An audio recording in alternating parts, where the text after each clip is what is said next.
Chapter 1. Mission Reward, the First Mech.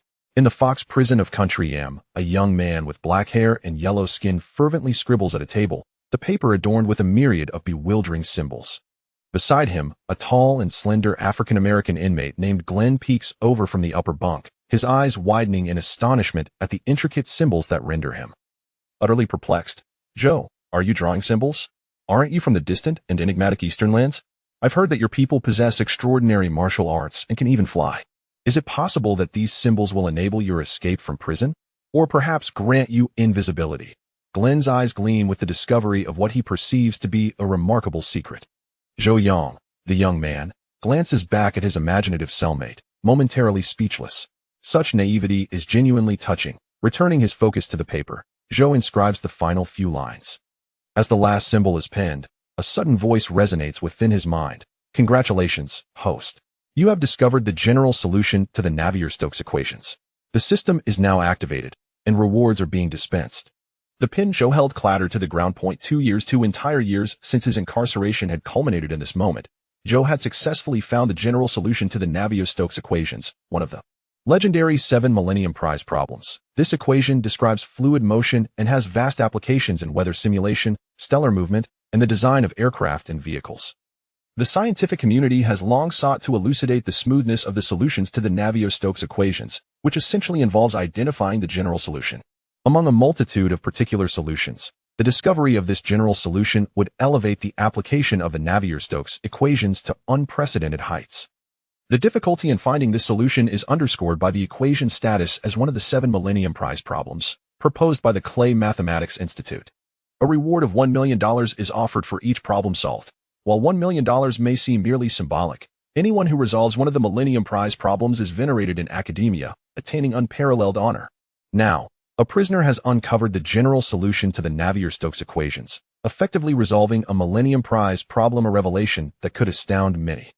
However, Zhou Yang is no ordinary individual. He hails from Country C, with both parents being military industry experts. Tragically, when Zhou was very young, enemy spies attempted to kidnap his parents to obtain classified military research.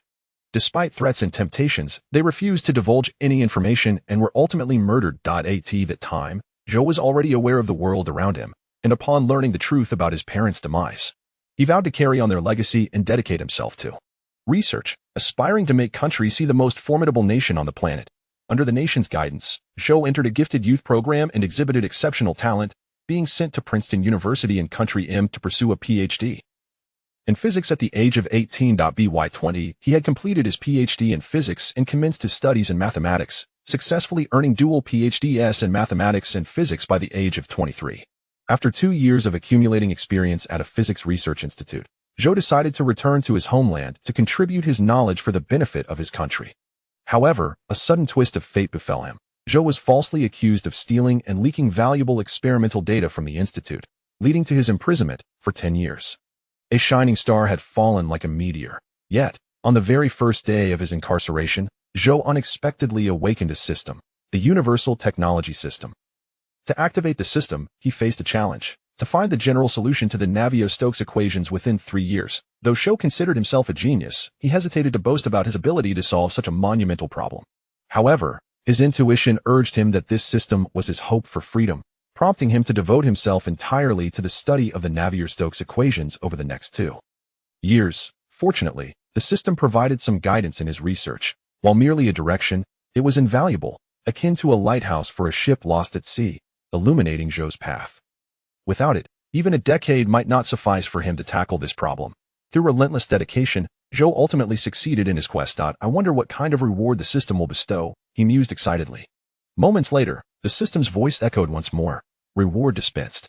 Congratulations, host. You have acquired the manufacturing technology for the first mech." Zhou held his breath in disbelief. Mech manufacturing technology? Is this for real? In his mind, a wealth of information seemed to materialize out of thin air. As he concentrated, an overwhelming influx of knowledge about mech construction flooded his consciousness. Indeed, it encompassed the entire spectrum of mech manufacturing technology, not merely a blueprint instructing him to follow its design, but detailed methodologies for every aspect of mech construction, from the creation of a single screw to the principles governing each component. A mech represents the pinnacle of technological achievement, with energy systems, power transmission systems, control systems, and more, every screw embodying manufacturing processes that surpass current technological standards. I've hit the jackpot, Zhou exclaimed, pumping his fist in exhilaration. If he could master these technologies, he would elevate the technological research capabilities of Country C to an astonishing level. Once mechs are successfully manufactured, it would not be far-fetched for Country C to dominate Blue Star IT. That moment, the system's voice chimed in again. Main task: please construct the first mech within 5 years. Task reward: unknown. Zhou furrowed his brow. Building the first mech within 5 years was no trivial undertaking. Although he possessed the comprehensive technology for mech manufacturing, each component represents an epic-making technological marvel, with every element infused with advanced science. For instance, the high-density integrated chips are not simply the mainstream silicon-based chips of today. Silicon chips have gradually reached their limits, and the scientific community has begun to explore alternative materials for future chips, such as graphene, carbon nanotubes, and single-crystal germanium. However, the mech manufacturing technology Zhou acquired includes some crucial systems utilizing biomimetic cellular chips, a far more complex material.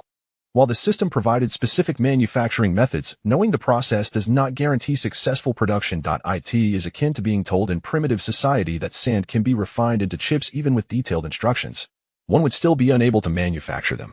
Given the prevailing technological and manufacturing capabilities, achieving the construction of a mech within 5 years is indeed a formidable challenge. Chapter 2. Self-rescue begins with a letter. However, the foremost dilemma facing Zhou Yang is his imprisonment. Zhou Yang still has 8 years left to serve. While the system has only granted him a 5-year term, it is impossible for him to construct mechas within the confines of a prison. Seeking legitimate means to secure his release is no simple endeavor. Reflecting on his incarceration, Zhou Yang recalls that it felt almost orchestrated. Someone had reported him. And then the FBI arrived, uncovering stolen data and classified documents right in his home. Even evidence of his communications with buyers was found on his computer. Astonishingly, millions of dollars had inexplicably appeared in his bank account. The entire scenario clearly indicates that he had been framed.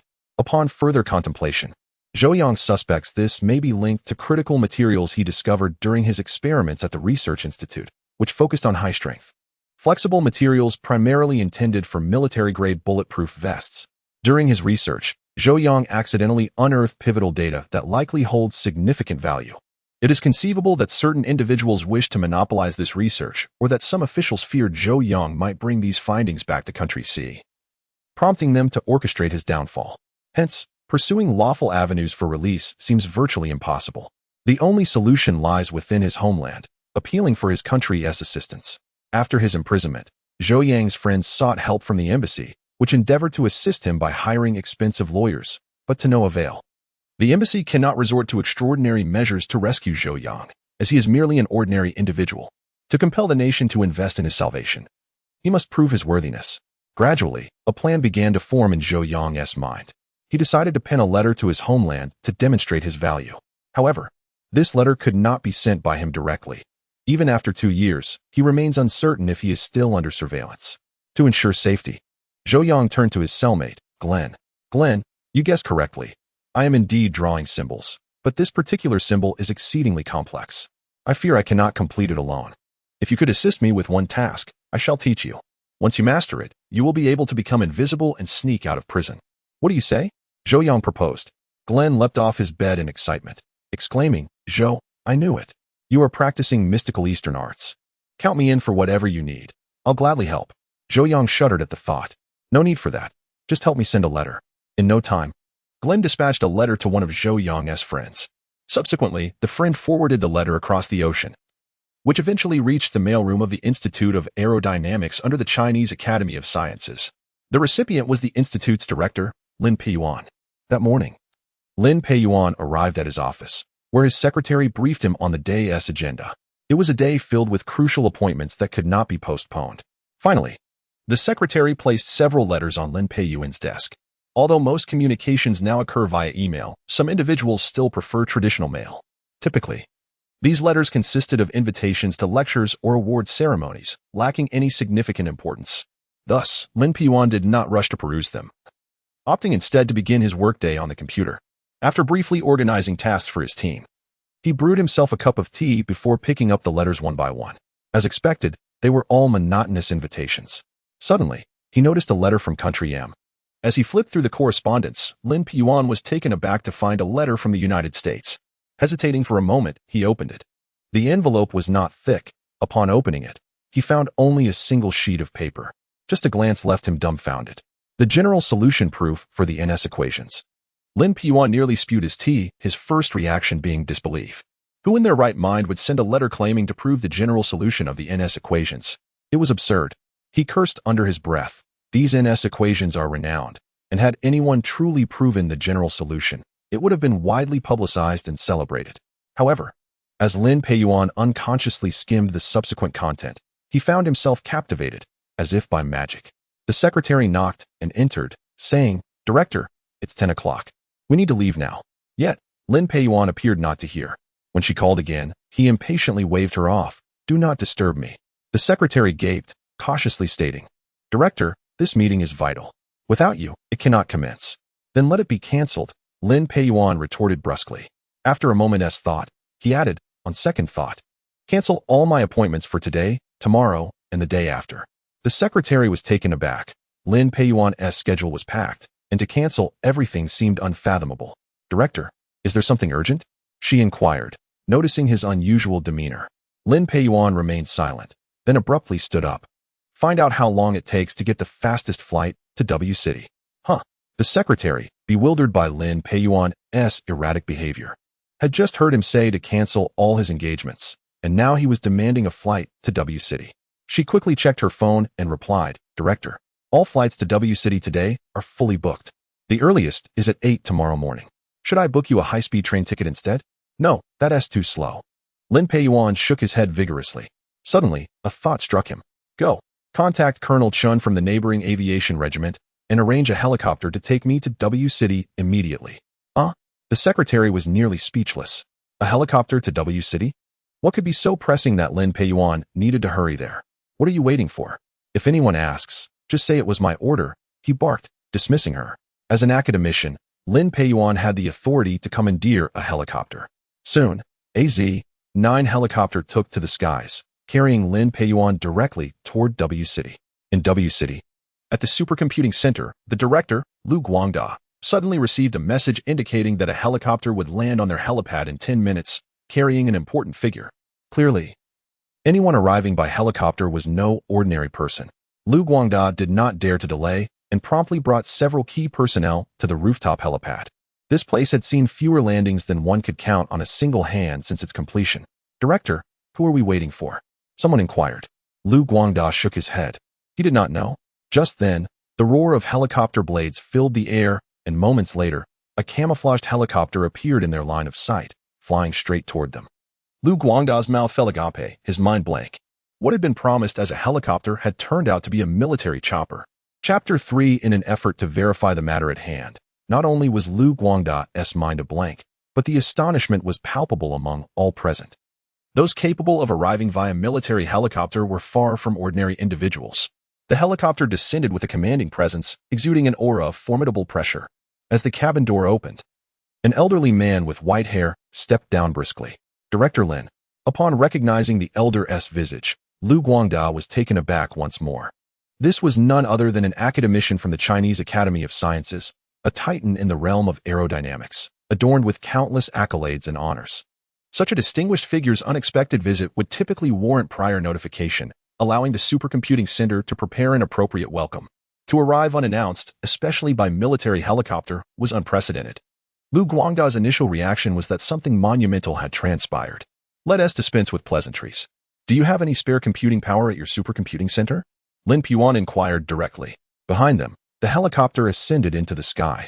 If it weren't for the turbulent airflow, the scene might have felt surreal.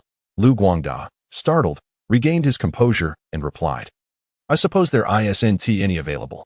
He was uncertain about the status of the computing power. Such trivialities were not typically his concern. However, the supercomputing center in W City boasted the nation's most powerful supercomputer, the Light of the Great River, which had continually undertaken national scientific research tasks since its inception.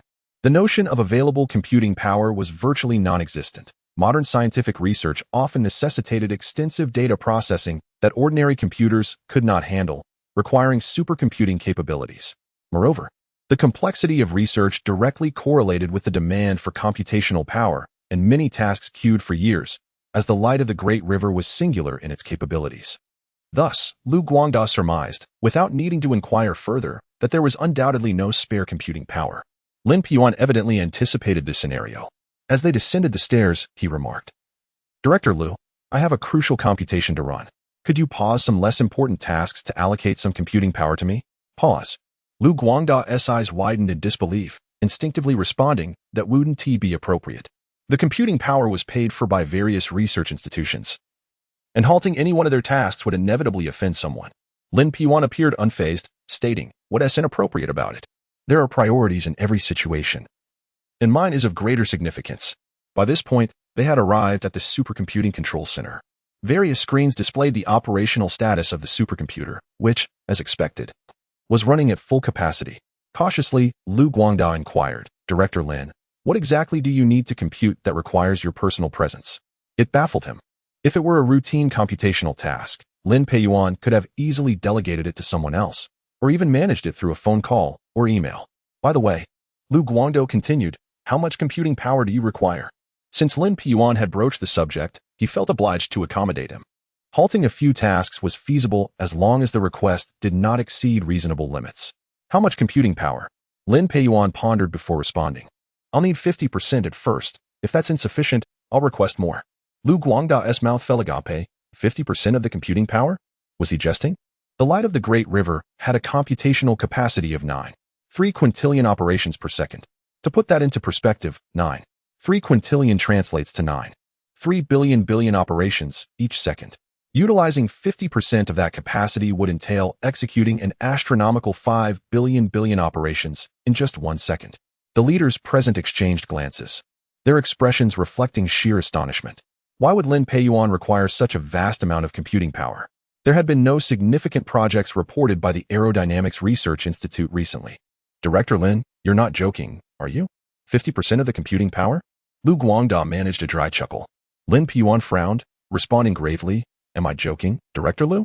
I traveled a great distance and arrived by military helicopter. Do you truly believe I jest with you? It is you who are jesting with me." His words left Lu Guangda's face flushed, silencing him.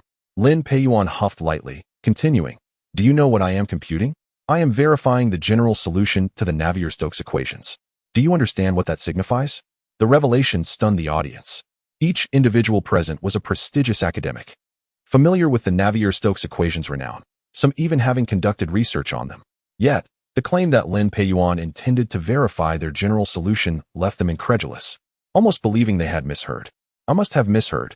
Someone has indeed solved the general solution to the Navier-Stokes equations?" Lu Guangda stammered, incredulity written all over his face. If someone had indeed cracked the general solution, the news would have spread like wildfire, inundating the media. Indeed, this is the Navier-Stokes equations, one of the 7 Millennium Prize problems. Whoever solves it would undoubtedly secure the Fields Medal, the highest accolade in mathematics, often referred to as the Nobel Prize of the mathematical world. Suppressing his shock, Lu Guangda trembled. "Director Lin, are you suggesting that you wish to verify the general solution to the Navier-Stokes equations?" Lin Peyuan nodded. "Was I not clear enough?" "Not at all." Lu Guangda quickly shook his head. "What I meant was, this is the Navier-Stokes equations. Has someone proven it?" "Who? Is it you?" The absence of any international news reports regarding this breakthrough made Lu Guangda wonder if Lin Peyuan himself had indeed proven it. In an instant, his gaze toward Lin Peyuan brimmed with awe and respect. After all, an academician and luminary in aerodynamics capable of tackling such a formidable challenge was no ordinary feat, however. Lin Peyuan shook his head, saying, "It's not me." "Then who?" "Professors Chiu and Yin?" Lu Guangda was taken aback. They were the most prominent figures in the domestic mathematical community. Lin Peyuan again shook his head, just as he was about to speak. He suddenly recalled being so engrossed in the proof that he had overlooked the sender of the letter and the identity of the prover. "This morning, I received a letter from Country M. The author of the letter has proven the Navier-Stokes equations. I have reviewed the proof, and my intuition tells me it is correct.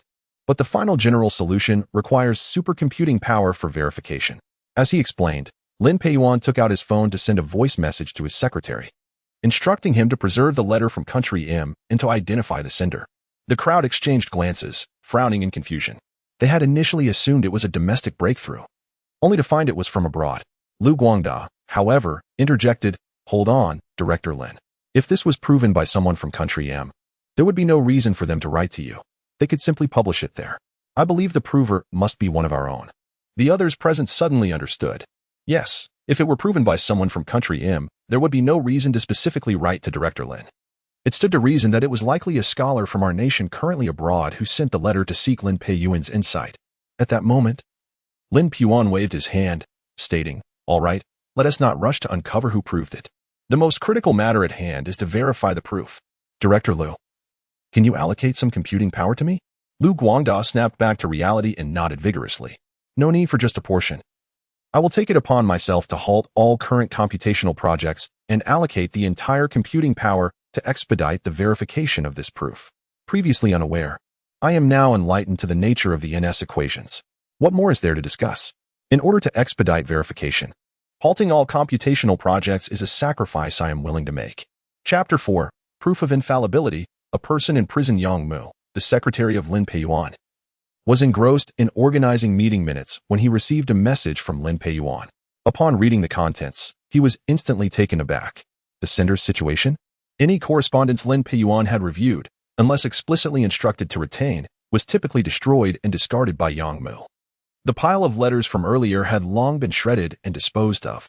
"Oh no," Yang Mu exclaimed, rushing out of the office and darting towards the trash bin with lightning speed. The small bin was empty, having already been diligently replaced with a new bag by the cleaning staff. Yang Mu felt a wave of nausea. He sought out the cleaner responsible for the director's office and, upon inquiring, felt even more despair as he learned the refuse had already been taken to the waste collection station.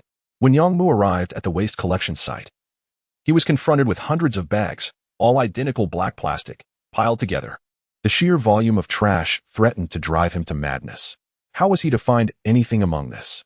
However, Lin Peiyuan's directive was absolute. He had to uncover the sender's information and content. Taking a deep breath, he steeled himself against the overwhelming stench and plunged into the refuse to begin his search. Hours passed, and as many researchers strolled outside after lunch, they were horrified to discover the esteemed secretary of the director rummaging through garbage. "What on earth are you doing, Secretary Yang?" one person queried in astonishment. Covered in filth and appearing utterly exhausted, Yang Mu murmured, looking for something. The onlooker wondered what could be so significant that it warranted Yang Mu's personal foray into the refuse. This was a top-secret aerodynamics research institute, where important documents were typically handled by specialists who would shred and incinerate them, ensuring even the ashes were disposed of properly. Thus, the ordinary refuse before them left the observer baffled as to what could compel Yang Mu to dig through it. Why not gather a few more people to help? Yang Mu paused, realization dawning upon him. Indeed, he had been foolish to think he could do this alone. "You, standing idle, come here and assist me," he commanded, pointing at the speaker. The individual felt an immediate urge to slap himself for his earlier words. However, with the director's secretary issuing orders, he had no choice but to comply, albeit reluctantly. "You continue searching. I will fetch more help," Yang Mu declared, turning and disappearing in an instant. Soon, a dozen security personnel and several office staff had been enlisted by Yang Mu to assist in the search through the garbage. With their combined efforts, it wasn't long before they uncovered the very refuse Yang Mu sought. As they spread out the crumpled bits of paper, Yang Mu shuddered involuntarily. "What are you staring at? Keep searching," he barked. Fortunately, the envelope from the United States was distinct enough to differentiate it quickly. In no time, Yang Mu managed to restore the envelope and discern the sender's information, an address, and then it abruptly ended. He hastily noted the address and checked the map on his phone. It indeed existed. Confirming its accuracy, Yang Mu relayed the details to Lin Peiyuan, but received no immediate response. Meanwhile, in the supercomputing center, Lin Peiyuan and Lu Guangda, among others, were anxiously awaiting the results of the supercomputer's verification. The NS equation proof provided by Zhou Yang contained a detailed process, presenting a general solution. However, whether this solution was genuinely comprehensive or merely a specific instance required validation through the supercomputer. This process involved extensive calculations and immense computational power. Fortunately, Lu Guangda had paused all ongoing computations to utilize the supercomputer, which boasted an astonishing capability of nearly 1 quintillion operations per second, ensuring a swift verification process. "Director Lin, why don't you take a break while I monitor things here?" Lu Guangda suggested. Yet, Lin Peiyuan shook his head, asserting, "Rest? for such a monumental event. How can I possibly rest? You must understand the significance of resolving the NS equation. It will fundamentally alter the entirety of fluid dynamics and various related studies. In this context, I cannot leave the NS equation, while a purely mathematical conundrum, serves as the foundation for numerous scientific disciplines. Solving it is not merely a mathematical triumph, but provides substantial theoretical support for a multitude of scientific inquiries. Fields such as aerodynamics, aircraft design, missile maneuverability, and satellite launches are all intricately linked to the study of fluid dynamics. Breakthroughs in technological applications are inextricably tied to theoretical advancements, which invariably commence with mathematics. Thus, resolving the NS equation held profound significance for Lin Peiyuan in his aerodynamics research. In such moments, even at the cost of his own life, Lin Peiyuan was determined to witness the birth of the final results. Lu Guangda opened his mouth to speak, but ultimately refrained from further persuasion. As they waited, a full day passed. With complete computational support, the supercomputer's verification proceeded swiftly. As the program concluded, Lin Peiyuan sprang to his feet, anxiously inquiring, "What are the results? Is it proven?" The researchers promptly displayed the computation outcomes. Lin Peiyuan, upon glimpsing the results, was rendered speechless, as were all present. "Incredible! It's truly proven." After a brief moment, someone broke the silence, exclaiming in disbelief and expletives. No one chastised him. In that instant, a collective urge to express their exhilaration through expletives coursed through the group. The NS equation, a millennium problem, had been proven right before their eyes. Such news, if made public, could reverberate throughout the world. "Director Lin, it's real, it's truly real," Lu Guangdao exclaimed, brimming with excitement, as if he himself had proven the NS equation. Lin Peiyuan vigorously pumped his fist, his emotions spilling over. After some time, he collected himself and stated, "Now, the most critical question is, who proved the NS equation?" Lu Guangda nodded vigorously, with the supercomputer having verified the proof process. The pivotal issue remained: who was the one responsible for this monumental achievement? The letter from America could indicate a foreigner had made the discovery, leaving them with empty celebrations. Of course, advancing theoretical knowledge was a boon for the entire scientific community, yet who would not desire the historic honor to belong to their own nation? "Let me see," Lin Peiyuan said, retrieving his phone. Yang Mu should have gathered information about the sender by now. As he scrolled through the details on his phone, Lin Peiyuan's expression shifted abruptly. "In prison? How could this be?" he exclaimed, momentarily rendered speechless. Chapter 5. One letter is not enough as the secretary to the leader. It is always prudent to be vigilant. After sealing the envelope, Yang Mu climbed over the wall and searched for the address online, managing to find the landline number. Though his call went unanswered, by this point, he had grasped the basic situation, which implied that he could simply respond to Lin Peiyuan and consider the matter resolved. However, upon reflecting on the message from Lin Peiyuan, Yang Mu felt an unsettling restlessness. The message requested all pertinent information about the sender, indicating that his gathered information was far from comprehensive. Moreover, peering beyond the surface of events, the gravity of the situation became apparent. The esteemed director of the Aerodynamics Research Institute, a national academician and a titan in the scholarly community, had personally commandeered a military helicopter to hastily arrive in W City, all because of this letter. This rendered the content of the letter, or rather, the identity of the sender, exceedingly significant. Thus, such a straightforward inquiry would undoubtedly leave Lin Peiyuan dissatisfied. Consequently, after considerable contemplation, Yang Mu decided to contact the embassy of Country M, soliciting their assistance in visiting the sender's residence to inquire about the letter. For this purpose, he leveraged a connection with a classmate working in the Ministry of Foreign Affairs, incurring a favor in return. A few hours later, the embassy returned his call, providing details about the letter's origin. The sender was identified as Chang Bin, a doctoral student currently in Country M. The pivotal revelation was that, according to Chang Bin, he was not the one who sent the letter. It was a request from a friend, Zhou Yang, who presently resided in prison. The embassy, committed to their good deed, also investigated Zhou Yang's situation, and Yang Mu took meticulous notes, gradually forming an initial impression of this individual. Zhou Yang's parents were military industry experts, assassinated by spies, and he received state support.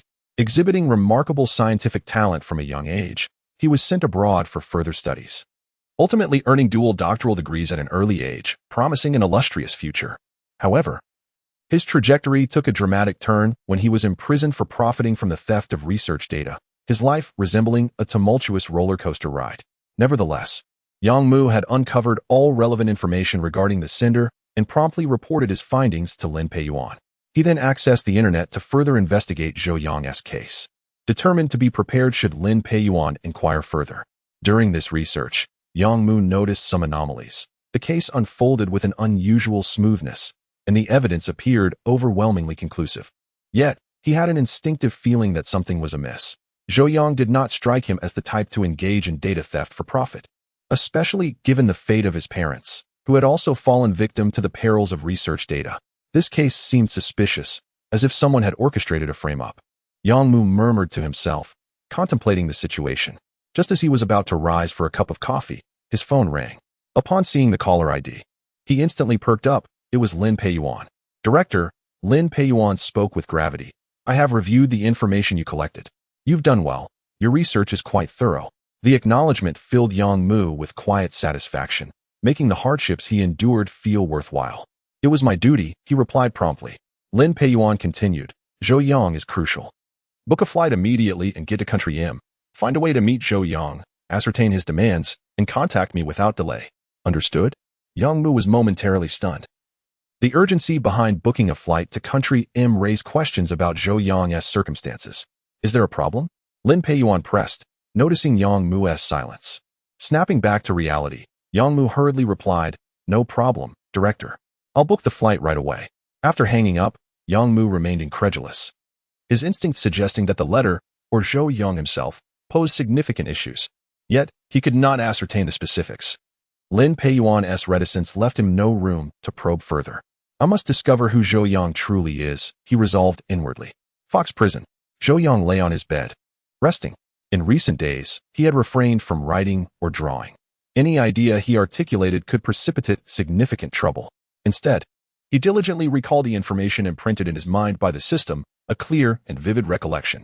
Over the past 2 days, he had begun to grasp the intricacies of the mech's power system. This understanding primarily revolved around battery technology. Specifically, a groundbreaking battery produced using carbon nanotubes as a conductive agent, boasting a higher energy density. This was no ordinary technology. To state it plainly, a breakthrough in battery technology could herald a transformative upheaval, fundamentally reshaping the existing petroleum energy structure. At that moment, the cell door swung open, and a guard approached. Zhou, you have a visitor, the guard announced. Zhou Yang's eyes widened. The letter had indeed borne fruit. Following the guard, Zhou Yang entered the visitation room, where he encountered a bespectacled, genteel young man accompanied by a sharply dressed middle-aged man. Hello, I'm Yang Mu from the mainland. This is Huang Xiang, a well-known local attorney. The impeccably dressed man greeted Zhou Yang. Zhou Yang furrowed his brow and took a seat. Yang Mu continued, Mr. Zhou, allow me to introduce myself again. I am the secretary to the director of the Aerodynamics Research Institute, Lin Peiyuan. The letter you sent to Director Lin has been reviewed, and he has instructed me to meet with you in Country M to discuss your intentions behind sending it. After a pause, Yang Mu added, furthermore, concerning your case, I've gathered some information and believe there may be grounds for a wrongful conviction. Therefore, I brought along attorney Huang, who is quite prominent in this locality, has his own law firm, and maintains a good rapport with our embassy, potentially assisting you. Perhaps, let attorney Huang explain, Yang Mu suggested, glancing at Huang Xiang. Huang Xiang nodded, retrieving documents from his briefcase and spreading them across the table. Mr. Zhou, I have thoroughly examined your case. While the evidence chain appears robust, I suspect there may be issues with the evidence collection process. Given time, I should be able to demonstrate these shortcomings. If the collection procedures are flawed, the evidence becomes inadmissible, which gives me confidence in your case. Huang Xiang spoke passionately, yet Zhou Yang felt a surge of frustration. Was this all? Hiring a lawyer for his defense was a jest. Had lawyers been effective, Zhou Yang would have been free long ago. He had worked in Country M for 2 years, earning a substantial salary, and could easily afford any caliber of attorney. The crux of the matter was that the Research Institute had powerful backing. Conventional legal channels could not resolve this. It appeared that the energy behind his letter was insufficient. Suddenly, Zhou Yang sprang to his feet, startling Yang Mu and Huang Xiang. Tomorrow, at this same time, I will provide you with some materials. You will take them back to Director Lin, Zhou Yang declared before turning and leaving. If the NS equations lacked the necessary impact, then he would offer something that could drive the world into a frenzy. Chapter 6. Battery model emerging from the prison. Yang Mu wore a perplexed expression. What did he mean by that? Yang Mu muttered to himself. From his investigation, it was evident that Zhou Yang had deliberately sent a letter to Lin Peiyuan, likely to attract Lin's attention. And indeed, it had proven effective.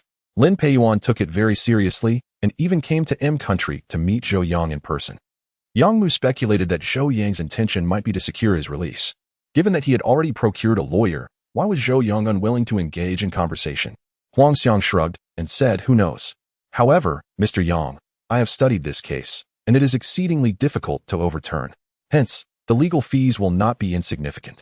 Seemingly ignoring Huang's remarks, Yang Mu contemplated, "Fine, I'll return tomorrow. I must see what this fellow is truly up to." The following day, Yang Mu arrived as promised. In the meeting room, Zhou Yang appeared, holding a letter which he first handed to the prison guard. The guard opened it to reveal two thin sheets of paper, covered in symbols that seemed incomprehensible to him. After returning the papers, the guard nodded to Zhou Yang, indicating there was no issue sending it out. Zhou Yang then placed the letter in front of Yang Mu and said, "Please help me deliver this to Dean Lin." With that, Zhou Yang turned and exited the meeting room. Yang Mu's eyes widened, his mind racing with one thought. Another letter? At that moment, he was utterly bewildered by Zhou Yang's intentions.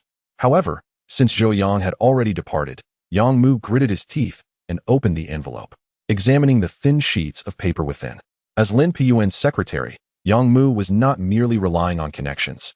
He was a graduate of a prestigious university and a former academic prodigy. He recognized some of the symbols on the paper as chemical equations, while the rest comprised advanced mathematical symbols, the kind that even most doctoral candidates might not encounter. It appeared to be a mathematical model. Yang Mu mumbled to himself, scratching his head in confusion.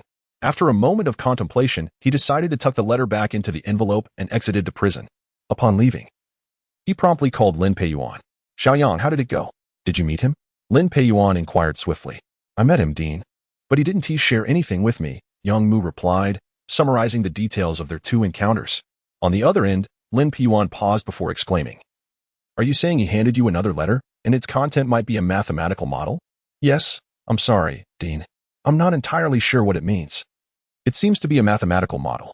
How about this? I'll take a picture and send it to you," Yang Mu suggested. "All right, send it over," Lin Peiyuan instructed. Without hesitation, Yang Mu took 2 photos with his phone and sent them to Lin Peiyuan via WeChat. In W City, having verified the NS equation, Lin Peiyuan had yet to leave. He harbored a strong intuition that Zhou Yang might have more to offer. A brilliant scholar imprisoned, secretly proving the NS equation and then sending it to him. This hinted at a groundbreaking revelation that could astonish the world.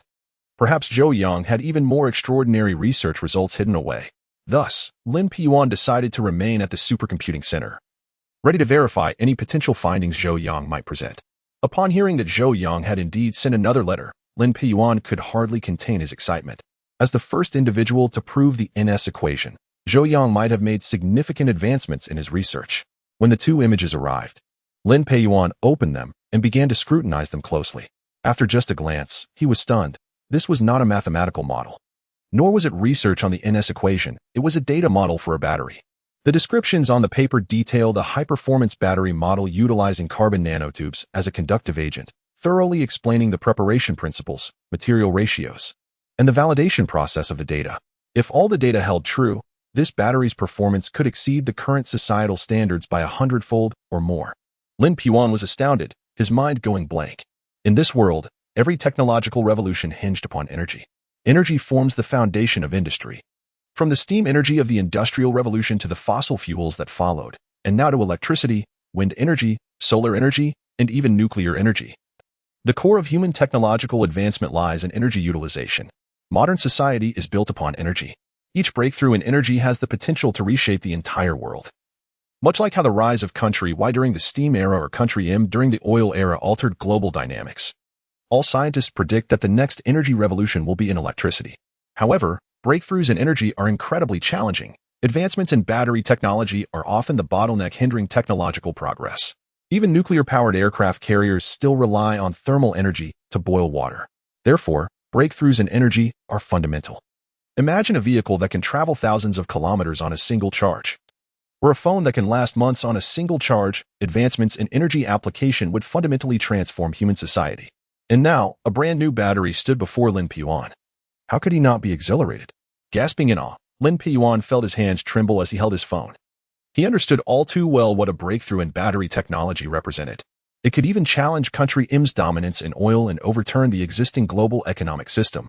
The design before him was comprehensive, with theoretical foundations, validations, and even data provided. It would not be an exaggeration to say that with these 2 sheets of paper, one could directly begin producing this battery. Is this real? Lin Peyuan rubbed his eyes, quickly calculating in his mind. After a moment, he paused. Based on his preliminary estimates, he was not mistaken. The theory was flawless. They only needed a tangible object for verification. How could Zhou Yang, who was imprisoned, have developed such a thing? Lin Peyuan trembled all over. Countless scientists worldwide were pursuing breakthroughs in battery technology. It would not be an exaggeration to say that organizing a research team of 200 people and investing billions might yield no results. Yet Zhou Yang, all alone in prison, had managed to achieve this. It was simply unfathomable. After a considerable time, Lin Peyuan finally calmed down and began to contemplate the value of this information. The authenticity still needed verification. However, the pressing concern was not verification, but rather ensuring the safety of this information. This could pertain to the rise of a nation, and it was imperative that no hostile country gained access to it. At that moment, Yang Mu, who held this information, was in M country. Instantaneously, Lin Peyuan's mind raced with various thoughts. While driving back to the hotel, Yang Mu received Lin Peyuan's call. "Dean, have you looked over the materials?" Yang Mu asked. Lin Peyuan's voice was grave as he replied, "Yang Mu, you must do 2 things next. First, drive to the embassy and await further instructions. Second, after I hang up, immediately destroy your phone, ensuring that no data remains. Do you understand?" Yang Mu slammed on the brakes, utterly dumbfounded. What was happening? What could be in Zhou Yang's letter that elicited such a strong reaction from Lin Peyuan? Chapter 7. I have stumbled upon a major issue. Confusion, doubt, and even terror engulfed Yang Mu as he sensed he had encountered a grave matter. Do you understand? Lin Peyuan's voice resonated sternly over the phone. Startled, Yang Mu snapped back to reality and quickly replied, "I understand, Dean." With a curt acknowledgement, Lin Peyuan ended the call. Taking a deep breath, Yang Mu glanced at the envelope resting on the passenger seat, a shiver running down his spine. His newly acquired phone in hand, he felt an overwhelming urge to weep. Yet he resolutely stepped out of the car. Gritting his teeth, he forcefully hurled the phone to the ground. Unsatisfied with the destruction, he returned to the car and crushed the device beneath the tires, reducing it to mere fragments. He meticulously gathered the shattered pieces, ensuring not a single remnant was left behind. Yang Mu was well aware that the Air Dynamics Research Institute operated under strict confidentiality protocols. At that moment, he comprehended the gravity of his situation. He had come into contact with classified information. Meanwhile, in W City, Lin Peyuan had hung up the phone and immediately sought out Lu Guangda. "Director Lu, I require access to your secure phone." Lu Guangda's mouth fell agape in astonishment. What is going on? A secure phone? Is it really that serious? The problem is, we don't have one here. With an exasperated smile, Lu Guangda suggested, "Dean Lin, why not send an email instead?" Lin Peyuan shot him a disdainful glance, as if to say, is it not beneath the esteemed supercomputing center to lack an internal phone? Feeling increasingly indignant, Lu Guangda remained silent. After a moment's thought, Lin Peyuan proposed, "Find someone to drive me to the nearest military district. I recall there is one in W City. They must have a secure line." Lu Guangda stared at Lin Peyuan, eager to inquire whom he wished to contact with such urgency. Surely an email or a WeChat message would suffice. Yet, he decided against asking, recognizing the awkwardness it might entail. Half an hour later, Lin Peyuan arrived at the military district, identified himself, and was led to a red telephone. "Dean Lin, please." The colonel who escorted him wore a serious expression and exited the room. Without further ado, Lin Peyuan picked up the red phone and dialed a number. At that moment, Yang Mu, anxiously waiting in the embassy in M country, had locked himself in his room, clutching the envelope given to him by Zhou Yang. He dared not eat or drink, and even the slightest noise outside sent him into a state of panic. Finally, after 2 hours, a middle-aged man in a black suit, with an icy demeanor, knocked on the door. "Here are my credentials." The man presented his identification, but in his nervous state, Yang Mu barely registered the details. Only noticing the embossed national emblem, "Comrade Yang Mu, I have been dispatched by higher authorities to take possession of classified materials," the man stated impassively. Yang Mu snapped back to attention and hurriedly handed over the envelope Zhou Yang had given him. "Very well, we will take over from here," the man said before turning to leave. Suddenly, Yang Mu recalled the department indicated on the man's credentials, the Special Operations 6 Bureau. The department that was merely the stuff of legends. Yang Mu had a college classmate who had entered the Special Operations Division, and he had inquired about it, though tight-lipped. The classmate had confirmed some details, including that the elusive Special Operations 6 Bureau was responsible for covert operations abroad, akin to the CIA. Good heavens. I have truly stumbled upon something monumental. Yang Mu thought to himself, pondering Zhou Yang's identity and how a single letter could evoke such a significant reaction. Meanwhile, at the headquarters of Penguin N.S. City, a mundane-looking middle-aged man with a briefcase unexpectedly arrived. Approaching the front desk, he stated, "Hello. I need to see the head of your data center." The receptionist hesitated, asking, "May I have your name, sir? Do you have an appointment?" "Appointment? No. But can one be made?"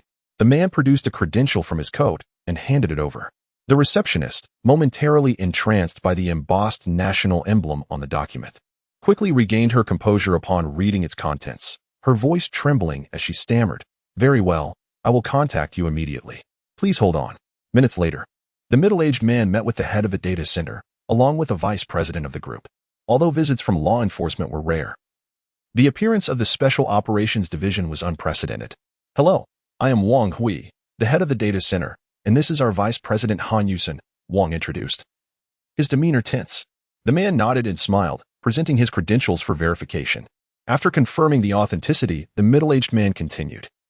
"We need to access your database to delete certain data. I request you grant me the necessary permissions for this, including access to your international database." Wang Hui blinked in disbelief, while Han Yusen exclaimed in alarm, "This is unacceptable. This is our company's database, containing sensitive commercial information. We cannot grant you permission to delete anything." Wang Hui quickly concurred, realizing the gravity of the request. The middle-aged man, still smiling, replied, "Mr. Han, you must understand. I am not here to negotiate. I am here to inform you. Therefore, any questions or misunderstandings should be set aside. Grant me access immediately. Any delay could lead to severe consequences, the responsibility of which you would not want to bear." Despite his affable demeanor, his unwavering gaze sent a shiver down Han Yusen's spine, causing his face to flush red as he shouted, "I suspect your identity is not legitimate. I must make a call. Be my guest." The middle-aged man responded, his expression unchanged as he turned to Wang Hui. "Now, take me to the control center and grant me access." Wang Hui stood frozen in shock, while Han Yusen shouted, "Wang Hui, I dare you to comply." Just then, Han Yusen's call connected, and he exclaimed, "Mr. Ma, there's a serious issue at the company." "What?" "You already know." The next moment, a torrent of scolding erupted from the other end of the line. Han Yusen's face shifted from red to pale, and by the time he hung up, he was drenched in cold sweat. The middle-aged man remained smiling, turning to Wang Hui. "Can we proceed now?" Wang Hui, trembling, nodded vigorously and led the man to the control center. Chapter 8. The mission that cannot fail. A single phone call from Lin Peiyuan had already stirred the higher echelons of power, prompting them to make swift decisions. 3 tasks were to be undertaken. The first was to ensure the security of the sensitive materials. The special agent would escort the envelope in Yang Mu's possession back to the country through confidential channels, while also erasing any records on WeChat and obliterating any data related to the letter.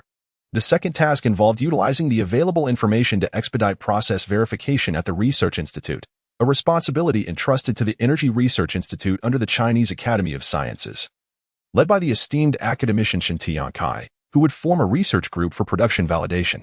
The final task was to devise a means to extract Zhou Yang and bring him back to the homeland. No matter how advanced the technology, it was the minds behind it that truly mattered. Moreover, this individual had validated the NS equation, an extraordinary achievement in itself. This endeavor was assigned to the 6th Bureau of Special Agents, in a nondescript office building on the outskirts of City B. Few would suspect that this was the headquarters of the 6th Bureau. Director Han Haining was deeply engrossed in studying all available information regarding Zhou Yang. The documents were plentiful, detailing even the scores Zhou Yang had received in elementary school mathematics exams. Just as he finished, a knock on the door was heard. "Come in." The door opened, and a slender figure stepped inside, dressed in a neat short skirt and crisp white shirt, with a bob cut framing her delicate features. She was a vision of beauty, possessing an elegance that surpassed many celebrities, exuding an icy demeanor reminiscent of a human iceberg. "Director," Han Haining looked up with a smile, "Ruo Yun has arrived. Please, take a seat." Once the woman settled down, Han Haining scrutinized her. Before him sat Chen Ruoyun, the most exceptional agent of the 6th Bureau, who had successfully completed numerous seemingly impossible missions. Comrade Chen Ruoyun, I have a mission for you. Han Haining pushed the documents in front of her. Your objective is to safely escort Zhou Yang back to the country. Chen Ruoyun quickly perused the materials on Zhou Yang, nodding slightly. Han Haining continued, 2 things. First, the safety of the target is paramount. If anyone attempts to shoot at him, you are to intervene immediately, using your body to shield him from harm. In short, the target must remain alive. Failure is not an option. You can only succeed, and you must succeed. Do you understand? Chen Ruoyun's breath caught in her throat as her gaze fell upon the foremost photograph of Zhou Yang, donning a doctoral cap. According to the file, he was merely an ordinary scholar studying abroad. Beyond that, she saw no particular distinction. Yet, she never anticipated that Han Haining would impose such a demand. The target's absolute safety was non-negotiable. There could be no failures. I understand, Director, Chen Ruoyun affirmed with a firm nod. Han Haining proceeded. The target is currently imprisoned in M country. I do not care what methods you employ, whether legitimate or otherwise, even if you must blow the prison to smithereens. I only require one outcome, to extract him safely and return him home. As for the resources you need, any resources you may mobilize as you see fit. Any consequences that arise, do not concern yourself. I will cover for you, and if I cannot, the state will. Do you comprehend? Chen Ruoyun inhaled sharply once more. Realizing that mobilizing any resources without regard for consequences was a task she had never encountered before.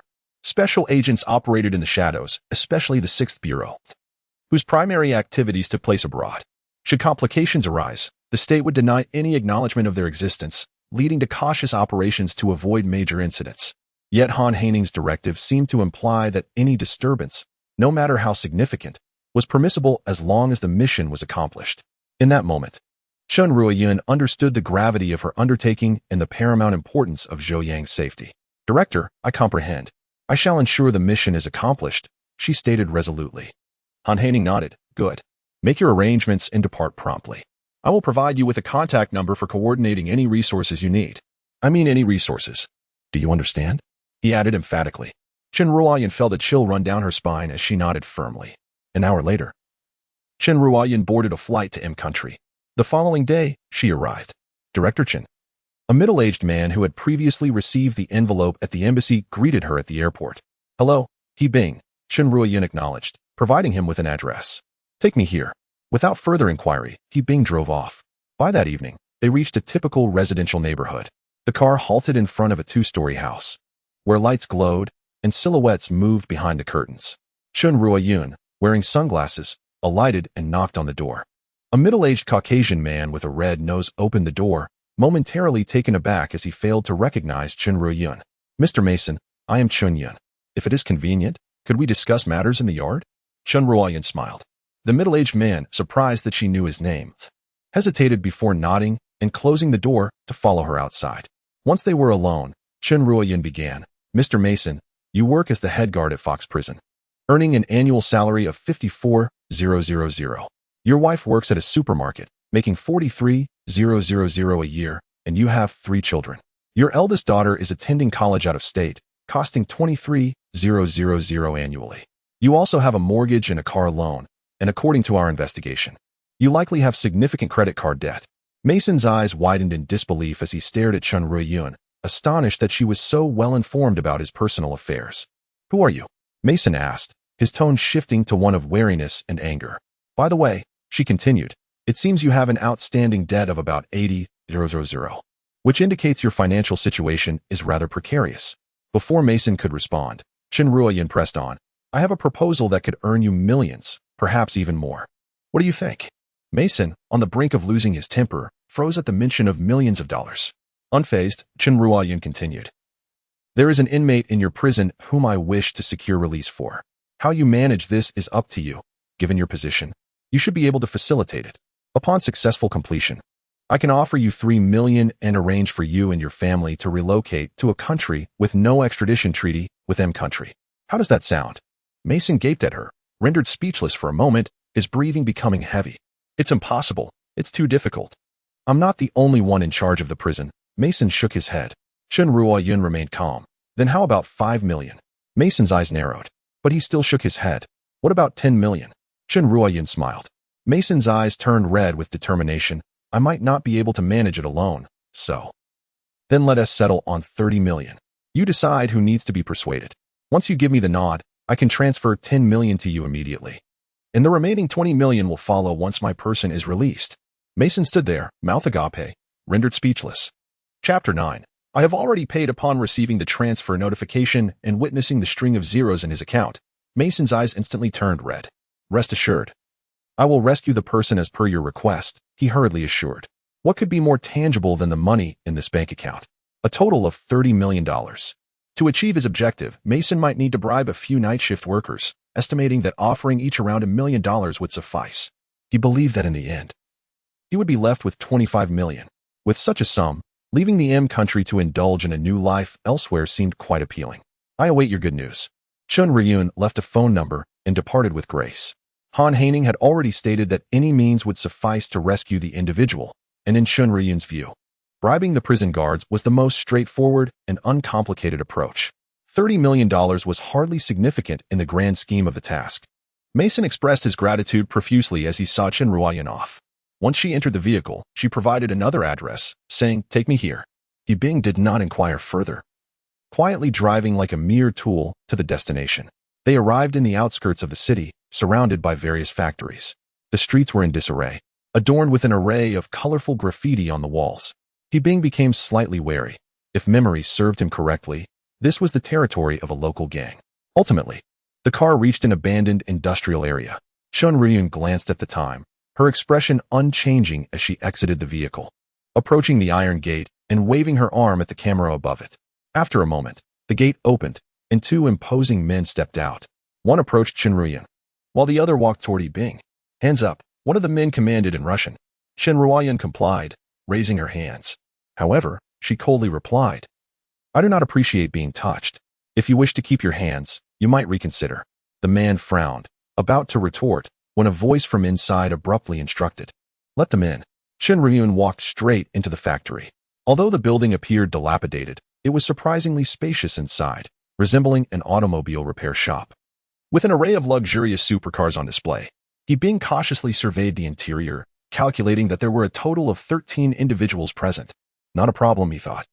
Feeling somewhat reassured, even if Chun Ruoyan did not intervene, he could handle the situation alone. Moreover, if he remembered correctly, Chen Ruoyan was also a skilled fighter of the highest caliber. Pigrov, a middle-aged man with a somewhat sleazy demeanor, approached with a smile, attempting to embrace Chen Ruoyan. She discreetly sidestepped, fluently speaking in Russian. "Mr. Pigrov, where is my merchandise?" Pigrov waved his hand, and several men emerged, carrying large military boxes. As they opened the boxes before Chen Ruoyan, an array of weapons, tactical gear, throwing weapons, and even close combat daggers were revealed, everything one could desire. He Bing swiftly assessed the equipment, realizing it was sufficient to outfit a 5-man tactical team. In that moment, Yi Bing comprehended much. "Where's the money?" Pigrov inquired. Chen Ruoyan shook her phone, stating, "The account." Pigrov promptly provided the account number, and without further ado, Chen Ruoyan initiated the transfer. $1 million has been credited, Mr. Pigrov may verify, she stated. Pigrov checked his phone and nodded with a smile. However, the next moment, he abruptly closed the military box and asked, "May I inquire what you intend to do with such high-precision weapons?" Chen Ruoyan maintained her composure, replying, "Does a knife merchant need to ask customers if they are buying knives to chop bones at home or to commit robbery? And if I insist on asking?" Pigrov sneered. As soon as he spoke, the once bustling repair shop fell into a profound silence, with all the busy mechanics halting their work to observe. The air seemed to thicken.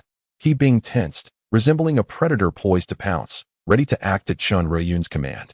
Chen Ruoyan smiled and said, "Does this mean that if I do not disclose the purpose of my weapon purchase today, I won't be allowed to take them?" Pigrov nodded, precisely.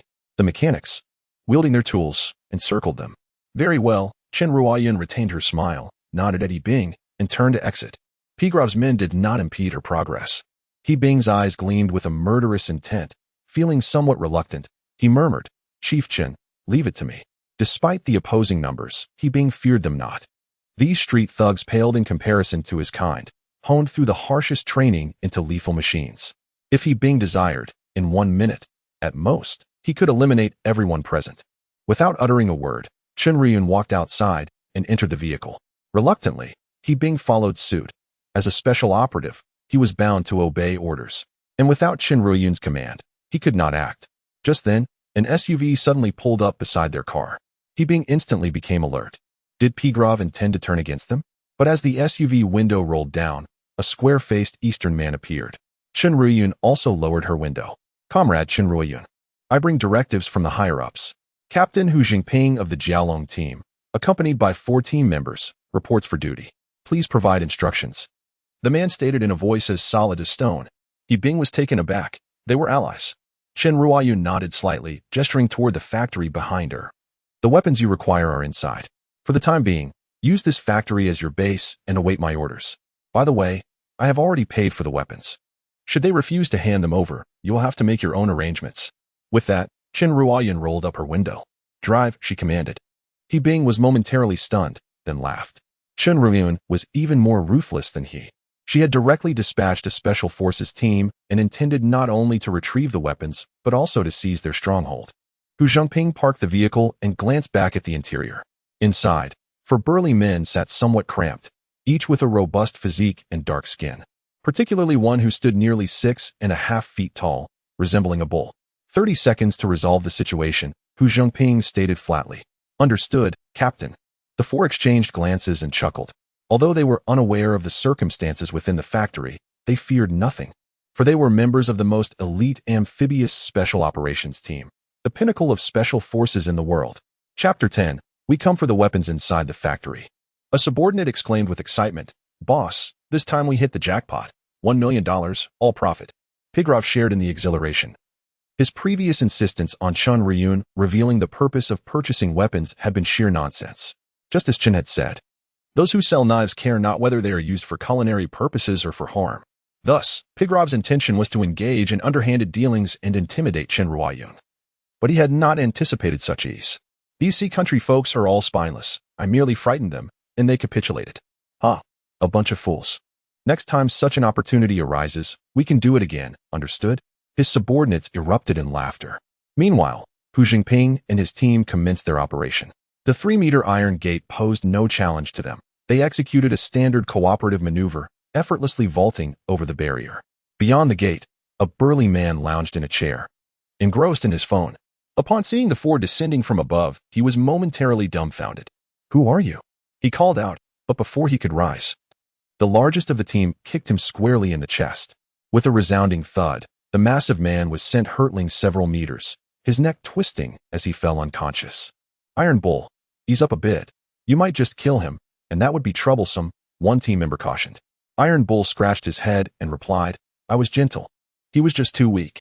The other 3 glanced at the fallen giant, who stood over 6 feet tall and was as robust as an ox, hardly weak. The 4 approached the main door, and without hesitation, Iron Bull delivered a kick. The heavy iron gate flew open as if a bomb had detonated, sending the wooden door behind it crashing several meters away. With heads held high, they strode into the factory. Inside, the revelers, caught up in their merriment, turned abruptly, stunned at the sight of the 4 intruders. Who are you? Pigrov shouted in anger, regaining his composure. Iron Bull chuckled heartily, declaring, We are here for the weapons. Fool, they can't understand you. Quit the chatter and get to work. The 4 moved like wolves among sheep, engaging in combat. In a matter of seconds, everyone in the factory lay incapacitated. Too weak, Iron Bull said as he seized a large man and tossed him into a pile of tires. All right. I'll go open the door for the captain. Moments later, Hu Jingping entered, ignoring the sprawled bodies, and walked straight to a few weapon crates. He picked up an M4, pulled the bolt, aimed briefly, nodded in satisfaction, and instructed, check the weapons. Yes. The 4 team members swiftly assembled their gear. First, they donned bulletproof vests, followed by tactical vests, helmets, and night vision goggles. They then began to customize their weapons, attaching various tactical accessories in silence, the only sounds being the clinks and clashes of their equipment. Pigrov, still conscious, raised his head in terror, exclaiming, Who are you? Do you know who I am? The 5 paid him no mind. After a futile tirade, Pigrov ceased his insults, for their proficient handling of arms and their distinctly formidable aura made it abundantly clear. My God, you are soldiers, sea country soldiers. Pigrov's eyes widened as realization dawned upon him. These 5 were undoubtedly elite military personnel. The presence of 5 fully armed soldiers in M country could only spell trouble. At that moment, Pigrov regretted his earlier foolishness in considering questioning Chen Riyun about their intentions. To inquire would mean death. Even now, he sensed his impending doom and cried out, "Don't kill me. I know nothing. I saw nothing." Hu Zhongping holstered his pistol and ordered, "Disperse. For the time being, keep your weapons close and await further orders. Move at my command." Understood. Once the 4 had spread out, Hu Zhongping turned to Pigrov and stated in English, "From this point forward, this place is requisitioned." Pigrov, understanding the gravity of the situation, dared not refuse and could only nod stiffly. Meanwhile, Chen Ruoyan, after assigning the Dragon Squad, contemplated and ultimately decided to meet with Zhou Yang. Bribing Mason was Chen Ruoyan's plan A, theoretically the most feasible strategy, while the Dragon Squad served as a backup plan B, one he preferred to avoid unless absolutely necessary. Regardless of the plan, Chen Ruoyan needed to inform Zhou Yang in advance, allowing him to prepare mentally. Furthermore, Chen Ruoyan was filled with curiosity about Zhou Yang, what kind of person warranted such extraordinary measures from the state. The following day at Fox Prison, a guard approached Zhou Yang. "Someone wishes to see you." Rising from his book, Zhou Yang thought to himself, "Here we go," realizing that his second letter had proven effective. Glenn, from the upper bunk, leaned over and curiously asked, "Zhou, why have so many people been coming to see you these past few days?" "Nothing much," Zhou Yang replied with a smile as he departed. Once Zhou Yang left, Glenn pondered for a moment and then climbed down to summon the guard. "Officer, may I make a phone call?" He was led to the phone, where he dialed a number. "Mr. Chris, there's something regarding Zhou Yang I wish to discuss." Glenn spoke in a hushed tone. "Oh, what is it?" Chris inquired. Glenn lowered his voice further. "There have been frequent visitors for him lately, and a few days ago, he asked me to send a letter. After I sent it, he changed. He used to draw and write, but now he has ceased. That letter, I have already reviewed. It poses no significant issue. However, you mentioned these visitors. Has he said anything?" Chris asked from the other end. Glenn shook his head. "No, he hasn't said a word." "Good. The $1,000 for this month will be wired to your wife. If there are any developments, inform me immediately, understood?" "Yes, sir," Glenn replied before hanging up. At the Minsk Institute of Physics, in an office, a middle-aged Caucasian man entered a call, his brow furrowed. His name was Chris, a senior researcher and deputy director at the institute. In the past, Zhou Yang had been a member of his research team, which had developed high-strength bulletproof materials. This research had since been transformed into a commercial product, leading to a lucrative contract with the Ministry of Defense worth hundreds of millions. This achievement had brought Chris considerable wealth and allowed him to forge deep connections within the arms procurement circles of the Defense Department. However, despite his success, Chris harbored a nagging concern, an underlying threat: Zhou Yang, the very individual who had contributed to the development of that high-strength material. For 2 years, Zhou Yang had been imprisoned, and Chris had been using Glenn to keep tabs on him. Now, noticing a sudden increase in Zhou Yang's interactions, Chris's instincts warned him that something was amiss. After a moment's thought, he picked up the phone and dialed a number. "Frank, first, congratulations on your promotion to FBI Field Office Chief. If convenient, we need to meet." Chapter 11. Plans cannot keep up with changes in the prison visiting room. Zhou Yang encountered Chen Ruoyan. The beauty of Chen Ruoyan left Zhou Yang momentarily dazed, and it took him a while to regain his composure before taking a seat. "Hello, Mr. Zhou. I am Chen Ruoyan," she introduced herself with a smile. Zhou Yang nodded silently, uncertain of Chen Riyun's identity and purpose for visiting. He hoped she wasn't another lawyer like Yang Mu, merely attempting to deceive him. Zhou Yang remained silent, while Chen Ruoyan scrutinized him from head to toe before stating, "Mr. Zhou, I am responsible for ensuring your safe return to your homeland. You will be able to leave here as early as tomorrow or, at the latest, the day after. I hope you are mentally prepared." Zhou Yang's fists clenched under the table, a surge of excitement coursing through him. Finally, his letter had borne fruit. "Good," he nodded slightly and inquired, "Is there anything else?" Chen Ruoyan smiled and shook her head. That smile rendered Zhou Yang momentarily spellbound again. "Then, goodbye," he said, rising to leave. "Goodbye," Chen Ruoyan replied with a smile. The next day, she received a call from Mason, informing her that he would arrive at midnight to pick up Zhou Yang outside the prison. Zhou Yang was also preparing for his departure. At 5 o'clock that afternoon, a prison guard opened the cell and said, "Zhou, pack your things. You are being transferred." Zhou Yang had not yet reacted when Glenn, his upper bunkmate, exclaimed, "Zhou, what's going on? Why are they transferring you to another prison? Did you apply for this?" Zhou Yang maintained a calm demeanor, though internally he felt a thrill of excitement. It seemed everything was orchestrated by Chun Ryun. Her influence was remarkable, even able to move the prison staff. There's nothing to pack. Let's go, Zhou Yang replied, straightening his clothes and walking out of the cell with his head held high. Before long, he would stand on the soil of his homeland. Following the guard, he boarded a transport vehicle, which drove out of the prison, heading east on the highway. At 6 o'clock, Mason arrived at the prison in a brand new Porsche. Chief, did you win the lottery? A colleague asked in astonishment. Mason, beaming with pride, replied, I received $10 million. I couldn't resist getting a Porsche to replace my old Toyota. It's just a small amount. It's a secret. Mason added with a mysterious smile as he entered the prison. Several colleagues on the night shift arrived, exchanging knowing glances. Mason carried on with his work, waiting for the dawn. Just after finishing his shift, a colleague rushed up to Mason, his face pale, saying, Mason, there's a big problem. That person is missing. Which person? Mason was taken aback. The colleague raised his eyebrows and said, the one we were supposed to rescue. Mason almost shouted in realization, what's going on? Where is he? Mason inquired urgently, he's gone? We can't rescue him now. We haven't even received the $20 million yet. The colleague replied, I don't know. After I took over, I specifically checked the cell, and he was already gone. When I asked, I learned he was transferred, but I checked the transport records, and there is no record of him. Cold sweat dripped down Mason's back as the first thought that crossed his mind was that something had gone awry. Someone must have discovered their plan, prompting the early transfer. Keep this quiet. Act as if nothing has happened, Mason instructed hastily. Fortunately, he had already received a $10 million advance. The colleague nodded stiffly, then said, what about our money? Mason shot him a glare. What money? We haven't completed the job. Where would the money come from? Don't be ridiculous. I know you must have received the money. How else could you afford the Porsche?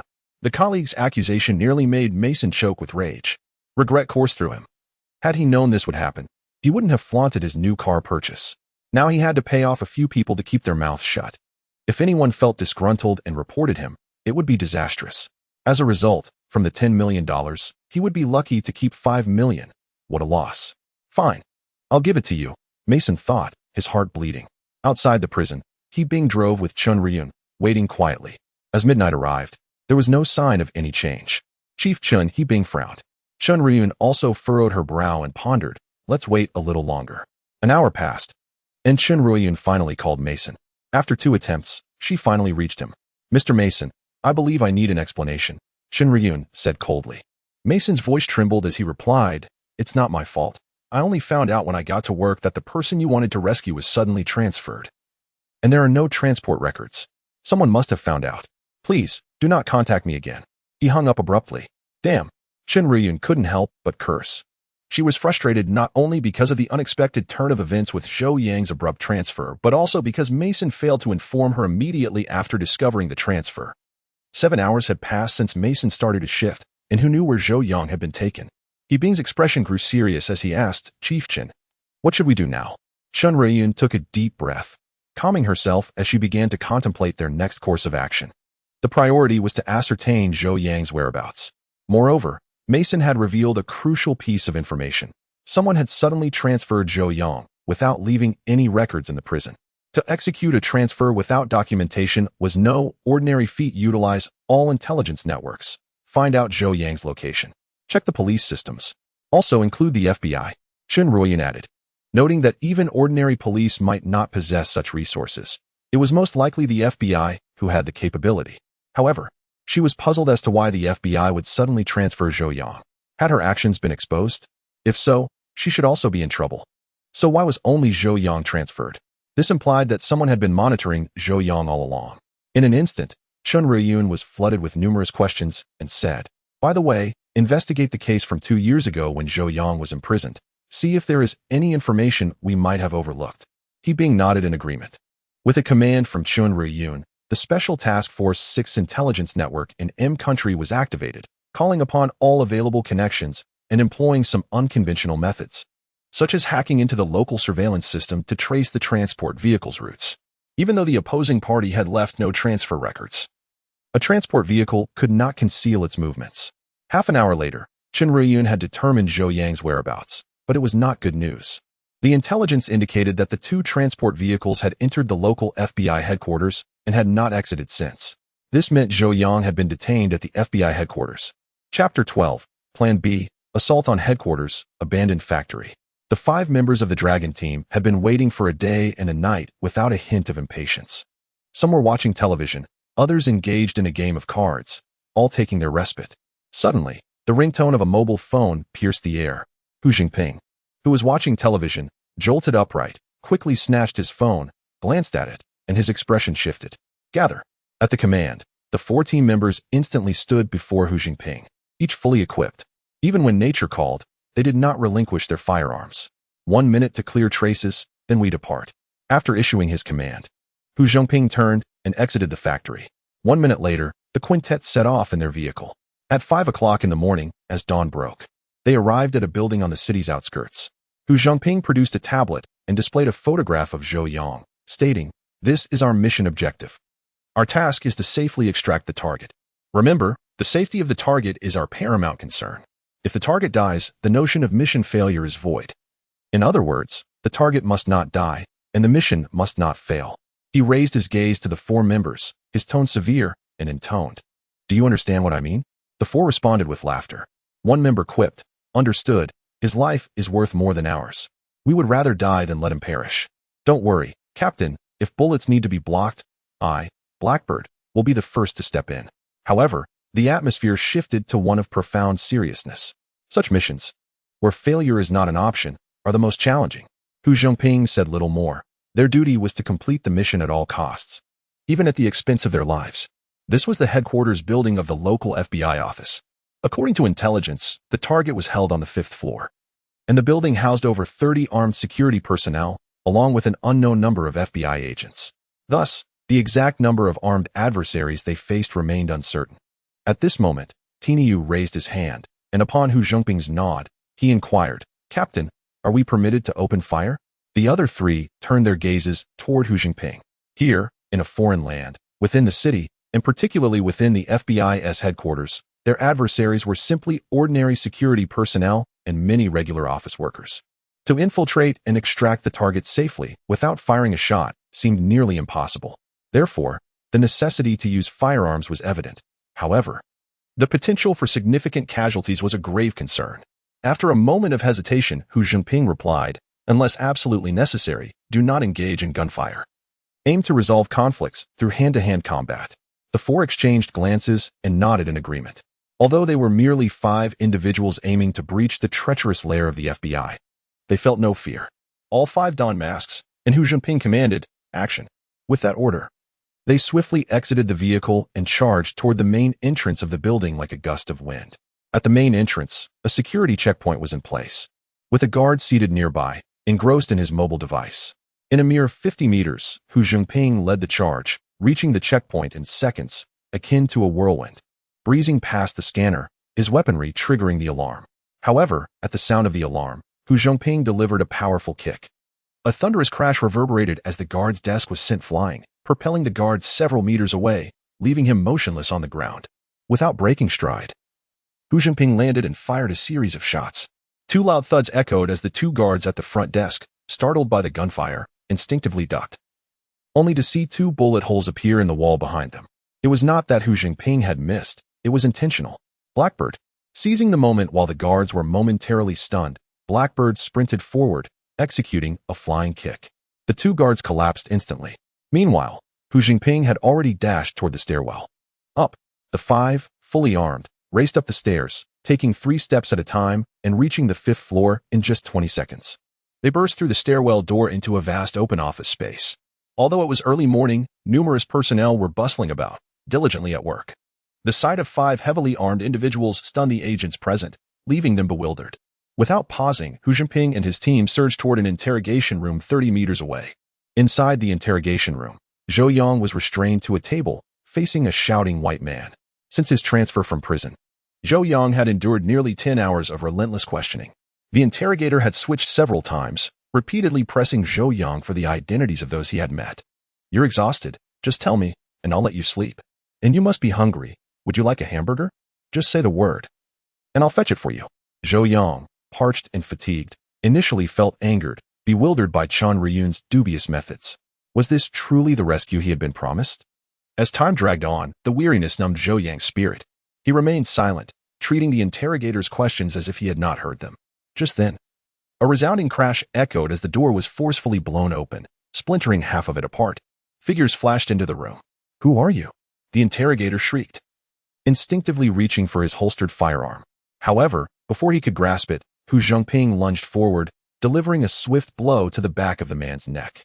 The interrogator's head lolled, and his eyes rolled back as he collapsed unconscious. "Mr. Zhou, we have received orders to escort you to safety," Hu Zhengping stated solemnly as he approached Zhou Yang. Startled, Zhou Yang blinked at the 5 fully armed figures that had descended like divine saviors. It was evident they were military personnel. Was the country so formidable as to deploy soldiers for a direct assault on the FBI headquarters? All right. Regaining his composure, Zhou Yang nodded. Blackbird swiftly located the key to the handcuffs and freed Zhou Yang. As Zhou Yang attempted to sit up, darkness enveloped him, and he slumped back down.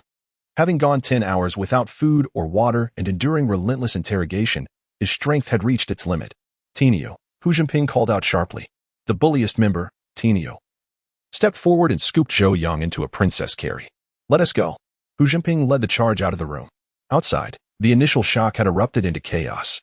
Armed security personnel from the monitoring center had already noticed the commotion in the first-floor lobby and rushed over. Meanwhile, the agents on site had received the alert. Those quick to react drew their weapons, aiming toward the interrogation room. Thus, as Hu Zhengping emerged, he was met with a hail of bullets. Chapter 13. A successful retreat. FBI headquarters, 6th floor. In the office of the director, Bureau Chief Paul had yet to conclude his day, having just received a call from his friend Chris. "Rest assured, I've brought the individual back and am currently interrogating him. This fellow has quite a resilient tongue." Nearly 10 hours have passed without a word. However, I sense the tide is turning. 12 hours is typically the limit for an ordinary person. At that point, he will undoubtedly yield all the information we seek. "My old friend, you must trust my expertise. To be fair, you've been somewhat alarmist. This guy is just an ordinary individual. What kind of storm could he possibly stir? Frankly, if you're looking for a definitive solution, I could transfer him to a high-security federal prison and arrange for an unfortunate accident to ensure his silence forever. Once I finish my questioning, I shall set him on that path." Paul hung up the phone, intending to summon someone to inquire about the interrogation's progress, when suddenly, someone burst into the room. "Director, there's trouble. Terrorists have breached the premises." Paul was momentarily stunned, almost convinced he was hallucinating. "Terrorists? Is this real? Call security," Paul exclaimed, panic rising within him. At that moment, the crackling voice of his subordinate echoed through the walkie-talkie, laden with chaos. "They've come out. Damn it, a flashbang. Ah, my eyes. Open fire, open fire." A barrage of gunfire ensued, causing Paul to go pale. A flashbang? What kind of joke is this? There are indeed terrorists infiltrating the FBI headquarters. This is escalating into something monumental. Someone's injured. Retreat. The opposing firepower is overwhelming. We need backup. They are on the 5th floor. No, they've descended to the stairwell. Hold your ground. I'm en route to the stairwell. No, it's empty. No, they're too fast. They're on the 2nd floor. Hurry. Accompanied by the cacophony of gunfire, there was the faint sound of shattering glass. This is bad. They've broken the window and jumped from the 2nd floor. Quick, pursue them. Damn it, we can't catch up. Paul's jaw dropped in disbelief as he rushed to the floor-to-ceiling windows, just in time to see a sleek SUV speeding away. In that moment, he trembled, his mind racing with one pressing question. Who possesses such audacity to cause a commotion at the FBI headquarters? Even though they are merely a field office, they are still part of the FBI. No matter how brazen the criminals, they wouldn't dare oppose the FBI. What are you waiting for? Hurry, chase after them. Call the police. They must conduct a thorough manhunt. Paul screamed as he dashed out of his office. Downstairs, the 5th floor was in utter disarray, resembling the aftermath of a hurricane. Several security personnel and agents lay injured. Director, someone approached to report. Preliminary assessments indicate over 20 individuals have sustained varying degrees of injury, with 7 gunshot wounds. However, it seems the assailants did not aim to kill. The injured were not struck in vital areas. Paul felt darkness encroach upon his vision. Having just been promoted to director, he was met with such a calamity. If he failed to apprehend the culprits, his tenure as director would be short-lived. Who are they? Paul inquired. His subordinate shook his head, anxiety etched on his face. I don't know. They were fully armed, wearing masks, rendering their faces unrecognizable. However, they appeared well-trained and skilled marksmen. I suspect they may be military personnel. Moreover, they have abducted an inmate from the 5th floor. An inmate? Which inmate? Paul asked, bewildered. The one you mentioned yesterday for interrogation, I believe his name is Zhou Yang. What? It's him, Paul exclaimed, taken aback. 5 fully armed criminals, equipped with professional-grade weapons like flashbangs, dared to storm the FBI headquarters solely to rescue Zhou Yang. Who exactly is Zhou Yang? Military personnel? He recalled Zhou Yang's recent frequent meetings with others. In an instant, Paul felt a jolt of realization. He understood he was entangled in a significant affair. Quick, contact headquarters. And also reach out to the Department of Homeland Security. Yes, you heard correctly, the Department of Homeland Security. This is a serious situation. Paul was in a frenzy. While on the other side, Hu Jinping and his team swiftly departed the scene with Zhou Yang. This task turned out to be rather simple, Tenia remarked, chewing his words. They had prepared themselves psychologically for a glorious mission, yet they were surprised at how effortlessly they had extracted the target from the FBI. Indeed, echoed Blackbird. They hardly fired their weapons, likely out of fear that a larger incident would ensue. If they had been unrestrained, they could have secured the target within minutes. Zhou Yang couldn't help but admire the group. It wasn't the FBI's incompetence, but rather their own formidable capabilities. If he was not mistaken, this was indeed a genuine Special Forces unit, equipped to face FBI security personnel armed only with sidearms. A case of using a cannon to kill a mosquito, truly an overkill. Thank you, Zhou Yang expressed, feeling a surge of excitement. He was finally free. At that moment, Zhou Yang's heart soared back to his homeland. Prepared to employ all he had learned to fortify his country, aspiring to make it the mightiest nation on this blue planet. The principle was simple. If the sovereign treats me as a national hero, I shall repay the nation as such. The deployment of special forces by his country indicated the importance placed on Zhou Yang. Hu Jinping shook his head slightly, signaling that it was unnecessary. Yet he couldn't help but cast a curious glance at Zhou Yang. He was intrigued to know what sort of individual warranted the intervention of such an elite team, risking their honor for a rescue. However, upon a closer look, Hu Jinping found nothing particularly remarkable, just a young, ordinary person. Nevertheless, he would remember Zhou Yang, and perhaps soon, his impression would deepen. The vehicle came to a halt at the street corner, and another car pulled up beside it. The door swung open, revealing Chen Riyun stepping out. Mr. Zhou, I apologize for my inadequate arrangements. Unforeseen circumstances arose, causing you distress, Chen Riyun said apologetically. Fortunately, the mission was accomplished. Had anything happened to Zhou Yang, she would bear the weight of 1,000 deaths. Initially, Zhou Yang felt resentment towards Chen Riyun for her promise to rescue him, only to find himself taken directly to the FBI headquarters. However, reflecting now, he felt no anger. Plans seldom survive the encounter with reality. It's all right. What shall we do now? Zhou Yang inquired, aware they were still in the United States. Chen Riyun replied with a smile, leave the next steps to me, Mr. Zhou. Please. Zhou Yang nodded and waved goodbye to Hu Jinping before entering the vehicle. You all proceed with the original plan for retreat, Chen Riyun instructed Hu Jinping. A direct assault on the FBI headquarters would undoubtedly alarm all security agencies in the United States, FBI, CIA, and the Department of Homeland Security, soon. A net would be cast to hunt down Hu Jinping and his team. However, Chen Riyun was not concerned for their safety. This was the most elite dragon team, and a secure withdrawal was a trivial matter. Chapter 14. The battery argument at the FBI headquarters. Personnel from the CIA and the Department of Homeland Security had all gathered. In the conference room, leaders from various departments convened to receive a briefing on the case. Paul presided over the meeting, letting out a long sigh before suggesting, let us watch the video. The entire headquarters was equipped with cameras, and the actions of Hu Jinping and his 4 companions had not been hindered. They were recorded in their entirety. From the moment Hu Jinping and his team appeared, with Hu Jinping kicking a table and a man across the room, to their rapid ascent to the 5th floor, and then facing a room full of armed agents, they detonated a flashbang to clear their path, swiftly making their escape from the headquarters. The entire video was brief, lasting less than 5 minutes. During this time, there were over 50 armed agents and more than 30 armed security personnel within the building, totaling around 80 individuals. Remarkably, the 5 managed to abduct their target and escape within the short span. As the video concluded, a heavy silence enveloped the room. These 5 individuals were undeniably skilled. Their equipment was exceptional, far from ordinary. The CIA representative remarked, moreover, they are highly trained and exceedingly professional, undoubtedly possessing experience from special forces. The gravity of the situation weighed heavily on everyone present. They had encountered formidable adversaries. An FBI official rose and stated, the crucial matter now is how to apprehend them. A brazen attack on our FBI and the abduction of a prisoner is a direct affront to us. If they escape, we will have lost all face. The heads of the other two departments exchanged glances, silently acknowledging that any disgrace would reflect upon the FBI alone, yet they dared not express their thoughts.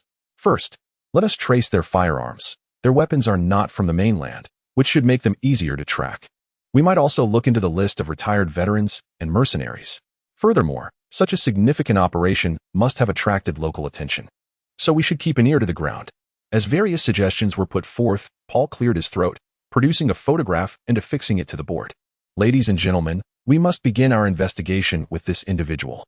As the room turned their attention to him, Paul continued, "This man is Zhou Yang, the prisoner who was abducted. He is a convict incarcerated in our facility. We received intelligence that someone might attempt to abduct him, which is why we temporarily relocated him to our headquarters. However, we never anticipated that the moment he arrived, an assault would be launched to extract him." The CIA representative raised a hand and inquired, "What makes this individual so special?" In a moment of panic, Paul suddenly recalled that Zhou Yang's abduction could perfectly conceal the incident from years prior, in which he had framed Zhou Yang. This man had once been a researcher at the Lofa Institute of Physics, responsible for a classified military project involving high-strength flexible materials. 2 years prior, he had stolen critical research data and sold it to a mysterious buyer. Fortunately, he was apprehended before the sensitive information could be leaked. The room fell into a contemplative silence, the gravity of the situation sinking in as it involved classified military research. Paul continued, "The evidence was irrefutable, and he was sentenced to 10 years in prison. However, our vigilance regarding him never waned. Just days ago, he began frequent contact with certain individuals from Country C. Given our intelligence regarding the attempted abduction, I propose a bold hypothesis. The perpetrators are from Country C, and their objective is the research data Zhou Yang possesses." The atmosphere grew tense, breaths quickening in anticipation. Who could have imagined that Country C was involved? "Paul, are you certain? Do you have evidence?" "Without proof. Do not make baseless conjectures," the CIA representative inquired sternly. Paul nodded emphatically. "Of course, we have been monitoring him, and there are visitation records that serve as evidence." Suddenly, the head of the Department of Homeland Security stood up, saying, "Continue without me. I must report this to the minister." He promptly exited the room. Seeing this, the CIA representative could no longer remain seated and hastily followed suit. Thus, Zhou Yang's name entered the sights of M countries' intelligence agencies. Upon confirming the potential leak of vital military research, M countries' intelligence apparatus began a frantic search for Zhou Yang's whereabouts. In Country C, at the Energy Research Institute, Chen Tiankai's research team had successfully developed a battery model and was currently conducting data tests on a battery the size of a fingernail. Due to breakthroughs in materials, the battery size had been significantly reduced, representing an extraordinary advancement. In modern battery technology, achieving such miniaturization while maintaining capacity had become exceedingly difficult. "Let us first test the capacity," Chen Tiankai said, his eyes slightly reddened from sleepless nights devoted to this verification study. Nearby, researchers commenced the testing process. Soon, the results emerged, 8,300 milliamp hours. The revelation caused gasps of astonishment among the assembled researchers, their breaths quickening. A battery with such a capacity would typically be the size of a palm, yet this one was merely the size of a fingernail, and just 1 millimeter thick, truly unbelievable. Suppressing his excitement, Chen Tiankai urged, "Continue with the tests."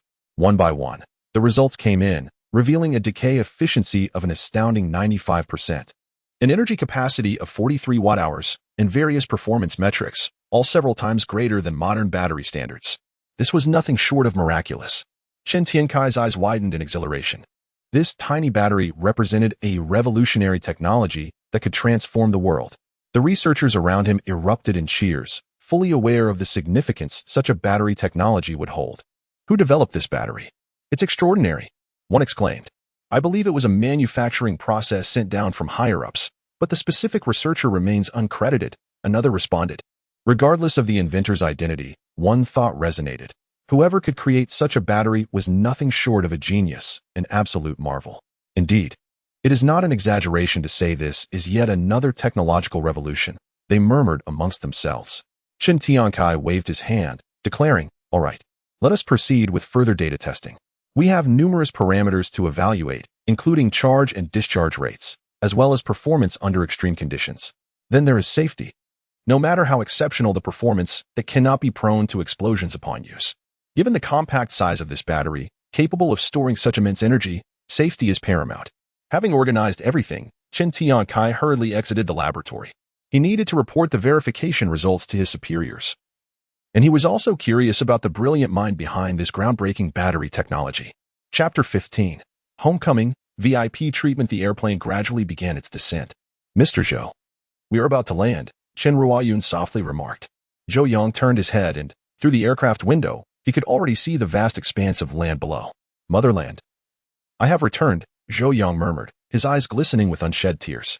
Having left for abroad at 18, he was now 27. And nearly a decade had flown by since he departed from his homeland. Leaving home as a child, returning as an adult, the accent remains unchanged. But the hair has grown gray, although Zhou Yang's hair was devoid of white strands. The 2 years spent in prison had undoubtedly added a touch of weariness to his demeanor.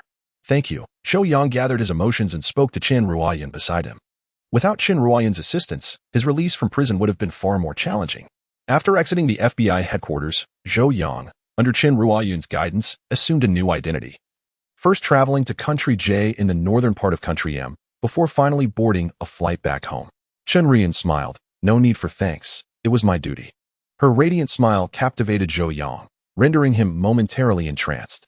At that moment, a voice from the front row drew Zhou Yang's attention. Sister Sue, how many people do you think will be at the airport to greet us? How does this outfit look? Should I wrap a scarf around?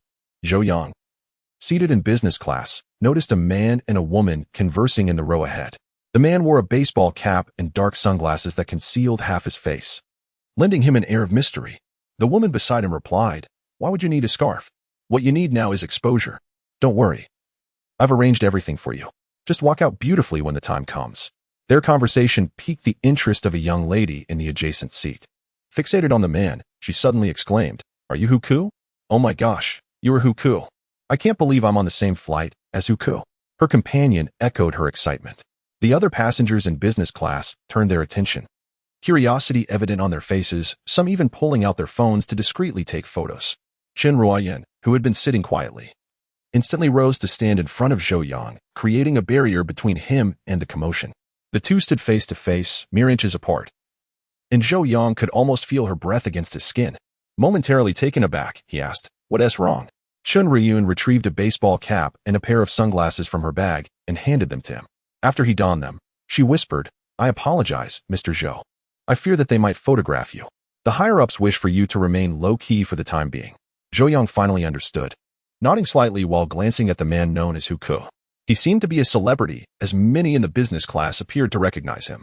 Huku stood up to greet the crowd, even posing for photographs with some fans. Chen Ruoyun's keen gaze swept across the cabin, noting every individual who took out their phone to capture the moment. Do you know him?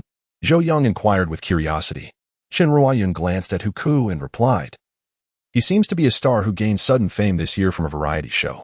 Zhou Yang regarded Chen Ruoyun with surprise, not expecting the stoic agent to keep up with entertainment news. A slight blush crept onto her cheeks as she admitted, I watch occasionally. At that moment, the plane began its descent. Once it came to a halt, passengers began to gather their belongings, preparing to disembark. However, the cabin door remained shut. Why isn't the door opening? One passenger questioned. There are only a few people in first class. Why haven't they disembarked yet? Confusion spread among the travelers. Suddenly, a flight attendant appeared and announced, Ladies and gentlemen, please remain seated for a moment. We may be delayed in disembarking. Delayed? For how long? We are in business class. After all, we should be the first to leave, the passengers protested. The flight attendant smiled but offered no explanation. It soon became apparent that no one was exiting, not even those in economy class. What on earth was happening? Zhou Yang, who had been ready to disembark, now felt perplexed. Chen Ruoyun spoke softly, Mr. Zhou, please remain calm and patient for a little while longer. Zhou Yang nodded and sat back down. Just then, the woman beside Huku exclaimed, Hey, what is going on with your airline? The plane has landed. Why aren't we allowed to disembark? Don't you know there are many people waiting to greet Huku? The flight attendant remained unfazed, standing there with a smile.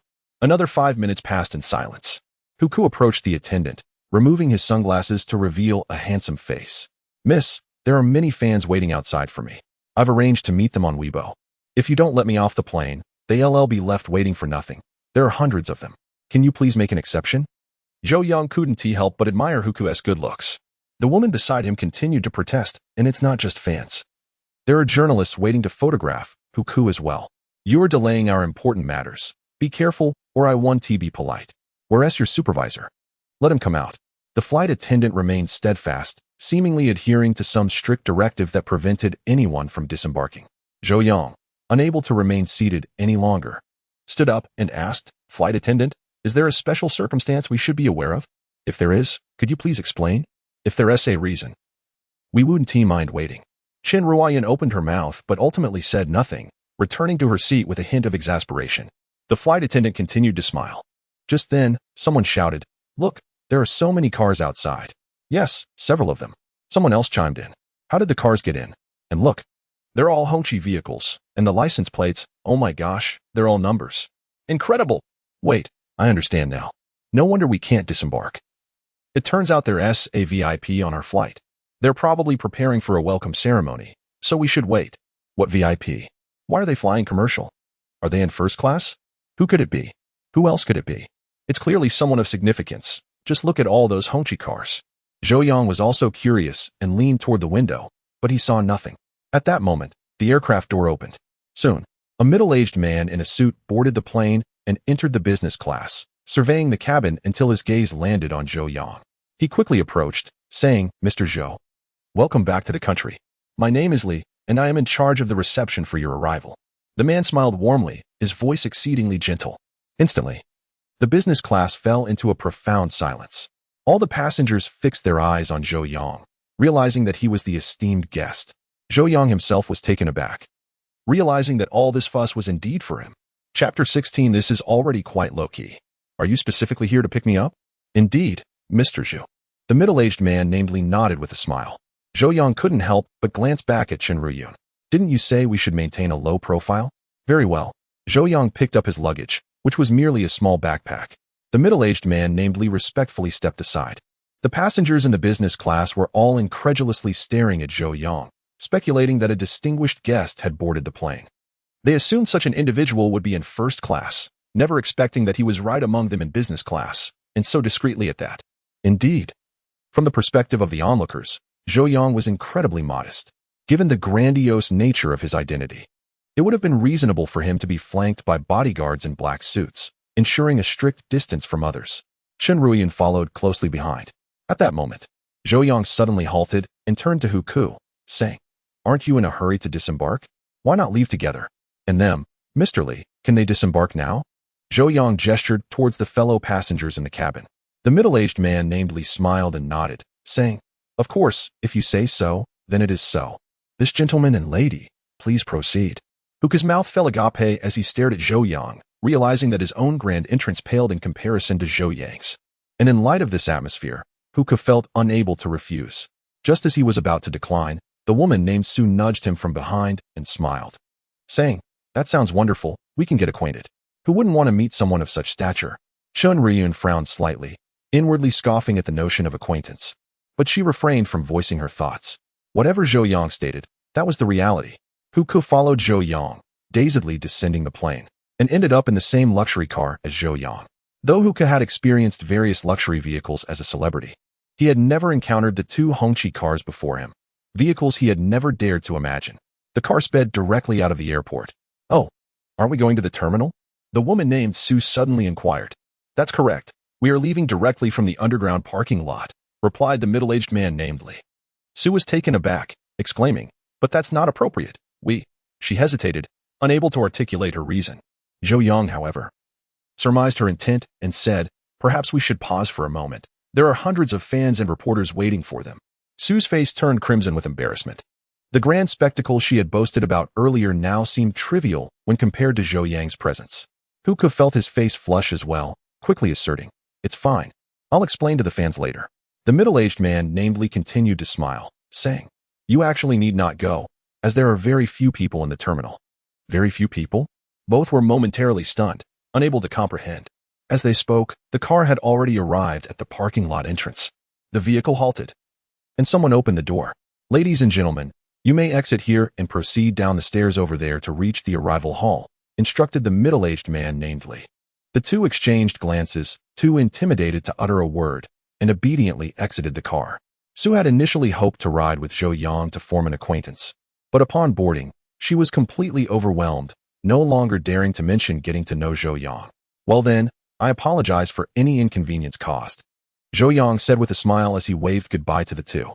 Huka hurriedly replied that it was no trouble at all, appearing exceedingly compliant. The car drove away once more. Huka exhaled deeply, patting his chest as he said, "Wow, I was so nervous I could barely breathe." Sujia. Who is this person? I have no idea, but he's definitely not an ordinary individual, Su replied, her face still pale with fear. Had she known it would be like this, she would have avoided associating with Zhou Yang. There were 4 cars in total, all filled with bodyguards in black suits. The middle-aged man named Li, though he had not revealed his identity, was clearly not an ordinary person. His demeanor was unmistakably distinctive. Let us go? Huka grabbed his suitcase and headed towards the arrival hall. All right, the affairs of significant individuals are not our concern. Prepare yourself. There are fans waiting outside. Don't get too close to them, and remember to smile when facing reporters, understood? Su instructed. Huka nodded in agreement.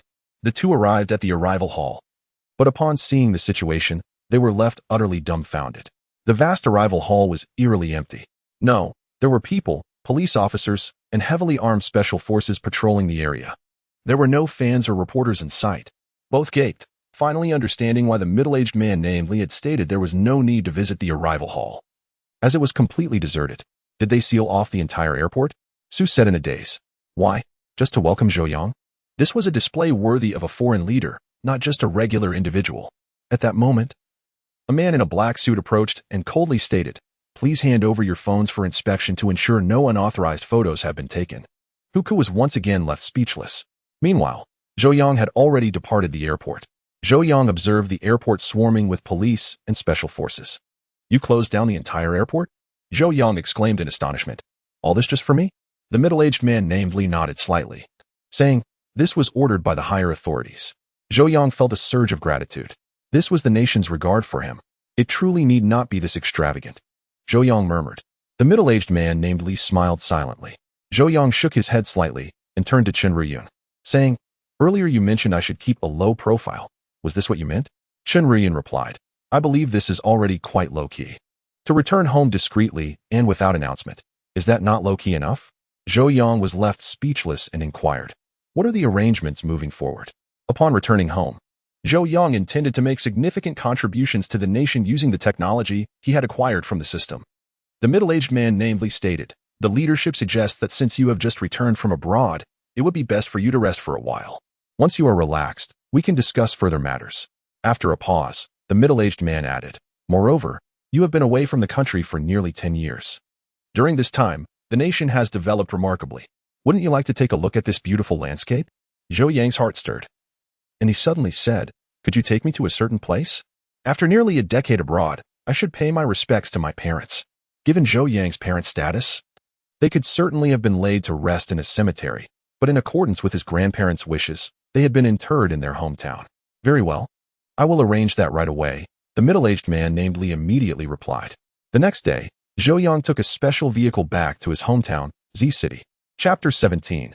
The treatment of heroes in Z City, Linzhou County, Gushan Township, lies Wanghu Village.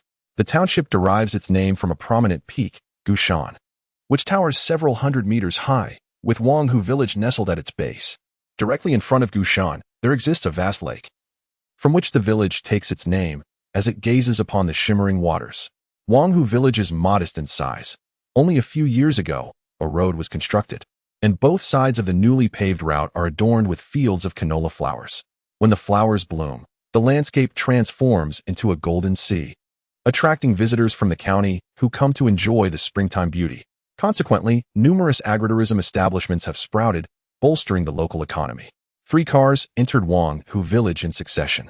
In the middle vehicle sat Zhou Yang, Chen Riyun, and a middle-aged man named Li Tianshu, who had previously met them at the airport. As Zhou Yang gazed out the window, he reminisced about the fields of canola flowers he had encountered during his childhood visits to his ancestral home. Regrettably, it was not the season for blooming canola, and instead, all he could see were barren hills. A temporary road led up the mountain, where construction vehicles were stationed, and numerous workers, clad in hard hats, busied themselves on the site. Zhou Yang frowned. Li Tianshu leaned forward to take a look and remarked, "It appears they are developing the area." Zhou Yang remained silent and instructed, "Please, drive faster." Li Tianshu furrowed his brow. As a secretary, he was adept at interpreting the intentions of his superiors, and he could sense Zhou Yang's mood had soured significantly. Before long, the car came to a halt. The once serene Wanghu village now exuded a commercial air, with agritourism spots replaced by numerous restaurants and small supermarkets. The main road through the village was lined with parked cars, including several luxury vehicles. Zhou Yang did not exit the car immediately. The occupants of the two preceding vehicles, all clad in plain clothes, disembarked first, revealing a contingent of special security personnel. "It's time," Chen Ruoyan said, adjusting her earpiece. Li Tianshu then opened the door for Zhou Yang, who stepped out and surveyed his surroundings, only to find no trace of his childhood memories. "Who is that?" A villager from a nearby shop inquired, curiously observing the group. "I've never seen them before, but with such a large entourage, he must be someone important. Perhaps another superior from the developers is here to inspect the work. Last time, a leader came with a similar entourage." Zhou Yang withdrew his gaze, feeling an inexplicable sense of loss. In the village, he had no remaining relatives. Not even distant kin were likely to exist. His only connection was the shared tomb of his parents on the mountain. Chen Riyun retrieved some offerings from the trunk. "Let us ascend the mountain," she suggested. Zhou Yang, silent, led the way upward. Navigating through the familiar yet estranged narrow paths, they soon encountered a security guard blocking their way. "What are you doing here?" "This is a construction site. You cannot enter," he stated firmly. Zhou Yang's expression shifted. His greatest fear had materialized. He had worried that the construction site would encroach upon his parents' grave, and now it had indeed come to pass. "Step aside." Zhou Yang's eyes reddened as he spoke in a low, intense voice. The guard hesitated, retorting, "Oh, you dare glare at me. Let me inform you. This is a construction site. If you wish to enter, you must speak to your superiors and have them escort you in." Zhou Yang remained silent. But Li Tianshu's face paled drastically. He quickly exchanged glances with Chen Riyun, who subtly gestured to a few of the special operatives. Without hesitation, they approached the guard and forcibly moved him aside. Zhou Yang, undeterred, pressed on. Soon, he reached a flat area, the ground having been leveled. If memory served correctly, this should be the location of his parents' resting place. Darkness clouded Zhou Yang's vision as he nearly fainted. "Mr. Zhou," Li Tianshu rushed to support him, alarm evident on his face. Chen Riyun immediately shouted, "Get a doctor." Fortunately, a physician accompanied them and hurried over with a small medical kit. "I am fine." Zhou Yang pushed Li Tianshu away and, with a sudden, anguished cry, fell to his knees upon the muddy ground. "Father, mother, your son has returned." The lament echoed, leaving him speechless. In that moment, his heart brimmed with fury. His parents' grave had become his sole tether to this world, and now it lay desecrated. Zhou Yang felt a deep sense of injustice. His parents had sacrificed their lives for the nation as military industry experts. He recalled how they often toiled night and day in the name of research. They had devoted their lives, and even their very existence, to the military cause. Yet in death, they had been denied even a proper grave. Was this truly the treatment that heroes deserved? Li Tianshu's expression was equally grim as he stepped forward and spoke softly. "Mr. Zhou, rest assured, I will ensure you receive an explanation regarding this matter."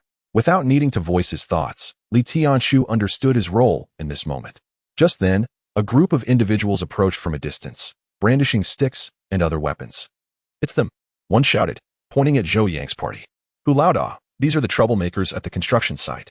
The leader, a young man adorned with a thick gold chain around his neck, swaggered forward, sizing up Zhou Yang's group. "You have quite the audacity to come here and cause a disturbance. Do you even know where you are?" The crowd remained silent. "I'm talking to you." Pretending not to hear? "Fine. If you won't heed my words, you'll regret it. Get them." Chen Riyun waved her hand nonchalantly, instructing, "Liamo, you go." A special operative stepped forward, cracking his knuckles, and took a bold step into the fray. Despite facing over a dozen armed opponents, Liamo appeared undaunted as he charged ahead. "Fight me," Hu Laoda yelled, swinging a steel pipe toward him. In an instant, Liamo unleashed a punch, so swift that it was nearly imperceptible. A resounding thud echoed as Hu Laoda crumpled to the ground, dazed and stunned. Realizing the steel pipe in his hand was now bent, Liamo, like a wolf among sheep, unleashed a flurry of strikes, and within mere moments, he stood alone as the sole victor, the others scattered in disarray. Chapter 18. Retrieve the troublemakers. Having completed all that was necessary, Liamo stood back calmly. as if single-handedly defeating a dozen men was merely a trifling matter to him. Zhou Yang rose and inquired, "Could you fetch me a shovel?" Chen Ryun pointed to an individual who promptly went to retrieve it. Meanwhile, Hu Laoda and his group lay on the ground, wailing incessantly. Hu Laoda shouted, "Fine. You think you can fight? Just wait. This isn't over." Saying this, he took out his phone and began dialing. The crowd did not intervene, nor did they even glance in his direction. Soon enough, the shovel was brought forth. Zhou Yang accepted it, assessed the area, and commenced digging. This patch of land had been leveled, and his parents' graves were likely buried beneath. Given the passage of many years, the surrounding topography had also changed, rendering Zhou Yang uncertain of the exact location. Nevertheless, he was determined to excavate and rediscover his parents' resting place. "Mr. Zhou, allow me to assist," Li Tianchu hurriedly stepped forward. "No need, I can manage this myself," Zhou Yang declined. Li Tianchu's expression shifted, and he immediately pulled out his phone to make a call. In about 10 minutes, a large number of workers rushed over from the construction site. Simultaneously, 2 police officers in uniforms appeared along the mountain road, leading a grand procession. At the forefront was a middle-aged man clad in a gray suit. Manager Chu, upon seeing him, Hu Laoda seemed to find his anchor and quickly scrambled to his feet. Approaching, Manager Chu, "These people have been too brutal. Each one of them can fight. Look at what they've done to me. They came here to provoke us, and we cannot let them off." The middle-aged man stepped forward, scrutinizing Zhou Yang and his group before speaking in a solemn tone. "What are you doing here? Do you know where this place is?" "This is the construction site of our Qiyun group. I am Chu Bo, the project manager here. Why are you causing a disturbance?" No one responded. Zhou Yang continued to dig, having already unearthed a shallow pit, yet still failing to locate his parents' graves. At that moment, the 2 police officers approached closer. "Captain Su, you finally arrived. These individuals are causing trouble at our construction site. Could you assist in handling this?" Chu Bo gestured towards Zhou Yang's group. With the development of Wanghu village, there was a significant influx of people, prompting the town's police station to establish a police office. The 2 officers were from this office. A middle-aged officer stepped forward, glanced at the injured Hu Laoda and his group, and then raised his voice. "Who are you people?" Still, no response was forthcoming. Everyone stood near Zhou Yang, silently observing him dig. The middle-aged officer frowned and barked, "If you won't speak, then you all can accompany me back to the station." Yet, no one moved. The officer glared, stepping closer, but was immediately intercepted by a special agent. "Do you dare to assault an officer?" The middle-aged officer roared in anger. The special agent remained silent. Chen Ryun exchanged a glance, and the special agent produced an identification card, displaying it to the middle-aged officer. Initially furious, the middle-aged officer turned pale upon glancing at the card, as if a bucket of cold water had been poured over him, cold sweat breaking out on his brow. "Who are you people?" he stammered. The special agent put away the card without answering. This time, the middle-aged officer, having been disregarded, felt too intimidated to express his anger. The words and seal on the card made him tremble. "Captain Su, is there a problem?" Chu Bo inquired, stepping forward. The middle-aged officer shook his head. Chu Bo frowned. "Then why are you still standing there? Take them away. Having them here will certainly delay our project." The middle-aged officer quickly shook his head. "Perhaps we should let this go. It's a minor issue, not worth the trouble." The identity of Zhou Yang's group left the middle-aged officer reluctant to disclose anything. "A trivial matter?" Chu Bo glared, scrutinizing the middle-aged officer with suspicion, recalling the sudden shift in the officer's demeanor after seeing the special agent's identification. After a moment's contemplation, Chu Bo turned to Qin Ruoyan and remarked, "So, you have connections, do you? I'm curious to see who dares to oppose our Qiyun group in Z City." With that, Chu Bo took out his phone and dialed a number. Once connected, he spoke loudly, "Director Liang, is that you? This is Chu Bo from Qiyun. We met at the last dinner gathering." The middle-aged officer trembled at the mention of Director Liang, presumably the head of the municipal police department. "Director Liang, we have a small issue that requires your assistance. Our project in Gushin is being obstructed. As you know, this is a key project for our city, with an investment of several billion, and the timeline is tight. If this disturbance delays us, I will have a hard time explaining." "What? You will send someone over? Excellent. I will await their arrival." After hanging up, Chu Bo wore a smug expression, pointing at Qin Ruoyan. "You think you're so bold? Just wait and see how I deal with you today. To oppose our Qiyun group is ill-advised. You should have inquired about our standing in Z City. We are the leaders here." He raised his thumb in an excessively arrogant manner. Regrettably, none of those present paid him any heed, not even sparing him a glance. Chu Bo felt as if he were speaking to the air. his frustration mounting as he gritted his teeth and retreated. No one left the scene. All remained, waiting. Only Zhou Yang persisted, perspiring profusely as he continued to dig. After another quarter of an hour, several police cars could be seen approaching from afar. Within moments, over a dozen officers disembarked, led by yet another middle-aged officer. "I am He-jun, the chief of the Gushin Township Police Station. Which one of you is Manager Chu?" he inquired. Chubo stepped forward to greet him. He-jun shook his hand, saying, "I apologize, Manager Chu, for the delay in your project. Where are the troublemakers? I will handle them immediately." Chubo pointed at Zhou Yang and his group, declaring, "It's them." He-jun frowned slightly, about to speak when Officer Su hurried over and whispered a few words in his ear. "What?" He-jun's expression shifted dramatically. "Are you certain? It can't be a fake identification, can it?" "Fake." Officer Su was taken aback, having only given it a cursory glance and not seeing any clear details. He-jun scoffed. "Old Su, you truly are mistaken. Such individuals would not descend to our level. It must be counterfeit. This is quite serious. They dare to forge government documents. We shall take you all in for a thorough investigation." With that, he waved his hand, and several officers moved to encircle them. Just then, a convoy of military trucks appeared at the foot of the mountain. "Why are there so many military vehicles?" someone exclaimed in surprise. The next moment, a formation of soldiers rapidly ascended the mountain, advancing directly toward the crowd. In an impressive display, over 100 armed soldiers marched in unison, each fully equipped, and approached the scene. The crowd was instantly paralyzed with fear, bewildered by the unfolding events. Then, a leader, adorned with 3 stars, sprinted to Zhou Yang's group, came to a halt, saluted, and announced, "Comrades, we are from the Z Army District, the 121st Regiment, led by Company Commander Meng Yuanqi, here to report to you. Please give your instructions." Upon hearing this, everyone present was rendered utterly speechless, their eyes nearly popping out in shock. Chapter 19. Hollowing out the mountain. Chubo, He-jun, and the on-site police officers, along with dozens of workers from the construction site, stood frozen in place, paralyzed by the presence of armed soldiers. Li Tianshu nodded slightly and addressed the company commander, saying, "Comrade Commander, please take your men and secure the entire construction site, halting all operations." "Understood." Meng Yuanqi snapped to attention and turned to face his troops, proclaiming loudly, "All companies, report. First platoon to the north, second platoon to the east, third platoon to the south. Each platoon will assign one squad under the command of Deputy Commander Hong to oversee the west, ensuring vigilance and sealing off the site. No one is to enter or exit." With the command issued, the soldiers sprang into action, their movements silent save for the sound of marching feet, creating an atmosphere of awe. Chubo gaped in disbelief and shouted, "By what authority do you seal off this site? What gives you the right?" Li Tianshu gestured for Chubo to approach. "Manager Chu, do not go near them. They are armed." Hu Laoda trembled, tugging at Chubo's sleeve.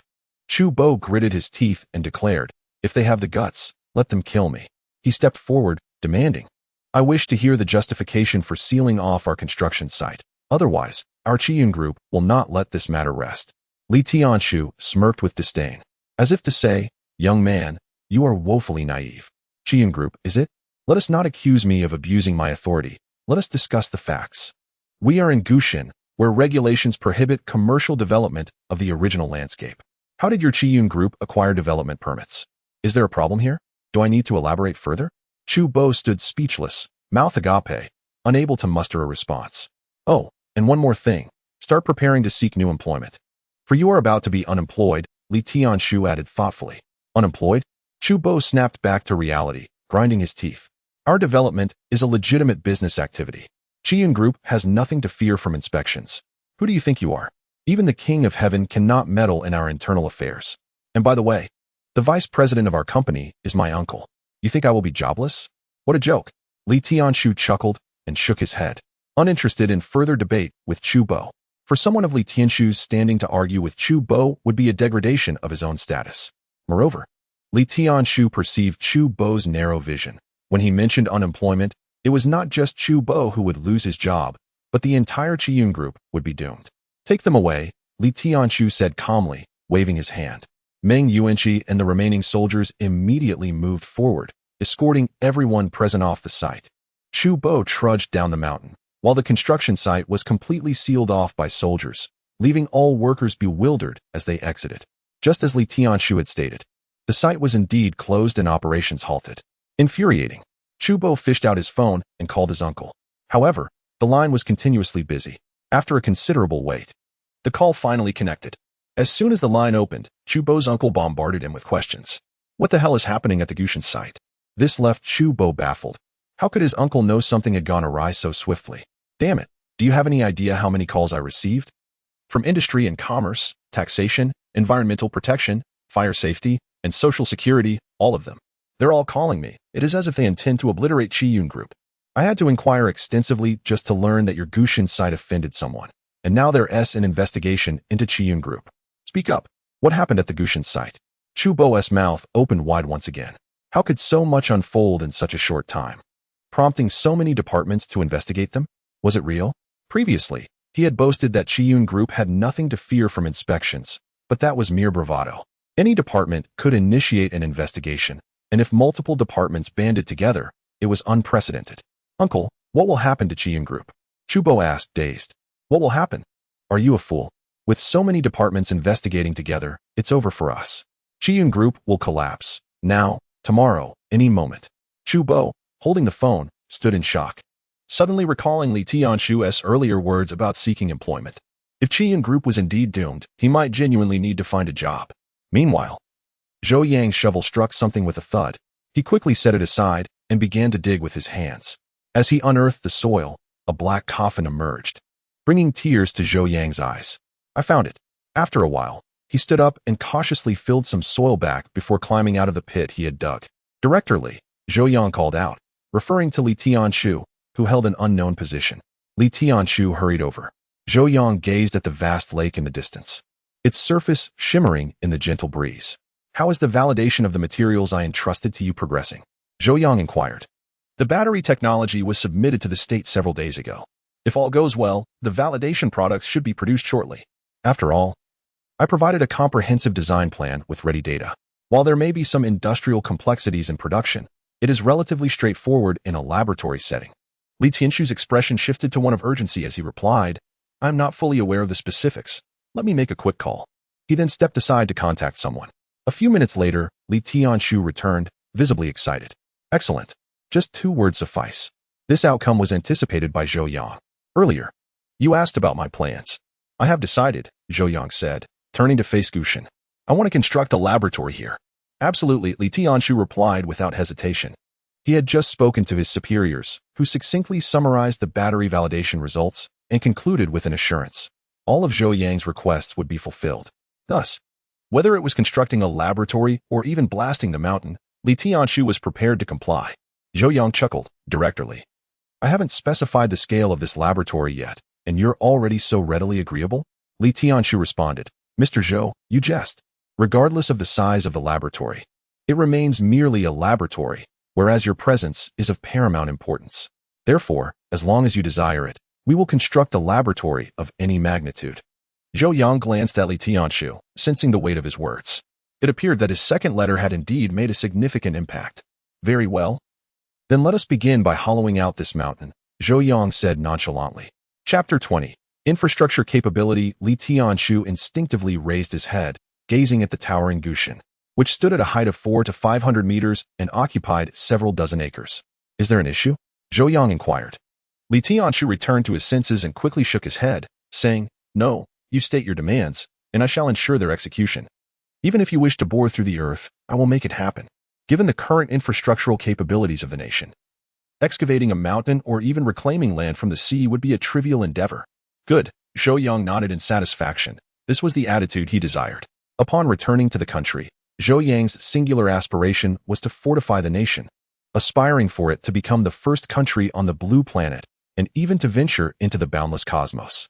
Money and power were trivial pursuits for Zhou Yang, utterly mundane. Take, for instance, the battery technology he was prepared to offer to the state for a staggering sum of 100 billion. Would the nation hesitate to provide it? Certainly not. 1,000 billion, or even 2 or 3,000, would make no difference to him. Hence, Zhou Yang was indifferent to monetary matters. To him, money was merely a figure. What he desired, the state would provide. Upon returning to the village, that very day, Zhou Yang and his party settled in. Zhou Yang commenced drafting blueprints, envisioning the laboratory to be situated within Gushan, a sudden inspiration of his. His ambition was to construct the mecha within 5 years. This formidable weaponry held the potential to alter the global balance of power, rendering secrecy paramount, thus necessitating its concealment within the mountain. The next morning, Zhou Yang rose early and presented an initial design of the laboratory to Li Tianshu. The entire lab was delineated into several key areas, the first being the accessory zone, responsible for the production and design of components surrounding the mecha. The second, the assembly area, where the mecha, towering nearly 10 meters, would require ample space for assembly and experimentation. And the third, the experimental zone, where theoretical research and technological validation would take place. Other necessary living quarters were deemed unnecessary to elaborate upon.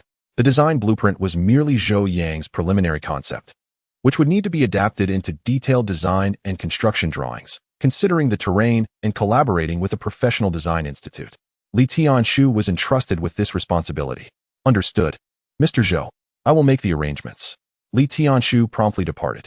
The machinery of the state commenced its operations with astonishing efficiency. By the following day, government officials arrived in the village, presenting an offer that was impossible to refuse: the relocation of all residents of Wanghu Village. Moreover, not just Wanghu Village, but several surrounding villages within a 20-kilometer radius of Gushan were also slated for demolition. Concurrently, engineering teams had already entered Wanghu Village to commence on-site measurements. That same day, heavy machinery arrived, accompanied by a workforce of thousands, beginning construction with the priority of road building. Not merely ordinary roads, but a highway was being constructed. Zhou Yang did not inquire about its destination. To him, the entire project as progress seemed as miraculous as moving mountains and filling seas. What might have been barren land one day was leveled the next, and by the third day, concrete had been poured and the foundation laid. By the fourth day, it had transformed into a vast, straight highway. Such investment was nothing short of boundless, an incalculable commitment. Mr. Zhou, here is the first version of the design. What do you think? If it does not meet your standards, I will have them revise it. In the conference room, Li Tianshu presented a video rendering of the laboratory's overall design. It was comprehensive, based on the entirety of Gushan, and met all the requirements Zhou Yang had previously outlined. Furthermore, the design standards adhered to the highest benchmarks. Having previously worked at an internationally renowned physics research institute, Zhou Yang was well-versed in laboratory design standards, and this proposed laboratory ranked among the best globally. Acceptable. Let us proceed with construction based on this design. Zhou Yang nodded. Li Tianshu let out a quiet sigh of relief. Producing a design blueprint within days was no small feat. Very well. The projected time frame is 45 days. What do you think, Mr. Zhou? Zhou Yang nodded. 45 days to excavate a mountain and construct a high-standard laboratory, without the astonishing infrastructural capabilities of the state. This task would be utterly impossible. By the way, I would like to visit BYD. Is that feasible? Zhou Yang inquired. With the laboratory arrangements settled, Zhou Yang's next task was singular: to create the mecha. The mecha constituted a systematic engineering endeavor. Even the slightest screw on the mecha could not be something casually procured from a hardware store. Its technological sophistication might surpass that of modern society. Moreover, the key was industrial production. Zhou Yang did not intend to engage in experimental production. He aimed to leap directly to industrial-scale manufacturing. This plan had yet to be disclosed to the state. In fact, the authorities were still under the impression that Zhou Yang was focused on battery research and remained unaware of his true intention to construct mechas. No one inquired, and Zhou Yang refrained from divulging. The crucial point was that the state was wholeheartedly supportive, thus he had no need to present a PowerPoint to request funding. In summary, he would simply proceed with his endeavors. Li Tianshu nodded. Of course, I will arrange it. The following day, Zhou Yang took a helicopter to the nearest airport, accompanied by Li Tianshu and Chen Riyun. It seemed the state had appointed Li Tianshu to oversee daily operations, while Chen Riyun was tasked with Zhou Yang's safety. Through the helicopter window, Zhou Yang suddenly noticed a newly established camp just a few kilometers from Gushan. This will serve as a confidential research facility, a basic security measure, Li Tianshu explained. Zhou Yang marveled inwardly. A basic security measure indeed, as they had essentially stationed an entire military unit. The journey was quiet, and that evening, Zhou Yang and his party arrived in City X. After a night's rest, they set out the next morning for BYD's assembly plant. Zhou Yang chose BYD because it was the undisputed leader in domestic battery technology, with unrivaled industrial production capabilities and technical prowess. Having provided prior notice, A festive atmosphere greeted Zhou Yang and his party upon their arrival, with decorations and balloons adorning the factory. "Hello, Director Li." Leading the welcome was Wang Haoning, the chairman of BYD, who approached Li Tianshu with a handshake. Wang Haoning recognized that Li Tianshu was no ordinary individual. Even provincial leaders would treat him with the utmost respect. Li Tianshu nodded slightly but quickly stepped back to introduce Zhou Yang, saying, "Chairman Wang, allow me to introduce Mr. Zhou." Wang Haoning's hand met empty air, yet he reacted swiftly, not retracting it, and promptly turned to Zhou Yang, already exclaiming, "Hello, Mr. Zhou." "Greetings, Chairman Wang." Zhou Yang shook Wang Haoning's hand, harboring great respect for this man who had elevated battery technology to world-class standards. Chapter 21. You should thank me. Once he withdrew his hand, Wang Haoning had the leisure to scrutinize Zhou Yang. His first impression was that Zhou was remarkably youthful, barely reaching the age of 30. Such a young individual had managed to compel Li Tianshu to voluntarily step back and relinquish the center stage, indicating Zhou Yang's extraordinary status. Wang Haoning, being a person of discernment, noticed that the coaster they had arrived in had come to a halt, with security personnel disembarking first. Each of these guards exuded vitality, clearly not mere ornamental figures, and their belts bulged, signifying the presence of real weapons. It was evident that individuals who traveled with such serious security could not be ordinary. Thus, Wang Haoning racked his brain to recall who Zhou Yang was, but could not remember, despite his efforts. The crucial question remained: what business did Zhou Yang have visiting his factory? Was it merely to extort or demand something? Resolving to face whatever came his way, Wang Haoning decided that he must uphold his dignity to avoid giving Zhou Yang any reason to criticize him. With that thought in mind, he smiled more sincerely and led Zhou Yang and his entourage into the factory for a tour. Zhou Yang, for his part, did not indulge in excessive pleasantries with Wang Haoning and instead focused intently on the factory tour, occasionally posing pertinent questions. The visit lasted over 2 hours, encompassing not only the assembly factory but also the research and development center, along with the latest lithium battery displays. As the group made their way to the administrative building, Wang Haoning lingered behind to discreetly inquire of his CTO, Wu Chun. "What do you think they are here to see?" he asked. Wu Chun furrowed his brow and pondered, then shook his head. "I can't say what their purpose is, but I do know that this Zhou is definitely knowledgeable." "Knowledgeable?" Wang Haoning pressed. Wu Chun nodded. During the tour, he asked several critical core questions. "I can't claim he understands the specific technology, but he clearly possesses profound insights into the battery industry and its technologies." Wang Haoning frowned, contemplating the implication that Zhou Yang might be a technical expert. Why would a person of such technical caliber, accompanied by someone of Li Tianshu's standing and with such high security, visit his company? Confusion washed over him. Meanwhile, Zhou Yang was conversing with Li Tianshu. Zhou Yang understood that Li Tianshu served as a vital link between himself and the higher-ups, allowing his intentions to be conveyed seamlessly. Therefore, he felt it prudent to discuss certain matters directly with Li Tianshu. "Director Li, what are your thoughts?" Zhou Yang inquired. Li Tianshu considered for a moment before responding. "It's quite impressive. I know BYD is a model of a private enterprise, renowned internationally for its battery technology and a leader domestically." Zhou Yang smiled. "So, do you think it would be feasible to entrust my battery technology to BYD for production?" Li Tianshu exclaimed, taken aback. "Mr. Zhou, are you suggesting that you intend to have BYD produce your developed battery?" "Why?" Li Tianshu's first reaction was one of confusion. Such high-tech batteries should ideally be produced by state-owned enterprises. If existing state enterprises were inadequate, establishing a new company should not pose a significant challenge. Wait. Li Tianshu suddenly realized a more critical question, quickly asking, "Mr. Zhou, are you implying that the battery is ready for production?" This was not merely in the experimental verification phase, was it? The distinction between laboratory production and industrial-scale manufacturing was monumental. Zhou Yang's statement suggested that he might have resolved the industrial design for carbon nanotube batteries. Li Tianshu couldn't help but gasp. This was no trivial matter.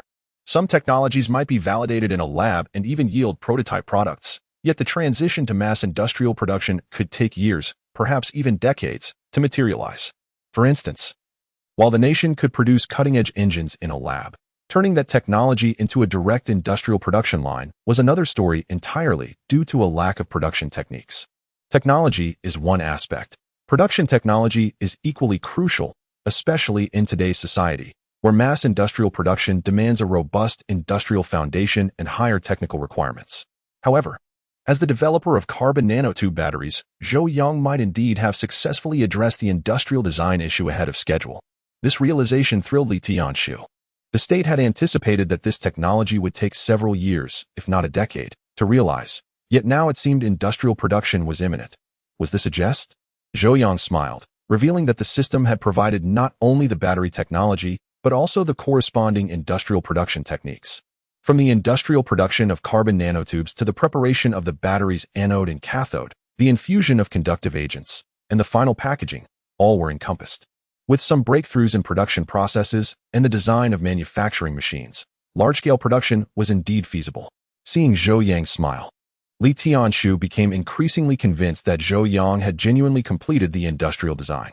Mr. Zhou, I need to make a phone call to communicate with the higher-ups, Li Tianshu said urgently. Zhou Yang nodded, recognizing that such matters required communication with the leadership to secure their support. As for entrusting production to BYD, it represented an opportunity for the company to soar. Thus, Zhou Yang felt that Wang Haoning ought to be sincerely grateful to him.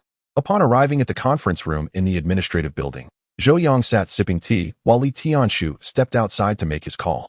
Wang Haoning and several senior executives from BYD exchanged glances, unsure of Zhou Yang's intentions.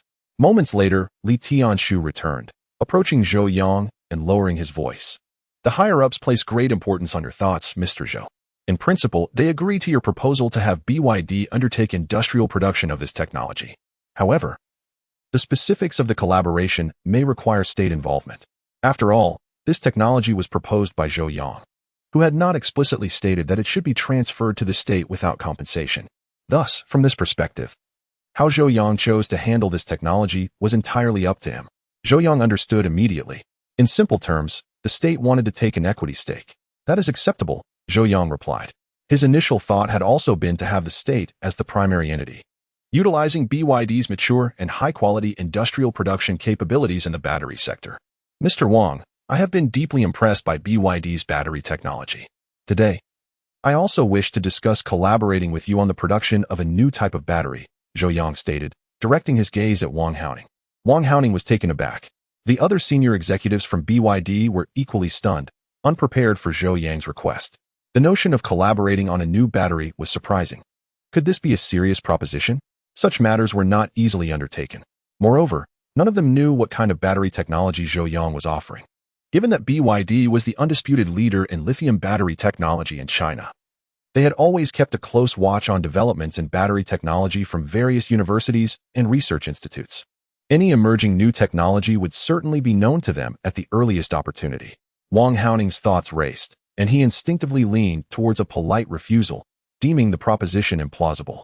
However, before he could articulate his denial, his phone rang unexpectedly.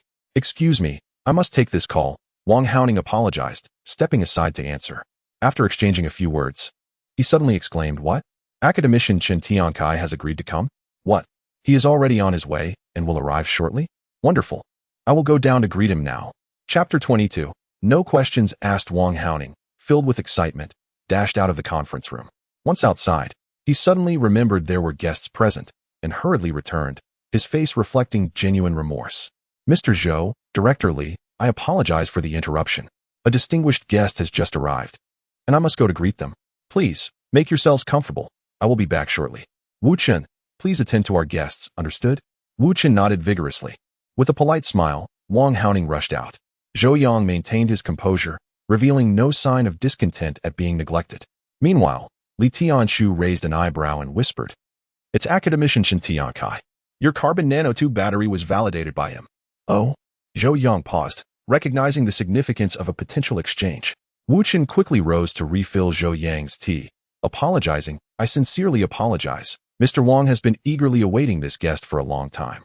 If there has been any oversight, please forgive us." Zhou Yang waved his hand dismissively, inquiring, "Is there a blackboard?"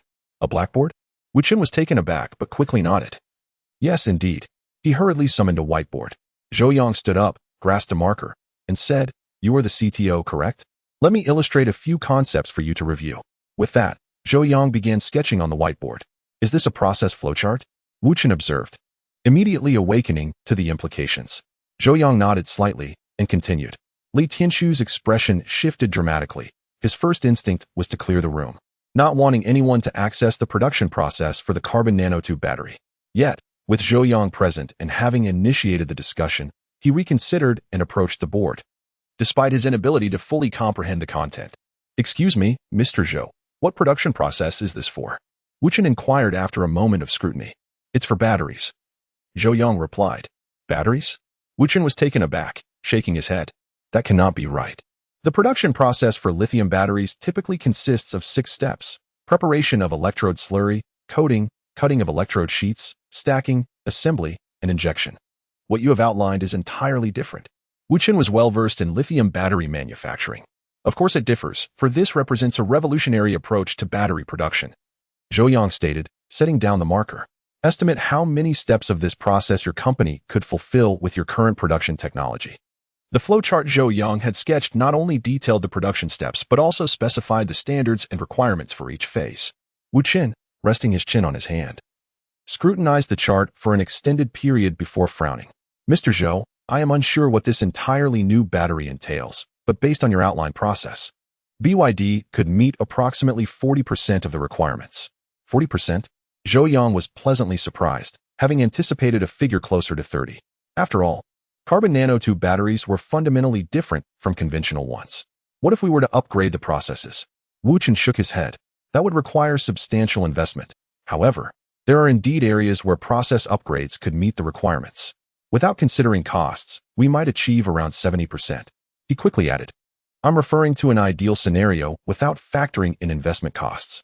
"That aligns with my expectations," Zhou Yang smiled, returning to his seat. BYD's technical prowess and production capabilities were undoubtedly top-tier domestically. His choice had proven sound. Yet some might argue that military enterprises should surpass private firms in capability. Theoretically, that is true, but in practice, military and private sectors follow entirely different technological paths. For instance, military research focuses on durability and stability in chips, prioritizing functionality over specifications like size or nanometer scale, as their applications differ significantly from consumer electronics. Conversely, private firms emphasize performance, integration, and miniaturization, leading to distinct demands in production techniques. Thus, the notion that military technology can seamlessly transfer to private enterprises and provide a 20-year advantage is far from realistic. In the realm of battery production, BYD stands undisputed as the leader. This is an undeniable fact. Wu Chen regarded Zhou Yang with skepticism, his interest piqued by the mention of a new type of battery. Zhou Yang's detailed production flowchart suggested a level of seriousness that dismissed the notion of mere speculation. Could there truly be groundbreaking technology emerging? He could not resist pulling out his phone to search for related news, but found nothing. After inquiring with acquaintances, Wu Chen received a message from a friend at the Chinese Academy of Sciences. "Don't ask, just know there is nothing." Wu Chen's heart raced. Perhaps there was something indeed. He looked back at Zhou Yang, whose expression had shifted multiple times, sensing that Zhou Yang knew something significant. Zhou Yang continued his low-key discussion with Li Tianshu, stating, "I can organize a team to tackle the remaining 30% of the process. The investment will be considerable, but in the long run, it is essential. The greatest reward from overcoming a technological challenge is not merely the technology itself, but the cultivation of research talent throughout the process, talent that is invaluable." Li Tianshu nodded in agreement. "Mr. Zhou, what is your preliminary estimate for this investment?" Zhou Yang pondered seriously for a moment, raising a finger. 100 billion. 100 billion? Li Tianshu's eyes widened. Isn't that a bit low? He believed that resolving a production process of such epic-making significance would warrant an investment in the billions. Not too little, Zhou Yang chuckled. He had already acquired detailed production processes from the system. Now it was merely a matter of translating those concepts into reality. Chapter 23. Not a human, but a godly. Tianshu nodded, half convinced. 100 billion, 1,000 billion. He decided not to argue with Zhou Yang any further. After all, the state fully supported this endeavor. Whatever Zhou Yang required, they would provide. "So, Mr. Zhou, what are your thoughts on this collaboration?" Li Tianshu inquired once more. Zhou Yang replied, "We can establish a new company to extract BYD's battery production business, incorporating it into this new entity as a technical investment. The state will then invest proportionally, and the profits can be distributed accordingly. As for the specific shareholding proportions, you can negotiate with BYD. The battery production business is one of BYD's main operations, alongside numerous other ventures, such as automobiles. Zhou Yang's idea is entirely feasible. allowing for the separation of BYD's battery operations into a new company, thereby utilizing their existing battery production technology while avoiding any ambiguity in the division. I understand. Li Tianxu nodded and then asked, and what about you, Mr. Zhou? If this new company is established, with BYD providing production technology and the state investing funds, what will Zhou Yang contribute? After all, you possess the most critical technology. Without it, this company cannot exist. I shall refrain from contributing. It is unnecessary. As I am not in need of that money, Zhou Yang replied nonchalantly, though he currently had no funds to his name. However, Zhou Yang was far from financially constrained. He had arrangements for meals, transportation, and even clothing, which were all managed by dedicated personnel. Chen Ruyun not only handled Zhou Yang's security, but also took complete charge of his daily life. Thus, Zhou Yang had no use for money, rendering it superfluous. Li Tianxu smiled, choosing not to press further. His inquiry was merely to gauge Zhou Yang's perspective. While Zhou Yang could opt out, the state could not afford to overlook those who contributed significantly. After a brief wait, Wang Haoning returned, first offering his apologies before stating, Mr. Zhou, Director Li, it's almost noon. I will host a meal for us at the company's cafeteria. Conveniently, Academician Chen will also be there, and we can sit together to chat and get acquainted. Zhou Yang nodded in agreement. Li Tianxu also rose, saying, that sounds good. I'm familiar with Academician Chen. Oh? Wang Haoning was taken aback, unaware that Li Tianxu and Chen Tiankai were acquainted. The group set off toward the cafeteria, which was not the employee cafeteria but rather a dining area for the company's executives, adorned as splendidly as a five-star hotel. Upon entering, they encountered a group exiting, led by an elderly man with white hair, flanked by individuals nervously attempting to stop him. I have told you, my time is limited. I cannot afford to dine with you. The elderly man expressed his dissatisfaction. Wang Haoning's expression shifted as he rushed forward, asking, Academician Chen, what's going on? Why are you leaving so abruptly? The white-haired elder was Chen Tiankai, who glanced at Wang Haoning and replied, Mr. Wang, I appreciate your kindness, but I have more pressing matters to attend to. Therefore, I must decline the meal. It's unnecessary. Just ensure that the discharge testing apparatus is available for our use on schedule, and that will suffice. Chen Tiankai had come to BYD to borrow a discharge testing instrument, which was exclusively available at BYD nationwide. Academician Chen, I've already assured you regarding the instrument. It will be arranged. I understand you are busy, but even amidst work, one must strike a balance. A meal will not take too much time. Moreover, I would like to introduce you to a friend, Wang Haoning persisted. Let it be. Chen Tiankai retorted stubbornly, waving his hand to leave. At that moment, Li Tianxu stepped forward, saying, Academician Chen, it has been a while. Chen Tiankai suddenly froze, scrutinizing Li Tianxu, uncertainly stating, You are Director Li, what brings you here? They had met previously, barely enough to be considered acquaintances. By the way, Director Li, where is Mr. Zhou? May I meet him? Chen Tiankai inquired hastily. For days, he had been engaged in the verification of carbon nanotube batteries, and with each test, he was increasingly astounded by the superior performance of this novel battery, surpassing any existing technology. Thus, his curiosity about the developer of this battery grew immensely, and he had repeatedly sought permission to meet him, but to no avail. Nevertheless, using his connections, he discovered that the developer's surname was Zhou and was currently in the country, accompanied by Li Tianxu. Desperate, Chen Tiankai pleaded, Please, Director Li, I truly wish to meet Mr. Zhou and seek his guidance. Nearby, Wang Haoning and the senior executives of BYD stood in shock. Chen Tiankai, who had shown no regard for them, was now imploring Li Tianxu for an audience with this Mr. Zhou. It was one thing to ask. It was another to seek counsel from him. Wang Haoning's mind was racing. You are an academician. He could hardly fathom what kind of extraordinary individual could inspire such reverence from Chen Tiankai. At that moment, Wu Chen's expression shifted dramatically as he discreetly gestured toward Zhou Yang, whispering to Wang Haoning, Mr. Zhou, accompanied by Director Li, must be Zhou Yang.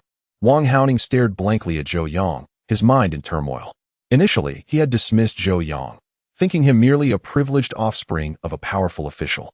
When Zhou Yang proposed collaboration to develop a new battery, Wang Haoning had not taken him seriously, deeming his claims mere bluster. However, he now realized he had been the greatest fool, desperately seeking deities only to discover that Zhou Yang was the most formidable entity before him. Li Tianxu smiled, gesturing toward Zhou Yang. Academician Chen, allow me to introduce you. This is Zhou Yang, Mr. Zhou. You are Mr. Zhou? Chen Tiankai's eyes lit up as he swiftly approached Zhou Yang, examining him with excitement barely contained. Academician, greetings. Zhou Yang extended his hand in salutation. Chen Tiankai hurriedly shook Zhou Yang's hand, exclaiming, Mr. Zhou, the carbon nanotube battery you developed is simply extraordinary. It is a groundbreaking invention that has the potential to change the world. In that moment, Chen Tiankai struggled to find adequate words to convey the technological marvel of the carbon nanotube battery. To him, the revolution in battery technology was akin to the very heart of industry, capable of transforming the entire globe. Wang Haoning and the others were once again left speechless. Chen Tiankai's reaction was surprisingly humble. What was this carbon nanotube battery that warranted such high praise from the nation's leading battery expert? Wang Haoning could discern that this was not mere commercial flattery, it was genuine admiration. In an instant, Wang Haoning's perception of Zhou Yang transformed.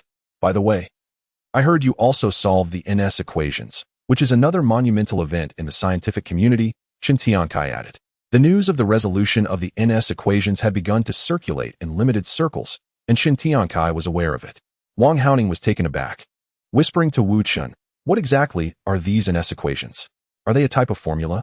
Wu Chun, fully informed on the matter, looked at Wang Haoning with a mix of amusement and disbelief, stating, it's an incredibly significant achievement.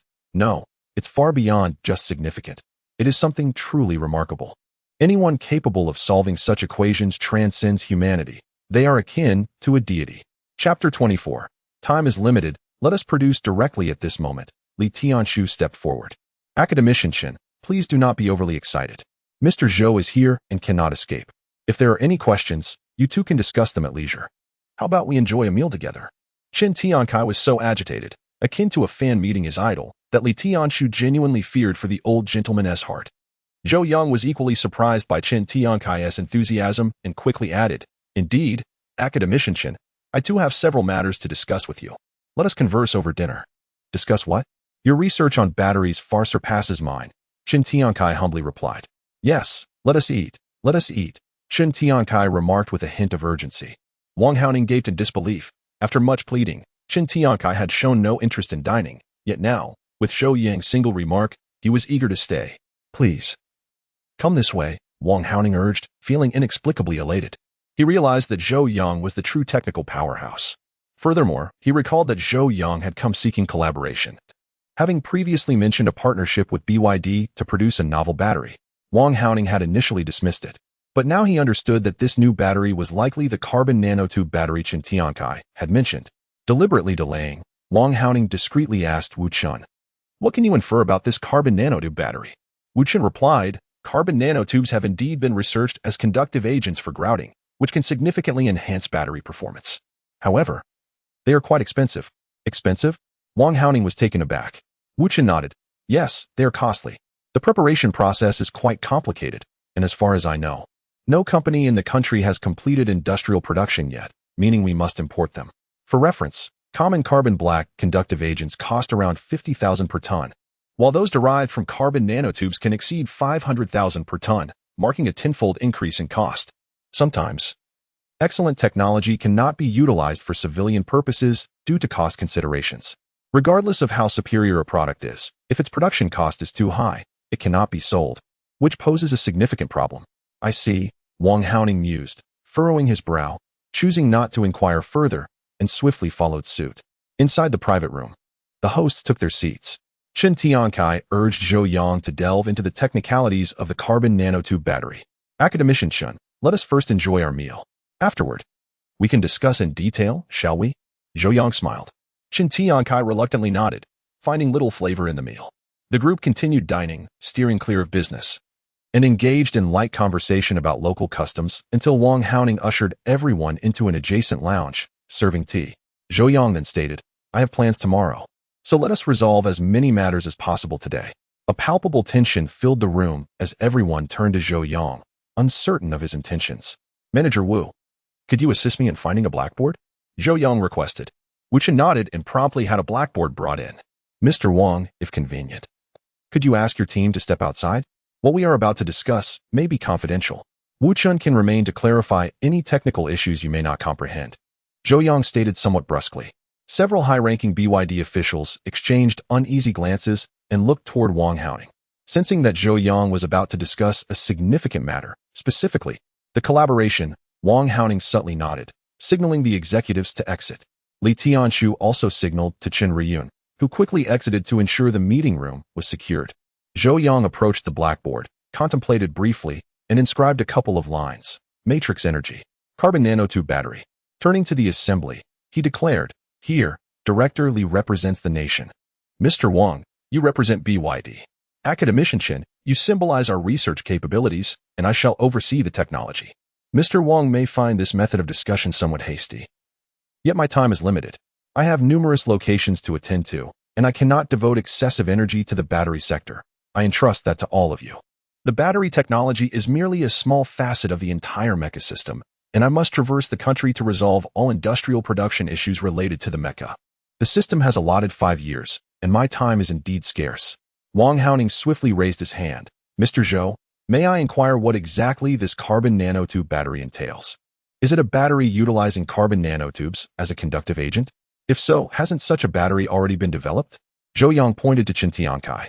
Can we allow Academician Chen to address Mr. Wang's question? Qin Tiankai eagerly nodded, rising to the blackboard to write down data.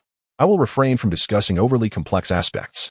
This carbon nanotube battery is not merely about using carbon nanotubes as a conductive agent. We have already synthesized it in the laboratory, and prototype units have been produced. Here are the specific data points, accurate and validated. Qin Tiankai began to write down the figures with fervor. Aside from a few tests yet to be conducted, nearly all basic evaluations had been completed, and he was exceedingly familiar with the battery's data.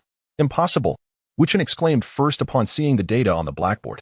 Wang Haoning could not help but widen his eyes, exclaiming, Academician Chen, is the dimensional unit of this battery incorrect?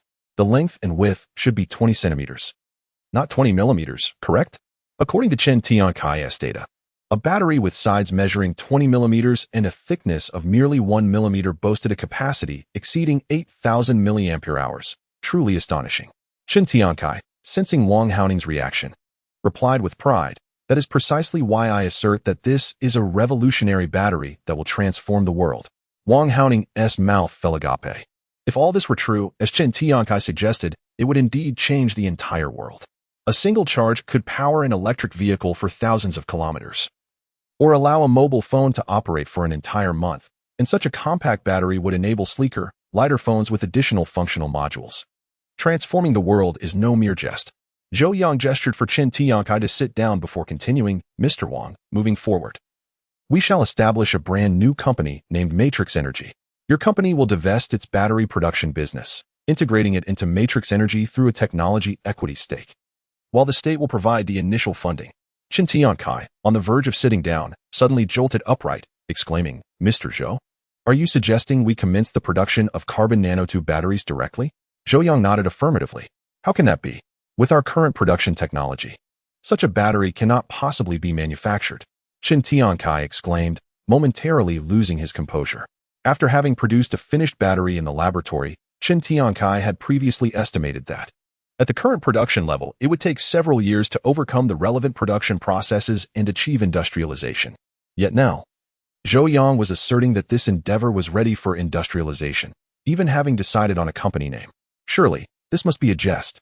Chapter 25. The first step of the long march. Zhou Yang paused and gazed at Wang Haoning. I believe this is also a question in Mr. Wang's mind, Zhou Yang remarked. Wang Haoning nodded absently, his mind still swirling with thoughts of the potential impact this battery could have on the industry. The moment he heard Qin Tiankai's words, he was abruptly jolted back to reality. This battery was still merely in the experimental phase, a long way from industrial production. Zhou Yang continued, unlike traditional lithium batteries, carbon nanotube batteries possess unique characteristics. The conductive agent primarily consists of carbon nanotubes, and the battery itself is fabricated from modified carbon nanotube materials. In my view, there are two primary challenges to industrial production. The first is the cost-effective sourcing of carbon nanotube raw materials. If I recall correctly, our country has yet to resolve the industrial production of carbon nanotubes, and domestic demand relies entirely on imports. Chen nodded vigorously, recognizing this as a significant barrier to the industrial production of carbon nanotube batteries. Cost is indeed a critical factor in industrial production. Qin Tiankai concurred, stating, indeed, in terms of theoretical research on carbon nanotubes, we are not far behind the world's leading standards. However, the gap in production processes remains substantial. Our theoretical research capabilities are robust.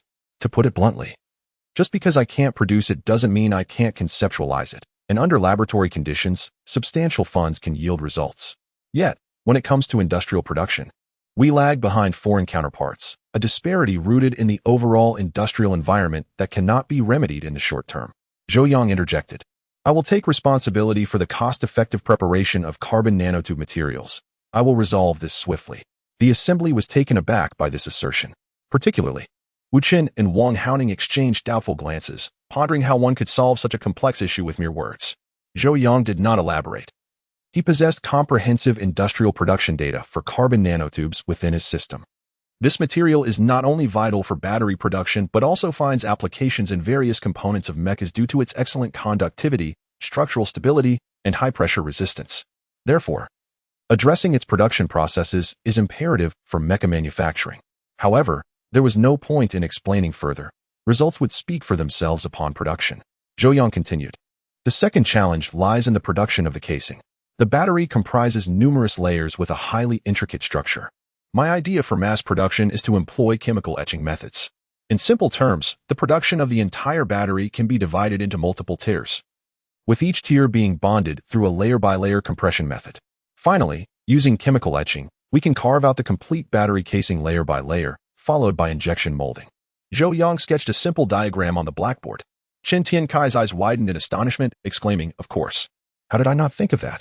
He had painstakingly crafted a prototype in the laboratory, utilizing numerous high-precision instruments, accumulating it piece by piece. Zhou Yang's method addressed two issues. 1. It allows for the intricate internal structure of the casing to be formed in one go. 2. It enables mass production, thereby reducing costs. Furthermore, the entire process is considerably simpler compared to that of lithium batteries. Wu Qin was equally astonished. Zhou Yang's proposed production method seemed fantastical. He could hardly fathom how Zhou Yang conceived of it. However, considering Zhou Yang was the developer of the carbon nanotube battery and had solved the NS equations, it was perhaps not surprising that he could tackle such production challenges with relative ease. Is this feasible? Wang Haoning inquired, glancing at Wu Qin for reassurance. Wu Qin pondered for a moment before nodding slightly. If these two challenges were indeed overcome, industrial production of the battery seemed plausible. Wang Haoning nodded gravely, feeling a sense of assurance. All right, Zhou Yang said, setting down his pen and turning to Wang Haoning. I've shared my thoughts. What are your views, Mr. Wang? Are you willing to collaborate? The state will certainly provide full support, so the only remaining concern is from BYD's side. Wu Qin watched Wang Haoning anxiously, his anticipation palpable. Wang Haoning, however, maintained a calm demeanor, having weathered many storms. After scrutinizing Zhou Yang for a moment, he slowly replied, certainly. Such a transformative initiative for the battery industry is something BYD cannot overlook. At this point, all information regarding the carbon nanotube battery came solely from Zhou Yang and Qin Tiankai. Wang Haoning had yet to see any prototypes. It is not an exaggeration to say their claims were less substantial than a simple PowerPoint presentation. However, the decisive factor influencing Wang Haoning's decision was the state stance. Li Tianshu represented the government, and with official endorsement, Wang Haoning felt undaunted. Furthermore, he understood clearly that if this endeavor were genuine, it symbolized the future. Opposing progress would only result in being left behind by the times. Only by embracing change could one achieve greatness. Mr. Wang is quite audacious, Li Tianshu remarked. Though his tone bore a hint of melancholy, he secretly hoped Wang Haoning would decline. He preferred such opportunities to be entrusted to state-owned enterprises.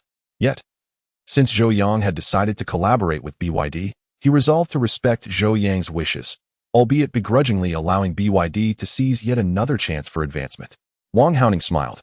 Sensing Li Tianshu's tone reaffirmed his decision, he rose promptly and said, Mr. Zhou, now that we've concluded our discussion, it is an honor for BYD to establish this collaboration. Since you have made the journey to X City, it is only fitting that I extend the courtesy of a host. How about you stay a couple of days longer? And I will show you around X City? Zhou Yang shook his head. No need. There will be other opportunities. Like Qin Tiankai, Zhou Yang had little interest in leisure pursuits. Afterward, he stated, in that case, let us finalize this arrangement. BYD will provide the production technology. The state will supply the initial funding, and as for academician Chun, if possible, I would like you and your team to assist in resolving the industrial design and factory upgrades for the carbon nanotube batteries through a commercial collaboration. The intellectual property rights for the research outcomes can be acquired by Matrix Energy in a lump sum or developed collaboratively. The specifics can be discussed among you. Chen Tiankai considered this earnestly before replying. I have no ongoing projects at the moment, so that works. Wu Chen felt a surge of excitement at the prospect of collaborating with Chen Tiankai. Let us proceed with this arrangement. Any technical issues can be communicated directly to me. Zhou Yang concluded. Many aspects may seem straightforward in theory, but the practical execution will undoubtedly present challenges. Resolving them will require significant effort. However, with the comprehensive production data at hand, the overarching direction should not pose a problem. That is the crux of the matter. Having addressed the battery issue, Zhou Yang remained vigilant. The battery challenge was merely the first step of the long march. Numerous technological hurdles awaited him in the quest to develop mechs. Chapter 26. A grand investment. When the state resolves to undertake a particular initiative, the speed of execution is beyond question. The very next day, as Zhou Yang set forth for his next destination, Li Tianshu had already apprised him of the preliminary collaboration methods that had been established. In the shareholding structure of Matrix Energy, BYD would partition its entire battery production business as collateral worth 40 billion, thereby acquiring a 40% stake in Matrix Energy. The state, in turn, would provide 60 billion in funding to secure a 51% stake. Theoretically, with Matrix Energy valued at 100 billion, the state's investment of 60 billion should have entitled it to a 60% share. However, it was allocated only 51 because the remaining 9 was granted to Zhou Yang. This meant that Zhou Yang, without any effort, possessed a 9% stake in a company valued at 100 billion, amounting to a worth of 9 billion. Furthermore, this was not merely a valuation but a tangible asset of 100 billion. Does this imply I become a billionaire? Zhou Yang chuckled. Indeed, Li Tianshu replied. In 10 days, once you sign, it will be official. Zhou Yang understood that this 9 billion might be a reward from the state. Initially inclined to decline, he reconsidered, realizing that feigning modesty would only come off as insincere. Thus, he resolved to accept what the state had bestowed. Very well, let us expedite everything, Zhou Yang affirmed. 10 days later, the signing ceremony transpired as scheduled. BYD organized a special press conference as the substantial alteration in asset structure necessitated public disclosure. Numerous financial journalists attended the event. Li, do you have any insider information? I'm not certain. I inquired with a familiar executive at BYD, but he claimed ignorance. Whether genuine or intentional obfuscation remains unclear. Familiar reporters exchanged snippets of information. I truly do not understand what is there to conceal. Ultimately, it must be disclosed. It would be prudent to give us a heads up so we can prepare our articles in advance. Perhaps they are holding back a significant announcement. Could it be the launch of a new generation of electric vehicles? Don't be absurd. If it were a car launch, the scale would be much larger. At that moment, staff informed the journalists that entry was permitted. The venue was modest, adorned with a banner proclaiming the signing ceremony between BYD Group and Matrix Energy. What kind of signing ceremony is this? What is Matrix Energy? I haven't heard of it before. Is it an energy company dealing with batteries? Could BYD's battery business be undergoing significant changes? Enough with the speculation. We shall soon find out when the participants arrive. After a brief introductory speech from the host, Wang Haoning and several top executives from BYD made their entrance. Only 2 representatives from Matrix Energy attended the signing. A young man in his 30s, bespectacled and poised, introduced by the host as he's you, accompanied by a young woman, his assistant. Many journalists quickly pulled out their phones to search for information on Matrix Energy, but found nothing. Interesting, it seems Matrix Energy has emerged out of nowhere. There is no business registration information available. As everyone settled, Wang Haoning welcomed the journalists, concluding with, I hereby announce that BYD will completely partition its battery business and, through a technical equity stake, will join Matrix Energy, acquiring a 40% share therein. The announcement sent shockwaves through the audience. What on earth is BYD doing? Are they selling their battery business? Impossible. The battery business is BYD's core operation. Did you not hear? It is a technical equity stake in Matrix Energy. Yet that does not add up. BYD's battery business must be worth several hundred billion. How does that translate to acquiring only a 40% stake? I see. This evidently indicates that BYD has secured substantial investment while concurrently partitioning its battery business. They had previously announced intentions to separate the battery division and establish a new company, effectively rebranding to attract investment. If that is the case, then BYD's entire battery business must have garnered a 40% stake, implying this investment exceeds 50 billion. More than 50 billion. It is likely a full 60 billion. BYD's battery business is roughly valued at $40 billion. Who could possibly be behind such a grand investment? The financial journalist buzzed with speculation, recognizing that BYD's understated approach had merit, as this investment was nothing short of a game-changer. All eyes turned to Zhou, eager to uncover the identity of the entity capable of such a monumental financial commitment. Zhou remained seated, offering no indication of intent to speak. Once the contract was prepared, Wang Haoning and Zhou simultaneously affixed their signatures, thus concluding the ceremony. The journalists were left in stunned silence. Is that it? No further introductions? With an investment of hundreds of billions, surely BYD should clarify their intentions. What business ventures do they plan to pursue? And Matrix Energy remains shrouded in mystery. Such a colossal investment warrants at least a brief introduction.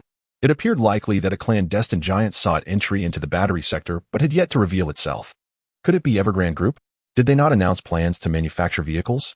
They too are in the new energy vehicle sector, lacking only battery technology. A direct investment in BYD's battery business could resolve that issue. Speculation ran rampant among the reporters, yet Zhou provided no explanation, departing swiftly after the conference, denying any opportunity for interviews. Meanwhile, BYD's executives, including Wang Haoning, maintained an equally low profile, refusing all interviews. The following day, as anticipated, the news dominated the front page of the financial section. Even some general media outlets reported extensively on the matter. The name Matrix Energy quickly entered the public consciousness. However, the company remained enigmatic. Despite extensive investigation, many media outlets found themselves unable to uncover any information about it, as if it had materialized from thin air. Consequently, numerous outlets resorted to conspiracy theories, generating significant intrigue. The most profound impact, however, was felt in the stock market, as the partitioning of the battery business precipitated a dramatic decline in BYD's stock value. Upon opening, the stock plummeted, experiencing an unprecedented drop that seemed insurmountable. My goodness. What a disaster. This is a black swan event. I've lost a fortune, lamented one investor. Fortune? I just increased my stake last week. Now everything has collapsed, millions lost. My life savings, echoed another. The BYD stock forum was inundated with cries of despair, marking only the beginning of a significant downturn for BYD's stock. Chapter 27. What does it feel like to become a billionaire? Zhou Yang gazed at the contract before him. With a mere signature, he would secure a 9% stake in Matrix Energy, amounting to a staggering $9 billion in liquid assets. What sensation accompanies an instantaneous metamorphosis into a billionaire? Zhou Yang remained uncertain. He felt an unexpected tranquility, akin to signing a paycheck for a modest sum of 90. Li Tianchi tucked the contract away and remarked with a smile, I heard that BYD's stock has plummeted for several consecutive days. I imagine Mr. Wang must be quite distressed. Such declines are to be expected, Zhou Yang replied. BYD has partitioned its core battery operations, exchanging a 40% equity stake, essentially inviting investment from a company few have heard of, Matrix Energy. Under such adverse circumstances, a fall in stock price is hardly surprising. However, this is merely a transient downturn. Once carbon nanotube batteries commence production, BYD is destined for a remarkable resurgence. Now is the prime opportunity to acquire BYD shares. Profits will surely abound. By the way, Chief Chen, what is your monthly salary? Zhou Yang suddenly inquired of Chen Ruoyan beside him. Chen Ruoyan was taken aback, not expecting Zhou Yang to engage with her. After a moment's thought, she replied, I'm not sure. Perhaps around 20 to 30,000. Impressive, to be oblivious of your own salary. Zhou Yang mused, intrigued. He continued, if you have some spare funds, consider purchasing a few BYD shares. In 3 months, I assure you, you could reap tenfold returns. The advent of carbon nanotube batteries will revolutionize not only the electric vehicle sector but every industry reliant on batteries. At that point, it would be astonishing if BYD's stock did not soar. Tenfold? Quite an easy prospect, Chen Ruoyan replied, contemplating before shaking her head. No thanks. I'm not in need of extra money. Zhou Yang couldn't help but observe Chen Ruoyan with renewed interest. She, like himself, seemed to regard wealth with a casual demeanor. Mr. Zhou, from what you imply, will the production issues for carbon nanotube batteries be resolved within 3 months? Li Tianchi queried. With the collaboration secured, Chen Tianchi's team had already commenced work at BYD's R&D center, focusing on process development and upgrades. Li Tianchi felt that 3 months was too ambitious. Roughly so, Zhou Yang replied. The technical documentation is readily available, and with the capabilities of Chen Tianchi's team, paired with BYD's extensive experience in battery technology, 3 months should suffice. However, the procurement of raw materials remains a critical prerequisite. Speaking of which, has Tian Chemical responded? Zhou Yang inquired. Behind him stood a young woman named Li Ziyu, appointed as his secretary to assist with various administrative tasks. She was reputed to be a high achiever with impressive credentials. Li Ziyu shook her head. I will follow up again. In the 10 days since signing, Zhou Yang had visited numerous companies, including bearing manufacturers, transmission system firms, hydraulic oil suppliers, and various machinery enterprises. He had also visited Tian Chemical, but had not met with the company's head, departing after a cursory tour. Tian Chemical was a leading entity in carbon nanotube production, possessing several patented technologies. Yet, despite their domestic supremacy, their products fell short when compared to international standards, particularly for carbon nanotube batteries. Zhou Yang envisioned a partnership similar to BYD's approach, collaborating to share technology and elevate their capabilities in high-quality carbon nanotube production. Soon, Li Ziyu returned, her expression somewhat grim. Mr. Zhou, Tian Chemical has declined our proposal. Declined? Li Tianshu frowned slightly. Did they provide a reason? Li Ziyu nodded. They stated that they are confident in their own products and see no need for collaboration. Humph, quite the audacious stance. Li Tianshu scoffed. The CEO of Tian Chemical. Yang Bo, is it? Noted. To Li Tianshu, engaging with Tian Chemical was a means to resolve the raw material issue for carbon nanotube batteries. Their refusal was perceived as defiance against national interests. Such insubordinate companies must be reprimanded. Zhou Yang, however, dismissed the matter with a wave of his hand. Very well. If they are unwilling, we shall produce it ourselves. Let Matrix Energy establish a subsidiary dedicated to carbon nanotube production. I have compiled the necessary production technologies. We shall aim for operational status within 3 months. As he spoke, Zhou Yang retrieved a document from a nearby folder and handed it to Li Tianshu. Regarding Yang Bo's dismissive attitude, Zhou Yang felt little need for anger. To him, it was a trivial matter. Initially, he had hoped to support a local enterprise. But if they rejected the opportunity for prosperity, that was their loss. Should low-cost carbon nanotubes begin production, they would inevitably disrupt Tian Chemical. With their current technology, lowering prices would lead to losses, while maintaining prices without competitive products would lead them to an inevitable demise, either pivoting or facing bankruptcy. Understood. Li Tianshu perused the document, finding it incomprehensible, yet feeling a sense of relief. Zhou Yang's confidence in resolving the raw material issue had alleviated her concerns. It appeared that from the outset, Zhou Yang had not only developed the carbon nanotube batteries, but had also tackled the challenges of their industrial production. Mr. Zhou, where shall we go next? I'll make the arrangements, Li Tianshu inquired. In recent days, Zhou Yang had traversed numerous machinery companies, leaving Li Tianshu somewhat bewildered about his intentions. If we are focusing on batteries, these visits seem unrelated.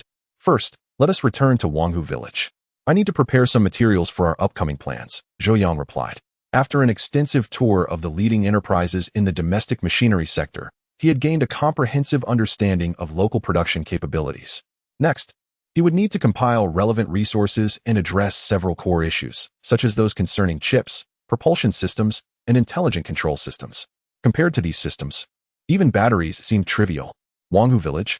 Li Tianshu was momentarily taken aback, but nodded without further inquiry. The following day, Zhou Yang made his way back to Wanghu village. Li Tianshu did not accompany him, as Zhou Yang had indicated he no longer required her assistance, and she had her own reports to prepare regarding this phase of work. Nevertheless, Chen Ruoyan remained by Zhou Yang's side, tasked with his security. Although only a little over 10 days had passed, Wanghu village had undergone a remarkable transformation. The air was filled with the thunderous roar of machinery. The original village had been entirely razed, replaced by burgeoning structures. The excavation of the mountains proceeded at a rapid pace, showcasing the nation's infrastructural prowess. Zhou Yang settled into temporary quarters at the mountainous base and commenced his preparations. In the interim, he also addressed some technical challenges concerning BYD. Before long, 3 months had elapsed. Mr. Zhou, Li Tianshu called. The first batch of carbon nanotube batteries has been produced. Chapter 28, The Greatest Contributor BYD Headquarters. The entire factory was resplendent with decorations, and a carpet stretched all the way to the administrative building, a distance of no less than 2 kilometers. Quickly, people are arriving. By the way, is my appearance acceptable? Wang Haoning, accompanied by a group of senior executives from BYD, hurriedly made his way outside, inquiring about his image as he walked. His assistant, struggling to keep pace, gasped for breath and nodded affirmatively. No problem. You look stunning. Looks are of little consequence. It's the aura that truly matters. Never mind. Let us proceed. Wu Qin, weren't you supposed to organize a welcoming committee with the RD personnel? Are they ready? Wu Qin nodded hastily, stating, they are ready. I had them waiting since 8 this morning. Good. Wang Haoning ceased further conversation as the group rushed to the entrance. They waited anxiously for nearly half an hour until a coaster bus finally approached. They have arrived. Wang Haoning and his companions rushed forward. Wu Chun discreetly waved, and the 30-odd RD members, who had been neatly lined up outside the gate, immediately began waving their bouquets and cheering, while others unfurled a banner that read, Welcome Chief Engineer Zhou Yang for his guidance. As the coaster came to a halt and the doors opened, Chunrian stepped out first, scanning the surroundings cautiously before stepping aside. Zhou Yang then followed suit. Mr. Zhou, welcome. Wang Haoning exclaimed eagerly, extending his hand. Congratulations, Mr. Wang, Zhou Yang replied, shaking his hand warmly. Wang Haoning's smile was nearly ear to ear as he said, Congratulations to us all. The successful production rollout of the Longxin battery is largely due to your efforts, Mr. Zhou. Zhou Yang waved his hand dismissively. I merely provided some documentation. The real work was accomplished by you all. Hence, the credit truly belongs to you. Zhou Yang exchanged handshakes with Chun Tiankai and Wu Chun as well. Over the course of 3 months, while Zhou Yang had supplied relevant technical materials, the upgrade of the production line and the development of several key pieces of equipment owed much to the diligent efforts of Chun Tiankai's team and Wu Chun's team. Chun Tiankai shook his head, saying, I cannot claim such credit. Several critical production devices were designed with your direct guidance, Mr. Zhou. Thus, the accolades rightfully belong to you. Wu Chun quickly nodded in agreement. The upgrade of the production line was no simple endeavor. It involved significant modifications to the existing setup. With Zhou Yang providing the direction for the renovations, Chun Tiankai and Wu Chun executed the specific tasks. However, when it came to the design of several critical devices, they encountered repeated failures and could not meet the technical requirements. Ultimately, it was Zhou Yang's insights that led to the successful designs. Thus, even though Zhou Yang had not set foot in BYD for 3 months, the completion of the production line was inextricably linked to his contributions. Mr. Zhou, please do not be modest. Let us proceed inside, Wang Haoning urged. Zhou Yang nodded. The 3-month endeavor to resolve the battery issues had pleasantly surprised him. Although he had seen the prototype, this was his first encounter with the finalized product. At that moment, a land cruiser approached from a distance. Notably, the 2 land cruisers bore military license plates. The vehicles came to a gradual stop, and a middle-aged man dressed in a Major General's uniform stepped out, accompanied by a lieutenant colonel. The middle-aged man surveyed the area and made his way toward them. Despite not introducing himself, his commanding military presence compelled those in his path to step aside. He approached Zhou Yang and smiled. You must be Mr. Zhou Yang. A pleasure to finally meet you. I have long heard of your esteemed reputation, and I must say, you are indeed a remarkable young man. After a brief pause, the general extended his hand, adding, Allow me to introduce myself. I am Gao Jianjun from the General Assembly Department. The General Assembly Department? Wang Haoning exclaimed, unable to contain his astonishment. Zhou Yang was equally taken aback. The General Assembly Department was no ordinary division. It oversaw equipment procurement and logistical support for the domestic military, liaising directly with major defense contractors, wielding significant power. Greetings, General Gao, Zhou Yang promptly responded, shaking his hand. If his suspicions were correct, Gao Jianjun's visit was likely related to the Longxin battery, the details of which had probably been divulged by higher-ups. At that moment, another coaster arrived. Wang Haoning was momentarily stunned. More guests? He distinctly recalled notifying only Zhou Yang and Li Tianshu, not anyone else. Had he known that so many would attend, he would have organized a grander welcoming ceremony. The coaster came to a halt, and an elderly gentleman clad in a Zhongshan suit, his hair graying at the temples, emerged. Minister Ling. Wang Haoning's eyes widened in recognition. He was well acquainted with this elderly figure, the current head of the Ministry of Energy. As BYD primarily operated within the battery sector, interactions with the Ministry of Energy were inevitable, making Wang Haoning familiar with its leading figure. Following the elderly man, Li Tianshu alighted as well. Behind him was He Ziyu, the legal representative of Matrix Energy, which, even now, remained merely a shell company without an office. Minister Ling. Wang Haoning exclaimed as he hurried over. Minister Ling, known as Ling Hongjun, greeted everyone warmly, ultimately approaching Zhou Yang with a smile. Mr. Zhou, I have long admired your work. It is a pleasure to finally meet you in person. Although Zhou Yang had been residing in Wanghu village during this time, his reputation had grown significantly, especially among the upper echelons. The nation valued Zhou Yang highly due to his development of the carbon nanotube battery, now known as the Longxin battery. Initially, the government believed the Longxin battery would be a long-term project, requiring years to yield results. Nevertheless, they invested unreservedly, allocating billions for the research facility and 600 billion for collaboration with BYD. They even prepared for the possibility of failure. However, they did not anticipate that in just 3 months, Zhou Yang would bring the Longxin battery to fruition. When Li Tianshu conveyed this news, the upper echelons were utterly astonished. The entire process had been remarkably swift and smooth. After multiple discussions, the higher-ups understood the transformative impact of the Longxin battery's arrival. Currently, the nation was unprepared for the implications of the Longxin battery's introduction. All of these developments were orchestrated by Zhou Yang, causing his importance to the nation to surge to unprecedented levels. Thus, even Minister Ling treated Zhou Yang with utmost courtesy. Chapter 29. Astonishing endurance outside the grand entrance. A cordial exchange occurred among the attendees. Ultimately, Li Tianshu spoke up, saying, "Minister Ling, General Gao, and Mr. Wang, let us not linger here with idle chatter. We have all gathered today for a singular purpose, so let us proceed directly to the factory." The crowd nodded in agreement. The purpose of their visit was the Longxin battery. Gao Jianjun represented the military, while Ling Hongjun stood for the nation's higher echelons. The group made their way to the factory. On the foundation of the previous battery production line, BYD had undertaken significant upgrades and renovations, working overtime to complete the construction of 3 production lines. The assembly line they were visiting was the first of these. As the entire factory was a dust-free environment, they headed directly to the control room on the 2nd floor, where they could gaze through the large windows to observe the production line below. Wu Chen introduced, "This is our first production line. Apart from a few critical workstations, it operates at approximately 80% automation, capable of producing up to 130,000 units daily." 130,000 units? Impressive, Minister Ling remarked with a smile. With 3 lines, that amounts to 390,000 units a day. Quite an efficient operation. Wu Chen elaborated, "We have designed entirely new chemical etching equipment, allowing for large-scale uniform production, followed by slicing and subsequent injection molding." He then glanced at Zhou Yang and added, "These key pieces of equipment were all designed by Mr. Zhou himself." Ling Hongjun nodded slightly, stating, "I have heard much about that. Mr. Zhou is not only proficient in theoretical research, but also excels in industrial design. I hold great admiration for him." Zhou Yang humbly acknowledged the praise. Wang Haoning interjected, "Esteemed leaders and Mr. Zhou, after the ribbon-cutting ceremony, we will commence production and observe the first batch of Longxin batteries coming off the line." The others nodded in agreement, and Zhou Yang felt indifferent. He was already satisfied with what he had seen. The battery issue had been resolved. Subsequently, a ribbon-cutting ceremony was held outside the factory. There were no journalists present, but this moment would undoubtedly leave a significant mark in history. Returning to the control room, the production line was now prepared, with workers stationed at their posts, awaiting the command to commence operation. "Mr. Zhou, please proceed," Ling Hongjun said with a smile, not waiting for Wang Haoning to speak. Gao Jianjun nodded in agreement.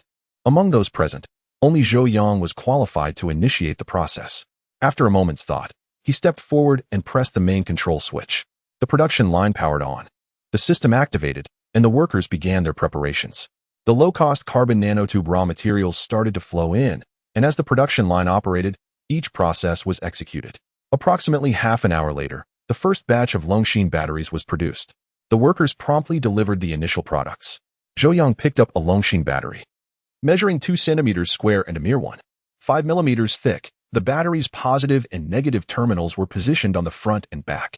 When 2 batteries were stacked together and secured with a dedicated slot, they could achieve a series connection. The parallel connection was equally straightforward. In summary, the square-shaped batteries could be conveniently linked to form various battery packs tailored to different requirements.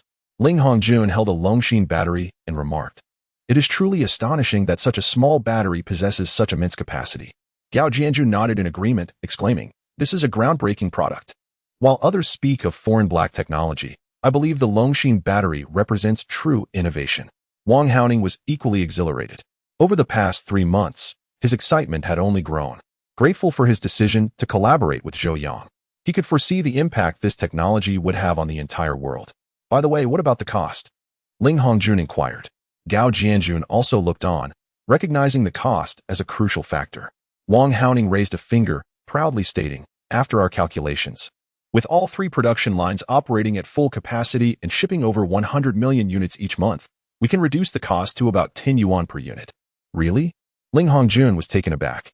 Is it truly that inexpensive? Gao Jianjun's expression mirrored his disbelief. Take the 18650 battery as an example. A high-quality unit typically retails for around 20 yuan. Yet, the Longxin battery outperforms any current lithium battery in terms of capacity and performance, all while maintaining such a low price. This is simply incredible. How did you achieve this? Wang Haoning explained with a smile. The cost is so low primarily because we utilized Mr. Zhou's method for the low-cost preparation of carbon nanotubes, significantly lowering the raw material expenses. Additionally, we have not included research and development costs in our calculations.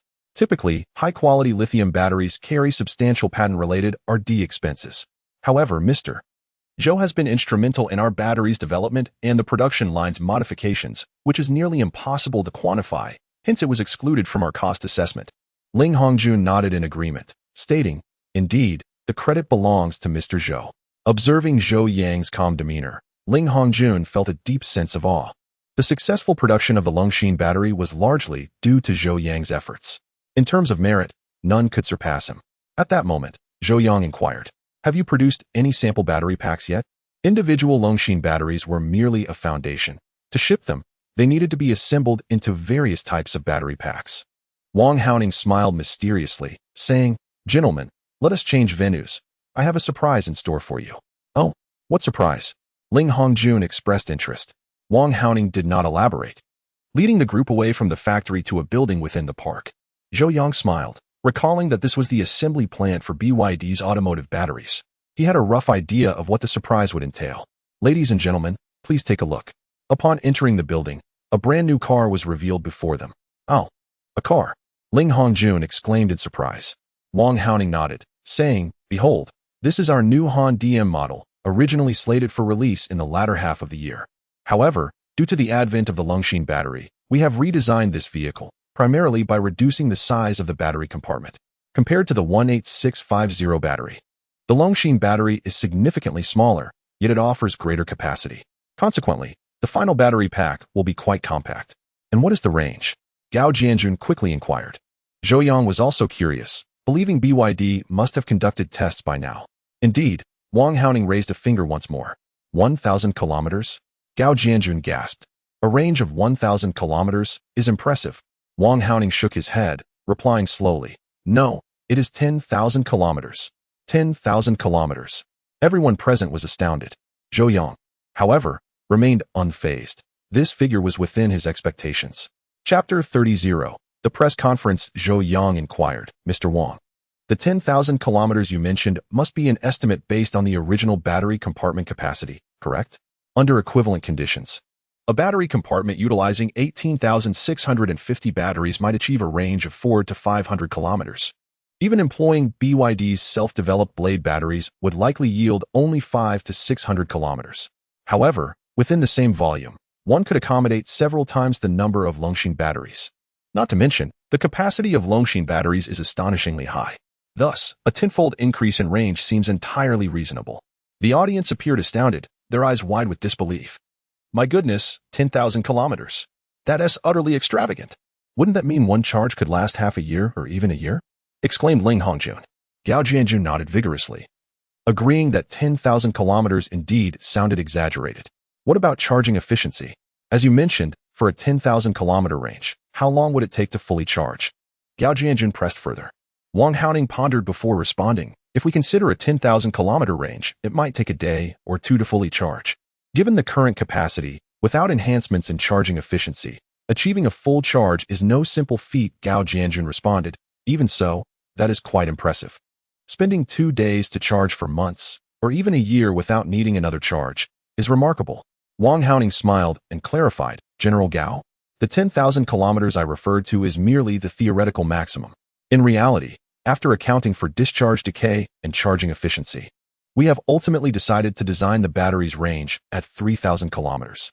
With specialized fast charging, it could be fully charged in 4 to 5 hours." while also mitigating the slow discharge that occurs with prolonged battery inactivity. Every battery will experience gradual discharge over time, and even the Longshin battery cannot resolve this issue. This approach allows us to strike a commendable balance between efficiency, economics, and endurance. The attendees nodded in agreement. Even a 3,000-kilometer range is indeed remarkable.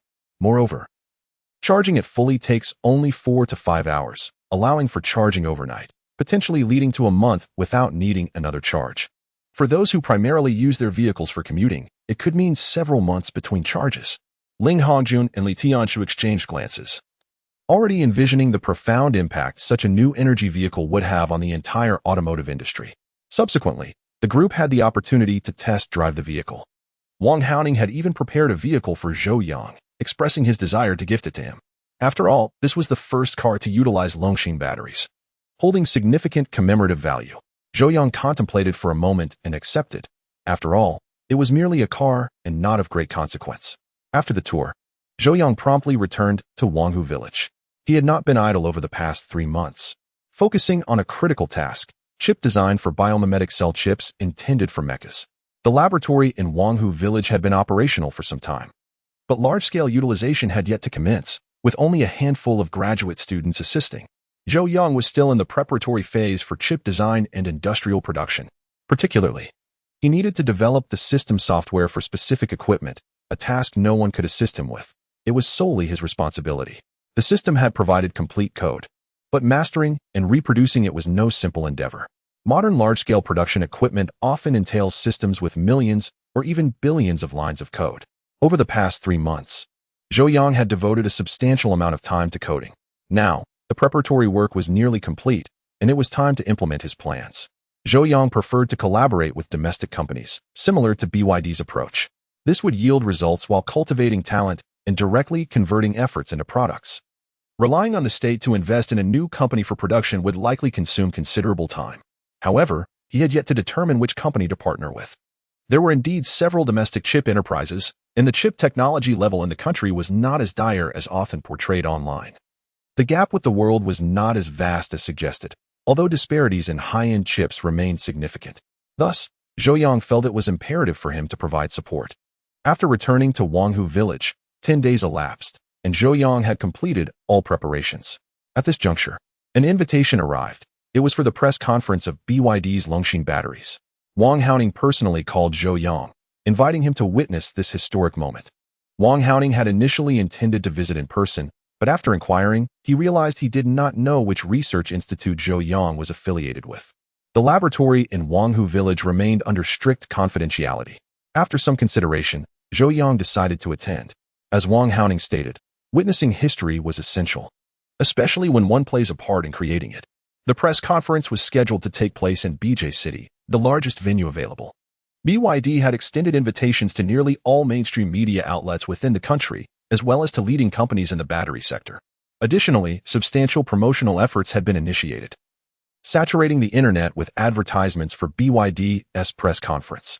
On September 9th, the BYD New World awaited attendees. The day dawned with splendid weather, and the National Conference Center was adorned with massive promotional banners. The most prominent slogan was undoubtedly "Meet the Future." By 8 in the morning, 2 hours before the conference, invited journalists, corporate representatives, and various guests began to arrive. Any rumors circulating? Familiar reporters whispered to one another. Don't even think about it, with BYD's grand scale. How could there be any leaks? But it's almost certain it's about cars. Not necessarily. You won't believe who I just saw. Lei Jun from Xiaomi. Who? Lei Jun. What is he doing here? Exactly, which is why I speculate that BYD's announcement might not be limited to cars. It could involve batteries. Remember, 3 months ago, BYD suddenly announced the division of its battery business and their collaboration with Matrix Energy. I suspected then that BYD was preparing something big. And it seems that moment has arrived. Chapter 31. The Spotlight. A car gradually entered the parking lot of the National Conference Center. It took quite some time just to find a parking space. Mr. Zhou, there are many people here, and the potential risks are numerous. My suggestion is that if you insist on attending this press conference, I will call in the support team to reorganize the security arrangements. Chen Ruoyan said with a serious expression. At that moment, they were traveling in a single vehicle, accompanied by 3 security personnel besides Zhou Yang and herself. Do you think many people recognize my face? Zhou Yang inquired. Chen Ruoyan hesitated for a moment before shaking her head. Although Zhou Yang was engaged in world-changing work, it must be said that he remained exceedingly low-key. Then what's the issue? If no one recognizes me, what danger could I possibly face? Moreover, I am in my own country. Why would anyone attack me for no reason? Zhou Yang chuckled. This is my homeland, not country. Chen Ruoyan had no retort and simply nodded. Very well then. The car came to a halt. Zhou Yang exited and, together with Chen Ruoyan, made their way toward the press conference. Arriving discreetly, Zhou Yang had not even informed Wang Haoning and the others. At the entrance of the venue, the crowd surged. With 3 security check lanes opened, yet the throngs of people created long lines. Zhou Yang intended to queue, but before he could proceed, Chen Ruoyan blocked his way. Mr. Zhou, it's too crowded here. It's unsafe to wait in line. Let us go in directly. Saying this, Chen Ruoyan and her team surrounded Zhou Yang and headed toward the entrance. Make way. Chen Ruoyan coldly intercepted a young man who was about to conduct a check. The young man was immediately shoved aside. My apologies, Zhou Yang quickly said. The young man, sharply dressed in a suit, immediately erupted, shouting, apologies are all well and good. But do you know who I am? How dare you push me aside? And you, how dare you cut in line? Is there no one to manage this? He advanced, attempting to shove Zhou Yang aside, but a robust arm reached out, halting the young man. 3 muscular security personnel stood like sentinels, coldly regarding the young man, their mere presence intimidating him into silence. Zhou Yang frowned slightly, feeling that Chen Ruoyan's actions were somewhat inappropriate. Just as he was about to apologize again, Chen Ruoyan pulled him aside, whispering, Mr. Zhou, let us proceed in. With that, she led Zhou Yang through the security checkpoint. Beep, beep, beep. The alarm at the security gate blared frantically. The security guards on duty were startled and quickly surrounded them. One of them asked, Miss, please remove any prohibited items from your person, such as keys, and place them in the box. The young man continued to shout from behind. How ridiculous. Not only did you cut in line, but now you're pushing me. Fine, I'll remember you all. Do you know who I am? I'm from Tiannai Chemical, and I have plenty of money. Just wait and see how I deal with you.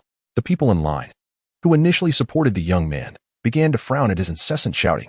Compared to Zhou Yang, the young man was becoming increasingly insufferable. Chen Ruoyan appeared to ignore the young man's outburst, retrieving an identification card from her pocket and handing it to the security personnel.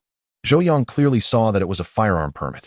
The security guard noticed too, opened it, and was instantly taken aback, swallowing hard. My apologies, please proceed. Chen Ruoyan nodded slightly, saying nothing further, and led Zhou Yang directly inside. The 3 security personnel quickly followed suit. Each person who passed through the security gate triggered the alarm, causing the guards to gulp nervously. If he guessed correctly, each individual was armed. Legal gun ownership was not something ordinary people possessed. How could you let them pass like that? They clearly have prohibited items. Why not detain them and conduct a search? The young man erupted again upon witnessing the security allow Zhou Yang and his group to pass. The guard's expression shifted, and he replied sternly, Sir, please queue for your inspection. The young man fumed, feeling that not only had Zhou Yang and his group cut in line, but they were also being allowed to bypass inspection while he was subjected to scrutiny. This was not what he considered fair treatment. Just as he was about to protest further, a man with a camera hanging around his neck tapped him on the shoulder and said, Dude, calm down. Do you have any idea who those people are? Who are they? The young man asked, bewildered. The man smiled mysteriously. If I'm not mistaken, that beautiful lady just presented a firearm permit, a legal one. They're not dressed as police, so think about it. With that, he brushed past the young man and proceeded to the security check. The young man's forehead broke into a cold sweat, his complexion paling. A firearm permit, legally armed, was essentially a license to kill. It meant that had he caused too much of a scene, they could have shot him on the spot. The young man swallowed hard, never expecting to find himself teetering on the brink of life and death. Zhou Yang followed Chen Ruoyan into the conference hall, unable to restrain himself. Director Chen, this is rather ostentatious, don't you think? We could have just queued up. It was hardly necessary. Chen Ruoyan shook her head. Mr. Zhou, I believe you have a misunderstanding about what being ostentatious entails. I think we were quite low-key just now, and this is for your safety. Cutting in line? Is that really ostentatious? We didn't even have a designated escort or use the VIP entrance. That is as low-key as it gets. Zhou Yang was left speechless and chose not to argue further, blending into the crowd as they entered the hall. His seat was in the front row. I'll go on my own, Zhou Yang stated. Chen Ruoyan nodded slightly, signaling to the 3 security personnel, who quickly dispersed to flank Zhou Yang in a protective formation. Zhou Yang presented his invitation to a staff member on site. Upon receiving the invitation and glancing at it, the staff member's expression shifted slightly, but quickly regained composure, guiding Zhou Yang to a seat at the very center of the front row. Zhou Yang frowned slightly. It appeared that his invitation was indeed exceptional, placing him directly in the spotlight of the press conference. As he settled into his seat, numerous eager gazes turned toward him. Today, many prominent figures had arrived from various sectors, including high-ranking government officials and special guests, all seated in the front rows, which spanned 4 rows due to the crowd. Among these rows, there was a hierarchy. Those seated in the front row were undoubtedly the most esteemed. And sitting in the very center of the first row, without question, was the most distinguished guest. All major automobile manufacturers were present, represented by their upper management, including the president of Mercedes-Benz Asia Pacific and the general manager of FAW Group. Additionally, leaders from the tech industry, including the CEO of DJI and Lei Jun from Xiaomi, were in attendance. Despite these industry giants not occupying the central seat, it was Zhou Yang, a young man, who found himself in that position. At that moment, every prominent figure present shared a singular thought. Who exactly is this young man? Chapter 32. Behold the Longshin battery amid the curious gazes of numerous industry giants. Zhou Yang maintained a serene composure, sitting steadily. Suddenly, a hand reached over. Hello, I am Yu Chang'ong from Huawei. Zhou Yang turned to the newcomer, a middle-aged man with glasses and an elegant demeanor. Greetings, Zhou Yang. They exchanged a handshake and a nod. Zhou Yang's calm and aloof demeanor stifled Yu Changhong's subsequent comments, forcing him to awkwardly smile and withdraw his gaze. At that moment, Zhou Yang unexpectedly inquired, is Huawei involved in chip design? The high silicon Kirin, perhaps? Yu Changhong was taken aback. He had not anticipated Zhou Yang would initiate a conversation. Indeed, it seems Mr. Zhou is well informed about high silicon Kirin. As soon as he spoke, Yu Changhong mentally chastised himself for his folly, realizing that the Kirin chip was common knowledge nationwide, especially following the recent news about the sanctions imposed by the United States. May I visit your high silicon or D headquarters sometime? Zhou Yang asked. With the battery issue resolved, the focus shifted to the chip dilemma. Following the established approach, he intended to collaborate with domestic enterprises to foster their growth.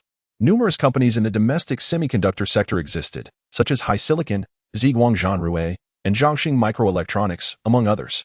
Among them, due to varying business focuses, only HiSilicon truly engaged in high-end chips that could align with international standards.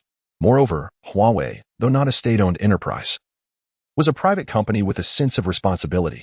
Thus, Zhou Yang's primary prospective partner was HiSilicon. Yu Changhong was momentarily stunned.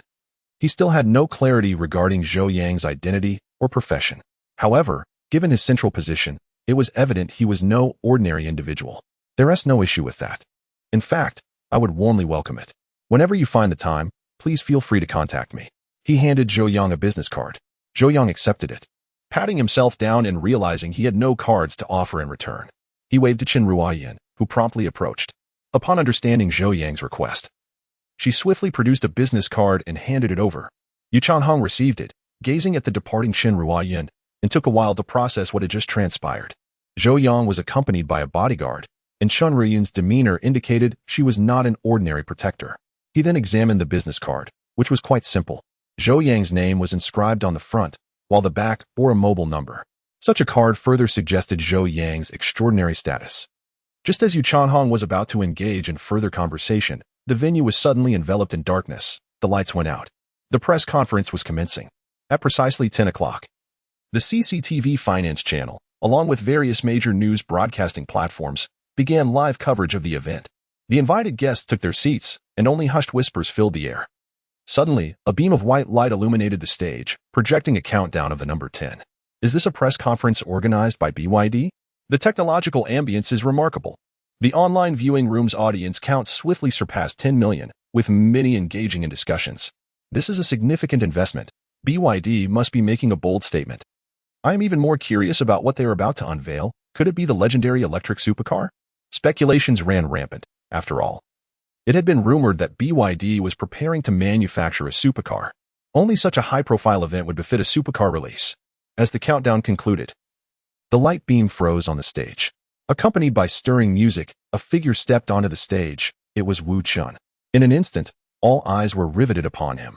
The tens of millions of viewers and the industry luminaries present were all eager to discover the purpose behind BYD's grand spectacle, as the enigma was about to unfold. Wu Qin, undaunted, delivered a brief opening statement, and the large screen behind him began to display a video. Ladies and gentlemen, have you ever encountered such a scenario in your daily life? For instance, while driving on the highway, when your electric vehicle still has several dozen kilometers of range, yet the next service area is far away.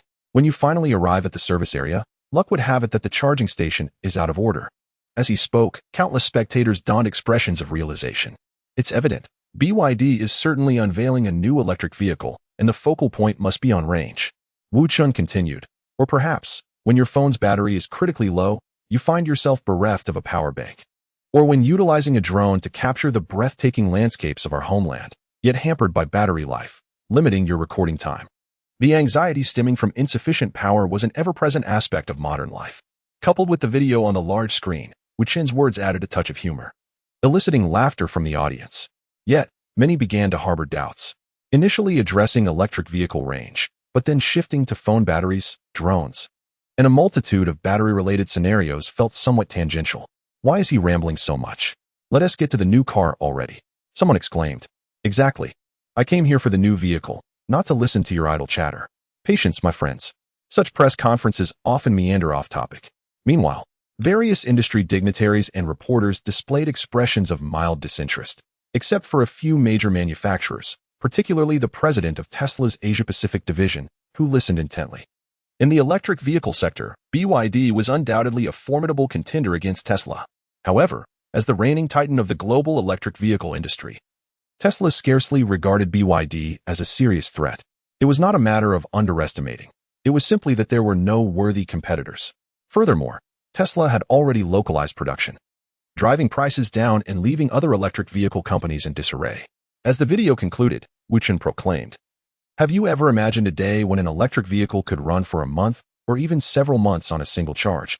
Or when a phone could last several months on a single charge? What kind of world would that be? Now, let us together embrace the future." Wu Qin gestured enthusiastically, as the countdown appeared on the large screen accompanied by exhilarating music, culminating in the reveal of a battery resembling a chip. This is the Longshin battery, a new generation carbon nanotube battery produced in collaboration between BYD and Matrix Energy, boasting independent intellectual property rights. At this announcement, the audience was left utterly speechless. No one anticipated that BYD would orchestrate such a grand event to unveil a battery rather than an electric vehicle. Just a battery? Was such a spectacle truly necessary? Chapter 33. Small battery. Great capacity in the live broadcast room. The moment the Longshin battery was unveiled, a wave of astonishment swept through the audience. What on earth is going on? Isn't this an automobile launch? Why are they presenting a battery? I was looking forward to seeing a supercar. I hope BYD can reduce the price of supercars, allowing everyone to experience the thrill of a Ferrari. The crowd, curious, gazed at the large screen displaying the Longshin battery, their faces filled with questions. Why does the battery appear so square, resembling a chip? What was it that Wu Qin just mentioned? Something about a carbon battery. Not a lithium battery, right? I'm not sure. I couldn't hear clearly. Perhaps it's a new battery developed by BYD. Given its appearance, it doesn't seem much different from a blade battery. The dimensions of the Longshin battery were not indicated on the screen, leaving the audience speculating about its size. Wu Chun deliberately kept them in suspense before retrieving a Longshin battery from his pocket, holding it high and declaring, "Ladies and gentlemen, behold the Longshin battery."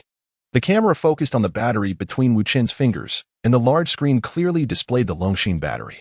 At that moment, whether in the venue or the live broadcast room, a collective gasp of disbelief filled the air.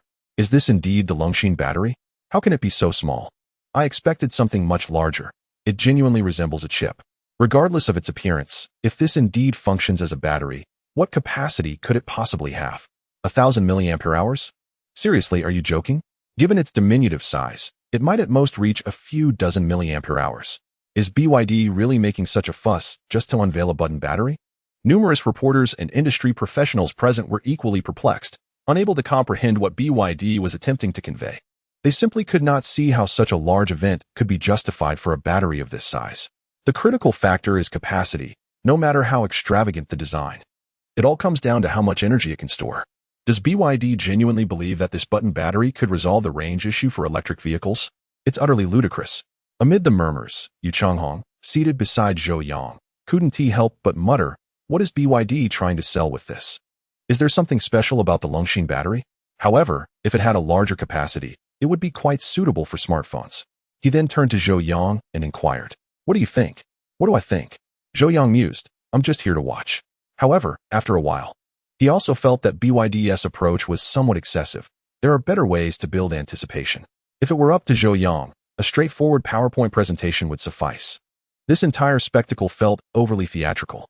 At that moment, Wu Chen announced, I believe the primary question on everyone's mind is the capacity of the Longxin battery. I can assure you, it will exceed your expectations. Let us invite a few friends to guess. Mr. Lei, what is your take?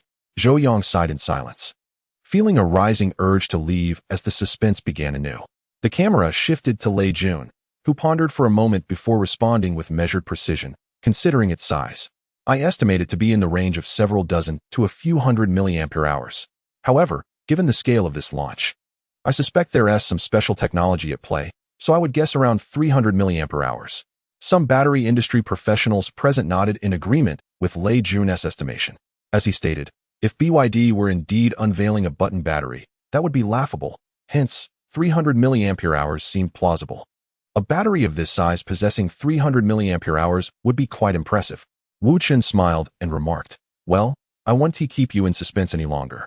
I want to inform you that this tiny Longxin battery boasts an astounding capacity of 8,450 milliampere hours. The large screen displayed the number 8450. A profound silence enveloped the room. In the live broadcast, an equally stunned quiet fell over the audience. Everyone was dumbfounded. No way, is that real? Over 8,000 milliampere hours? This must be a dream. Such a small battery with such a high capacity? I can't believe it. The live chat erupted in chaos. Meanwhile, the president of Tesla Asia Pacific could not contain his shock, exclaiming, impossible. The reactions from the prominent figures in the front row mirrored his disbelief. Lei Jun's eyes widened, and Yu Changhong, seated beside Zhou Yang, wore a look of utter astonishment, murmuring, are you kidding me? A reporter suddenly stood up, raising his voice, Mr. Wu, can you stand by your statement? Many in the audience nodded in agreement. This data seems too exaggerated. Who knows if BYD is just embellishing their claims? Wu Chen, smiling, replied, dear reporter, I stand behind my words. This data comes from an authoritative battery testing organization. A testing document appeared on the large screen, issued by the Energy Research Institute affiliated with the Chinese Academy of Sciences. The bold red stamp affirmed the reliability of the document. Yet, it remained unbelievable. The reporter who had questioned him sank back into his seat, realizing his inquiry echoed the thoughts of everyone present and countless viewers online. A diminutive battery with over 8,000 milliampere hours? It was simply unfathomable. Wu Chen continued, the theme of this press conference is embracing the future. So let us explore how the world will change with the advent of the Longxin battery. Firstly, BYD will officially launch the latest model of the Han series, the Han DM, in 6 days, on the 15th of this month. The specific configurations of this new vehicle will be announced later. But I can disclose that the Han DM will have a range of 3,000 kilometers, with charging taking 4.5 hours. Additionally, the high-end version of the Han DM will achieve a range of 8,000 kilometers, fully charged in 12 hours. While Wu Chen refrained from detailing the specifications or pricing of the Han DM, the announced range was enough to convey a powerful message. Range has always been a significant pain point for electric vehicles, and now, the emergence of the Longxin battery addresses this concern. The live broadcast erupted with excitement. 5 hours to fully charge and a range of 3,000 kilometers? Am I dreaming? And the high-end version with an 8,000 kilometer range? Good heavens. BYD is on a revolutionary path. Will one charge suffice for half a year? With my daily commute being less than 10 kilometers. 3,000 kilometers of range would last me 10 months. There is nothing more to discuss. I'll firmly commit. If BYD delivers, and the range truly reaches 3,000 kilometers, I will immediately take delivery of the car. Count me in for the high-end version with 8,000 kilometers. This world has gone mad.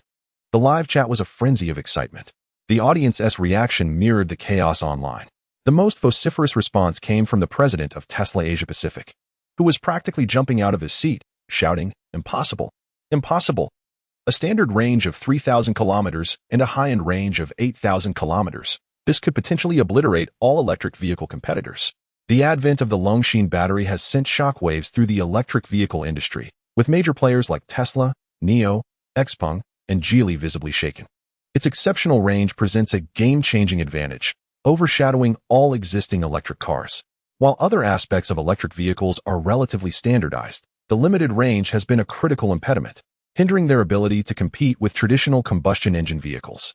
Electric car manufacturers have explored various solutions, including rapid charging and battery swapping, but with limited success. A breakthrough in battery technology is essential for electric vehicles to become mainstream.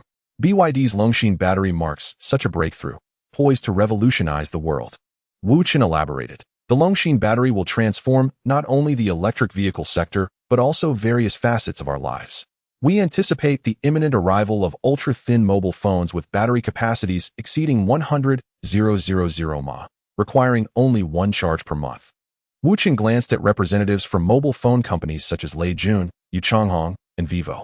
Like the electric vehicle industry, the mobile phone sector is also acutely aware of the limitations imposed by battery technology. Manufacturers have long sought to create thinner phones with extended battery life. But the size of existing batteries has been a major constraint. The Longshan battery, with its compact size and high capacity, offers a solution to this challenge. The representatives from these companies were visibly excited, understanding why BYD had specifically invited them to the event.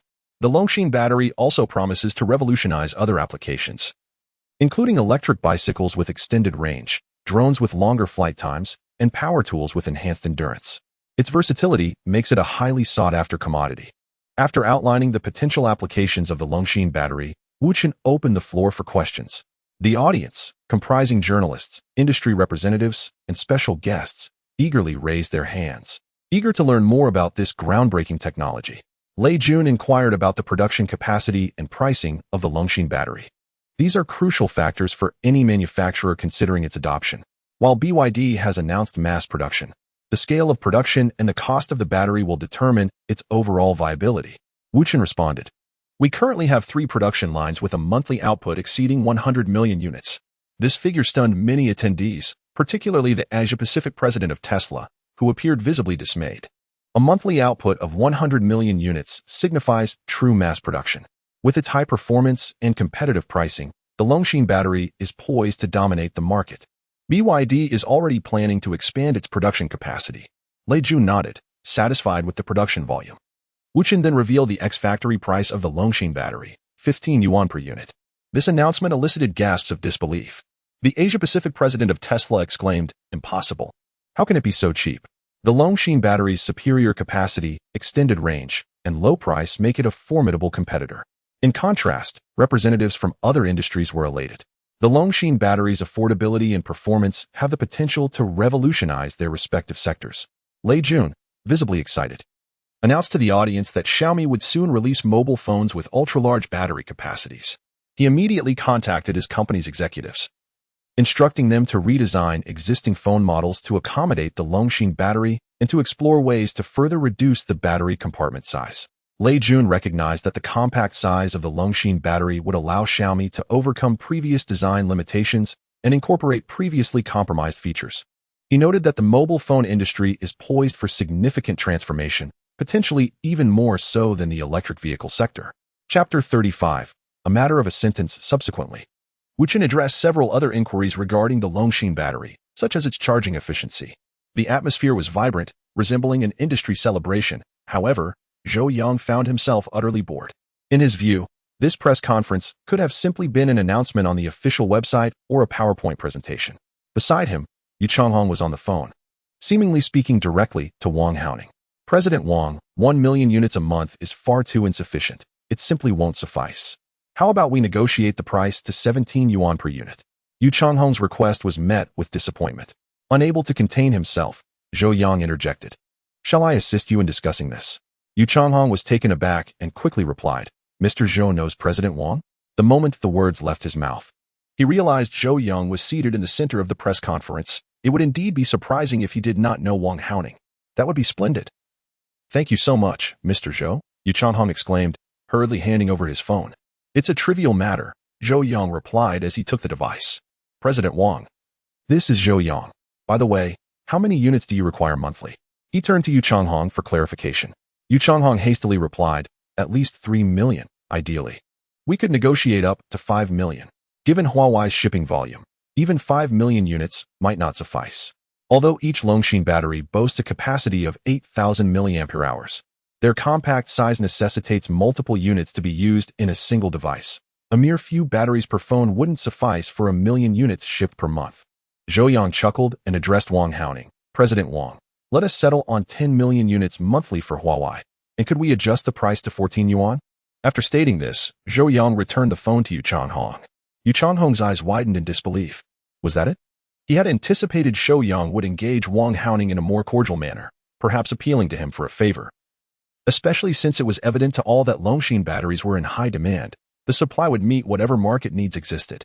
Yet, Zhou Yang's single commanding statement had secured 10 million units for Huawei. This was simply astonishing, and Yu Changhong almost thought Zhou Yang was joking.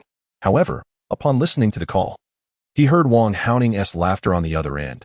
I did not expect that President Yu and Mr. Zhou were acquainted. Very well. We'll proceed with 10 million units monthly at the price Mr. Zhou suggested, 14 yuan each. Judging by the current shipping volume and the forthcoming expansion of production lines, the cost price would decrease even further. There would be profits for BYD even if they sold at 10 yuan a unit. Moreover, Zhou Yang was aware that the price of 15 yuan had likely been sanctioned by the government. Otherwise, in the realm of commerce, BYD could easily sell each unit for 20 or 30 yuan without anyone deeming it excessive. Yu Changhong set down the phone, staring blankly at Zhou Yang. His mind buzzing with questions about Zhou Yang's identity. How could someone so young possess such influence? Thank you, Mr. Zhou. You have been immensely helpful, Yu Changhong said. Employing a formal tone, Zhou Yang waved his hand dismissively. No need for such formalities. It was merely a small favor. I have other matters to attend to, so I shall take my leave. I will reach out to you when I visit SC. Yu Changhong promptly stood to escort Zhou Yang out. As they watched Zhou Yang depart, flanked by Chen Ruoyun and several bodyguards, Yu Changhong's curiosity about Zhou Yang's identity only deepened. In the ensuing segment, Wu Chen elaborated on additional characteristics of the Longshin battery, along with battery products centered around it. Yet, no one paid attention. Their focus was solely on the potential impact the Longshin battery would have on the world. Major media outlets swiftly reported on the developments, a monumental breakthrough in battery technology. The Longshin battery emerges with its compact size and immense capacity, heralding a new era of technology. Penguin News. After years of dedicated research, BYD has achieved a qualitative leap. The Longshin battery brings science fiction into reality, a battery from the future. Sina News. Similar reports flooded in, all echoing the theme of futuristic technology. For those who attended the press conference or learned about the Longshin battery through media coverage, it was perceived as nothing short of black technology, an astonishing capacity of over 8,000 mAh, yet only the size of a button battery. Who would dare believe it? Dedicated threads discussing the implications of the Longshin battery began to emerge on various technology forums, with the most frequent discussions revolving around electric vehicles and smartphones. Domestic smartphone manufacturers reacted swiftly. Following the press conference, Lei Jun tweeted that 1 month later, a special edition of the Mi 10 would be unveiled, featuring a battery pack composed of 16 Longshin batteries, boasting an astounding capacity of 130,000 mAh. Xiaomi is formidable. President Lei is impressive. 130,000 mAh means charging once a month without worry, exclaimed one user. I sense the power bank industry is on the verge of collapse with such capacity. Who needs a power bank? However, that assertion was flawed, given the size of power banks. One could imagine how many Longshin batteries could fit within. One could potentially create a power bank with 1 million mAh, lasting an entire year. Power banks might soon become regulated items. 1 million mAh of power was akin to a small bomb. Forget about power banks. With a capacity of 100,000 mAh, smartphones are practically explosives. Samsung batteries with only a few thousand mAh could cause harm. Imagine the devastation from 100,000 mAh. Has anyone here watched the press conference? Please search for the video. BYD has conducted safety tests, demonstrating that breaking or piercing the Longshin battery does not lead to short circuits. The materials used are quite unique. Ensuring safety isn't a concern. I just want to know how long it takes to fully charge a smartphone with over 100,000 mAh. Enough. Looking at my 2,800 mAh iPhone 12 suddenly feels underwhelming.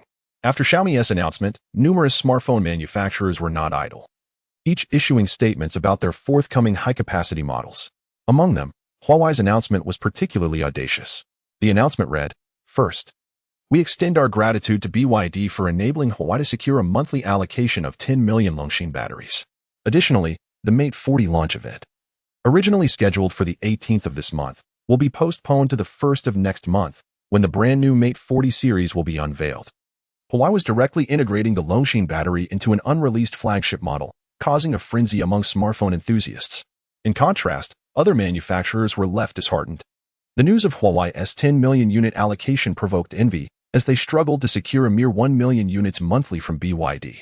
Huawei's allocation was tenfold that of the others, creating an immediate disadvantage for competing smartphone manufacturers.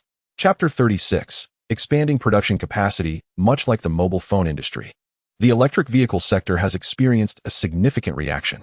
Stocks of major electric vehicle companies plummeted in response, particularly those of emerging automakers like NIO and XPeng, whose shares fell sharply after their press conference. In stark contrast, BYD stocks surged against the tide, reaching its upper limit while others sank. Just a while ago, following BYD's announcement to split its battery business and collaborate with Matrix Energy, its stock had been in decline, leading countless retail investors to sell off their shares at a loss. Who could have anticipated that merely 3 months later, BYD would unveil such a groundbreaking development?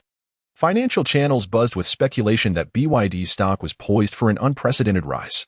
Those with quick reflexes and insider knowledge had already begun purchasing BYD shares during the press conference.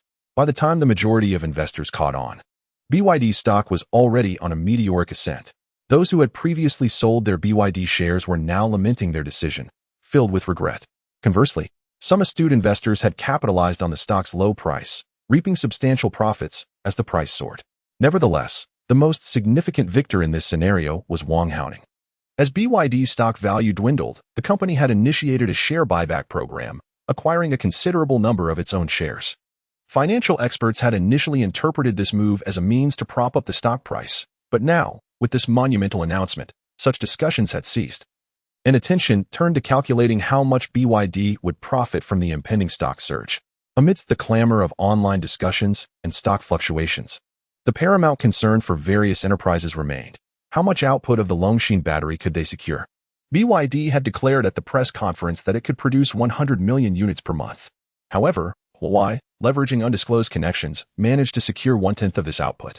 As a major player in the automotive industry, BYD's battery consumption would undoubtedly be substantial, and once its new vehicles equipped with Longshin batteries hit the market, sales would surely skyrocket, further escalating BYD's own battery demand. 100 million units a month was simply insufficient. Currently, companies were fervently leveraging their connections, desperately trying to procure batteries from BYD. Yet, the consistent response was the same: there were no supplies available. It would be at least 3 months before any could be secured. At BYD's headquarters, the conversation was tense. Mr. Lee, it's not that I don't value our long-standing relationship. You know how many years we've known each other. I wish I could accommodate you. But there simply isn't any stock available. 200,000 is truly the maximum I can offer. You have no idea how many companies are vying for the same supplies. All right, let us revisit this in 3 months. After that, I can guarantee you 10 million units a month. How does that sound? Wang Haoning hung up, his face etched with frustration. Opposite him sat a young officer, a mere lieutenant colonel, who smiled and said, Mr. Wang, you should be the happiest person here. Yet you look so troubled. Wang Haoning glanced at the young officer and replied, How can I not be worried? The demand is enormous, yet I have no stock available. The new production line won't be operational for at least another month or 2, so I have every reason to be concerned. The young officer suppressed a smile, thinking that Wang was lamenting the slow pace of profit accumulation. Mr. Wang, I don't concern myself with other companies, but you must fulfill our military's order for 50 million units with the utmost quality and quantity. Wang Haoning nodded, visibly weighed down by the situation. The military was, in fact, the largest purchaser of Longshin batteries. Lithium batteries are extensively utilized in military applications, such as communication systems, underwater robots, and drones. Thus, when the product was launched, Gao Jianjun appeared to inspect the finished goods and prepare for an order. Fortunately, the price for the military was also fixed at 15 yuan per unit. Otherwise, Wang Haoning would be even more distressed. Yet, even so, having to allocate half of the limited production to the military was disheartening, especially as he aspired to dominate the electric vehicle market. The shortfall in battery production would directly impact the output of electric vehicles. Well, I must take my leave. the young officer announced, rising to depart. After seeing him off, Wang Haoning sat in silence until his assistant arrived to report on business invitations. To secure supplies. Countless company executives are lining up to take you out for dinner. Decline all of them. Just inform them that we have no stock available. They will have to wait. Wang Haoning replied, still disheartened, not having anticipated the overwhelming demand for the Longxin battery. The assistant nodded and added, by the way, Mr. Wang, someone from Tiannai Chemical is here to see you. They wish to discuss a collaboration regarding carbon nanotubes. Who? Wang Haoning asked, momentarily taken aback. He recognized the name Tiannai Chemical. Initially, Zhou Yang had intended to partner with them to utilize inexpensive carbon nanotube manufacturing methods to ensure the Longxin battery could be produced with affordable raw materials. However, Tiannai Chemical had declined Zhou Yang's proposal, deeming it unnecessary. Consequently, Matrix Energy had invested in constructing a carbon nanotube factory to produce large quantities of cost-effective carbon nanotubes exclusively for BYD's use. The successful mass production of Longxin batteries owed much to this factory. Thus, Wang Haoning had a vivid impression of the company that had rejected Zhou Yang. Where is the person? Bring them in.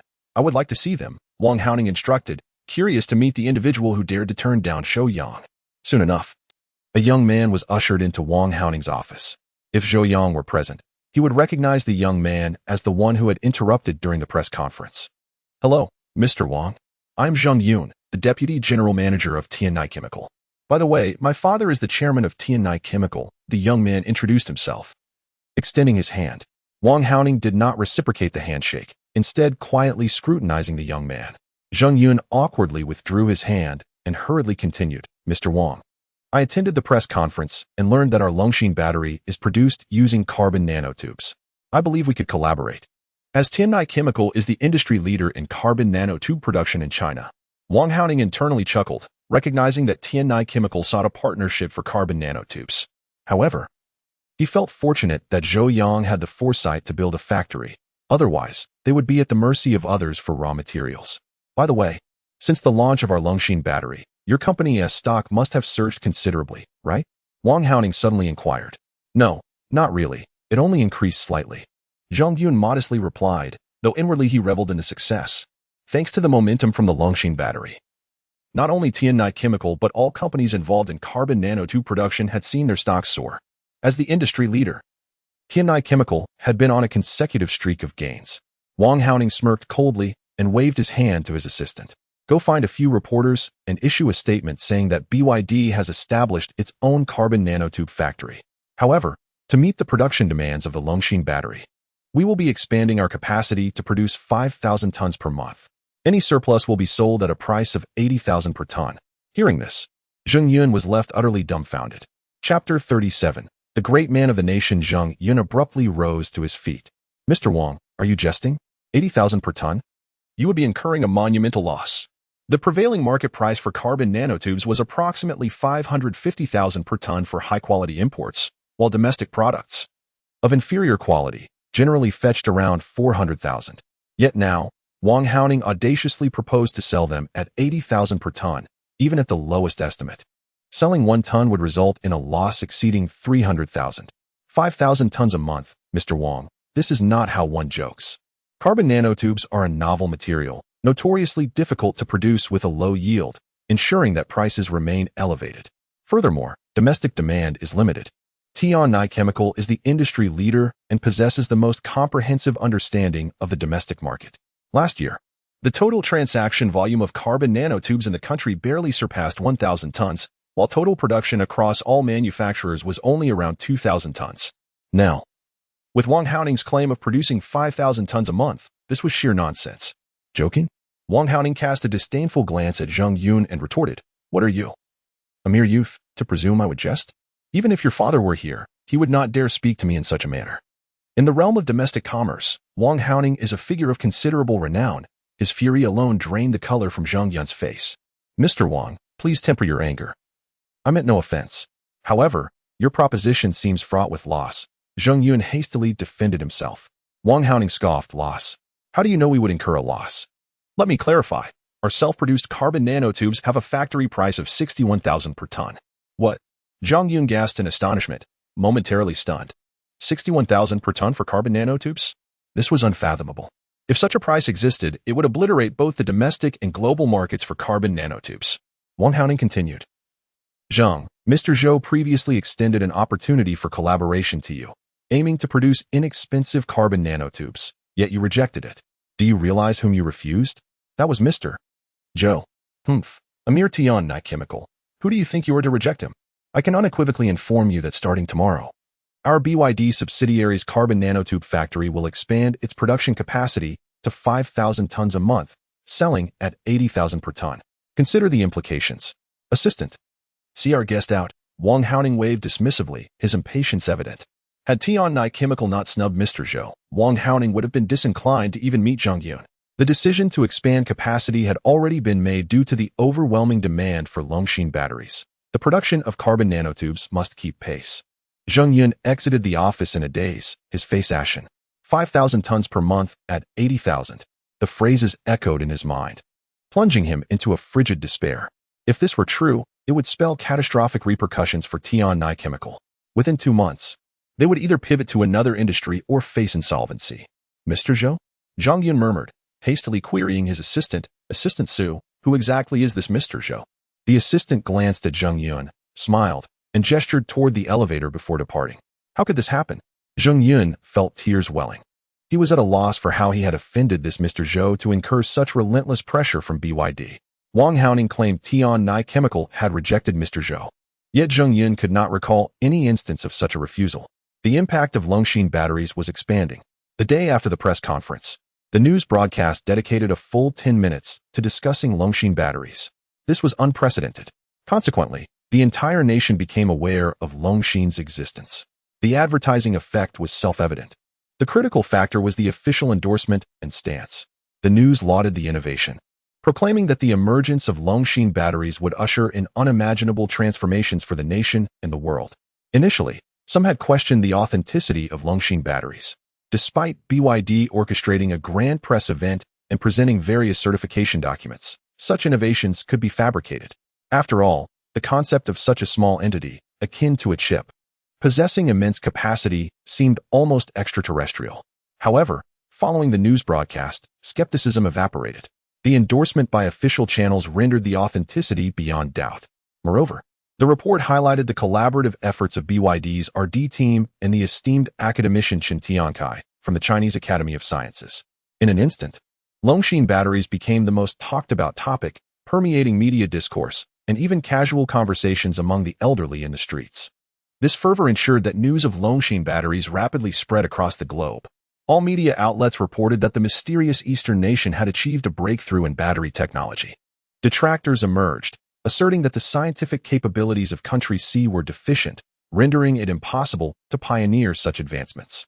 Numerous renowned international research institutions and energy experts vehemently criticized Country C for fabricating such claims. These voices predominantly stemmed from the mainstream Western media, which held a condescending view of Country C's research capabilities. Very few nations provided impartial coverage. Fortunately, domestic netizens remained oblivious to international reports. Otherwise, they would have been infuriated. A crucial point was that BYD had merely hosted a press conference. Although state media had reported on it, the essential product had yet to be launched. Only when electric vehicles with a range of 3,000 kilometers hit the roads, or smartphones boasting over 100,000 mAh became commonplace, would the public genuinely believe that Longshin batteries had seamlessly integrated into their lives. Zhou Yang also watched the CCTV report. Mr. Zhou, I believe you are being excessively modest. Chen Ruoyun, who accompanied him, remarked softly. The news coverage scarcely mentioned Zhou Yang, attributing the development of Longshin batteries solely to BYD and academician Chen Tiankai. However, Chen Ruoyun knew that Zhou Yang was the sole architect behind Longshin batteries, having personally managed the entire production process. While Chen Tiankai's team undoubtedly contributed, their share of the credit was negligible. Yet now, all accolades belonged to Chen Tiankai, while Zhou Yang remained in obscurity. Modest? Zhou Yang glanced at Chen Ruoyun and replied, What do you propose? Should I, as you suggest, be ostentatious and proclaim to the nation that I developed Longshin batteries? What difference would it make? Would my meals taste better or grant me a longer life? Zhou Yang switched off the television and stood up, stating, I seek no accolades from others. I am indifferent to their perceptions of me. I simply wish to pursue my endeavors, striving for a clear conscience. Chun Ryun was deeply moved, murmuring, Mr. Zhou, you are the true great man of the nation. A great man of the nation, this was not a title to be borne lightly. Chapter 38. What nonsense, Zhou Yang chuckled and inquired. Have the arrangements for tomorrow's itinerary been finalized? Chun Ryun nodded. Tomorrow, Zhou Yang intended to visit SC, the headquarters of HiSilicon. The headquarters, located in the picturesque suburbs, is a significant investment by Huawei. At 10 o'clock that morning, Yu Changhong had already gathered with several heads of the Research and Development Center, awaiting the arrival of their guest at the park entrance. The technical director of the R&D Center, Kong Lu, a young man with prematurely gray hair and glasses, appeared refined and was indeed a genuine prodigy in technology. Old Chun, why is President Yu here so early? Waiting at the entrance? This seems rather extravagant, Kong Lu whispered to a colleague beside him. The colleague, equally puzzled, shook his head. I have no idea. Could it be a high-ranking official from the city? Kong Lu shook his head. If it were a leader, we would have been notified in advance. Just then, Yu Changhong suddenly turned and said, a distinguished guest is arriving. You all need to maintain your composure, understood? The group nodded, their curiosity piqued. Anyone deemed a distinguished guest by Yu Changhong would undoubtedly be exceptional. At that moment, a Hongqi sedan approached slowly. Yu Changhong's eyes lit up as he rushed to greet it. Kong Lu and his colleagues exchanged glances and followed suit. What model is that Hongqi? It's quite impressive. I haven't seen it before, one colleague queried. Kong Li's eyes widened in realization. That's the L5. And look at the body. It seems quite robust. Could it possibly be the legendary bulletproof version? Who on earth could be arriving in such a vehicle? Is this car really that remarkable? Another colleague asked, unaware. Kong Lu lowered his voice. It's the kind of car leaders ride in. What do you think? Instantly, the group fell silent. The sedan came to a halt, and Chen Ruoyan alighted first before opening the door. Mr. Zhou, Yu Changhong greeted cheerfully. President Yu, Zhou Yang replied, shaking his hand. I hope I'm not interrupting your work. Yu Changhong quickly shook his head and summoned an electric vehicle to escort Zhou Yang into the park while providing an overview of the premises. They eventually arrived at the R&D Center. Zhou Yang asked, President Yu, may I take a look at your chip designs? Yu Changhong was taken aback, uncertain why Zhou Yang wished to see the chip designs, especially since he remained unaware of Zhou Yang's specific identity. Chip design was a core secret of HiSilicon, typically not disclosed to outsiders. However, considering Zhou Yang's stature, Yu Changhong nodded and entered the R&D Center with him. The entire center exuded a futuristic ambience. According to Yu Changhong, the research staff exceeded 3,000, not including the supporting personnel, positioning their research capabilities among the finest in the nation. Following Yu Changhong, Zhou Yang spent 2 hours touring the facility, gaining a comprehensive understanding of HiSilicon's chip design prowess, domestically dominant and among the world's elite. Despite the nation's limitations with photolithography machines preventing the production of cutting-edge chips, their chip design capabilities rivaled the best globally. I may not be able to produce it, but that doesn't hinder my ability to conceptualize it and engage in theoretical research. After all, in the lab, what can't we create? Mr. Zhou, this is our latest chip, the Kirin 9000, Kong Lu proudly declared, showcasing a chip that featured a 5-nanometer process and an octa-core design with 15.3 billion transistors. Comparable to Apple's A14. How much does it differ? Zhou Yang inquired with curiosity.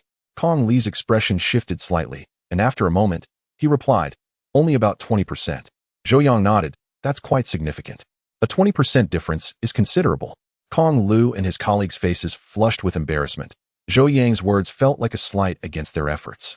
One individual could not contain himself, exclaiming, what do you know? Another added, a mere 20% difference is still impressive. Kong Lu clenched his fist, wishing to confront Zhou Yang, but with Yu Changhong present, he restrained himself.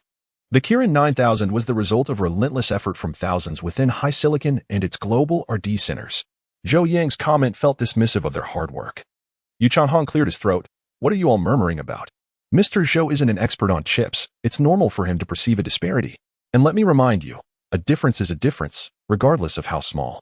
Even if it's just 1%, it's still a difference. Don't forget, our original intent in founding HiSilicon was to create the world's leading chip. Just because you developed the Kirin 9000 doesn't mean you can rest on your laurels. Mr. Zhou is right. You still have a long way to go. His words left Kong Lu and his colleagues feeling humiliated, casting increasingly unfriendly glances at Zhou Yang. Zhou Yang looked at Yu Changhong in surprise, questioning, is President Yu sincere in this statement? Yu Changhong nodded affirmatively, absolutely. President Ren established HiSilicon with the goal of being #1. He once told us, If others can develop it, why can't we? Are we lacking in intellect? Well said. Zhou Yang applauded enthusiastically. Yu Changhong smiled and glanced at his watch, suggesting, Mr. Zhou, it's about time for lunch. I have already made arrangements. Zhou Yang gestured to Chen Ruyun, who promptly approached with a small safe. Zhou Yang opened it to reveal a solid-state drive. Handing the drive to Kong Lu, he instructed, Kong Lu, please examine the contents carefully and provide me with a prompt response. With that, Zhou Yang turned to Yu Changhong. Shall we head to lunch? Yu Changhong cast a curious glance at the solid-state drive, pondering its contents but ultimately refraining from asking, leading Zhou Yang away. Left behind. Kong Lu and his colleagues exchanged frustrated comments. One gestured at Zhou Yang's retreating figure, declaring, that guy speaks too provocatively. If President, you weren't here, I would have confronted him. Another dismissed his anger. Come on, did you not see the bodyguards accompanying him? And a beautiful one at that. Forget it. President Yu has a point. He isn't an expert. If Kong says it's a 20% difference, then it's not unreasonable for Zhou to think it's more. Kong Lu snorted, contemplating the solid-state drive in his hand before passing it to a nearby colleague. Open it. Let us see what's inside. The colleague connected it to a computer and exclaimed, wow, 1 terabyte. Quite substantial and nearly full. I wonder what's stored on it.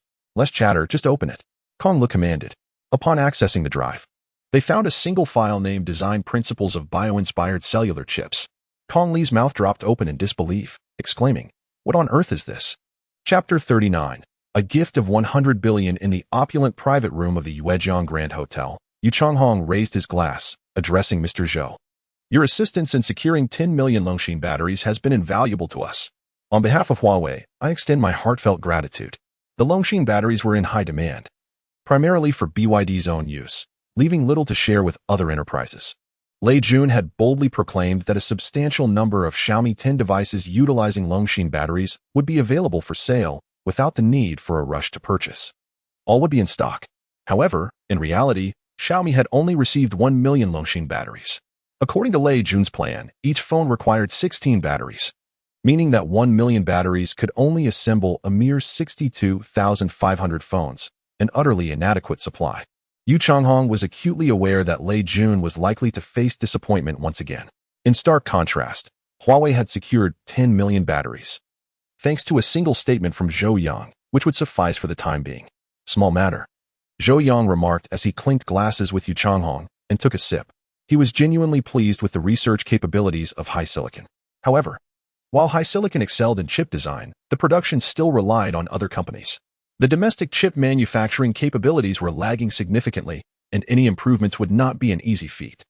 Even with detailed technical documentation for advanced lithography machines, it was impossible to produce one.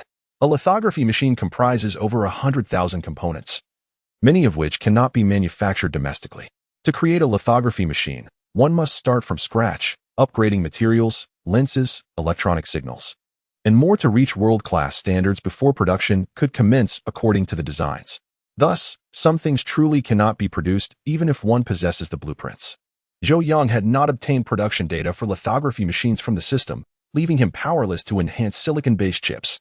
However, this did not hinder him from taking a shortcut, bypassing silicon-based chips altogether to produce biomimetic cell chips. Furthermore, silicon-based chip development was nearing its physical limits, as per Moore's law, similar to battery technology. Further advancements would be exceedingly challenging. A new path was necessary for breakthroughs, and biomimetic cell chips represented that new avenue. Is Huawei in need of funds? Zhou Yang inquired. Setting down his glass, Yu Changhong was momentarily taken aback, then, upon reflection, responded, are you suggesting that you wish to invest in Huawei? Otherwise, Yu Changhong could not fathom why Zhou Yang would pose such a question. Given that Huawei had yet to go public, securing investment stakes was no simple task. Zhou Yang shook his head, clarifying, not at all. I merely wish to ascertain how much you can allocate for research and development. Yu Changhong furrowed his brow, pride evident in his voice as he replied, last year, our investment in R&D exceeded 900 billion. That figure was indeed substantial. What about purely for chips? Zhou Yang probed further. Huawei has many departments, primarily focused on communications. The 900 billion encompasses all R&D expenditures combined. After pondering, Yu Changhong estimated, perhaps a little over 100 billion for chips specifically. That seems rather modest, Zhou Yang mused. What if I were to offer you 100 billion to bolster your chip research? Yu Changhong was taken aback, sputtering in disbelief. 100 billion? Not just 1,000. Mr. Zhou, you cannot be serious. Is Huawei in need of money? Zhou Yang asked. Huawei was indeed wealthy, yet it was perpetually in search of more funds. In research and development, no amount was ever deemed excessive. Hiring 1,000 researchers versus 10,000 represented a significant difference.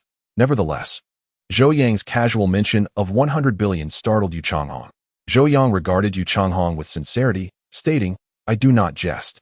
Despite having no money to his name, Zhou Yang, holding a 9% stake in Matrix Energy, was still a billionaire. He believed that should he present the production data for biomimetic cell chips to the state, securing 100 billion would be effortless. The nation required advancements in battery technology and equally in chip technology. An investment of 100 billion to develop a revolutionary chip and leapfrog to global leadership would justify even a tenfold investment from the state. Yu Changhong's mouth fell open, his mind racing as he began to seriously contemplate Zhou Yang's identity. It was not common for someone to casually propose an investment of 100 billion. Just as Yu Changhong was about to inquire further about Zhou Yang's background, the door to the private room was suddenly flung open with a loud bang.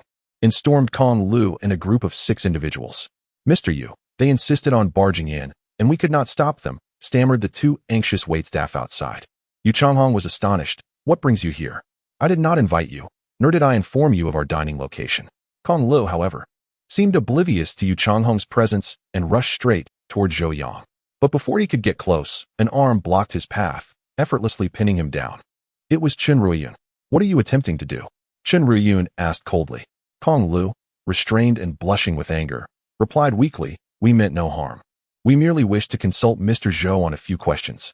Everything is fine, Chen, Zhou Yang said, gesturing for her to release him. Only then did Chen Ruiyun relent. Yu Changhong, however, narrowed his eyes in disbelief, casting a glance at Chen Ruiyun. Section Chief? An official? If a bodyguard held such a rank. The implications of Zhou Yang's status were staggering. Kong Lu scrambled to his feet, casting a fearful glance at Chen Ruiyun before hastening to Zhou Yang's side. The 6 individuals aligned themselves before Zhou Yang, standing in unison. Come, apologize to Mr. Zhou, Kong Lu commanded. In unison, the 6 bowed at a 90-degree angle, exclaiming, We sincerely apologize, Mr. Zhou. What is the meaning of this? Yu Changhong observed in astonishment. Kong Lu stood, addressing Zhou Yang, Mr. Zhou. We previously failed to recognize your stature, and we offended you. We implore your forgiveness for our ignorance and impulsiveness. Frankly, it was only upon witnessing the contents of your hard drive that we understood the true meaning of there are heavens beyond the heavens. And there are people beyond people. We are genuinely in awe, humbled to the core. You are a true master. The remaining 5 nodded vigorously in agreement. As tech enthusiasts, they valued expertise above all. Those who surpassed them were viewed as rivals to be surpassed. However, those whose skills transcended their own to unimaginable heights were regarded with reverence, akin to deities. The contents of that hard drive were indeed sufficient to elicit such admiration. Zhou Yang glanced at Kong Lu, inquiring, Did you comprehend everything? Kong Lu quickly shook his head. I grasped only the surface. The deeper theories elude me. And the outcome? Zhou Yang pressed further. The information on that hard drive is akin to a textbook. It is normal not to fully understand it. However, if we merely recite it without comprehension, then there truly is no hope. Zhou Yang sought a definitive answer. Kong Lu replied earnestly, Give us 3 years, and we will certainly be able to unravel it. 3 years. Zhou Yang shook his head, finding the timeline excessive. Chapter 40. I have great hope for you. 3 years seemed an eternity to Zhou Yang for resolving the chip issue. In 2 years, we will undoubtedly be able to develop it, Kong Lu asserted, gnashing his teeth. Zhou Yang merely shook his head. YCHNJHing, who had been listening in confusion, quickly inquired, Kong Lu, Mr. Zhou, what are you discussing? 2 years, 3 years? Kong Lu elucidated. It's about the chip, a bionic cell chip. Mr. Yu. This is a completely new design, with novel materials and architecture. One could say it is an unprecedented chip in the world. However, the most significant aspect is its performance. According to the design blueprint provided by Mr. Zhou, a chip the size of a fingernail will encompass 26 trillion cellular structures, akin to transistors. Mr. Yu. Can you imagine the magnitude of performance if a chip possesses 26 trillion transistors?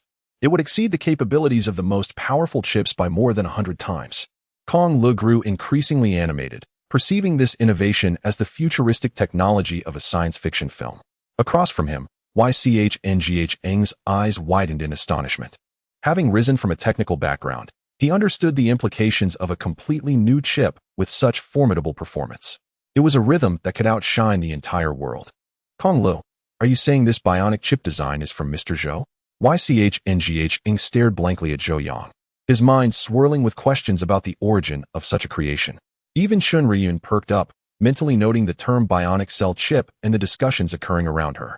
For the past 3 months, Zhou Yang had been preoccupied, but Qin Ruoyun was unaware of the specifics of his work. Yet, her intuition hinted that Zhou Yang was engaged in something of great significance. Now, she felt she had found the answer. Zhou Yang had likely been researching this bionic cell chip all along. Kong Lu nodded vigorously. Indeed, previously Mr.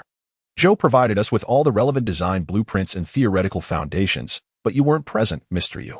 That hard drive. Ychnghing's realization dawned upon him.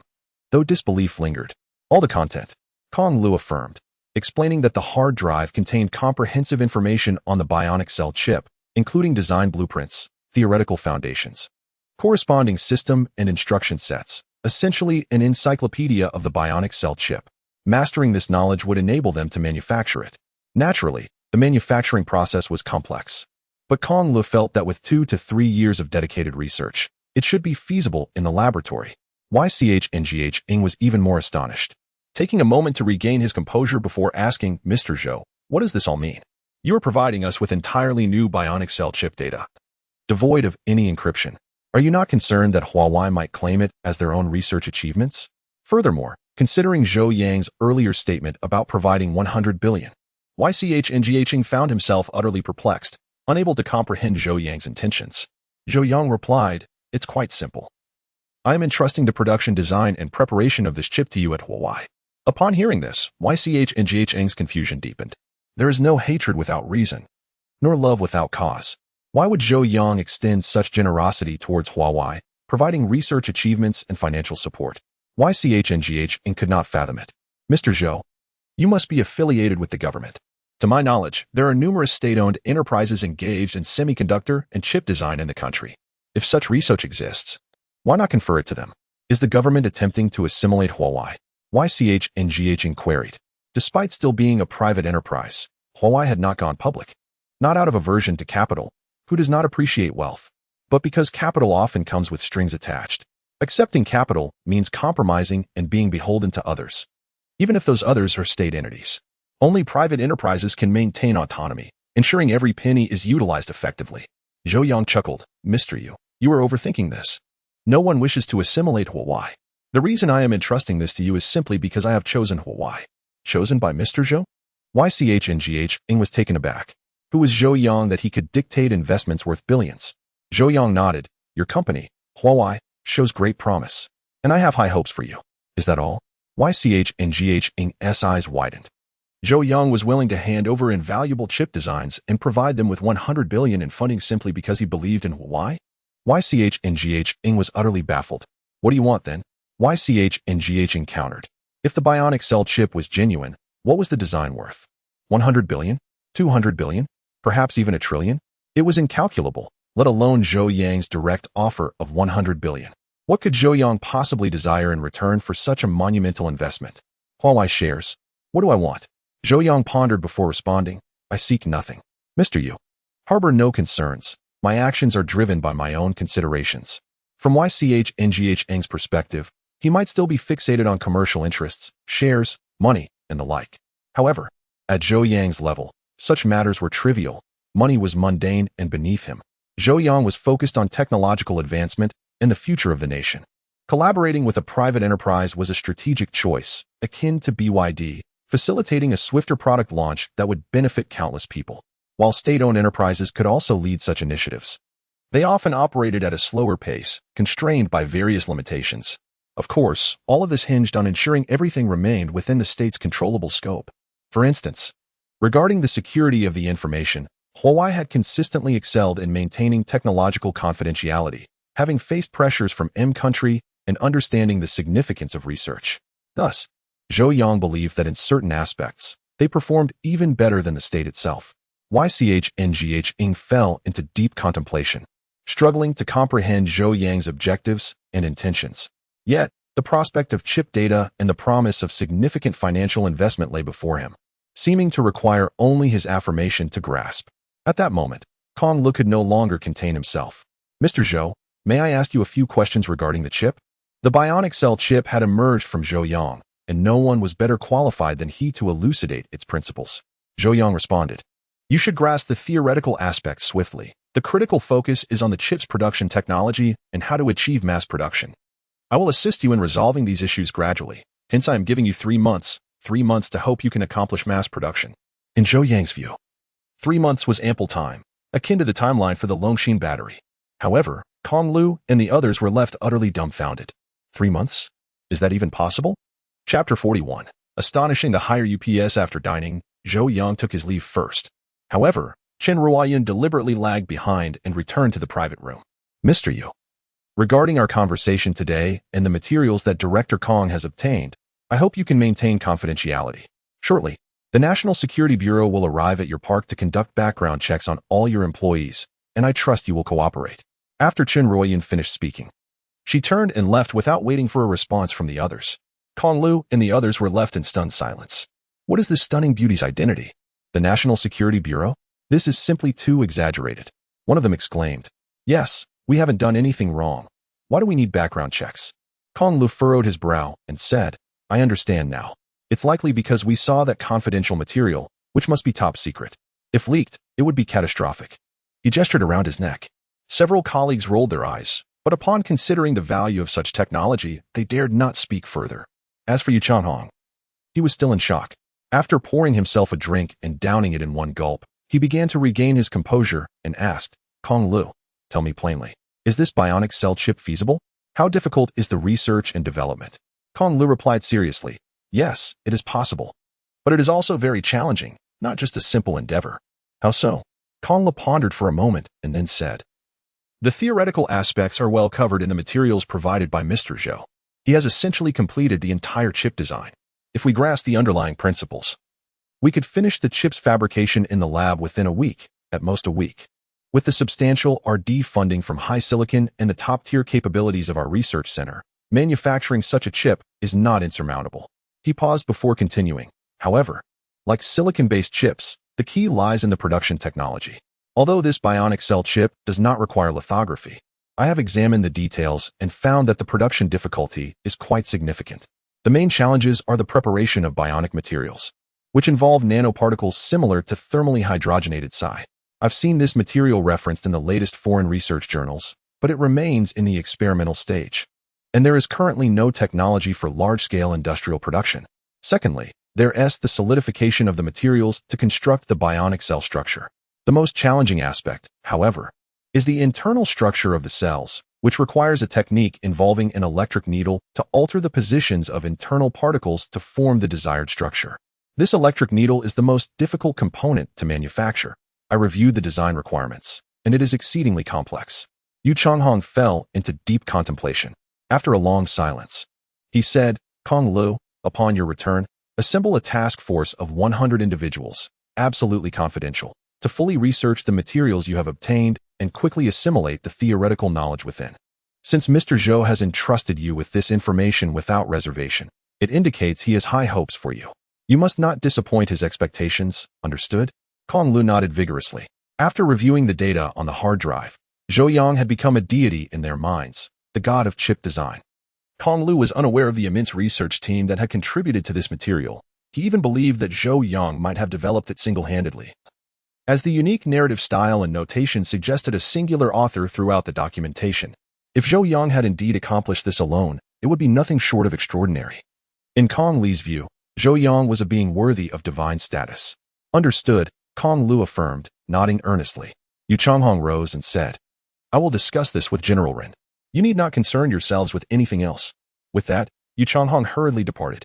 During this period, Huawei was facing comprehensive sanctions from the United States, and most critically, TSMC, under pressure from the U.S., was unwilling to manufacture for Huawei.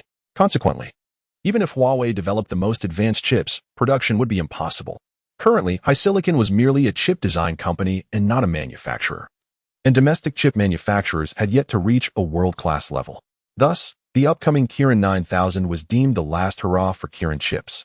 The future appeared bleak. However, Zhou Yang's introduction of the bionic cell chip offered Yu Changhong a glimmer of hope. Yet, Zhou Yang's enigmatic nature and his generosity left Yu Changhong somewhat apprehensive, fearing there might be ulterior motives at play, necessitating careful deliberation. The following day, an old acquaintance arrived at the hotel where Zhou Yang was staying. "Mr. Zhou, are you busy?" Li Tianshu inquired with a smile. Zhou Yang, seated before his laptop and engrossed in coding, did not pause, seemingly oblivious to Li Tianshu's presence. Unfazed by being ignored, Li Tianshu quietly took a seat nearby, patiently waiting. This wait extended for a full 2 hours. Stretching his back and cracking his joints, Zhou Yang finally stood and remarked, "Director Li has arrived." Li Tianshu nodded, smiling as he said, "Mr. Zhou, though you are still young, you must take care of your health. I see you working for such extended periods.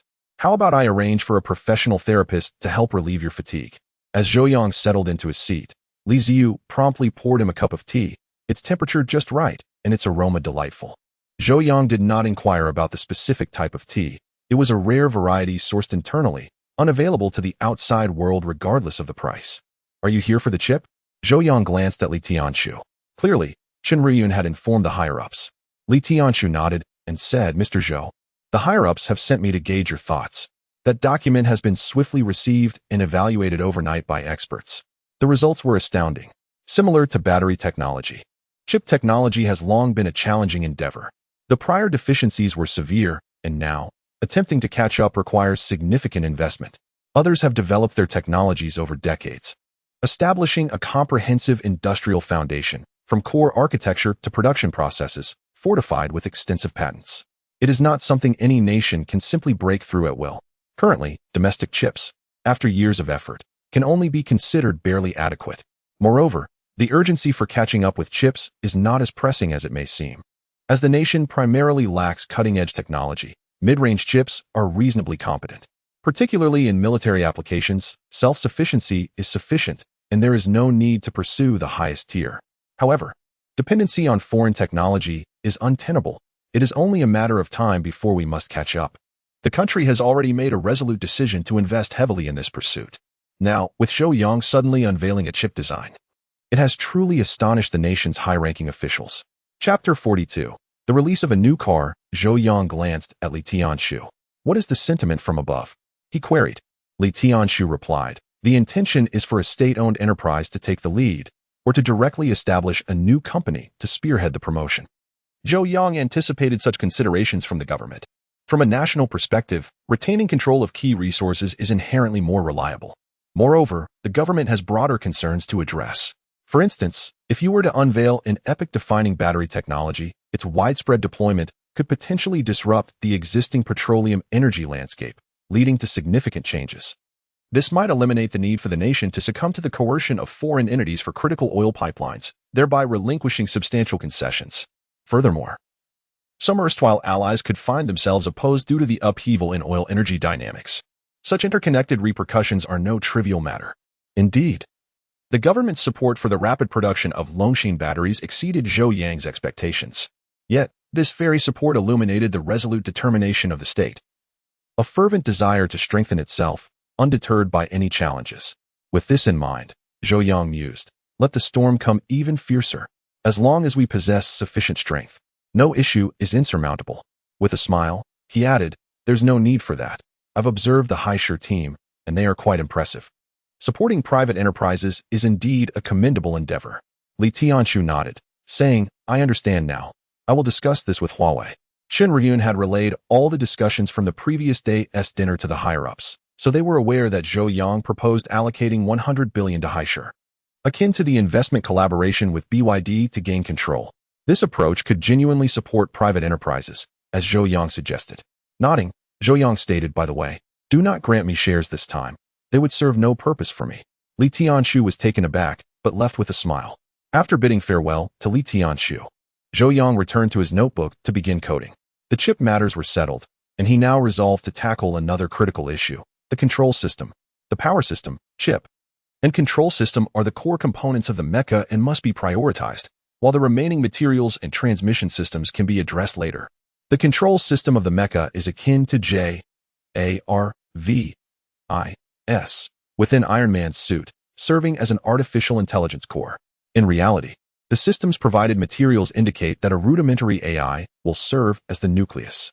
This AI is not the simplistic form of artificial intelligence known in modern technology, which can merely play chess. It possesses astonishing computational abilities and a semblance of cognitive capacity to proactively resolve issues, much like JARVIS could assist Iron Man even in unconsciousness. In contrast, contemporary AI systems merely trigger specified behavioral patterns based on predefined conditions. This endeavor is a monumental software development project, with an overwhelming quantity of code that would dishearten even the most seasoned developers. Zhou Yang estimated that even if he worked tirelessly day and night for 3 to 5 years, he might only manage to complete it. Thus, he was not coding specific lines at present, but rather designing the overarching structure and algorithm framework. Like a towering tree, he first delineated the trunk, leaving the foliage to others to fill in. However, even this task requires skilled software developers, particularly those with expertise in artificial intelligence. Zhou Yang envisioned establishing a solid framework before entrusting it to private enterprises for refinement, ultimately sharing and promoting this technology. The applications of true artificial intelligence in everyday life are vast. Smart homes, intelligent vehicles, and various aspects of life can become more intelligent. Imagine possessing a smart car that, upon entering, can autonomously navigate to your desired destination upon hearing a location name. Similarly, envision a smart home that responds like a friend, allowing you to control every aspect of your environment at will. Current technology is progressing in this direction, yet the intelligence core remains rudimentary and vastly inferior to true artificial intelligence. Zhou Yang was also contemplating which enterprise to collaborate with. The domestic software development capabilities are robust, supported by a favorable environment and numerous internet giants. The 3 major players, Baidu, Alibaba, and Tencent, boast vast IT talent and formidable research capabilities. Additionally, there are specialized software companies in the country, such as ZTE, Newsoft, and Yanyu. Zhou Yang inclined toward collaborating with one of the bat giants, given their extensive involvement in various life aspects. However, he had yet to finalize his choice and intended to conduct further research. After a couple of days, news arrived from Li Tianshu. The negotiations with Huawei had concluded, aligning with Zhou Yang's expectations, as the state would lead the investment in Haishur to gain control. However, Zhou Yang was surprised to learn that the investment entity was Matrix Energy. This indicated that the government had injected an additional 100 billion into Matrix Energy, further diluting the shares of both BYD and Zhou Yang, and subsequently, under the aegis of Matrix Energy, invested that sum into Haishur. You folks are quite cunning, Zhou Yang remarked with a smile. The government strategy was a masterstroke, simultaneously diminishing BYD's influence within Matrix Energy while securing greater control. Furthermore, it invested in Haishur, achieving its intended objective. Consequently, Matrix Energy emerged stronger, likely the reason behind BYD's acquiescence. Li Tianshu chuckled. This is beneficial for you, isn't it? By operating through Matrix Energy, you indirectly hold shares in Haishur, enhancing your asset value. Zhou Yang waved his hand dismissively, uninterested in calculating the worth of his shares, which he knew to be astronomical. In mid-September, BYD hosted a grand electric vehicle launch event, unveiling their Han DM with a remarkable range of 3,000 kilometers, initiating pre-sales on their official website. At Tesla's headquarters, the illustrious Elon Musk watched the event live. They're up to something, exclaimed Simmons, the Asia-Pacific president, slamming his hand on the table. The domestic Model 3 is priced at 269,700 yuan, while the standard Han DM is also offered at the same price, an explicit challenge to Tesla. Musk frowned. I never anticipated they would actually bring a vehicle to market, but can a 3,000-kilometer range be feasible? I remained skeptical. The 3,000-kilometer range seemed fantastical. During this time, news about Longshin batteries was rampant, yet the product had yet to materialize. Musk remained attentive, suspecting it might be mere hype or exaggeration. It doesn't matter, he scoffed. Over the years, many have attempted to challenge Tesla, but all have failed. BYD will be no exception. Chapter 43 Behold the Han DM, a remarkable electric vehicle, which is broadly categorized into 2 variants. The standard model with a range of 3,000 kilometers and the performance version boasting an impressive 8,000 kilometers of range. The standard model, comparable to the Model 3, starts at 269,700 yuan, while the high-end variant begins at 359,700 yuan, with the fully equipped version reaching a staggering price of 399,700 yuan, nearing the exorbitant threshold of 400,000 yuan. This price point for a near-Class C electric vehicle marks a pioneering moment in domestic production. Upon the announcement of such pricing, numerous manufacturers breathed a sigh of relief. Their immediate thought being that BYD had become overly ambitious. Despite their advancements in battery technology, the audacity to set such a price was deemed a self-destructive path. The largest automotive forum in China, AutoHome, conducted a detailed report analyzing the specifications of the Han DM, ultimately concluding that at this price, it might face a significant setback. Although its range is extraordinary, the cost is undeniably steep. According to AutoHome, a starting price of 190,000 yuan for the standard model and 290,000 yuan for the high-end version might have been more palatable to consumers. Netizens fervently debated the pricing, expressing disbelief at BYD's audacity to sell a vehicle for such a sum. For 30,000 more, I could purchase a BMW 3 Series, which is far more appealing. One user remarked, if the price were reduced by 100,000, I would purchase it immediately. While BYD has undeniably made strides in battery technology, the price remains a barrier. 30,000 yuan is simply beyond reach for many. The overwhelming negative sentiment online began to shake BYD's confidence. The marketing department sought counsel from Wang Haoning. Is our suggested retail price set too high? Wang, having seen various reports, pondered the implications. The price has already been announced. Retracting it seems implausible. Let's observe the situation for now. At that moment, the marketing vice president burst into the room, brimming with excitement. General manager, we have a massive success. What success? Wang was startled, fearing the worst. The pre-sale for our new car has been a resounding triumph. 1,000 units sold out completely. What? Wang exclaimed in disbelief. Given the limitations on production due to the Dragon Core battery's capacity, BYD had only released 1,000 vehicles for the first month. They had anticipated that selling out in a month would be remarkable, yet the pre-sale had concluded within mere moments. Is this truly the case? The vice president confirmed, nodding vigorously. I feared a lackluster response, but within half an hour, every unit was sold, and the deposits have all been received. After verifying the back-end data several times, he was convinced enough to report back. Excellent, Wang exclaimed, overjoyed. Who said our pricing was too high? This proves otherwise. Go and tally the sales figures, and announce on our official website that within half an hour, we achieved sales of 300 million yuan. To express our gratitude to our customers, let us offer a substantial gift package. The specifics are up to you. Understood, General Manager, the marketing head replied, equally thrilled. Although the pricing was Wang's decision, he knew that if the new car had flopped, he would bear the blame. Now, with the successful sales, he felt a wave of relief wash over him. As BYD opened the pre-sale channels, not only were their marketing teams monitoring the situation, but rival manufacturers and various media outlets were also keenly observing the developments, particularly Tesla. How is it going? Inquired Simon, the Asia-Pacific president, anxiously addressing his assistant. The assistant was refreshing the webpage, waiting for updates on the pre-sale of the 1,000 cars. Suddenly, a pop-up appeared announcing the end of the pre-sale.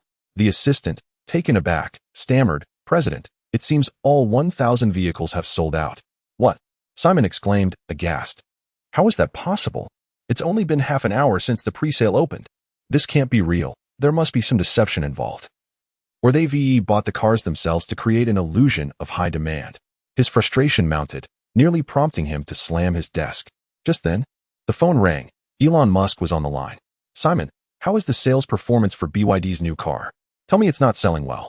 They dared to position themselves against us, assuming they can challenge Tesla. I want them to understand that BYD is nothing more than a joke. Simon, after a moment of silence, replied, Boss, the 1,000 pre-sale vehicles have sold out completely within half an hour. Musk, stunned, fell silent.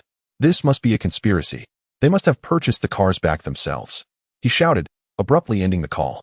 Meanwhile, BYD's official website promptly announced the pre-sale sellout, achieving 300 million yuan in sales within just 30 minutes. This revelation astonished many. Are there really that many wealthy individuals in the country willing to spend 300,000 on an electric vehicle? Someone remarked incredulously. Aside from the battery upgrade, I see little merit in the Han DM compared to Tesla. I suspect they fabricated data or bought back their own vehicles to create an illusion of popularity. Such sentiments echoed throughout the industry, and the stock market reflected these doubts. On that day, BYD's shares soared, while those of several electric vehicle manufacturers, particularly NIO and Xiaoping, continued to plummet. their market values evaporating by hundreds of billions.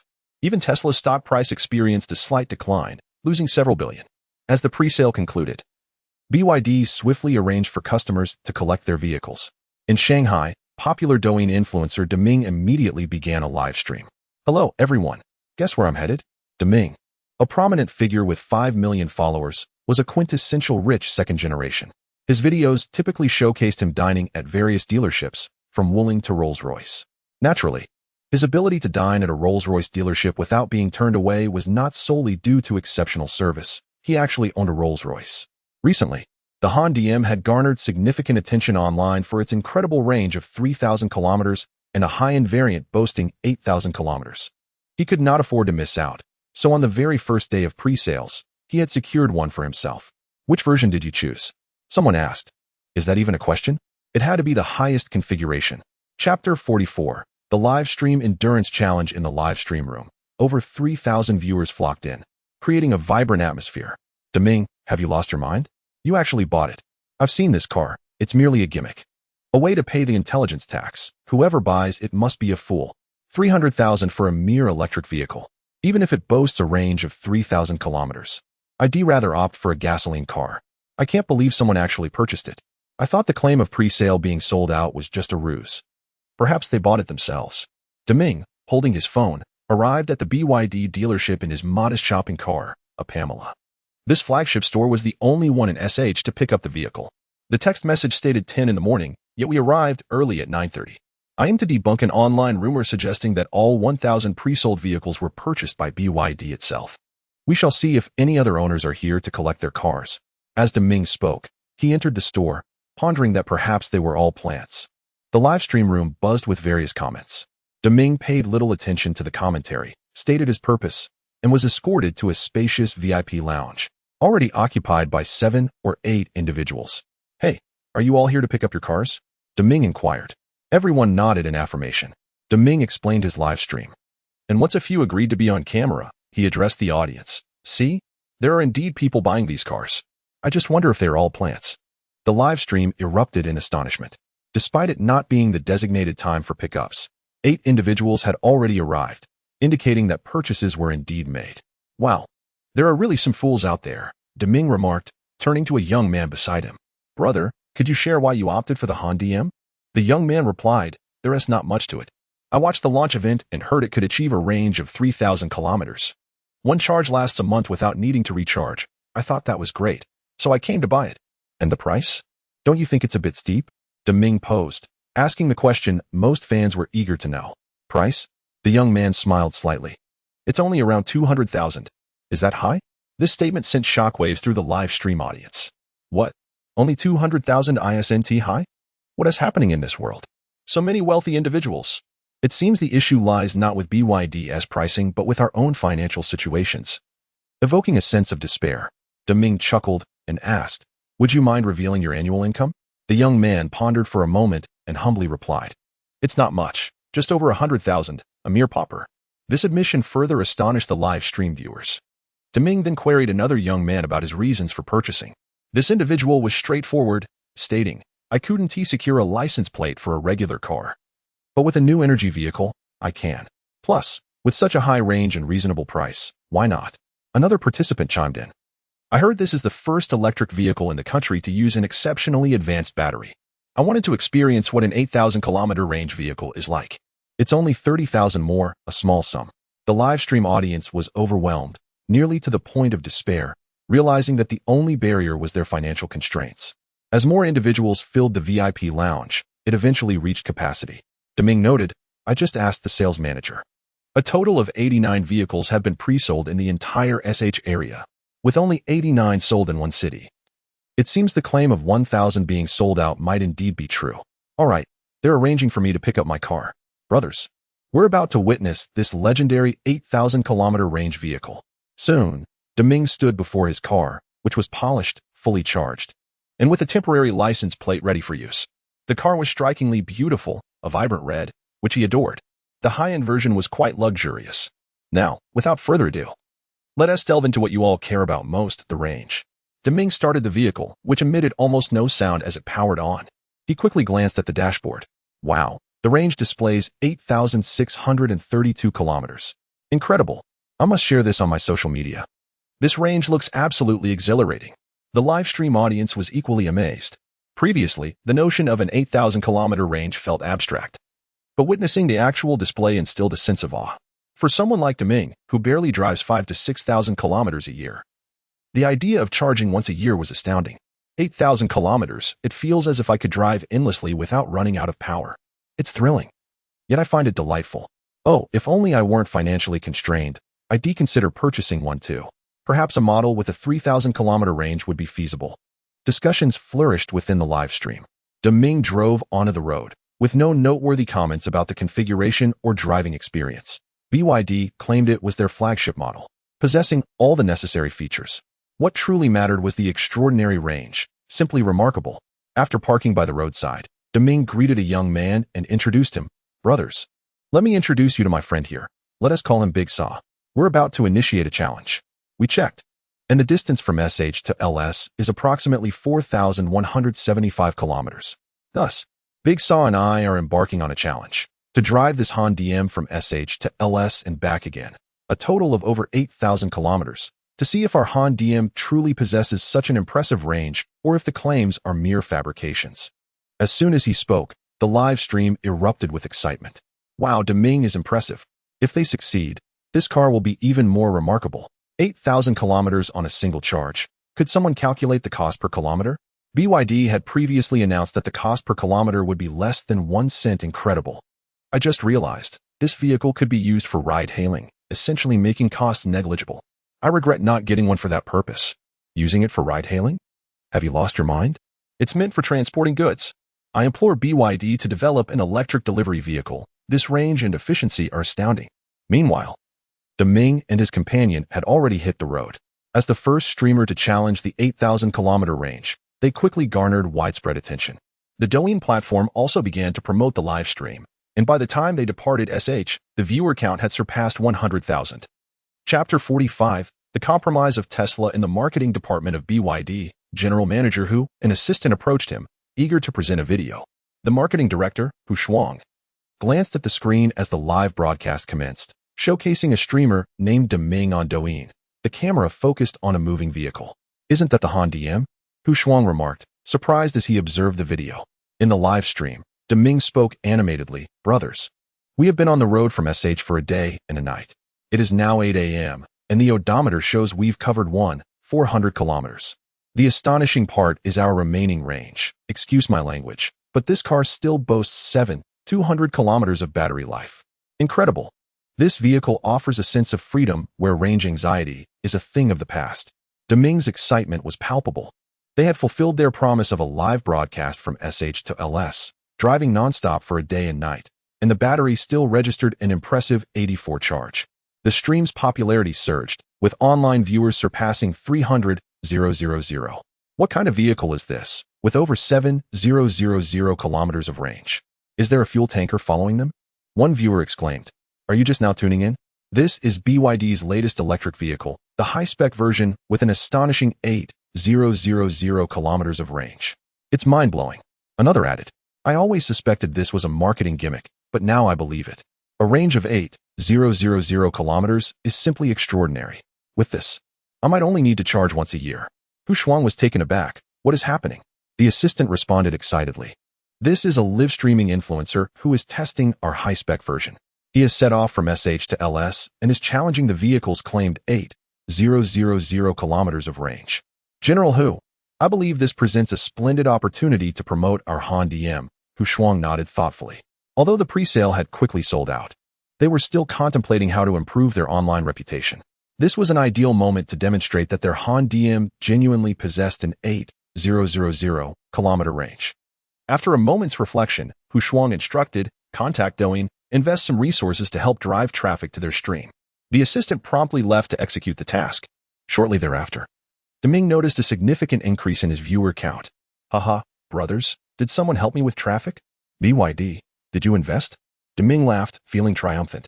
Being the first to live stream this challenge would undoubtedly have the most considerable impact. All right, brothers, let us head to LS and visit the Podala Palace. Deming's stream gained tremendous traction after the financial boost, attracting media attention and further escalating its popularity.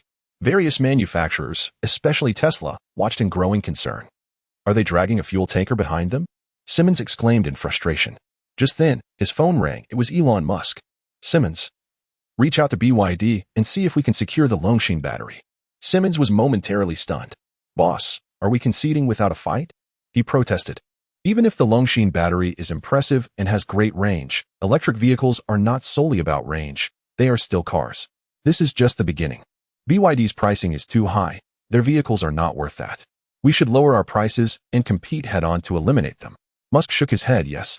BYD may have made a foolish move by pricing their vehicles so high, but the strength of the Longshin battery is undeniable. This is the future. Understand? The future. Their batteries will sell. If other Chinese electric vehicle manufacturers also acquire these batteries, and a vehicle with an extraordinary range appears at an affordable price, what do you think we will do? The impact on us would be enormous. We must adapt and embrace the future. Go at all costs. Initiate contact with BYD and see if we can acquire the Longshin battery. I've heard it's in high demand and limited supply. After hanging up, Simmons felt disheartened. Once, Tesla took immense pride in its battery technology and dismissed Chinese electric vehicle manufacturers as insignificant competitors.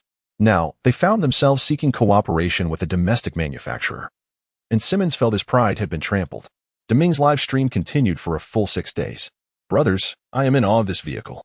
Its range is undoubtedly beyond 8,000 kilometers. Perhaps due to the continuous high-speed driving, we are still 200 kilometers from SH, yet our range shows 800 kilometers remaining.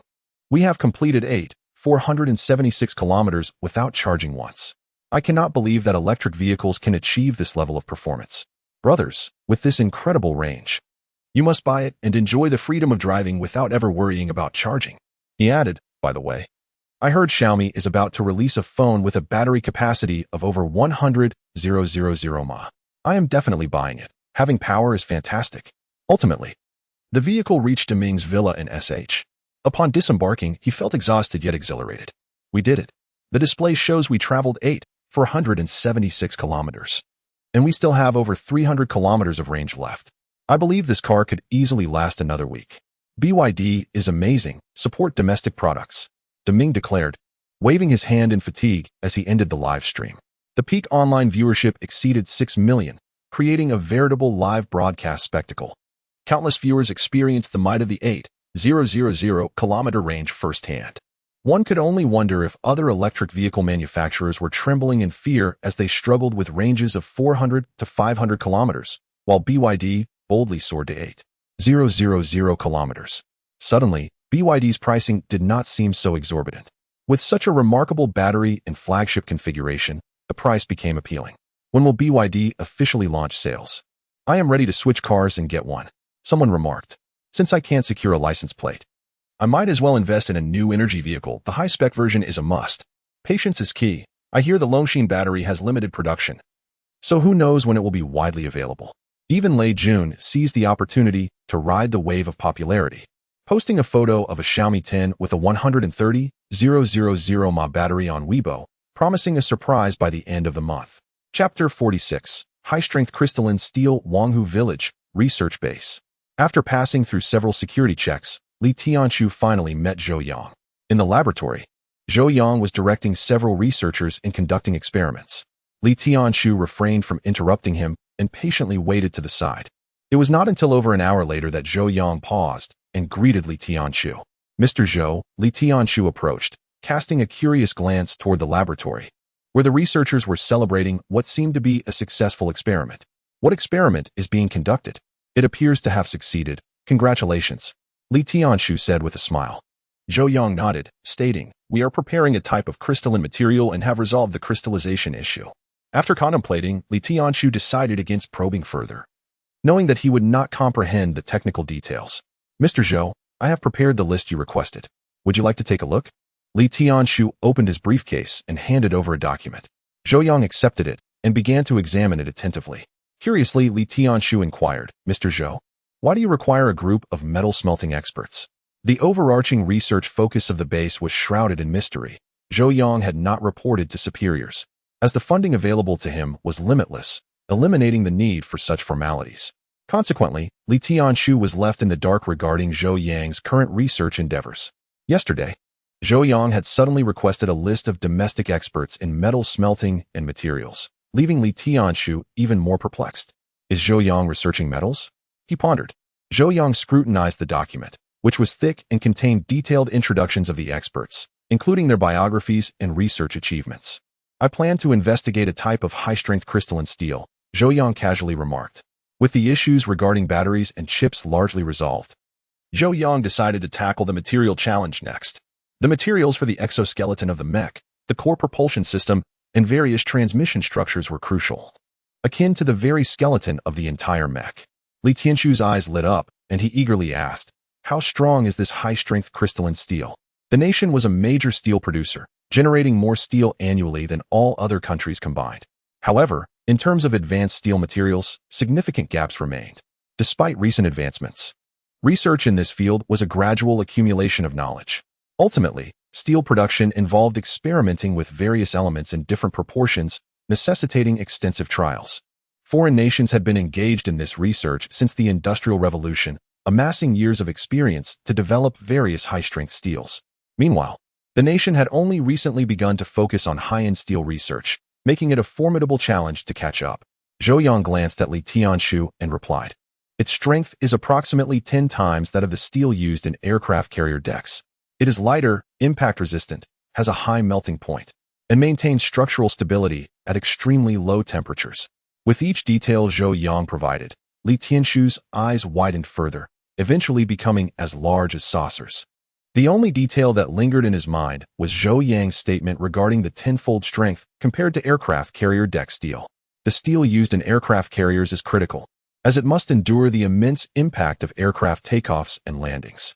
Despite its relatively modest thickness due to the constraints of aircraft carrier dimensions, it must possess extraordinary strength capable of withstanding impacts exceeding 10 tons per square centimeter.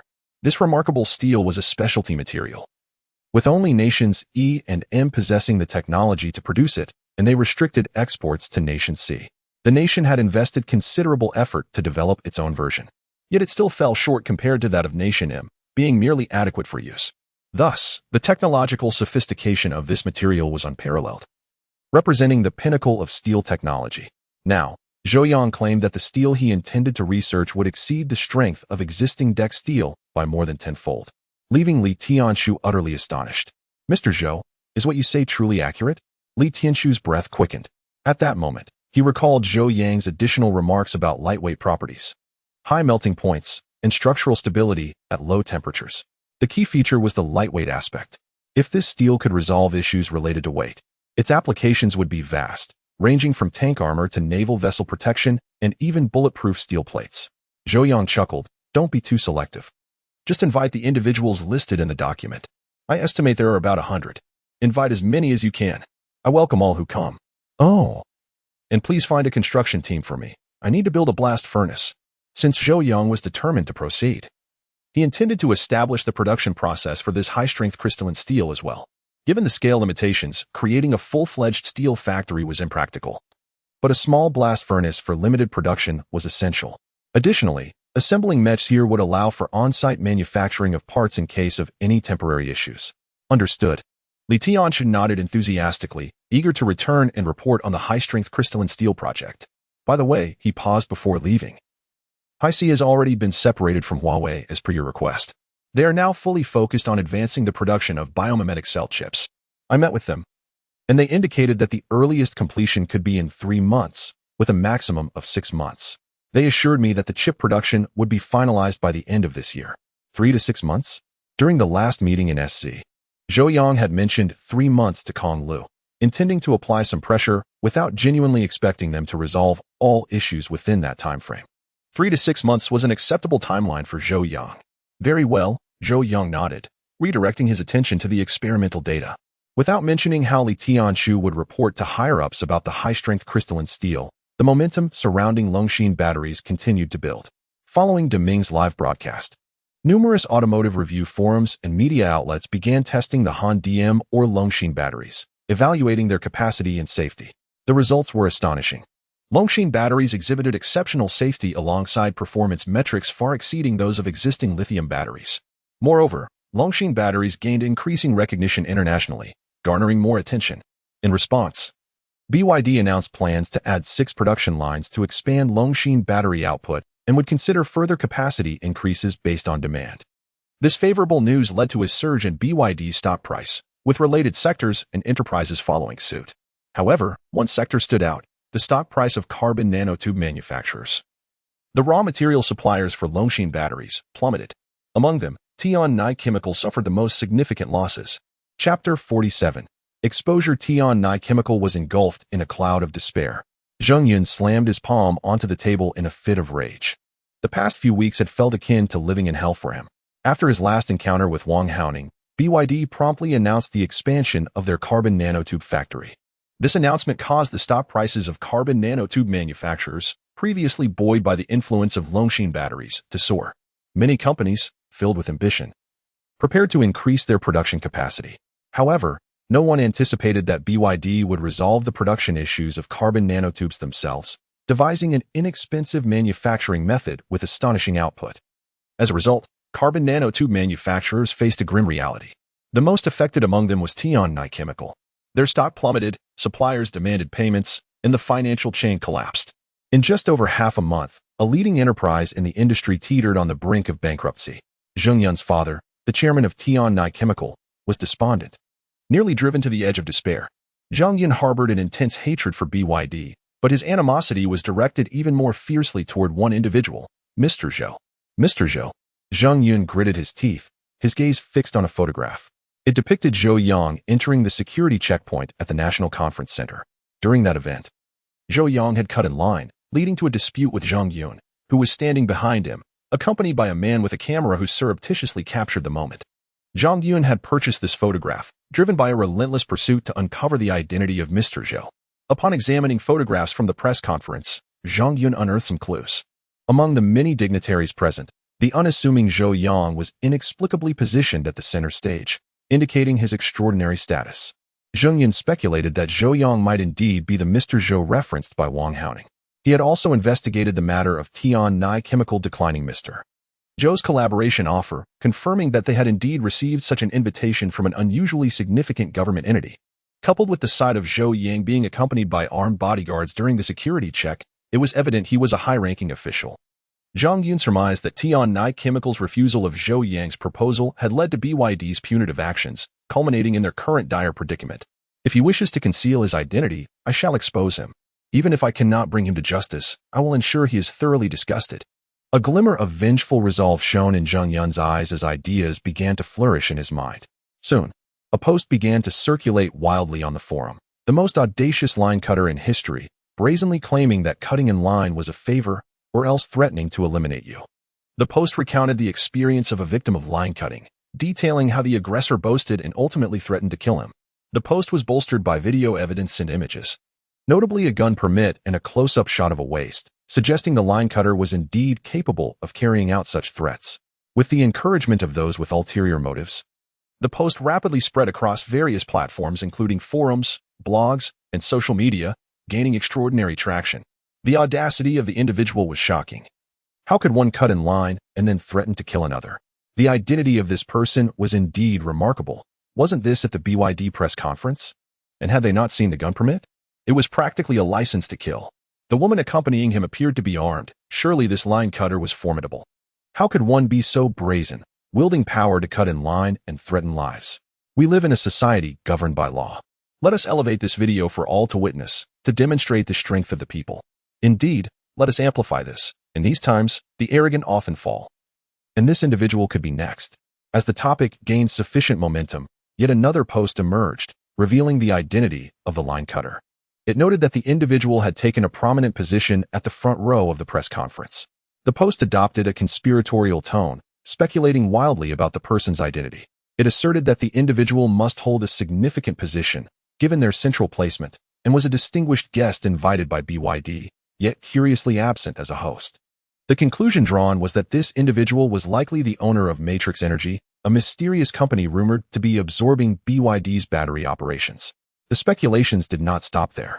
The post crafted elaborate identities for the line cutter. Perhaps this individual was not only the owner of Matrix Energy, but also a scientist responsible for developing Longshin batteries. Attending the press conference by invitation, it was suggested that his status as a scientist warranted protection from armed plainclothes security, akin to scenes from a cinematic thriller. This expose was undoubtedly the product of a skilled hand, with phrases and diction that lent it an air of credibility, while stirring emotions and weaving in various conspiracy theories, capturing the attention of the public. Goodness, this person's identity is extraordinary. Indeed, they must be a significant behind-the-scenes figure. I'm frightened to discuss this further, lest I be invited for a chat. I did some digging. Matrix Energy is enigmatic, seemingly appearing out of nowhere. Just like Longshin batteries, both have emerged suddenly, shrouded in mystery, suggesting that our nation has been quietly preparing a major move. As discussions proliferated online, the public sentiment began to shift from an overwhelming denunciation to a more neutral stance. The line cutter's status was evidently exceptional. Perhaps they had urgent matters to attend to. What was the harm in cutting a line? Airports have VIP lanes, after all. Furthermore, the poster claimed the individual had threatened to kill him, but that seemed implausible. Given their stature, why would they utter such words in public? A mere video without audio could not capture the full context. After all, selective quotation has become rampant in this age. Zhou Yang monitored these comments with growing unease. Upon witnessing the shift in public opinion, he felt utterly bewildered. How could this be happening? Zhou Yang stood in shock, realizing that he had financed this entire operation. The original plan was to expose Zhou Yang, linking him to the currently trending Longshin batteries, fabricating narratives without accountability. This would render Zhou Yang's line-cutting behavior even more contemptible. Yet, Zhou Yang never anticipated that events would spiral to this extent. He immediately contacted the individual behind the expose, exclaiming, "What is going on? Why has this transformed into such a mess?" The person on the other end sounded equally perplexed, replying, "Boss, I believe the direction you set for the publicity campaign is flawed. The gossip surrounding Longshin batteries is actually perceived positively. Tying this person to it has backfired." Zhou Yun's eyes widened in disbelief. "So, you're saying it's my fault?" The other person remained silent. Zhou Yun, now agitated, pressed, "What do we do now? Do you have any solutions?" The voice on the line chuckled, "Fear not, boss. This is our expertise. We have ways. After a couple of days, once the heat dies down, we can enhance some photos, concoct a few trending topics, and ensure the buzz returns. All right, let's proceed with that. If you execute this well, I can offer you an additional 100,000. Zhou Yun nodded in satisfaction. "Boss, you've made a wise choice. Just leave it to us." What Zhou Yun remained oblivious to was that his expose had not only ignited fervor online, but had also captured the attention of intelligence agencies in the United States. Chapter 48. Capturing the Big Fish in the United States. Within the CIA's International Intelligence Division, this department is dedicated to investigating foreign intelligence, particularly that of adversarial nations. The intelligence from Country C has consistently been a focal point for the United States. At this moment, Agent Jack is remotely searching for information regarding the Longshin battery on Country C's networks. Since the revelation of the Longshin battery, the United States has taken it very seriously, especially in light of the recent pre-sale of BYD's new car, which has confirmed various technologies associated with the Longshin battery, elevating the urgency of the situation to critical levels. This level demands an exhaustive search for all related intelligence at any cost. The entire CIA has formed a specialized intelligence team charged with gathering information on the Longshin battery. Although Jack is not a member of this team, he has received a peripheral intelligence investigation assignment to collect relevant data online. What information could possibly be found on the internet? Jack is skeptical about the value of any potential findings. He envies those who can conceal their identities and remain undercover in Country C, perhaps a prominent businessman or a politician who, amidst casual conversation over drinks, manages to glean the necessary intelligence. These individuals are the true white-collar operatives, while Jack considers himself merely a blue-collar worker, proficient in computing. Jack has crafted a web-crawling software that scours major websites in Country C for keywords related to the Longshin battery. Once the information is collected, the software will alert him, significantly increasing his work efficiency. With a cup of coffee brewed, Jack inputs today's search keywords: Longshin battery and its developers. The developers of the Longshin battery have long been a subject of intense interest in the United States. As soon as the crawler is launched, it immediately begins to trigger alerts. How can it be so fast? Jack mutters, lifting his coffee to review the incoming data. Upon examining the information, Jack finds he can no longer set his cup down. He is staring at a post revealing Zhou Yang, Amidst the chaos of accusations and threats, Jack is more intrigued by the revelation that Zhou Yang is the developer of the Longshin battery. Though Jack quickly discerns that the post is entirely fabricated, he ponders that it may inadvertently contain some useful information.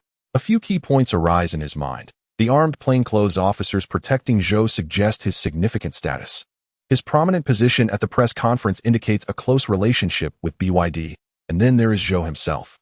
Jack fixates on the photograph of Zhou Yang and begins searching for additional information about him. However, he finds nothing substantial, only the same sensational post. I might have caught a big fish, he thinks. Even if Zhou is not the developer of the Longshin battery, he is highly likely to be a senior figure at Matrix Energy. Filled with excitement, Jack leaps up and rushes to the Longshin battery intelligence team. The team is led by Senior Agent Roberson, who, after listening to Jack's report and glancing at the photograph, freezes in astonishment. This person, Roberson murmurs, his expression peculiar. What's wrong? Do you know him? A nearby agent inquires. Roberson nods, swiftly moving to his computer to access an investigative file. Upon seeing the photo, he slams his hand on the table, exclaiming, "That's him." Who is he? Curious agents gather around. Roberson points to the information on his screen, stating, "This individual is Zhou Yang, a physicist who was imprisoned for stealing confidential research material. However, 4 months ago, he was suddenly rescued by a group from our FBI's district headquarters." What? Rescued from our FBI headquarters? That's impossible, exclaims one agent.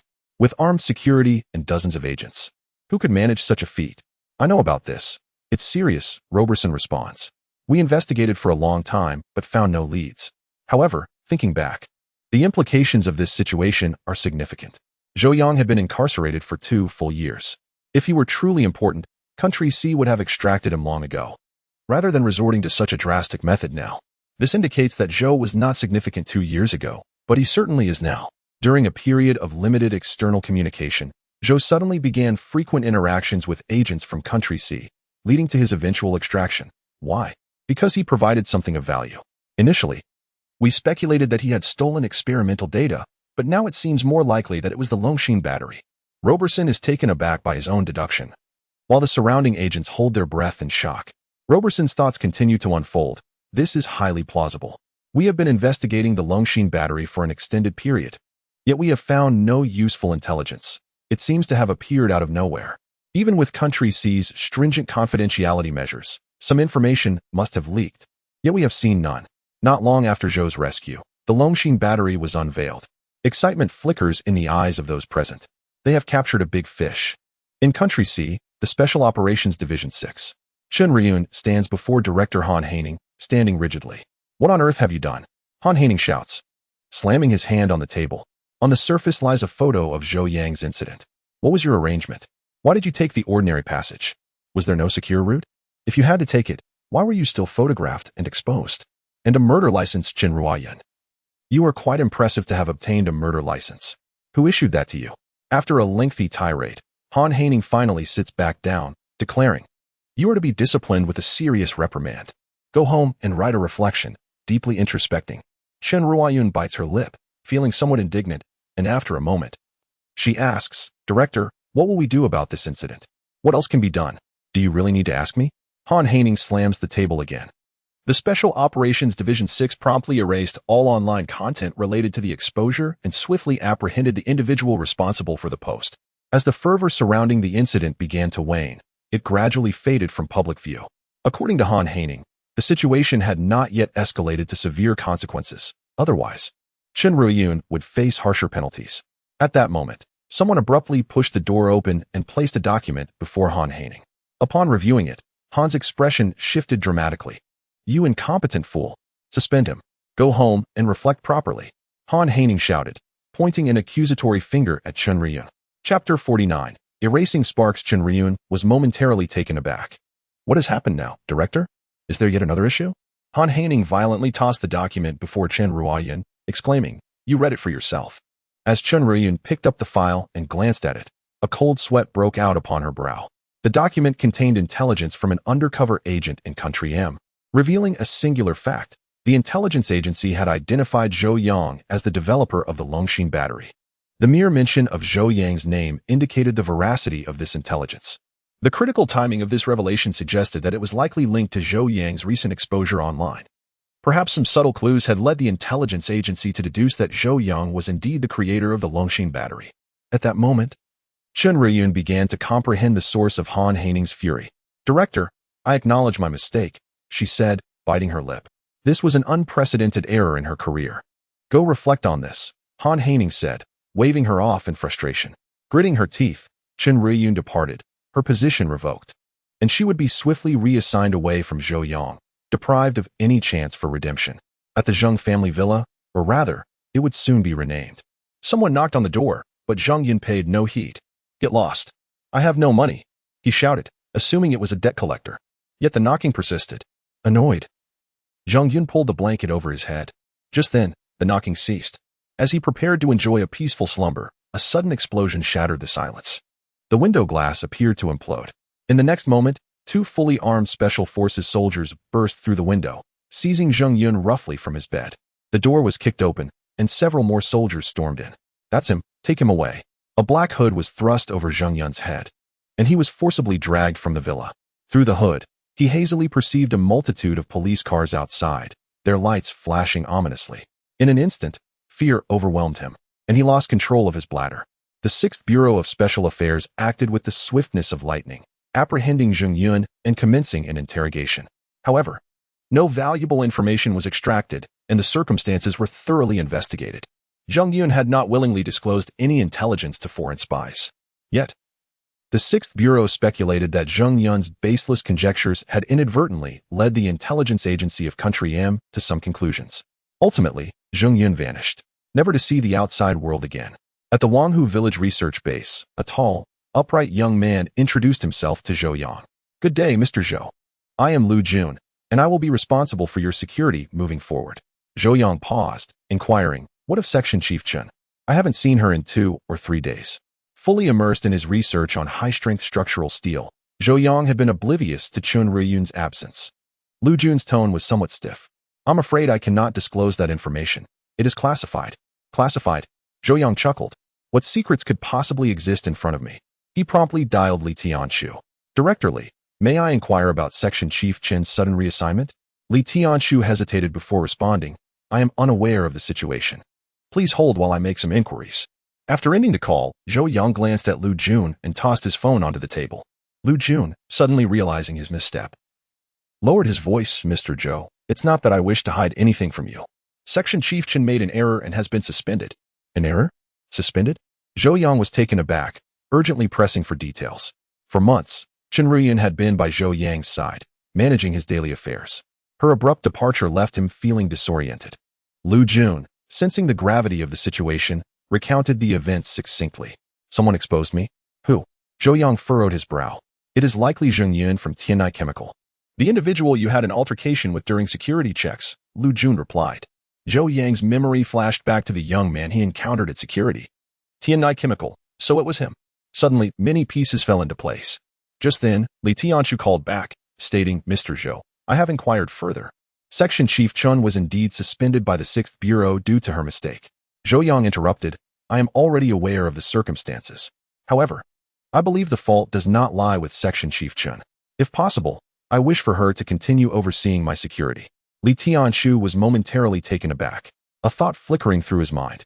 Could it be that Zhou Yang and Chen Riyun had developed a romantic connection? If so, that would be splendid. In recent times, Zhou Yang had consistently produced remarkable results: the Longxin battery, bionic cell chips, and high-strength crystalline steel. The more achievements he presented, the more the nation valued him. Yet there was concern about how to retain such a distinguished scientist. While treating him with the utmost respect was fundamental, there were also human emotions to consider. Zhou Yang seemed indifferent to wealth, and his lack of interest in women left the nation feeling somewhat anxious. The allocation of resources to Matrix Energy Company was not merely a reward but an effort to secure Zhou Yang's loyalty. Yet, at his level, financial incentives were trivial. What mattered more was emotional connection. Unfortunately, Zhou Yang had lost both parents and had no relatives in the country. Li Tianshu contemplated the potential for a romantic spark between Chen Riyun and Zhou Yang, which could lead to marriage and children, thereby creating a bond that would encourage Zhou Yang to remain. "Understood," Li Tianshu replied promptly. Before ending the call, he recalled another matter. Mr. Zhou, regarding the metal smelting experts you requested, I have contacted all of them. Aside from those tied up with existing projects, most are willing to come, totaling 85 individuals. I plan to arrange for them to arrive at the Research Institute within the next couple of days. Excellent. Please expedite their arrival, Zhou Yang instructed. He then turned to Lu Jun, apologizing, I did not mean to direct my frustration at you. It is merely a situation I find distressing. Lu Jun quickly shook his head, indicating it was unnecessary, though he couldn't help but think it was simply because Chen Riyun was attractive. Zhou Yang gestured for Lu Jun to leave, refocusing on the experimental data before him. In truth, he had not given Chen Riyun's situation much thought. He was merely accustomed to her presence. Her sudden absence was indeed unsettling. Moreover, Zhou Yang believed that being recognized by the people of Country M for developing the Longshin battery was not particularly alarming. After all, he was in his homeland. Surely, his country could protect him. As for Chen Riyun's beauty, he had not given it much consideration. However, it was undeniable that being in the company of a beautiful woman could certainly elevate one's spirits. Chapter 50. Metallurgy Expert. A bus slowly entered Wanghu village, carrying 7 or 8 individuals, the first batch of metallurgy experts. It was quite surprising to discover that there was even a highway in this remote valley. A bespectacled middle-aged expert, Ma Jingchun, a professor of materials science at Harbin Institute of Technology, remarked curiously. Several of his colleagues nodded in agreement, noting that not only was there a highway, but they also spotted a military camp, suggesting that this research institute held a significant status. However, Ma Jingchun expressed his confusion regarding the existence of such a prominent metallurgy institute, stating that he was aware of many renowned institutions across the country, yet had never heard of this one. There were whispers about a particularly classified project, possibly military in nature. The group engaged in animated discussions, having arrived from various locations, each having been approached under the guise of a mysterious project, with little information shared except for its importance and ample funding. Projects with such financial backing were often substantial endeavors, thus piquing their interest, as participation in such projects would enhance their credentials. Old Su, do you know anything about this? Ma Jingchun inquired, directing his gaze toward a distinguished elder with graying hair seated in the front row. This elder, Su Chun, was a prominent figure in domestic materials research. An academician, Su Chun glanced back at Ma Jingchun, recognizing him from a previous collaboration. I have no idea, which is why I intend to investigate what kind of project requires unlimited funding, while my own high-strength yield steel project couldn't even secure 10 million. Su Chun replied with a hint of disdain. The others exchanged glances, detecting the dissatisfaction in Su Chun's tone. Ma Jingchun was aware of this discontent. Su Chun had recently made progress in his high-strength yield steel research, but had faced repeated rejections for funding from higher authorities. The sudden emergence of a project with seemingly limitless resources understandably frustrated him. As they were speaking, the group arrived at their destination, peering out the windows in anticipation. Could this research institute possibly be inside the mountain? One of them wondered aloud, expressing astonishment. Indeed, it appeared that the institute was of a remarkable caliber, as few could boast a facility built into a mountain.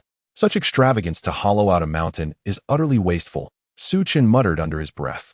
Upon disembarking, Ma Jingchun remarked, that must be a blast furnace under construction. Its scale doesn't seem too large. Could it be for research? What kind of project is this? His companions looked on in disbelief at the audacity of constructing a blast furnace for research purposes, considering the substantial costs involved. Just then, personnel from the research institute appeared, led by Li Ziyu, accompanied by a military major. Thank you for coming, esteemed experts. After your long journey, you must be weary. Perhaps you would like to rest at the guest house first? Li Ziyu offered. Su Chun, however, waved his hand dismissively, insisting, no need for rest. We came here to work. You mentioned a significant project requiring our involvement. Let us see it. After a moment of hesitation, Li Ziyu agreed. Very well. The first generation of samples has been completed and is currently undergoing testing in the back. Mr. Zhou is there as well. Shall we proceed directly? Su Chun nodded, while the others expressed curiosity about the rapid progress. Once they reached the testing site, they were met with a cacophony of booming sounds. Ma Jingchun strained to listen, exclaiming, "It sounds like cannon fire." He turned to the accompanying major, inquiring, "Are they firing cannons?" The major merely smiled and refrained from responding. As they entered the expansive testing area, they were astounded to see a tank firing at a target approximately 3,000 meters away. The sheer spectacle left them in awe, as the tank unleashed a barrage of rounds, sending plumes of dust into the air. Li Ziyu guided the group to an observation tower adjacent to the testing field, explaining, "What you see is our newly developed first-generation high-strength crystalline steel sample. Today, we are testing its penetration resistance using armor-piercing shells." The experts exchanged glances, intrigued by the concept of high-strength crystalline steel, something they had never heard of before. Is this an alloy steel crystallization? Has research on such materials begun domestically? They pondered, impressed by the performance thus far. Su Chen, however, interjected skeptically, "Even if it's several meters thick, penetrating it won't be easy." Li Ziyu smiled. "You may not be aware, academician Su, but this high-strength crystalline steel possesses extraordinary strength. The target you see measures 2 meters in length and width, but only 50 centimeters thick, secured against a concrete wall. Our goal is for it to withstand 100 impacts from the latest armor-piercing shells." Su Chen gasped in disbelief, exclaiming, "Impossible. 50 centimeters thick? Are you joking?" The others stared in astonishment, struggling to fathom the implications of such strength. "This is merely the first generation of samples," Li Ziyu continued. "According to Mr. Zhou, our research objective is to reduce the thickness of the steel plate by 3/4 under the same conditions, aiming for approximately 10 centimeters. The experts were left speechless, their mouths agape in shock.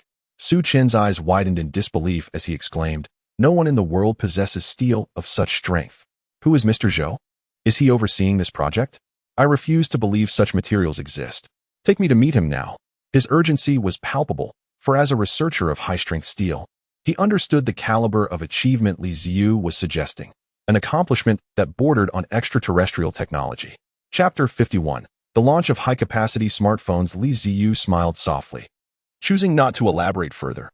At that moment, the cannon fire abruptly ceased. Faintly, they heard someone shout that something had been penetrated. The crowd hurriedly turned to look. And indeed, the tank had halted its bombardment. Just then, a group descended the staircase, led by a handsome young man, accompanied by several researchers and military personnel. "Mr. Zhou." Li Ziyu quickly approached, gesturing towards Su Chen's group. "These are the first batch of metal refining experts to arrive." Zhou Yang was taken aback, but stepped forward, extending a warm welcome. "Welcome, welcome. I am Zhou Yang, the head of this research institute." Ma Jingchun and the others promptly greeted Zhou Yang. Su Chen, intending to confront Zhou Yang, was momentarily stunned by his youthfulness. Coupled with Zhou Yang's enthusiastic reception, Su Chen found it difficult to express his irritation. He merely nodded and said, "You must be Mr. Zhou. I am Su Chen.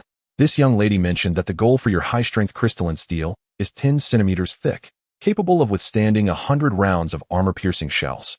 That is utterly impossible. No one, domestically or globally, has achieved such an alloy steel. This must be academician Su," Zhou Yang remarked, recalling the information he had reviewed. He promptly approached Su Chen and shook his hand.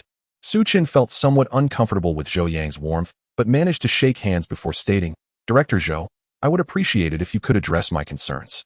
Zhou Yang sensed Su Chen's somewhat brusque tone but paid it no mind, recognizing Su Chen as a distinguished figure in the domestic metal refining industry, a true patriot who had made significant contributions to the nation. "Su Lao, the testing has just concluded. Why don't we take a look at the results together?" Su Chen nodded, his curiosity piqued regarding the testing outcomes. The group boarded vehicles and proceeded to the target site. As they arrived, the smoke was dissipating, revealing a robust concrete structure. On one wall, a 2-meter by 2-meter slab of pitch-black steel had been cast in cement. At that moment, a massive crater marked the center of the steel plate, with smoke still lingering. "Mr. Zhou, it hasn't been penetrated," a researcher exclaimed, rushing to examine the wall behind it. Ma Jingchun and the others were taken aback. They could clearly see that the steel plate was indeed only 50 centimeters thick, just as Li Ziyu had stated. 50 centimeters. If it had truly withstood 100 rounds of armor-piercing shells, was an astonishing feat. Su Chen hurried to inspect behind the wall. He observed that the concrete wall was a meter thick, but at the point corresponding to the impact, the concrete had exploded into a large hole. The steel plate had endured the bombardment, yet the force had transmitted to the concrete wall, resulting in a gaping hole in the 1-meter thick wall after 100 strikes. It truly hasn't broken. Upon reaching the opening, Su Chen gazed at the protruding steel plate, momentarily stunned. Zhou Yang and his group followed suit. Zhou Yang glanced at the plate and said with a smile, "Indeed, the expected target has been met, but we are nearing the limit. I estimate that after another 10 rounds, it will likely be penetrated. However, we can consider the initial sample a success. Next, we shall formally enter the second phase of research." The researchers on site erupted in cheers. Ma Jingchun and the others, inspired by the atmosphere, joined in applause. Each of them an expert in metal materials, fully aware of the significance of such high-strength steel. They felt a profound joy at their nation's burgeoning strength. Su Chen suddenly turned to Zhou Yang, saying, "Director Zhou, I must apologize for my earlier rudeness. Your ability to develop such an alloy steel has earned my utmost respect, and your youthfulness exemplifies remarkable achievement. I may be aging, but I still have some value to contribute. Please proceed with the arrangements for our upcoming efforts, and I shall offer my full support." Su Chen's words instilled a sense of reverence in Zhou Yang. The older generation of researchers, akin to parents, had tirelessly devoted themselves to the nation's strength, willing to sacrifice everything. "Very well, Su Lao, and esteemed experts. Our next phase of work will focus on refining the crystallization to the nanoscale, while also expediting the industrial design for mass production of high-strength crystalline steel."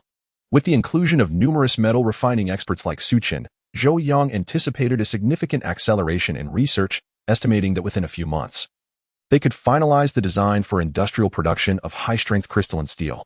Simultaneously, the excitement surrounding Longshin batteries continued to escalate. Following BYD's announcement of the large-scale launch of the Han DM in early October, Xiaomi, as anticipated by Lei Jun, unveiled the Xiaomi 10 Special Endurance Edition at the end of September. The battery capacity reached an astounding 130,000 mAh. Aside from that, there were not many differences compared to the concurrently released Xiaomi 10. 3 days after the launch event, the phone officially went on sale. However, much to everyone's surprise, the Xiaomi 10 Endurance version was sold out across major e-commerce platforms, with Xiaomi's own website also in a limited purchase mode. Instantly, the Xiaomi 10 became a sensation. Forums and social media buzzed with discussions about this. What is Xiaomi playing at? Didn't they say it was on sale? Why is it now limited to a few units for purchase? Only 500 units available nationwide, and they were snatched up in seconds. I even bought software to help me grab one, yet I still couldn't get it. I suspect it all went to scalpers. This is outrageous. Lei Jun is treating us like fools again. Some media outlets began to reveal insights, stating, "Everyone disperse. This is merely a gimmick. It's not that Xiaomi doesn't want to sell stock. They simply lack inventory because the production of Longshin batteries is too low." Xiaomi only secured 1 million Longshin batteries, and with 16 batteries required per phone, you can do the math on how many phones can be assembled. For those wanting truly high-capacity smartphones, they either had to wait or look to Huawei, which reportedly secured 10 million Longshin batteries from BYD, enabling them to produce hundreds of thousands of phones. Moreover, recent news suggested that Huawei intended to utilize Longshin batteries in their latest flagship. Due to Xiaomi's hunger marketing strategy, Huawei's profile had also risen, and many were already aware of Huawei's acquisition of 10 million Longshin batteries. This month, Huawei had previously announced a new product launch event. Logically, given the current hype, Huawei should capitalize on the momentum to promote their new device. Unexpectedly, Yu Changhong posted a message on his Weibo, announcing that the latest flagship, Mate 40, would be delayed, but would feature high-capacity Longshin batteries as standard across all models, along with a significant surprise. He even shared an image with a black background, which seemed to depict a chip. This Weibo post instantly garnered immense attention. Chapter 52. Airport attack beneath Yu Changhong's Weibo post. The comments surged past 1,000 in an instant. It appeared that General Yu was poised to make a significant move. The delayed release hinted at a grand unveiling. With the entire range equipped with Longshin batteries, one could not help but compare Huawei's dominance to Xiaomi, leaving the latter's supporters disheartened. Yet, why not mention that Huawei secured a staggering 10 million Longshin batteries, while Xiaomi only managed 1 million? Huawei was hardly lacking in batteries. This was merely an external factor irrelevant to Xiaomi. One commenter misguidedly noted that the accompanying image depicted a chip. The United States was vigorously sanctioning Huawei, and it was rumored that the upcoming Kirin 9000 would mark the end of Huawei's chip production. The thought of a future without Kirin was indeed tragic. Some argued that technological inferiority would only lead to constraints from others. Fortunately, our advancements in battery technology had broken new ground. I had observed foreign reports and comments replete with skepticism, suggesting we had fabricated our achievements, adamant in their disbelief that we could develop such an impressive battery. BYD stood tall, with a Longshin battery poised to dominate the global market. However, BYD had clarified that their collaboration was with academician Chen from the Chinese Academy of Sciences, implying that the technology behind the Longshin battery likely originated there. Academician Chen Tiankai was indeed formidable, a national treasure. A particular image shared by Yu Changhong resonated with many, as it was common knowledge that Huawei was currently facing U.S. sanctions, and the Kirin chip would likely become a relic of the past. The delay in the release suggested that issues in chip production had resurfaced. Time flew, and soon it was November. In Wanghu Village, the research on high-strength crystalline steel continued at an impressive pace under Zhou Yang's leadership. The team, consisting of over 100 members, successfully produced the second generation of high-strength crystalline steel by the end of the month. In practical tests, the yield strength of this second generation reached an astonishing 7,200 MPa, a level that was extraordinarily high. Currently, the strongest deck steel produced by each country could only achieve a yield strength of 1,000 MPa, which was inferior to Zhou Yang's creation. The second generation of high-strength crystalline steel possessed a yield strength 7 times greater than the most robust alloy steel from each country. Remarkably, 15-centimeter thick steel plates could withstand 100 armor-piercing rounds without penetration.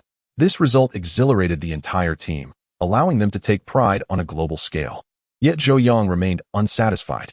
He remarked that while the yield strength issue was fundamentally resolved, they must further advance their research in areas such as lightweight materials, tensile strength, and resilience under extreme temperature variations. In essence, their goal was to develop a third generation of high-strength crystalline steel, which represented the ultimate objective of their project. Zhou Yang's ambition left the attending experts in stunned silence, gazing at him in disbelief. Such remarkable research achievements were deemed insufficient, and the pursuit of further breakthroughs seemed almost audacious. Mr. Zhou, is this truly necessary? Ma Jingchun inquired. The current second generation of high-strength crystalline steel was already a global leader, vastly superior to its competitors. Was it worth the expense to pursue further research? Zhou Yang replied firmly, I dictate the project's direction. If I deem it necessary, it is necessary. The third generation of crystalline steel is essential to meet the requirements for mecha design. The current second generation is merely a semi-finished product. Therefore, Zhou Yang was resolute in his commitment to developing the third generation. The gathered experts exchanged glances, recognizing that the project and its funding were under Zhou Yang's purview. If he wished to proceed, they would follow suit. Su Chen let out a soft sigh, smiling to himself, reflecting on the relentless spirit of youth, always striving for improvement. Had it been him, he would have long since rested on his laurels. On November 5th, Li Tianchu made an unexpected visit. Mr. Zhou, HiSilicon has produced a sample of the Tianxin 100, he announced with a smile. This bionic cell chip had been named Tianxin upon Zhou Yang's suggestion, with 100 serving as its designation. Ah, that was swift, Zhou Yang replied, pleased. From September until now, it had barely been 3 months. Of course, HiSilicon had only created a laboratory sample, with formal production still on the horizon. Li Tianxu continued, Yu Changhong has reached out to me, requesting your guidance. Do you have time? Zhou Yang readily agreed, recognizing the importance of such an occasion. On the 6th, Zhou Yang boarded a flight to SC. This time, Chen Riyun had learned from past experiences and opted for the VIP exit. Upon arrival at the VIP exit, Yu Changhong, accompanied by Kong Lu and several high-ranking officials from HiSilicon, eagerly awaited his arrival. Boss, what time is the flight? 9:50. He should be out by 10 at the latest. After 2 months apart, the prospect of seeing Zhou Yang again filled them with excitement. Indeed, after delving deeply into the research of bionic cell chips, Zhou Yang had achieved an almost mythic status among the HiSilicon development team. Kong Lu was equally anxious, feeling like a student awaiting his teacher's evaluation of their hard work. Their group, with its impressive presence, attracted much attention, especially since the VIP exit was frequented by prominent business figures, many of whom recognized Yu Changhong. Is General Yu here to greet someone? Who could warrant such an honor? They wondered, acknowledging that this was no ordinary individual. At that moment, individuals began to emerge from the VIP exit. Yu Changhong and his group spotted a young man clad in a woolen coat, accompanied by a tall beauty, and their eyes widened in recognition as they rushed forward. Mr. Zhou, Yu Changhong exclaimed, extending his hand in greeting. Kong Lu and the others were equally thrilled, eagerly offering their salutations. Hello, I appreciate you coming to greet me. It is no trouble, Zhou Yang responded, shaking hands with each of them. To Kong Lu, he remarked, you managed to produce a sample in just over 2 months. That's impressive. The compliment nearly brought Kong Lu to tears, as he had devoted countless hours leading his team in the development of the Tianxin 100, enduring hardships that only he truly understood. Let us head out first, Yu Changhong suggested, and the group set off toward the parking lot. However, as they walked, An individual suddenly emerged from the crowd ahead, brandishing a pistol and aiming it directly at Zhou Yang, unhesitatingly pulling the trigger. In that instant, Zhou Yang felt something splatter against his face. Simultaneously, a figure fell onto him, pinning him down. Chaos erupted throughout the airport. Chapter 53. Your safety is more important than theirs. Bang. Bang. Bang. A series of gunshots erupted, the assailants intent on lethal force, showing no signs of cessation. Yu Changhong and his companions stood frozen in terror. However, the two special agents accompanying Chen Riyun were unfazed. In the instant the gunfire erupted, they reflexively drew their pistols and fired simultaneously. 2 shots rang out, and the gunman was struck as if by lightning, one bullet to the forehead and the other to the eye. He fell instantly, lifeless in a pool of blood. The entire sequence transpired in mere seconds, swift as a flash of lightning, leaving little room for reaction. The two agents promptly crouched down, positioning themselves on either side of Zhou Yang, shielding him in the center. Zhou Yang, having fallen to the ground, began to regain his senses, only to realize that Chen Riyun had thrown herself over him, pressing him down. Thud, thud, thud. A flurry of footsteps approached from 20 meters away, as 5 or 6 individuals sprinted towards them, each brandishing a handgun. Surrounded Zhou Yang, forming a protective barrier, while one dashed to the gunman's side to kick his weapon away. Quick, retreat to the lounge, Chen Riyun commanded, rolling to her feet and urgently pulling Zhou Yang up, instructing him to keep his head down as they hastened back to the lounge. Blood. Where did this blood come from? Zhou Yang suddenly noticed a warm splatter of blood on his chest. Yet, he felt no pain. Let us go. Chen Riyun remained silent, swiftly leading Zhou Yang and the surrounding agents to the lounge 30 meters away. Meanwhile, Yu Changhong and the others stood pale-faced, now comprehending the gravity of the situation. Blood. There's blood on the ground. A senior executive exclaimed. Has Mr. Zhou been shot? Kong Lu shrieked. Yu Changhong's mind reeled. Inside the lounge, the special agents rushed in, securing the area and barring the entrance. At that moment, Chen Riyun's knee buckled, nearly causing her to collapse. Zhou Yang suddenly noticed blood seeping from her back. You've been shot, Zhou Yang cried out, recalling the events of the previous instant. Chen Riyun had recognized the assailant the moment he drew his weapon and had instinctively positioned herself in front of Zhou Yang, taking the brunt of the initial shot with her own body. I'm fine. Chen Riyun quickly regained her composure, beads of cold sweat trickling down her forehead. Her demeanor remarkably calm, not even furrowing her brow. Radio? Chen Riyun shouted. One of the 5 agents who had arrived swiftly tossed her a small radio. These 5 were special agents arranged by the local National Security Bureau to covertly protect Zhou Yang and his companions. I'm Chen Riyun. Immediately mobilize personnel and coordinate with the airport police to seal off all access points at the airport and restrict entry and exit. Notify local law enforcement to deploy all SWAT teams and secure all routes within a 3-kilometer radius of the airport. After issuing her orders, Chen Riyun pulled out her phone and dialed a number, calmly uttering a few words. Code red. Those 2 simple words seemed to carry immense weight, rendering the expressions of the agents present grave and solemn. Having completed her instructions, Chen Riyun turned to Zhou Yang. Mr. Zhou, please remain calm and do not panic. We assure you that your safety is our utmost priority. Zhou Yang, observing Chen Riyun's forehead glistening with sweat, yet displaying no hint of emotion, grew anxious. I'm fine, but what about you? You've been shot. The airport has a medical room. Let us hurry there. No, Chen Riyun shook her head. This is a gunshot wound. We need to go to a major hospital. We must stay put until help arrives as the situation outside remains uncertain. And there may be lurking enemies.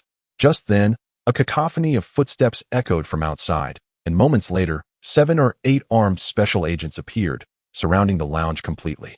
Captain Chen, I'm Chao Yuhang, captain of the action team from the National Security Bureau in SC City. A middle-aged man hurried to Zhou Yang's side, first glancing at him with relief before reporting to Chen Riyun. Upon finishing his report, Chao Yuhang paused, noticing, Captain Chen, you've been shot. Chen Riyun stood, asserting. I'm fine. Chao Yuhang, establish a defensive perimeter. Until reinforcements arrive, we must ensure the VIP's safety at all costs. Chao Yuhang nodded vigorously, yet added, Captain Chen, what about you? Chen Riyun interrupted without hesitation, I'm fine. How can you be fine? Zhou Yang, now rising in anger, exclaimed, Chen Riyun, don't think you're the only one capable here. There are plenty of us, and my safety is not in question. Captain Chao, will you heed my words? Chao Yuhang hesitated, aware of Zhou Yang's significant status, and nodded. Of course, you are also a leader. I will certainly comply with your directives. Then arrange for a vehicle immediately to take her to the nearest major hospital. Zhou Yang pointed at Qin Ruoyan. Zhou Yang's expression shifted. Qin Ruoyan interjected urgently. Zhou Yang, I dare you. Zhou Yang insisted. He won't dare, but I will. Qin Ruoyan, are you ignoring my orders? Qin Ruoyan fell silent, taken aback. Zhou Yang, what are you waiting for? Have your men take action. If she resists, have someone hold her down, Zhou Yang commanded. Zhou Yang snapped back to reality, raising his hand. Several special agents moved forward immediately to lift Qin Ruoyan into a chair. Zhou Yang pointed at Zhou Yang again. Zhou Yang, I'll remember you. If anything happens to her, I won't let this go. Zhou Yang shuddered, shouting, what are you standing around for? Get her out of here immediately. The special agents promptly escorted Qin Ruoyan away. Meanwhile, outside the lounge, Yu Changhong and the others had approached. Mr. Zhou, are you all right? Let us in. I want to see Mr. Zhou, Yu Changhong called out, but was halted by the agents. Let them in, Zhou Yang urged. Zhou Yang, however, shook his head. No. Their identities have not been verified. They cannot enter. Zhou Yang frowned. I trust them. And if there are still gunmen outside, they are not safe either. Zhou Yang remained resolute. Mr. Zhou, your safety is our priority over theirs. With no choice, Zhou Yang raised his voice. Mr. Yu, I'm fine. Please wait outside and follow the arrangements. All right, that's a relief, Yu Changhong sighed. Fully aware of Zhou Yang's significance and what his safety meant for the entire nation, any incident involving him would spell disaster for many. Chapter 54. Hostile forces amidst the bustling crowd at the airport. A command from Qin Ruoyan prompted the airport police, under the guidance of the National Security Bureau, to swiftly seal off the entire terminal.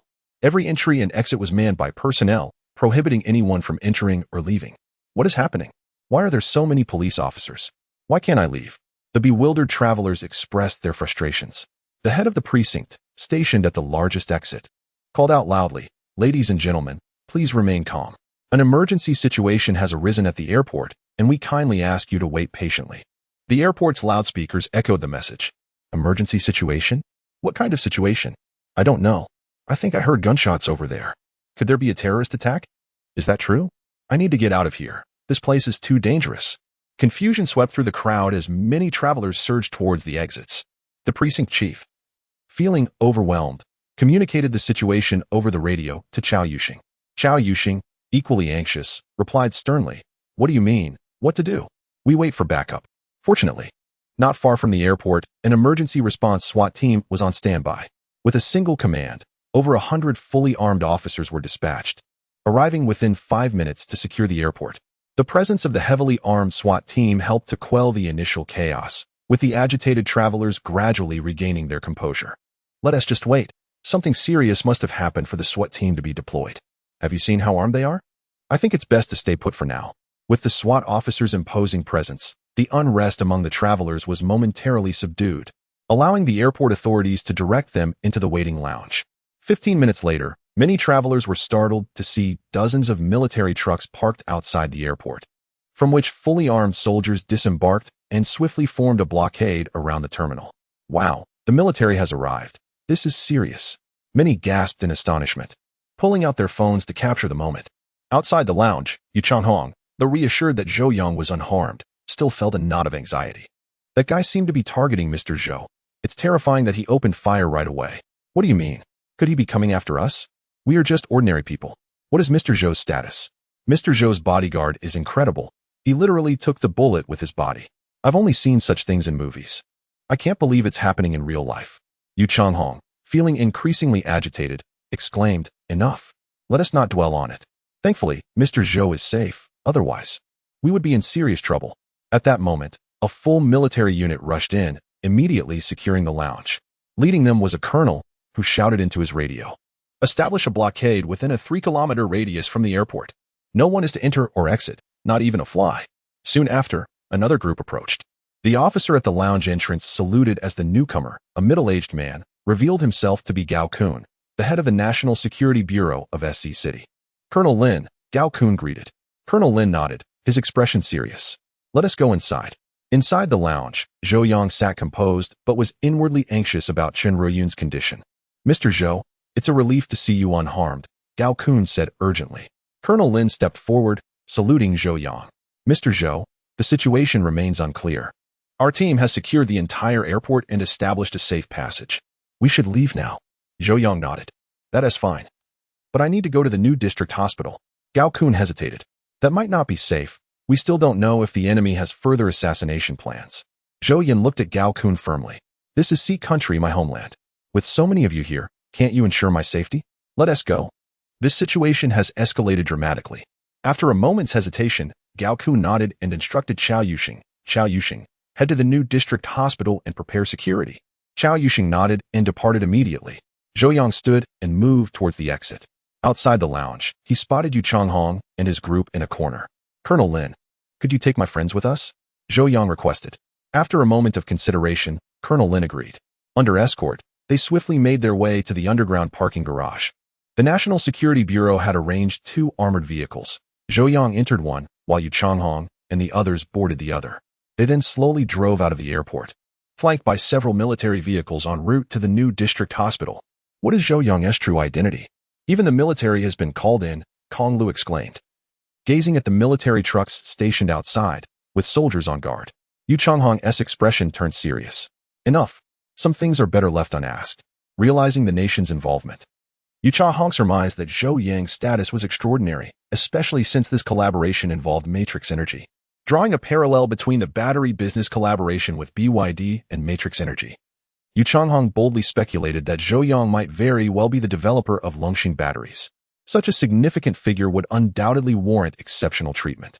Upon arriving at the new district hospital, the National Security Bureau personnel had already set up security, though the sight of numerous soldiers still caused a commotion.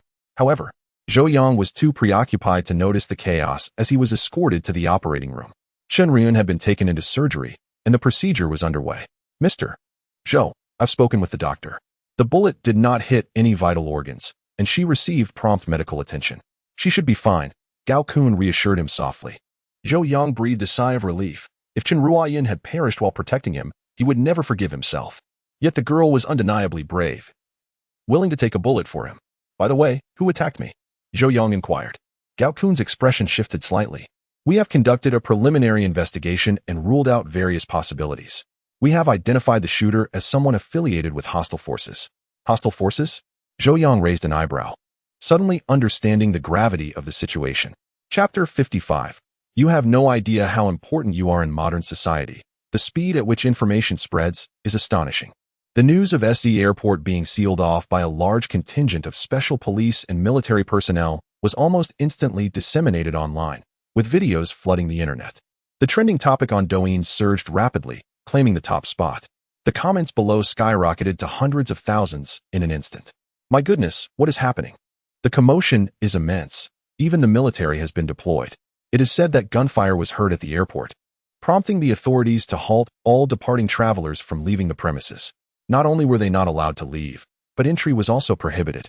Just moments ago, the highway leading to the airport was under traffic control, and reports indicated that police had cordoned off an area 3 kilometers from the airport, restricting vehicle access.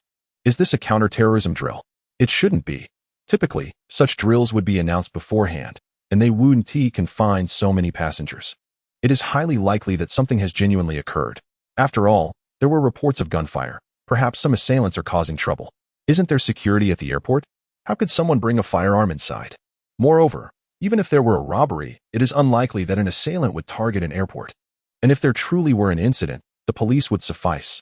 Why would the military be called in? I am currently at the airport, and I can assure you that at least a battalion has arrived, which is quite terrifying. As discussions proliferated online, major media outlets rushed toward the scene like cats drawn to fishy smells, yet they were all halted. At this moment, it was quickly noted that a significant number of military personnel had also appeared at the nearest hospital to the airport, with an entire building being secured and placed under watch. Media outlets, unable to find news elsewhere, flocked to the hospital. Director, a multitude of reporters has arrived outside. One subordinate reported to Gao Kun. Gao Kun frowned. The rapid dissemination of information was indeed alarming. Everyone possesses a smartphone, and when something occurs, anyone can capture a video and upload it online.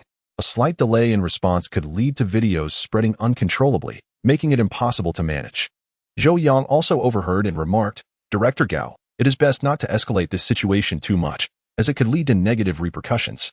If there is no issue at the airport, We should withdraw the personnel and restore normalcy as soon as possible. There is no need for such a heavy guard here. Gao Kun understood this well. After a moment of contemplation, he replied, Mr. Zhou, we can withdraw, but you must accompany us to a safer location, as we are uncertain if there are any further arrangements from the other side. Therefore, even if we reduce security, we must first ensure your safety. Zhou Yang wished to remain at the hospital until the surgery concluded, but he recognized that if he stayed, Gao Kun would not withdraw. After pondering for a moment, he conceded, all right, I will go with you.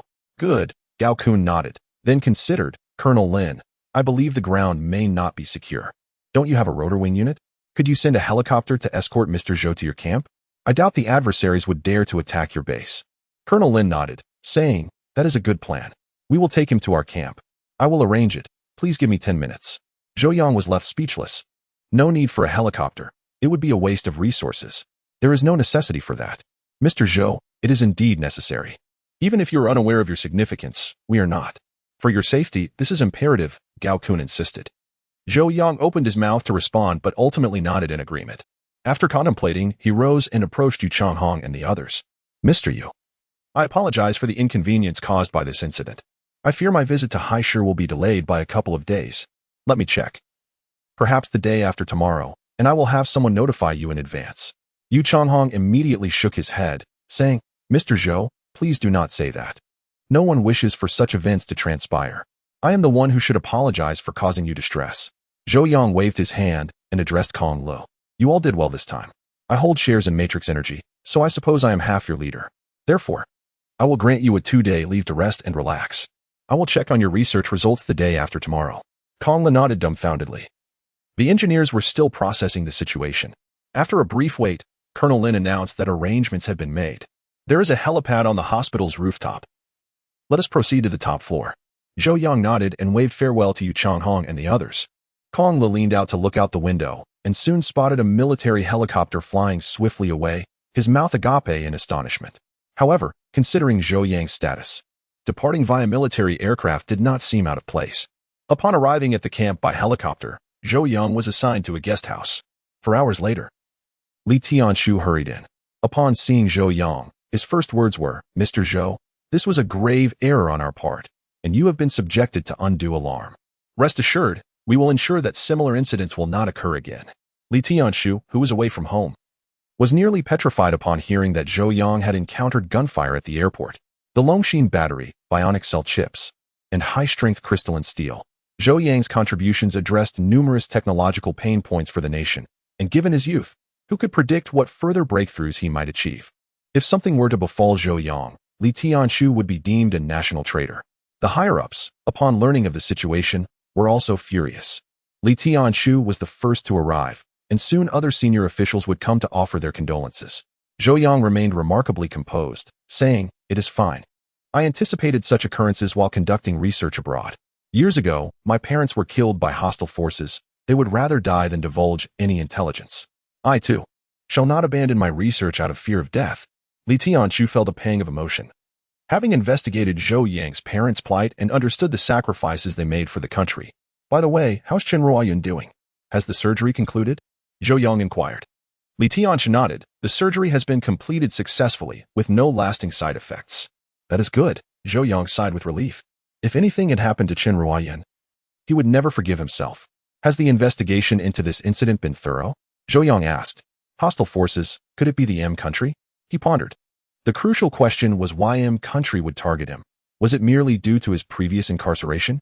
That should not be the case. So much time had passed. An M country wouldn't resort to assassination over such a trivial matter. Li Tianshu replied, I am not fully aware of the specifics. But Director Han from the Special Operations Bureau is here. Perhaps he can provide you with more insight. Only then did Zhou Yang notice Han Haining following closely behind Li Tianshu. Chapter 56. Public Chip. Han Haining approached, drenched in cold sweat.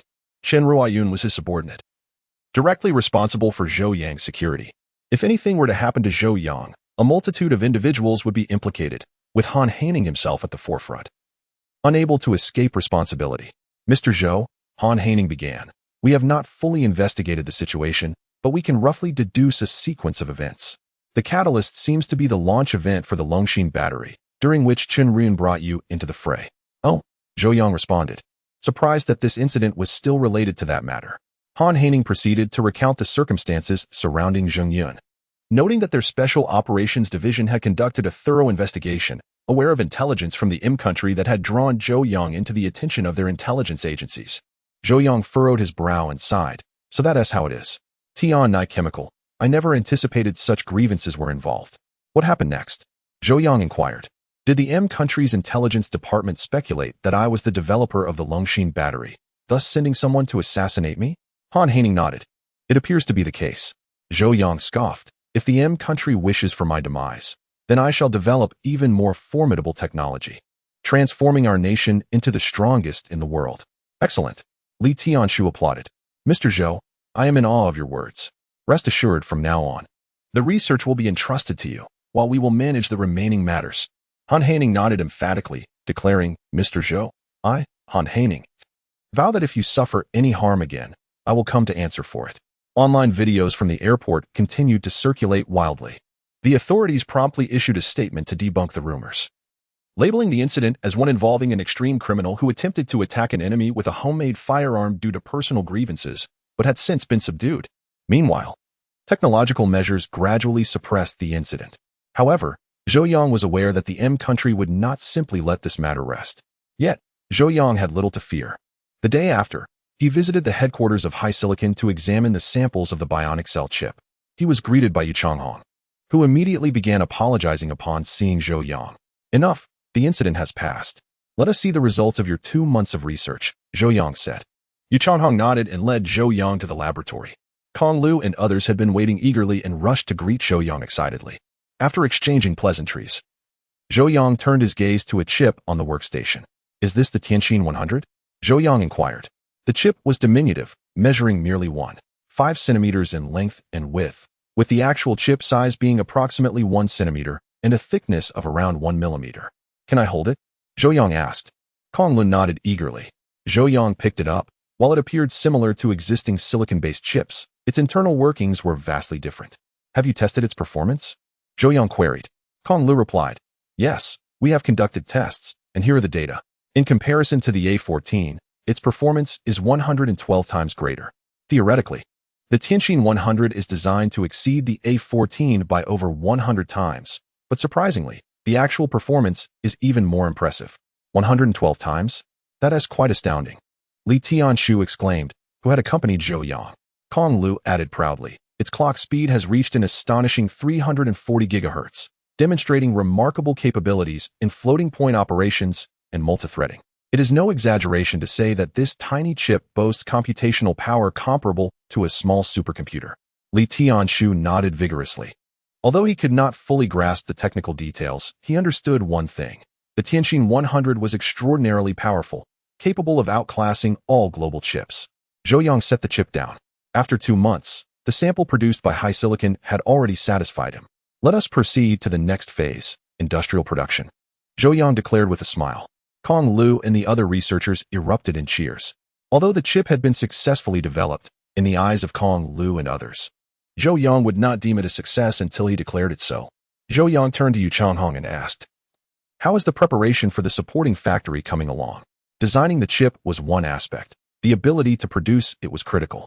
The entire production process, from raw materials to slicing, electrical needle guidance, curing, and packaging, involved hundreds of intricate procedures, making it no simple task. Zhou Yang had provided the relevant production process designs. Thus, while the chip was under development, HiSilicon had also allocated numerous researchers to focus on industrial design. Yu Changhong smiled, saying, thanks to the design materials you provided, nearly 80 of the issues have been resolved, especially the crucial electrical needle equipment, which has been successfully developed. I believe that within a month, we will complete all designs, followed by another month for equipment installation and debugging. If all goes well, we should resolve production issues within 2 months. The entire project lacked funding constraints, with the state providing substantial financial support, enabling HiSilicon to hire many additional personnel, significantly enhancing their research capabilities. More importantly, Zhou Yang had completed the entire industrial design, detailing how the equipment should be constructed and the necessary process requirements, including the control systems that had been pre-designed by him. Given the absence of financial limitations and investments, Completing the industrial design and commencing production in just over 4 months was indeed feasible. Li Tianshu, astonished, could hardly believe that the Tianqin 100 would enter production so swiftly. However, he felt that, similar to the Longxin battery, the rapid progress was entirely due to Zhou Yang's resolution of the industrial design, which would have otherwise been impossible. Very well, Zhou Yang nodded in satisfaction, considering the chip matter resolved. By the way, Yu Changhong suddenly interjected, while Mr. Zhou and Director Li are here, I would like to discuss the possibility of holding a launch event for the Tianqin 100 to unveil it to the world. Such a high-end chip, once announced, would undoubtedly create a sensation globally. However, I am uncertain of the state's stance on whether to continue concealing our capabilities or to reveal them. Li Tianshu pondered for a moment before responding. This is a significant matter. I will report it to higher authorities and seek instructions. By the way, Mr. Zhou, what are your thoughts on this? Li Tianshu turned to Zhou Yang, whose opinion was crucial. Why not make it public? Zhou Yang smiled. Such a fortuitous event deserves to be celebrated worldwide. Moreover, our nation no longer fears any threats, so why hide? We should employ straightforward means to instill fear in our adversaries and compel their submission. Li Tianshu's expression became serious, and he promptly stated, I understand. I will convey your words to the higher authorities. Chapter 57. The press conference. A few days later, a decision was made to go public. As Mr. Zhou stated, our nation now stands unafraid of any challenges. There is no longer a need for concealment. To ascend to the pinnacle of the world, we must exhibit the audacity befitting a global leader, positioning ourselves at the core of technological innovation, leaving our competitors in awe. Li Tianshu expressed this sentiment. Yu Changhong nodded enthusiastically, acknowledging that to harbor such an impressive creation in secrecy would be utterly unsatisfactory. During this period, Huawei was grappling with severe constraints imposed by Country M, and the Tianqin 100 represented the perfect counterstrike. On November 20th, Yu Changhong shared a message on his Weibo. By December 1st, at the Qingtian Center, the future awaited. As the saying goes, brevity enhances the impact of information. U.S. Weibo post quickly ascended to the headlines, attracting widespread attention. It seemed that you was poised to undertake significant endeavors. Previously, when you had shared an image of a chip, I had surmised that Huawei was preparing a major reveal. Now, that moment had finally arrived. I speculated that Huawei must have resolved its chip production issues, which would be excellent news. However, it seemed implausible. If TSMC refused to manufacture for Huawei, who else could? Relying on domestic semiconductor manufacturers was merely wishful thinking. Perhaps it was the launch of the new Mate 40, which had been delayed for so long. If it merely featured an upgraded Longxin battery, I would lose respect for Huawei. After such an extensive postponement, they would owe it to us fans to deliver something exceptional. Indeed, the production issues with Longxin batteries had been addressed, and many smartphone manufacturers had already procured ample supplies. Companies like Xiaomi had begun substantial distribution, and it was anticipated that flagship models featuring Longxin batteries would debut next month. Frankly, Longxin batteries were remarkable. With capacities exceeding 100,000 mAh, I now charge my device merely once a month. Online discussions flourished, and various media outlets endeavored to glean information about the upcoming press conference. However, Huawei's confidentiality was impeccable, and no information leaked until the day of the event. In Wanghu Village, a knock reverberated through the air. Zhou Yang, engrossed in coding, remained oblivious. The door creaked open, and a figure stealthily entered. At 9:40, the visitor spoke up. Mr. Zhou, it's almost time. Zhou instinctively responded with a murmured acknowledgement, suddenly realizing that the voice did not belong to Li Ziyu. He turned, only to find himself gazing into the enchanting eyes of Chen Ruyun. Mr. Zhou, Chen Ruyun greeted with a smile, rare for this icy beauty. Welcome back, Zhou Yang replied, rising with excitement, eager to embrace Chen, but hesitating, he extended his hand instead. I owe you my gratitude. You quite literally saved my life, Chen Ruyun noted. Had he insisted on remaining at the airport during that critical moment, the consequences would have been dire. Zhou Yang insisted, no need for that. You shielded me from danger as well. We're even now, but next time, please avoid such recklessness. Chen Ruyun chuckled, confident that he would act instinctively in similar circumstances. By the way, what were you saying earlier? Zhou Yang inquired. Your schedule includes attending Huawei's press conference, which begins in 20 minutes, Chen Ruyun replied. Moving to turn on the television. CCTV was live streaming the event. Compared to the previous BYD press conference, this one was of higher caliber. The significance of the Tianqin 100 eclipsed even that of the Longxin battery. Please fetch me a cup of tea, Zhou Yang requested. This time, security would not allow him to attend in person, and Yu Changhong would not dare extend another invitation. On screen, reporters outside the Qingtian Conference Center provided updates. The venue could accommodate 7,000 attendees, and guests were gradually taking their seats. In addition to enthusiastic ordinary spectators, Huawei had invited numerous industry experts. Now, let us shift our focus to the interior of the Qingtian Center. Not only CCTV, but various mainstream media outlets were also live-streaming the event online, with viewership on Douyin surpassing 10 million. What a grand spectacle. I heard CCTV is broadcasting it, someone remarked. Last time, Yu Changhong attended the BYD launch. Perhaps he sought to replicate that exposure. In truth, it seemed somewhat inappropriate for a company's press conference to be aired by a state media outlet. Indeed, state media should maintain a more formal tone. While a broadcast of a technology benefiting the nation and its people, like the Longshin battery, would be acceptable, why should Huawei's phone launch warrant such coverage? Various netizens debated. As the clock struck 10, the press conference commenced punctually. Huawei's events were typically straightforward, devoid of excessive embellishment. Once more, Yu Changhong took the stage as the presenter. Dressed in a sharp suit, Yu Changhong strode confidently to the podium. He briefly outlined Huawei's recent achievements before announcing, "Next, we welcome a special guest." A young man emerged from backstage, and many financial reporters quickly recognized him. Wait, I know him. He's He Ziyu from Matrix Energy. Indeed, it was he. Matrix Energy was shrouded in mystery, having acquired BYD's battery division. Analysts had long speculated that the state was backing Matrix Energy. How could such a strategic technological achievement as the Longshin battery be entrusted to a private enterprise? The critical question was why Matrix Energy was present at Huawei's press conference. Some journalists had already begun to speculate. Yu Changhong soon revealed the reason. Let us welcome General He Ziyu from Matrix Energy. I will now announce a significant decision on behalf of Huawei. In truth, this decision had been made over 2 months prior. Only now coming to light, HiSilicon Kirin would be spun off from Huawei and merged into Matrix Energy as a subsidiary through a technological equity investment. Details of the merger would not be disclosed publicly. Yu Changhong's words, though succinct, sent ripples of astonishment through the audience. HiSilicon Kirin, a semiconductor enterprise painstakingly cultivated by Huawei, was among the foremost chip design companies in the nation. Huawei invested billions annually into HiSilicon Kirin, with its valuation exceeding $1 trillion. The notion that such a colossal enterprise could be absorbed by Matrix Energy was truly astounding. Chapter 58. The debut of Tianjin. The atmosphere was abuzz with excitement.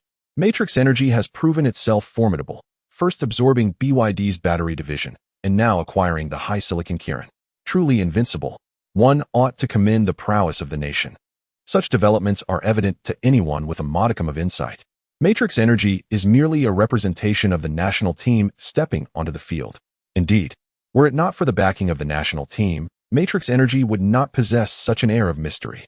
To date, aside from its name, there is scarcely a shred of corporate information to be found. The audience comprised business magnates and seasoned journalists, well-informed and astute. Hence, it was hardly surprising that Matrix Energy managed to engulf the billion-dollar valuation of HiSilicon Kirin, with the strength of the national team behind it.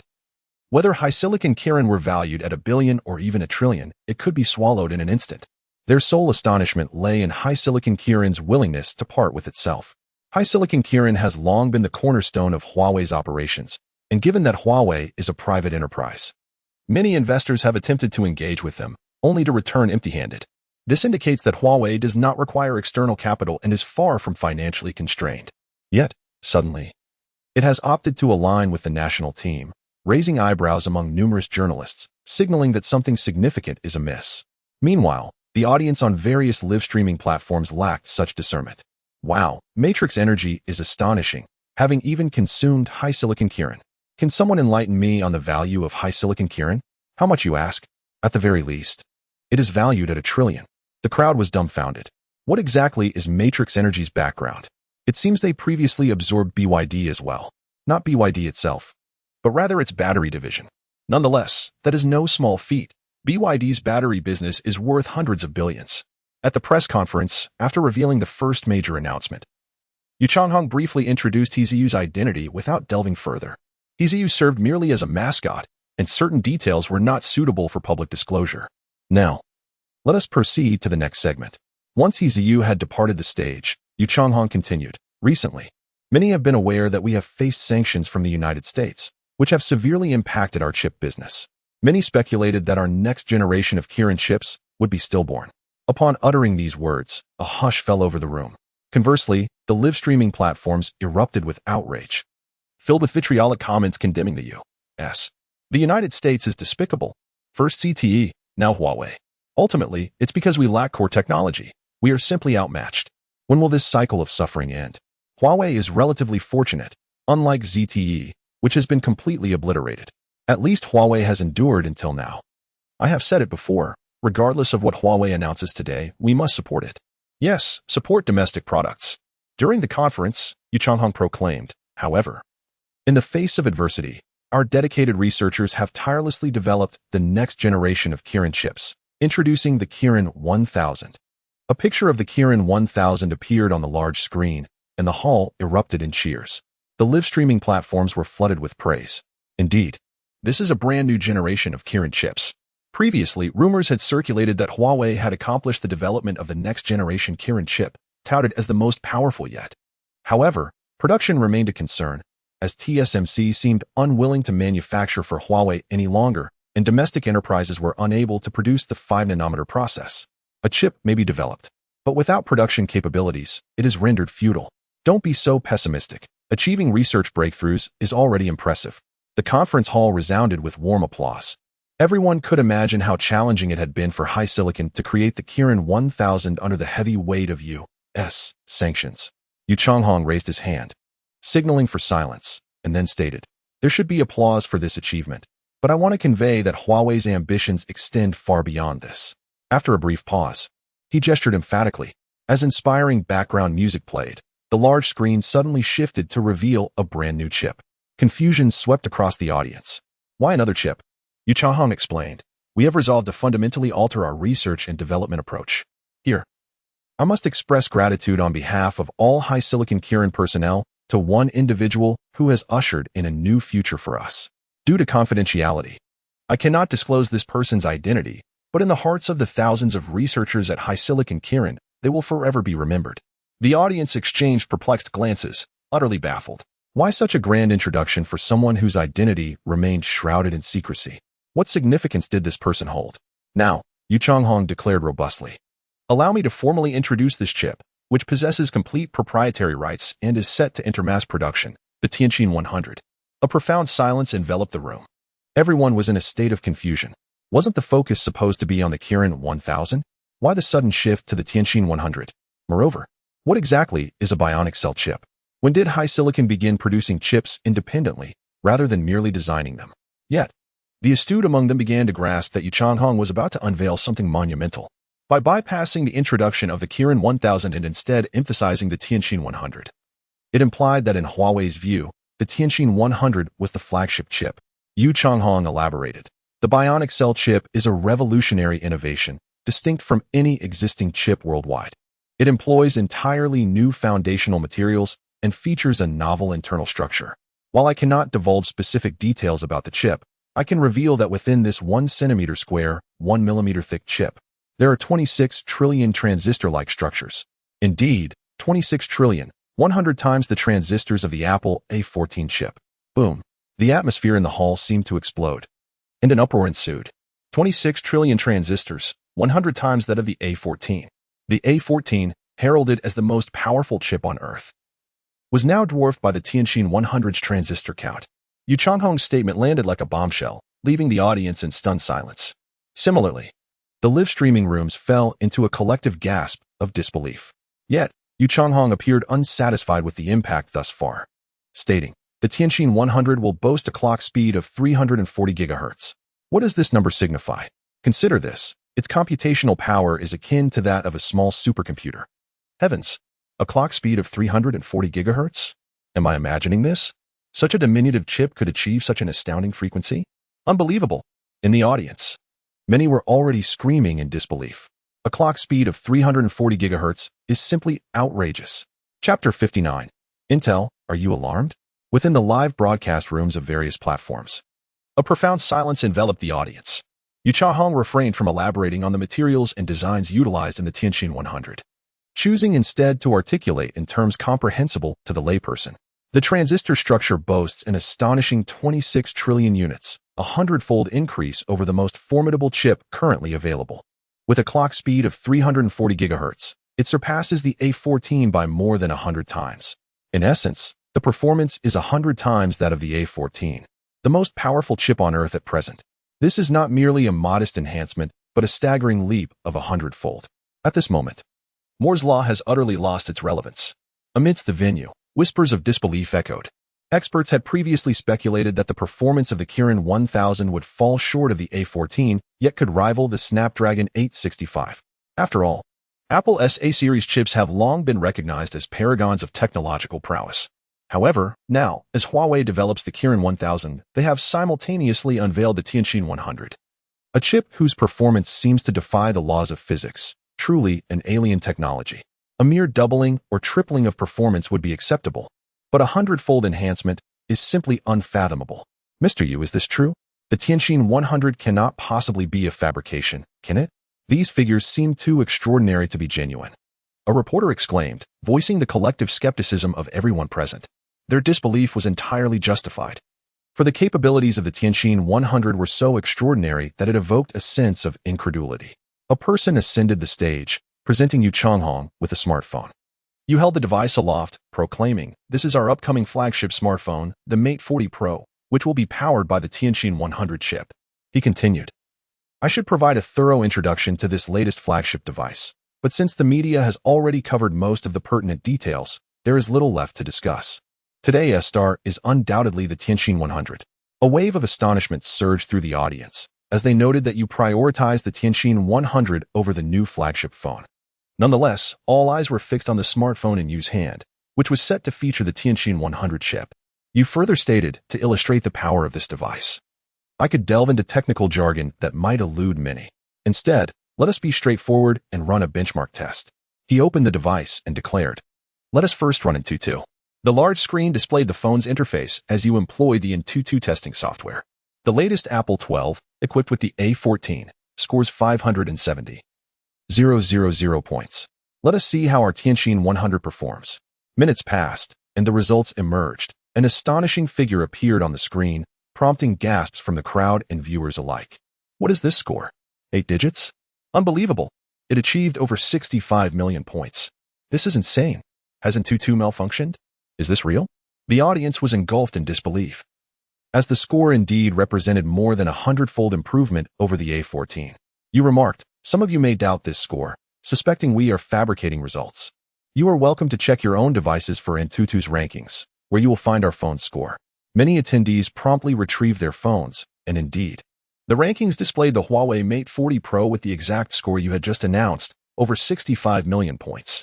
If anyone thinks Antutu lacks credibility, let us switch to Geekbench, a highly regarded benchmarking software. Let us see how it performs, you suggested. As far as I know, the A14 scores 1583 in single-core and 4198 in multi-core tests, while the Snapdragon 865 scores only 845 in single-core and 3106 in multi-core. As he initiated the test, the audience held their breath in anticipation. Soon, the results appeared on the screen.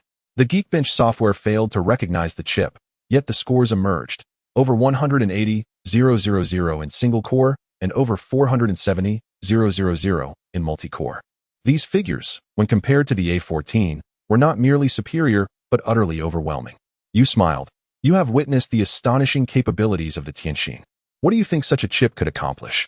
Running hundreds of applications simultaneously might be hindered by memory limitations. Or perhaps it could execute the most graphically demanding mobile games. Do not jest, I assure you. The Tianqin 100 can run any mobile game at maximum settings with seamless performance. Testing this aspect seems unnecessary. Laughter rippled through the crowd, acknowledging the undeniable prowess of the Tianqin 100, which appeared capable of effortlessly handling any game. You continued, with a performance 100 times that of the most powerful chip. It is unlikely that you will ever see the CPU operate at full capacity, for the surplus performance is simply extraordinary. Given that this is the Tianqin 100's debut, we have no intention of throttling its capabilities. Therefore, we believe the Tianqin 100 will find vast applications in numerous fields, including in computers. Upon hearing this, the audience's eyes widened with astonishment, their gasps filling the air. Goodness, Huawei is truly making bold moves, not only targeting mobile platforms but also venturing into desktop platforms. The Tianqin 100's capabilities were so advanced, surpassing the A14 by 100-fold, that even desktop CPUs, which are typically superior, would pale in comparison. I now find myself curious. Are the competitors watching this launch? If they are, I ask, are you anxious? You gestured, and a notebook was presented to him. Everyone is aware that mobile chips primarily utilize ARM architecture, while desktop CPUs operate on the x86 architecture. These differing architectures inherently limit compatibility. However, with the new generation of biomimetic cellular chips, a transformation has occurred. This chip boasts a novel architecture that is downward compatible with both ARM and x86 architectures, meaning our Tianqin 100 can be deployed across both mobile and desktop platforms. The atmosphere erupted once more, each revelation sending the audience on a roller coaster of emotions. Unable to recover from one peak before being propelled to another, you pointed at the notebook before him, stating, "Many professionals here should understand the basics, such as why Intel does not produce graphics cards and why NVIDIA does not manufacture CPUs. Is it due to a lack of capability? Certainly not. For instance, Intel is the largest chip manufacturer and also the largest graphics card supplier, with its integrated graphics commanding a significant market share against NVIDIA. So why do they refrain from entering these markets? It is not a matter of profit.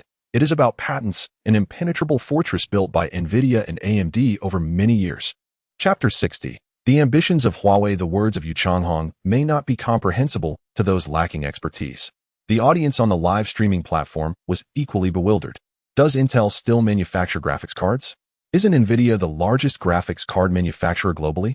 Perhaps those upstairs are somewhat uninformed. They are only aware of discrete graphics cards for gaming, oblivious to the fact that the majority of computers are equipped with integrated graphics cards, where Intel undoubtedly reigns supreme. At the press conference, Yu Changhong continued, "Patents are an insurmountable barrier. However, the situation has changed, for our bionic cellular chip fundamentally differs from any modern chip in existence. Thus, patent issues are not a concern for us, as we have redefined what a chip is." He opened his notebook. The Tianqin 100, due to its unique design, possesses remarkable compatibility. In essence, mobile platform CPUs and desktop platform CPUs are identical. The significant distinction lies primarily in power consumption. The same chip can indeed be utilized across different platforms. For instance, this notebook, equipped with our Tianqin 100, has a motherboard designed for the mobile platform. Yet due to its underlying architecture, it is compatible with the current desktop platform's x86 architecture. Moreover, another critical aspect is the GPU. As I previously mentioned, the Mate 40 Pro can smoothly run any mobile game on the market, not only due to its powerful performance but also because of our newly designed GPU. This GPU is, in fact, a bionic cellular chip, allowing us to seamlessly navigate around existing patent barriers and design at will, resulting in astonishing performance. As for the strength of this performance, let us conduct a test. Upon finishing his statement, the live streaming platform erupted in a cacophony of astonishment. "Old Huang, are you feeling anxious now?" Many echoed similar sentiments. Huawei seemed intent on escalating matters by challenging multiple domains simultaneously. At the press conference, Yu Changhong had already opened his notebook, which still operated on the Microsoft system. Observing this, many professionals nodded in agreement, confirming that Yu Changhong's assertion that the Tianqin 100 is compatible with the x86 architecture was indeed truthful. We can begin with a video rendering test. This video was prepared by our design team, showcasing the rendering capabilities of the Tianqin 100. As the saying goes, modeling requires a powerful graphics card, while rendering relies heavily on the CPU. CG rendering and video rendering are the ultimate tests of CPU computational power. Sometimes, a mere few seconds of video may take hours to render. Yu Changhong launched a professional rendering software and commenced the rendering process. The original model began rendering at video playback speed, revealing light and shadow, textures, and within mere seconds, the video was completed. Typically, rendering such a segment on a workstation-level computer could take several hours, yet the speed on display was astonishing. The audience certainly witnessed this. Many professionals in film post-production and video rendering felt their scalps tingle upon witnessing Yu Changhong's testing process. They fully understood the time and effort that video rendering typically demands. With the advent of the Tianqin 100, it could be said without exaggeration that it has transformed the entire industry. This is truly remarkable. For a mainstream configuration, this would normally take at least a day and night to render. Indeed, they were unaware of the slow rendering speeds of such tasks. The Tianqin 100 was nothing short of revolutionary, and its impressive performance was entirely expected. As discussions buzzed, the atmosphere in the conference hall was lively. Yu Changhong added, "Let's try playing a game. My employees told me that the most demanding game currently is called Cyberpunk, which poses significant requirements on graphics cards. Let us test it on this notebook." He launched the pre-downloaded game. On the large screen, the audience could clearly see the game loading instantaneously, with virtually no loading time. Yu Changhong effortlessly set the game to its highest graphical settings. This game is notorious for its demanding requirements, with claims that even the universe's most powerful graphics card, the 3090, struggles to maintain 60 frames per second. Yet, the audience was astounded to see that the notebook in Yu Changhong's hands could run the game smoothly at the highest settings. Witnessing this, many gamers were left unsettled. "I feel like I just paid the intelligence tax for my newly acquired 3090. Why didn't Huawei release the Tianqin 100 earlier? My 3090 just arrived. All I want to know is when the Tianqin 100 will be available. I can't wait any longer." The performance of the Tianqin 100 had indeed left many in awe. However, considering its astounding capabilities, it was not surprising. This device was a true performance beast. Suddenly, someone in the audience shouted, "Mr. Yu, what about heat dissipation? Such powerful performance must generate significant heat." Upon hearing this, many industry insiders realized the implications. The stronger the performance, the more terrifying the power consumption. While desktop CPUs outperform mobile chips, it is possible to fit desktop-level chips into the compact size of a mobile device. But the reason for not doing so lies in the excessive power consumption of desktop chips. With small batteries and limited internal space, heat dissipation becomes a critical issue. All gazes turned toward Yu Changhong, awaiting his response. He seemed to anticipate such a question, saying, "Well, I believe we've covered most of the key points. And since there is a QA session, let's move on to that." Some may wonder how such powerful performance can avoid excessive heat generation. However, your understanding is based on conventional silicon-based chips. The bionic cellular chip is a fundamentally different entity. While I liken it to a transistor structure, it operates and is constructed quite differently from what you might conceive. I cannot divulge too much, but I can assure you that its heat generation is not as severe as you might expect. We have conducted tests, and at full power, its heat remains around 50 to 60 degrees Celsius. With appropriate thermal management design, overheating is not a concern. Upon hearing this, the audience suddenly grasped the implications. Indeed, with the emergence of Longshin batteries, it is anticipated that starting next year, smartphone battery capacities will rapidly exceed 100,000 mAh. At that point, even substantial chip power consumption would be manageable. Chapter 61 with unparalleled performance and controllable power consumption, coupled with the Longshin battery, the Tianqin 100 is truly invincible. Globally, there is no rival. At the press conference, Yu Changhong stated, "I believe you all have numerous questions in mind. So I will focus on addressing some of the concerns that are most pressing to you." Immediately, a journalist raised their hand to inquire. Yu casually pointed to one. "Mr. Yu, can you tell us who that person you mentioned earlier is? Was the Tianqin 100 developed by them?" All eyes were fixed intently on Yu Changhong. The Tianqin 100 is extraordinarily powerful, resembling something out of a science fiction tale. While everyone trusts Huawei's research capabilities, the sudden emergence of the Tianqin 100 raises doubts about its origins. Typically, there would be some leaks if Huawei were secretly developing a mysterious chip. Yet, there was nothing, making its arrival seem almost miraculous. Initially, when Yu Changhong expressed gratitude towards a mysterious individual, without revealing even their name or gender, one could not help but suspect that this enigmatic figure is the true creator of the Tianqin 100. Yu Changhong smiled and replied, "No comment. Next question." Another reporter stood up, eager to inquire about the mysterious individual, but reconsidered and asked, "Mr. Yu, you previously mentioned that the Tianqin 100 is set to enter mass production and will be featured in the Mate 40 Pro. Does this mean you have resolved the issues surrounding chip mass production? How did you acquire the lithography machines?"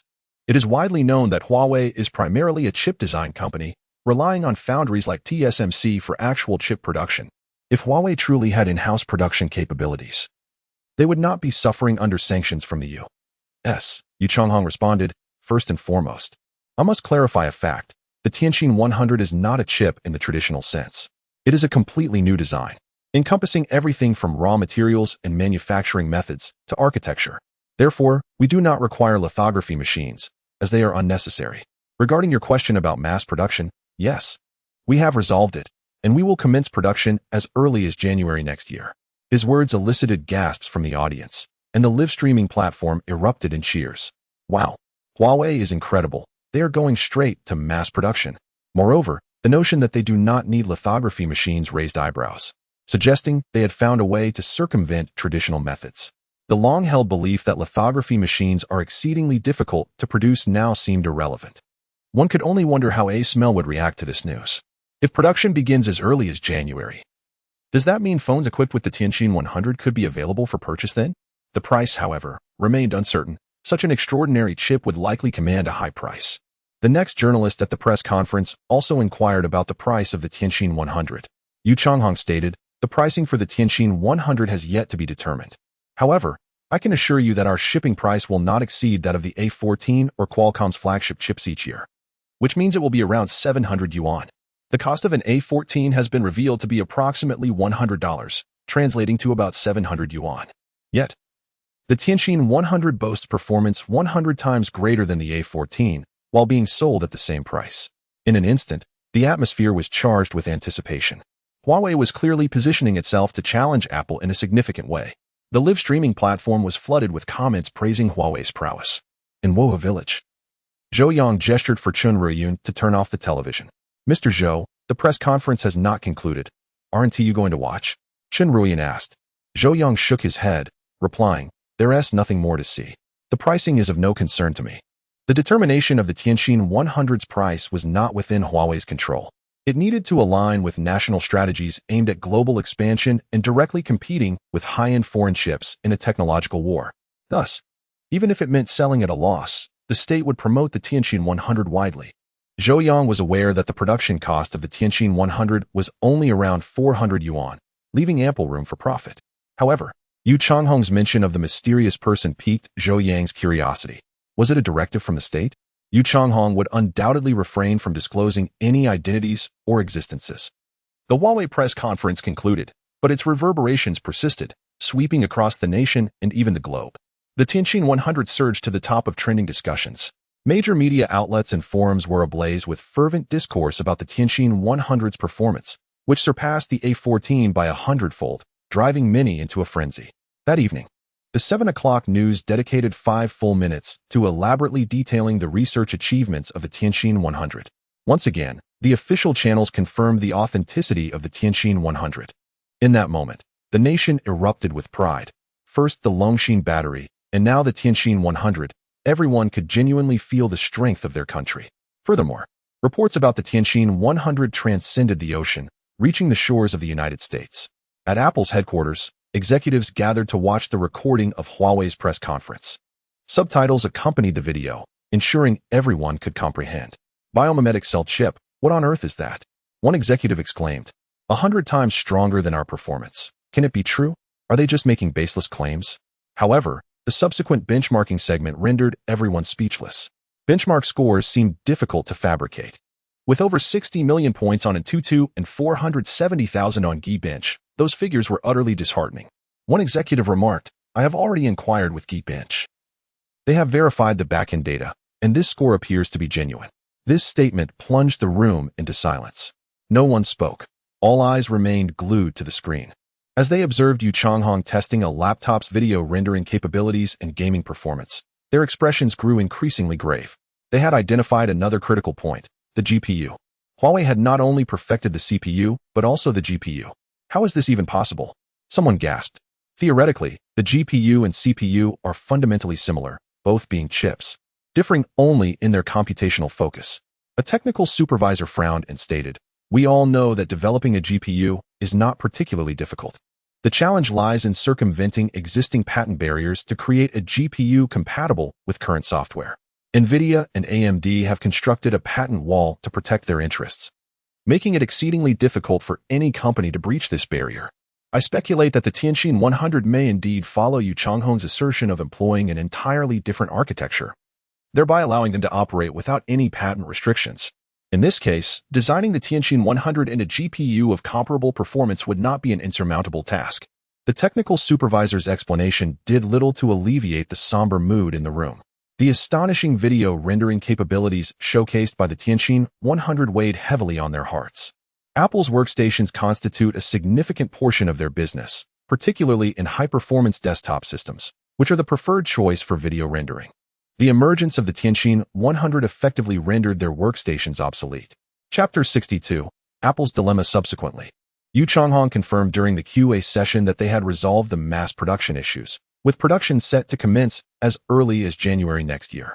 Damn, exclaimed a senior executive. Without the need for lithography machines, how can the United States impose sanctions on Huawei? Such sanctions would be futile. Following this, Yu Changhong announced that their Tianqin 100 would not leave the factory at a price exceeding that of the A14, causing further unrest among the executives present. They are declaring war on us, one executive shouted. With performance surpassing the A14 and a lower price, it was evident they were stirring the pot. Cook cleared his throat, silencing the murmurs. He surveyed the room, his expression grave, and stated, "Gentlemen, we are in serious trouble. Indeed, a significant predicament for Apple." The implications of the Tianqin 100's emergence on Apple were profound. Cook continued, "Huawei is an exceptionally formidable company. I have heard they plan to develop an operating system. While we possess a comprehensive mobile ecosystem, we cannot overlook their challenge." The attendees nodded in agreement. Huawei was clearly ready to engage in a fierce competition, posing a genuine threat to them. "What shall we do?" one executive inquired. Silence enveloped the room. Cook asserted, "Huawei's ambitions are vast. They not only seek to challenge us, but also aim to confront Intel and NVIDIA. Therefore, I propose we unite to exert pressure on them." Huawei had revealed numerous details during their press conference, indicating intentions to deploy the Tianqin 100 on mobile platforms and extend into desktop platforms, even securing GPU capabilities, an affront to NVIDIA and AMD. Should Huawei succeed, neither Apple, Intel, nor NVIDIA would let them off the hook. It was as if Huawei had provoked three of the most powerful companies in the tech industry. Yes, that is the way forward, to ensure their downfall. Many executives nodded in agreement. Cook declared, "Very well, I will meet with Intel tomorrow." In the CIA's Longshin Battery Intelligence Group, Jack had been assigned to intelligence gathering. "Chief, I would like to present something to you." Jack approached his superior, Roberson, who appeared troubled. Recently, their team had confirmed that Zhou Yang was the developer behind the Longshin battery. After reporting to their superiors, Roberson had proposed an assassination plan targeting Zhou Yang, which was approved after due consideration. However, the plan failed, leading to significant losses for the CIA as Xi's intelligence agency dismantled many of their operations and eliminated several undercover agents, resulting in severe repercussions for Roberson. "What is it?" Roberson asked, distracted. Jack began to play a video, the press conference held by Huawei.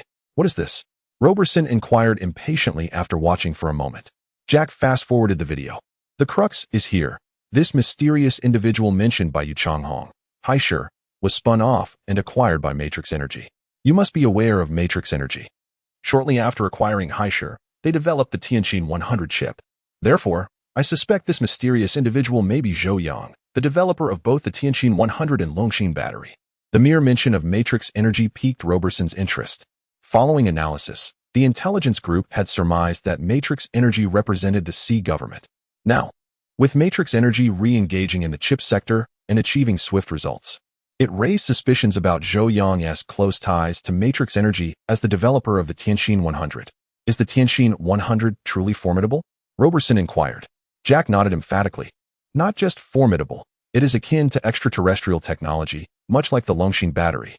Hence, I have reason to suspect Zhou Yang is behind the Tianqin 100. Based on the information I collected, Huawei should not possess the capability to develop such technology." In Jack's view, if Huawei had the capacity to create the Tianqin 100, they would not be suffering under the weight of sanctions imposed by the United States. Roberson gasped, exclaiming, "Isn't Zhou Yang the battery developer? How did he transition to chip development?" Jack shrugged, "Who knows? But I have always maintained that he is a genius, a true prodigy. Alas, we should not have let him slip away." "Enough." Roberson waved his hand dismissively. "Let bygones be bygones. Come with me to see the director." Half an hour later, Roberson briefed the current CIA director, Ferguson, on their suspicions.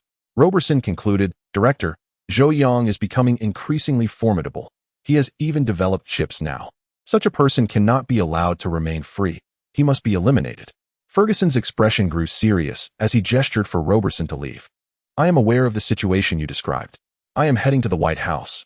I will decide once I return." Several hours later, Ferguson returned. "Director, what is the verdict?" Will we take action? Roberson asked. Ferguson nodded. Yes, we will act, but not through assassination. Instead, we will find a way to bring him to the United States. Such a talent should serve our nation. Bring him to the United States? Roberson's eyes widened in disbelief. Director, is that even possible? Ferguson replied, Nothing is impossible. Our foremost priority is to devise a plan to bring him here. You are responsible for intelligence gathering, as you know Zhou Yang's situation best. The specifics of the operation will be overseen by Adrian. Who? That madman, Roberson exclaimed. Adrian was notorious at CIA headquarters for his reckless tactics, not in terms of madness, but for his audacious methods, often resorting to extreme measures to achieve his objectives. For instance, in a small Middle Eastern nation, he had orchestrated a rebellion to eliminate a target, resulting in the target's assassination by insurgents. However, this rebellion also claimed many innocent lives, leading to significant backlash. Thus, he was dubbed the Madman. As the ramifications of the Tianjin 100 continued to unfold, research on high-strength crystalline steel was steadily progressing in Wanghu village. Zhou Yang estimated that within a month, the third phase would be completed. One day, Li Tianchu unexpectedly visited. Mr. Zhou, may I ask you a question? Li Tianchu's expression was somewhat grave. Oh, what question? Zhou Yang inquired. Li Tianchu replied. I understand that the research on high-strength crystalline steel is proceeding smoothly, yielding impressive results. My question is whether this material can be utilized in aviation engines to resolve their material issues. Aviation engines? Zhou Yang paused, taken aback. Are you referring to the crown jewel of industry? Chapter 63. Lifting a stone only to smash one's own foot. Aerospace propulsion, the crowning jewel of industrial technology, epitomizes the pinnacle of human ingenuity. Its complexity is such that it could be likened to ascending to the heavens. Worldwide, among over 200 nations, only 4.5, namely, M country, E country, F country, Y country, along with our own nation, have the capability to manufacture it. However, due to insufficient technology, our country can merely be classified as half-capable. The challenges primarily lie in two significant areas: design and actual production. Designing an exceptional engine is no trivial task. In this realm, our country possesses commendable expertise. Historically, we have never lagged behind in intellectual capacities. The crux of the matter lies in the production processes, which are exceedingly intricate, coupled with the necessity for materials that can withstand high temperatures, exhibit ultra-high strength, resist corrosion, and be lightweight. Such materials are not within the reach of most nations. Zhou Yang gazed at Li Tianchu, perplexed, and inquired, What is the matter? With a deep sigh, Li Tianchu replied, The situation is as follows. Just yesterday, E country unexpectedly conveyed a message to us, unilaterally halting the negotiations regarding the importation of the AL-41 series engines. The AL series engines are indeed renowned, particularly the AL-31, which has been extensively exported to Z country, addressing its urgent engine issues before a resolution could be found. Zhou Yang queried, Are we still considering the import of AL-41 when we have our own WS engines? Li Tianchu explained, Z country has persistently been developing its engines, striving for domestic production. However, ours are still not ready for mass production. Hence, the higher-ups intended to import the AL-41 to resolve the engine dilemma of the J-20. Discussions had been ongoing for quite some time and were nearing completion, but at this critical juncture, E country abruptly changed its stance, decisively abandoning the negotiations, likely related to the Longshin battery developments. Zhou Yang's brow furrowed. How does that relate to the Longshin batteries? With a wry smile, Li Tianchu elaborated, Mr. Zhou, consider this. E country exports a significant amount of oil to us annually. Now that we have resolved the battery technology and signaled our intent to vigorously develop electric vehicles, the most immediate consequence is a potential reduction in oil imports. E country is leveraging this opportunity to issue us a warning, which is not difficult to comprehend. A warning? Zhou Yang chuckled. What does E country have to issue a warning to Z country about? In that moment, Zhou Yang grasped why Li Tianchu had inquired about the applicability of high-strength crystalline steel in aerospace propulsion. Since you asked, I shall clarify. The third generation of high-strength crystalline steel can indeed be utilized in aerospace propulsion. As for when the third generation will be completed, it should take no more than a month. Li Tianchu's eyes brightened. Mr. Zhou, are you certain? Without the AL-41 import, and with our WS engines still in development, and with the J-20 already in service, the engine issue remains pressing. Hence, I thought to consult you regarding the application of your high-strength crystalline steel in aerospace propulsion. Zhou Yang nodded. Here's what we shall do. Assemble a research team for aerospace propulsion, ideally those familiar with the WS design, and collaborate with us to see if we can tackle the specific challenges. Beyond the materials issue, Zhou Yang's forthcoming agenda included two primary concerns: the control systems and the propulsion mechanisms. The mecha possesses thrusters for short-distance flight. Naturally, these thrusters will not be conventional fuel engines, but rather particle thrusters akin to Hall-effect thrusters. Thus, it is feasible to incorporate engine research as well. Very well. I will make the arrangements immediately, Li Tianshu responded hurriedly.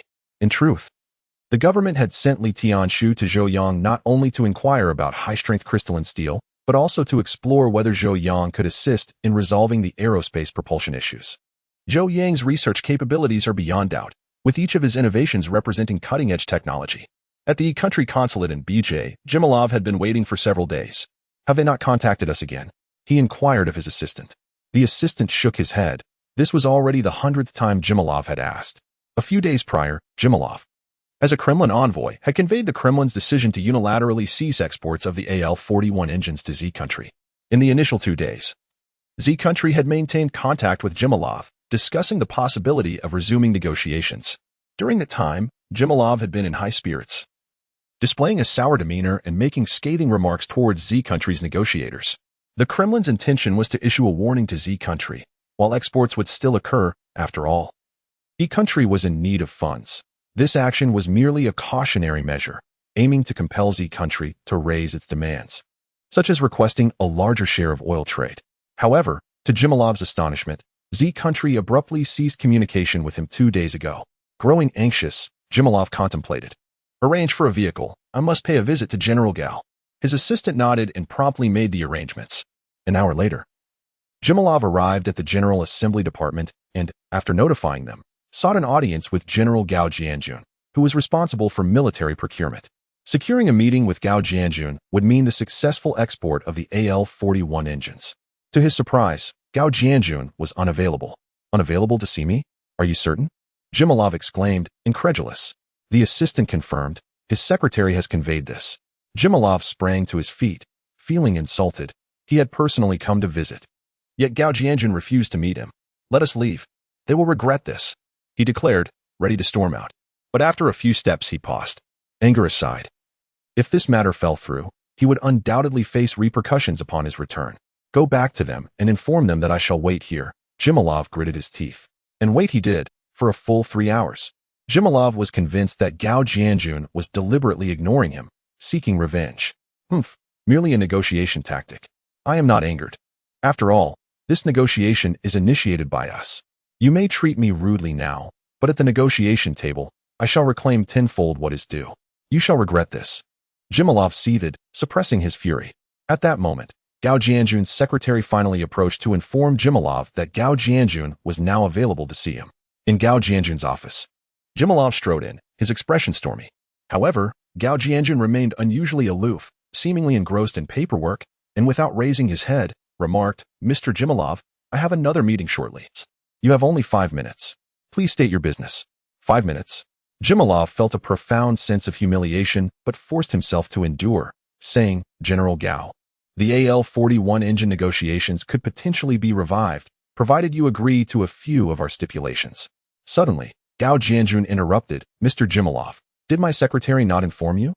We have already decided not to procure the AL-41 engines. What? Jimilov gasped, jolting upright. In that instant, he felt as if he had lifted a stone only to smash it upon his own foot. It seemed this affair had been mishandled due to E country's interference.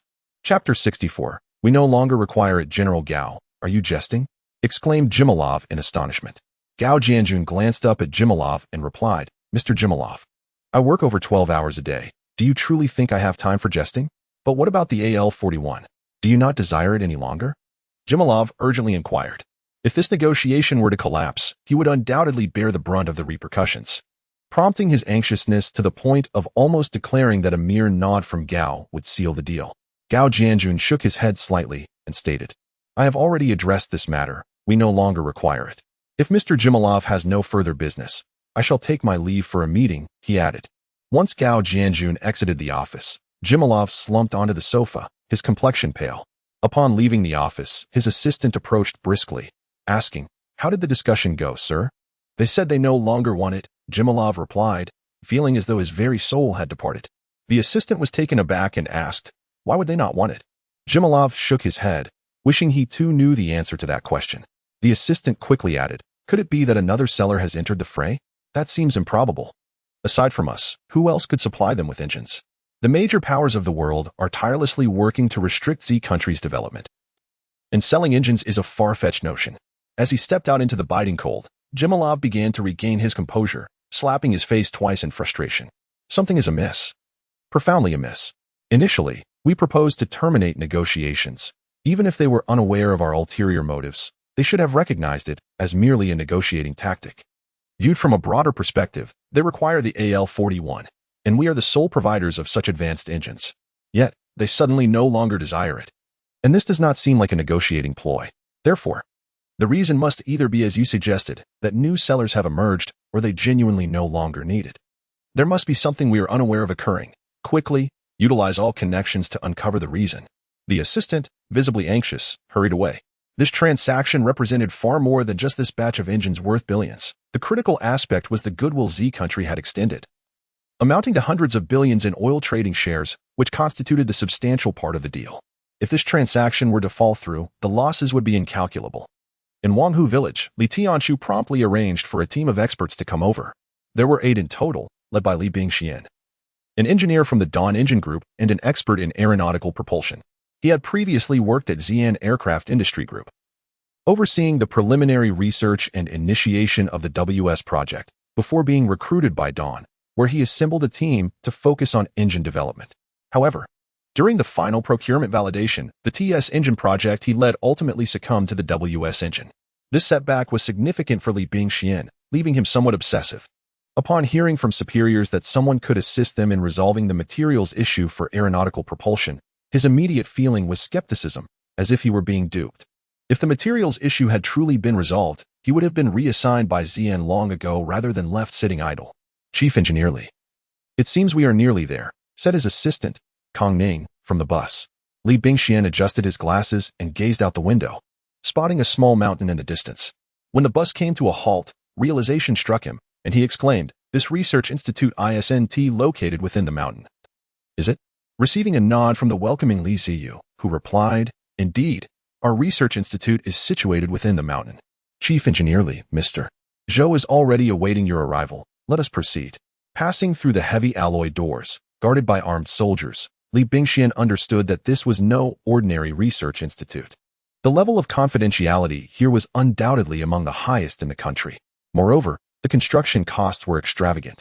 Having hollowed out an entire mountain, a privilege that typical research institutes seldom enjoy. Yet, he had never heard of this institute before. Initially burdened with resentment, he now found it dissipating, akin to a commoner visiting a presidential palace, instinctively feeling intimidated and reluctant to express his frustrations.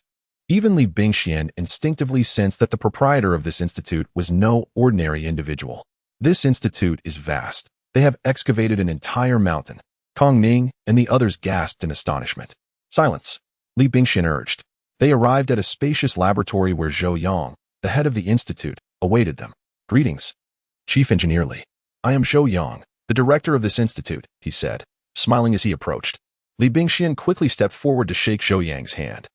Suppressing his feelings of resentment, Zhou Yang exchanged pleasantries with the others before guiding Li Bingxian to the experimental platform. On the platform lay a square metallic block that appeared to be a type of alloy. Chief Engineer Li. The material before you is our research institute's latest achievement, high-strength crystalline steel. What you see here is merely a second-generation product. The third generation, the final product, should be ready for research within a month, Zhou Yang explained. Here are the test data for the second generation. Please take a look. Zhou Yang handed over a document, and Li Bingxian instinctively accepted it, flipping through the pages. After just a few glances, his eyes widened in disbelief, and his hands trembled as he exclaimed, impossible. This data must be fabricated. The strength, the heat resistance, how could this be? When has the nation possessed such materials? The data on the material surpassed even the most advanced foreign materials he was aware of by several magnitudes. Zhou Yang chuckled, whether it is fabricated or not. The evidence is right here. Chief Engineer Li can conduct his own tests. After a pause, Zhou Yang continued, I have been quite busy with work lately. While we provide the materials, the specific design of the engine will still be under your purview, focusing on refining the WS. Relevant data has also been forwarded from Zhou Yang, and we have various large-scale experimental instruments available. Should anything be lacking, you may approach her. He gestured towards Li Ziyu, stating, whatever you require, she can arrange it. And do not worry about finances. The funding is limitless. Well then, I must get back to my work. Let us forego the welcoming festivities. We are all researchers here, and such hollow formalities are unnecessary. I wish you success in resolving the production issues with the WS. Zhou Yang bid farewell to everyone and departed. Chapter 65. A visit to Bat. The welcome ceremony was notably simple, yet unconventional. This left Kong Ning and his colleagues somewhat dissatisfied, feeling that Zhou Yang had shown them a lack of respect. Despite the institute's impressive reputation, Kong Ning believed they were no ordinary individuals. Being treated with such disdain was quite disheartening. Chief Engineer Li, does Mr. Zhou truly regard us so lightly? Kong Ning murmured. Li Bingxian, however, seemed oblivious to the sentiment. He handed over some materials to Kong Ning, saying, you all take a look first. Then he turned to Li Ziyu and inquired, Secretary Li, is this high-strength crystalline steel genuinely a product of your research institute? Was it developed by Mr. Zhou? Li Bingxian racked his brain but could not recall any prominent figures in domestic materials science named Zhou Yang. Li Ziyu nodded and shook her head, saying, I'm not well versed in research matters either. This high-strength crystalline steel was proposed and developed under Mr. Zhou's guidance. However, he is no longer directly overseeing the project. The current development of the third-generation product is primarily the responsibility of academician Su Chun, who? Li Bingxuan's eyes widened in astonishment. He was familiar with Su Chun, a true luminary in the domestic metal smelting industry. Secretary Li, are you saying that academician Su is also here? Li Ziyu nodded. He is in the adjacent laboratory. Would you like to meet him? Is that permissible? Li Bingxian began to feel anxious. After all, the other party was an esteemed academician.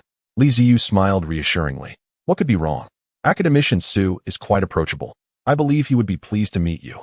Without delay, she led everyone to the adjacent laboratory. Inside an expansive workspace, Su Chen was leading his team in experiments. As Li Bingxian arrived, the room erupted in enthusiastic applause. We did it, Professor, we succeeded. Someone exclaimed. Then an elderly voice interjected, excellent, excellent, another breakthrough. But to be honest, this achievement owes much to Mr. Zhou's guidance. Li Bingxian hurriedly entered the laboratory and immediately spotted Su Chen. Li Ziyu stepped forward to introduce Li Bingxian to Su Chen and the others. Ah, it's you. I recall we met once at a meeting held by the Ministry of Industry, Su Chen said to Li Bingxian. Li Bingxian, filled with excitement, replied, I can hardly believe that academician Su remembers me. It is truly an honor. Su Chen responded, you are quite remarkable yourself. I've heard you have excelled at Shifei, and your efforts were pivotal in launching the WS project. Mentioning the WS project, Su Chen could not help but feel a tinge of regret. Let us not discuss it.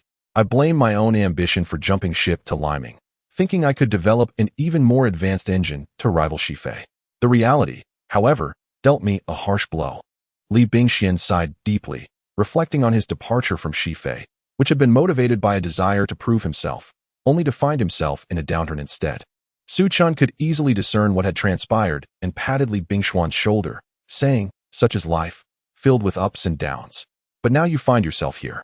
Perhaps this is a new starting point for you.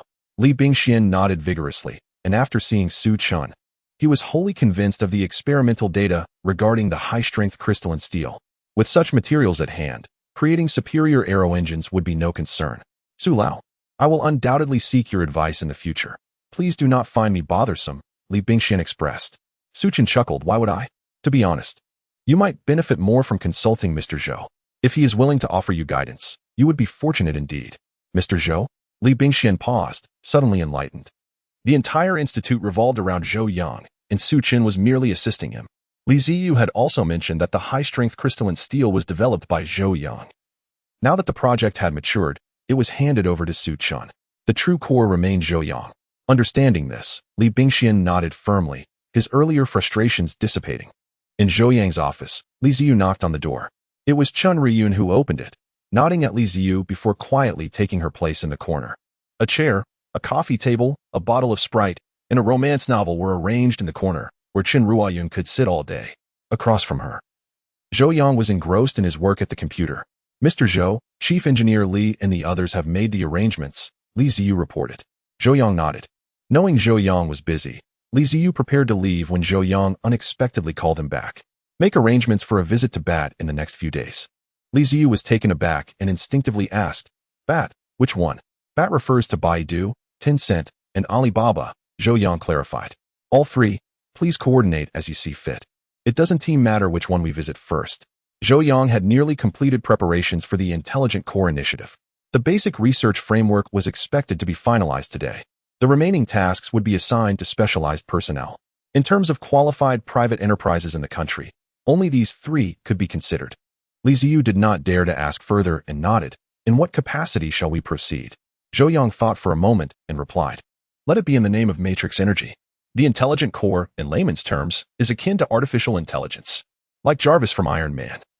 It possesses a certain level of intelligence, capable of assisting mecha pilots in solving numerous problems.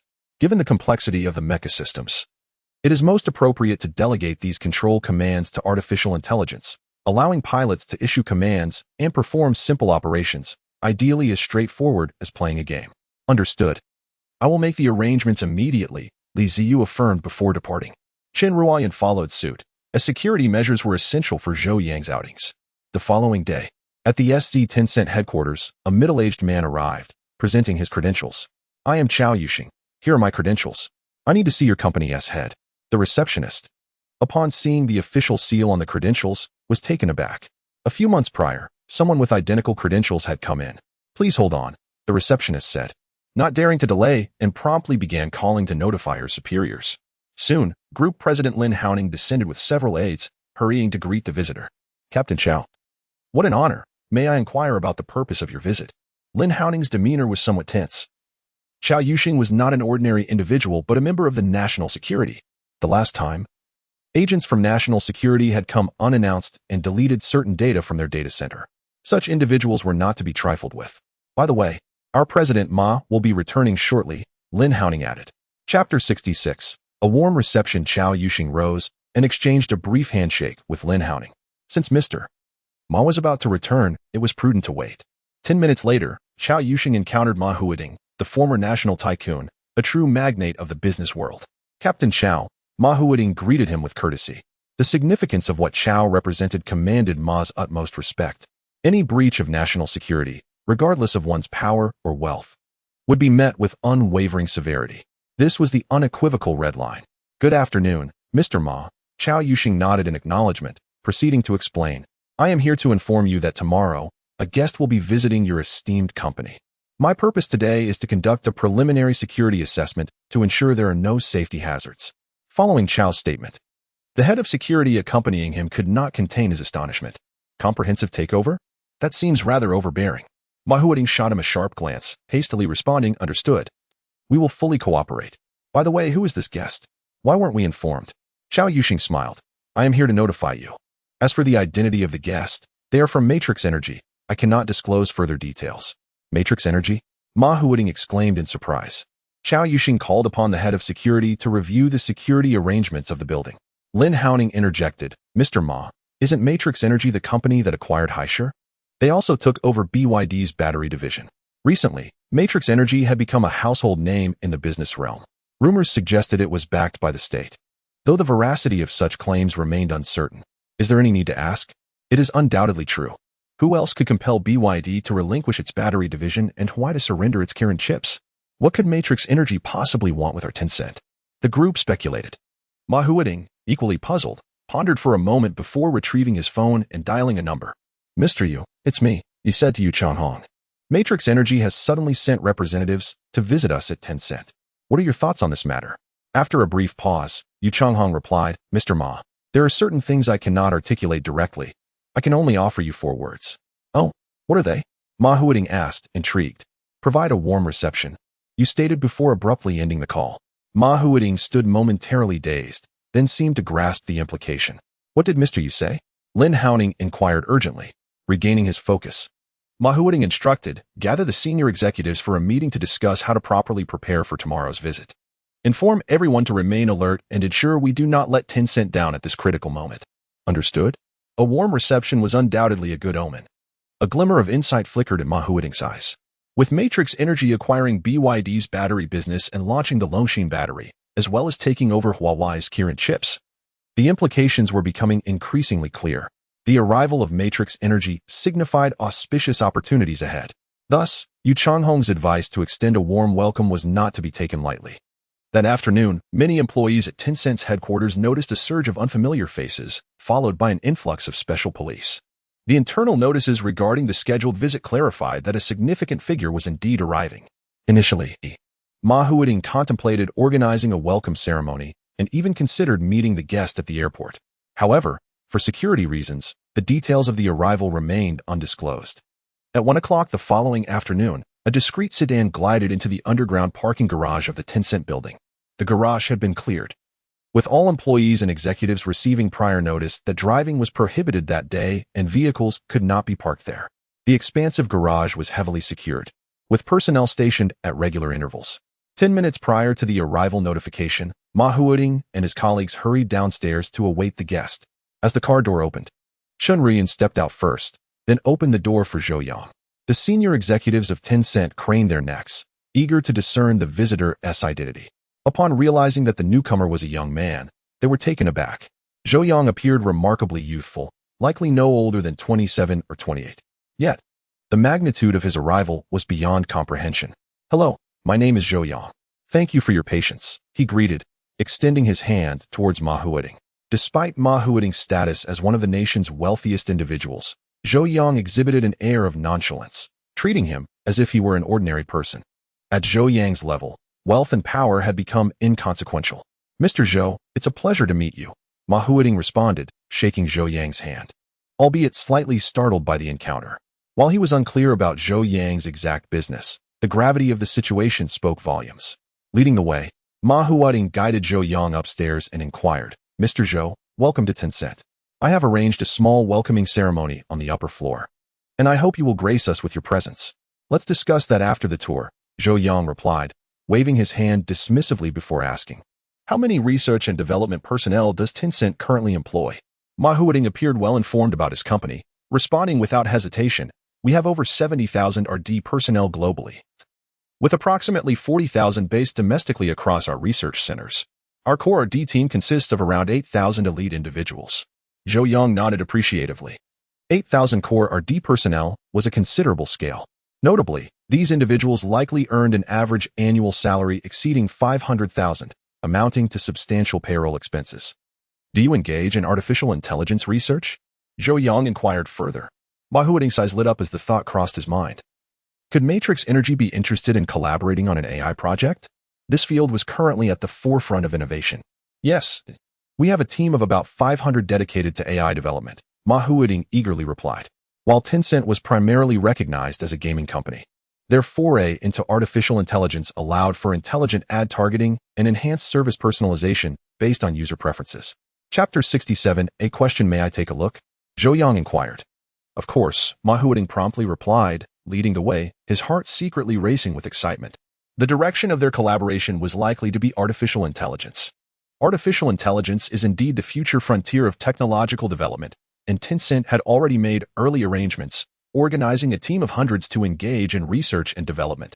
"This is Wu Yinming, the head of our artificial intelligence division," Ma Huading introduced, gesturing towards a middle-aged IT professional. Zhou Yang scrutinized Wu Yinming. Aside from his thinning hair, there was nothing particularly noteworthy about him. "Could you introduce me to your R&D projects?" Zhou Yang asked. Wu Yinming glanced at Ma Huading, who gave a slight nod. Before leading Zhou Yang to a workstation, he brought up a program and explained, "Mr. Zhou, this is an artificial intelligence customer service program we developed. Once operational, it can monitor game performance and respond to players contacting customer service almost instantaneously, with replies nearly indistinguishable from those of a human being. This program has been live for nearly 5 months, continuously updating its database to enhance its human-like qualities. Initially, there was a 13% chance of players recognizing it as AI, but now less than 1% can identify that they are conversing with an artificial intelligence." After the introduction, Wu Yiming looked at Zhou Yang with a sense of pride, knowing the extensive time invested by their division in this project. Zhou Yang remained silent and asked, "Is there more?" Wu Yiming was momentarily taken aback by Zhou Yang's unexpected query, but quickly replied, "Indeed. We have developed an intelligent program applicable in various areas. For instance, if a particular game server experiences high traffic, the program can automatically reroute players to other servers. Conversely, if a server is underutilized, the program will optimize its usage. Zhou Yang smiled, remaining silent. Wu Yiming's expression grew anxious, especially under Ma Huading's increasingly stern gaze. He added, "Additionally, we have created an intelligent game development program that can generate a game based on general input requirements." Finally, Zhou Yang spoke, chuckling, "You truly are a gaming company." Ma Huading felt a pang of alarm and shot Wu Yiming a fierce glare, hastily asserting, "Mr. Zhou, while our roots lie in gaming and we may have more experience in that area, our overall R&D capabilities are exceptionally strong. We are undoubtedly among the best in the country." Zhou Yang nodded, believing this to be true, given their financial resources. After pondering for a moment, he proposed, "How about this? I will present you with a challenge. You have 1 week to provide me with a solution." With that, Zhou Yang approached the computer, opened a blank document, and wrote down the challenge. The onlookers gathered around to read. The task was as follows: write a program that enables the program to create a painting. "All right, let's call it a day, Mr. Ma. I shall take my leave," Zhou Yang said with a smile, extending his hand. Ma Huading was taken aback. Was he departing so soon without examining anything further? Nonetheless, he quickly shook Zhou Yang's hand and said, "Rest assured, Mr. Zhou, we will diligently work to tackle the challenge you presented." Zhou Yang nodded and turned to leave. As the car drove away, the executives stood in place, their expressions peculiar. "Mr. Ma, who exactly is this Zhou Yang? Wasn't he just here for a tour? Why did he leave after only a brief glance?" One executive queried. "Who knows? He only visited the artificial intelligence department. Could it be that he wishes to collaborate on an AI project?" "That is a possibility," Ma Huading replied slowly. "His focus on the AI department indicates an interest in collaboration, but I sense he was not entirely satisfied with what he saw." Throughout the visit, Zhou Yang did not utter a single word of praise. What is Wu Yiming doing? He receives billions each year, yet this is all he has to show for it. If this continues, we may have to replace him. Yet, it was not entirely Wu Yiming's fault. Artificial intelligence is a bottomless pit, and investing billions annually may not yield immediate results. "Let us return and examine that question," Ma Huading suggested. The group returned to the Artificial Intelligence Division. "Wu Yiming, what are your thoughts on this question?" Ma Huading immediately inquired. Wu Yiming felt a surge of anxiety. Just yesterday, the higher-ups had announced that a significant figure would be visiting today. He had thought their AI division, being only a year or two old with no remarkable achievements, would not attract such attention. But unexpectedly, Zhou Yang had come. Reflecting on the visit, Wu Yiming felt only 4 words summarized it: utterly disastrous. Especially at the end, Ma Huading's expression had darkened to an extreme. "Isn't it just about writing a program to create a painting? It seems quite simple," one executive remarked. Many executives with technical backgrounds nodded in agreement, believing the task posed no real challenge. However, Wu Yiming shook his head and replied, "Esteemed leaders, I suspect Mr. Zhou's intent behind this question is not as straightforward as it appears. It is not merely about creating a painting. It is about how to conceptualize and craft a program that thinks like a human in order to create art." Ma Huading contemplated this for a moment and said, "That shouldn't be too difficult, right? Just write a program and instruct it to paint a tree. What is so hard about that?" Wu Yiming felt close to tears as he responded, "Mr. Ma, it's not that simple. I believe Mr. Zhou's challenge lies in having the program determine what it wants to depict on its own, rather than us providing it with a specific task." Ma Huading quickly grasped the distinction. Providing the program with a prompt to create an image is fundamentally different from allowing the program to autonomously decide what to create. The mere concept of what to paint is not easily resolved. However, Ma Huading decided to leave the intricate details to the experts, promptly stating, "This matter is of utmost importance. Mr. Zhou has given us 7 days. Within that time, assemble your team. You may draw from any research personnel within the company and utilize all available resources to fully address this challenge. There will be rewards for successful completion, substantial ones. Do you understand?" Wu Yiming was taken aback. The ability to mobilize any research personnel and resources indicated just how seriously Ma Huading regarded Zhou Yang's challenge. "Understood. I will do my utmost," Wu Yiming pledged, realizing that failing to resolve this issue could have dire consequences for him in the future. Chapter 68. Earning money from foreigners in the car, Zhou Yang sat quietly. Opposite him, Chen Riyun inquired, "Are you dissatisfied?" Zhou Yang returned to his senses, realizing that Qin Ruoyun was addressing him. "It seems that we rarely converse beyond necessary exchanges," Zhou Yang remarked. This was likely the first time Chen Ruiyun had engaged him in casual conversation. Previously, their discussions had revolved around work-related matters. Chen Ruiyun's gaze faltered slightly as she responded. I sensed some dissatisfaction, so I casually asked. Zhou Yang chuckled. I wouldn't say dissatisfied. Well, perhaps I am indeed a bit dissatisfied. Chen Ruiyun suggested. You could simply inform the higher-ups, and you could easily establish your own company.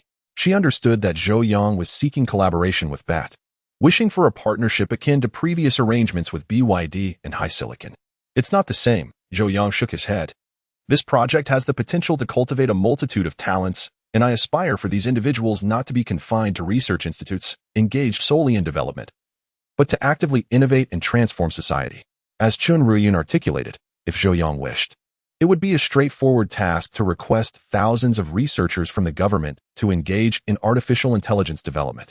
However, he believed that these individuals, upon completion of the project, would likely return to their previous research institutes or academic settings, thus becoming disconnected from societal needs, rendering any further research ineffectual and yielding immediate results.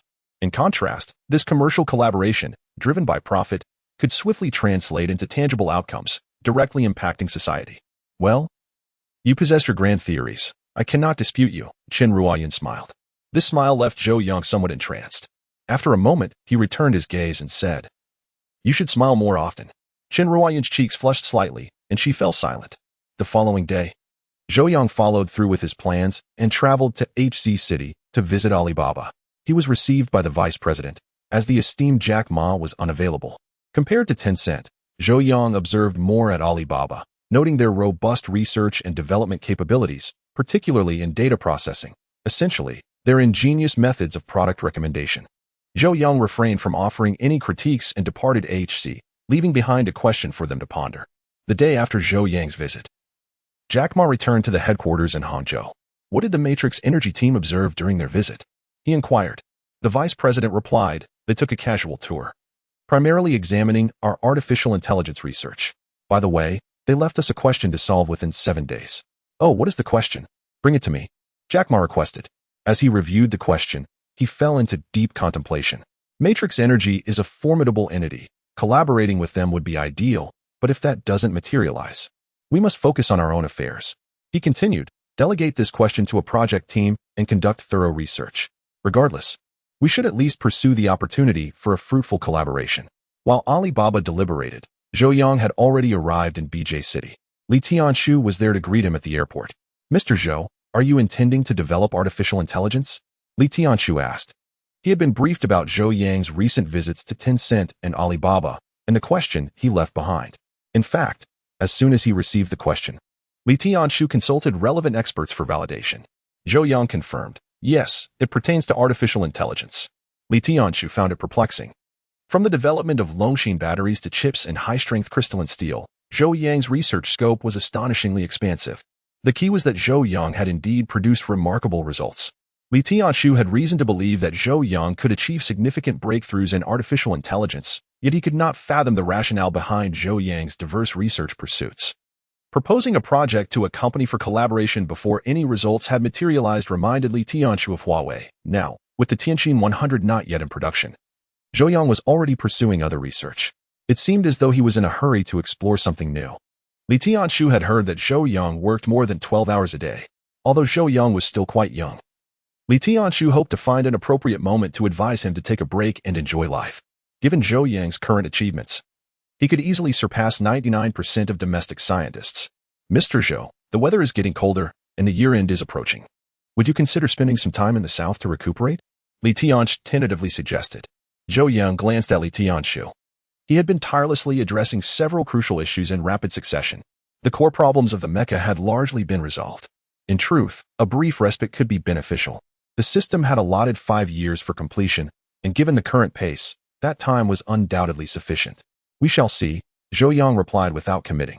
Li Tianshu nodded vigorously, believing he could make the necessary arrangements. The car gradually approached Baidu's headquarters. Li Yanhong and several senior executives were already awaiting their arrival outside. Director Li Yanhong greeted, shaking hands with Li Tianshu, whose position was not one easily accessible to the general public. Even Li Yanhong treated him with utmost respect. And you must be Mr. Zhou. Welcome, he continued, extending a warm greeting to Zhou Yang. In comparison to the two Ma's, Li Yanhong exhibited a more reserved demeanor, being a technically inclined individual, a quintessential engineer. "Hello, Mr. Li," Zhou Yang responded, shaking his hand and following Li Yanhong into the Baidu building. "Mr. Li, how advanced is your autonomous driving technology?" Zhou Yang inquired. Among the Bat trio, Baidu had delved deepest into artificial intelligence research, particularly in the domain of autonomous driving, an essential application of artificial intelligence. Li Yanhong regarded Zhou Yang thoughtfully. He was aware that Zhou Yang was affiliated with Matrix Energy, yet the specifics of his role remained unclear. "We are currently conducting road tests, but it is still the first generation. We are far from our ultimate goal," Li Yanhong explained. Zhou Yang pressed further. "How does it compare to Tesla?" Globally, Tesla was recognized as the leader in autonomous driving technology. However, during this period, the mass-market introduction of the Han DM had put Tesla under considerable pressure, particularly within the domestic market. Yet Zhou Yang had heard from Li Ziyu that BYD intended to launch the Han DM internationally to capture foreign markets and earn money from overseas. Zhou Yang wholeheartedly supported this notion. If one sought profit, there was no need to fixate solely on domestic consumers. He believed that not only BYD but also Huawei should venture forth to earn money from foreigners.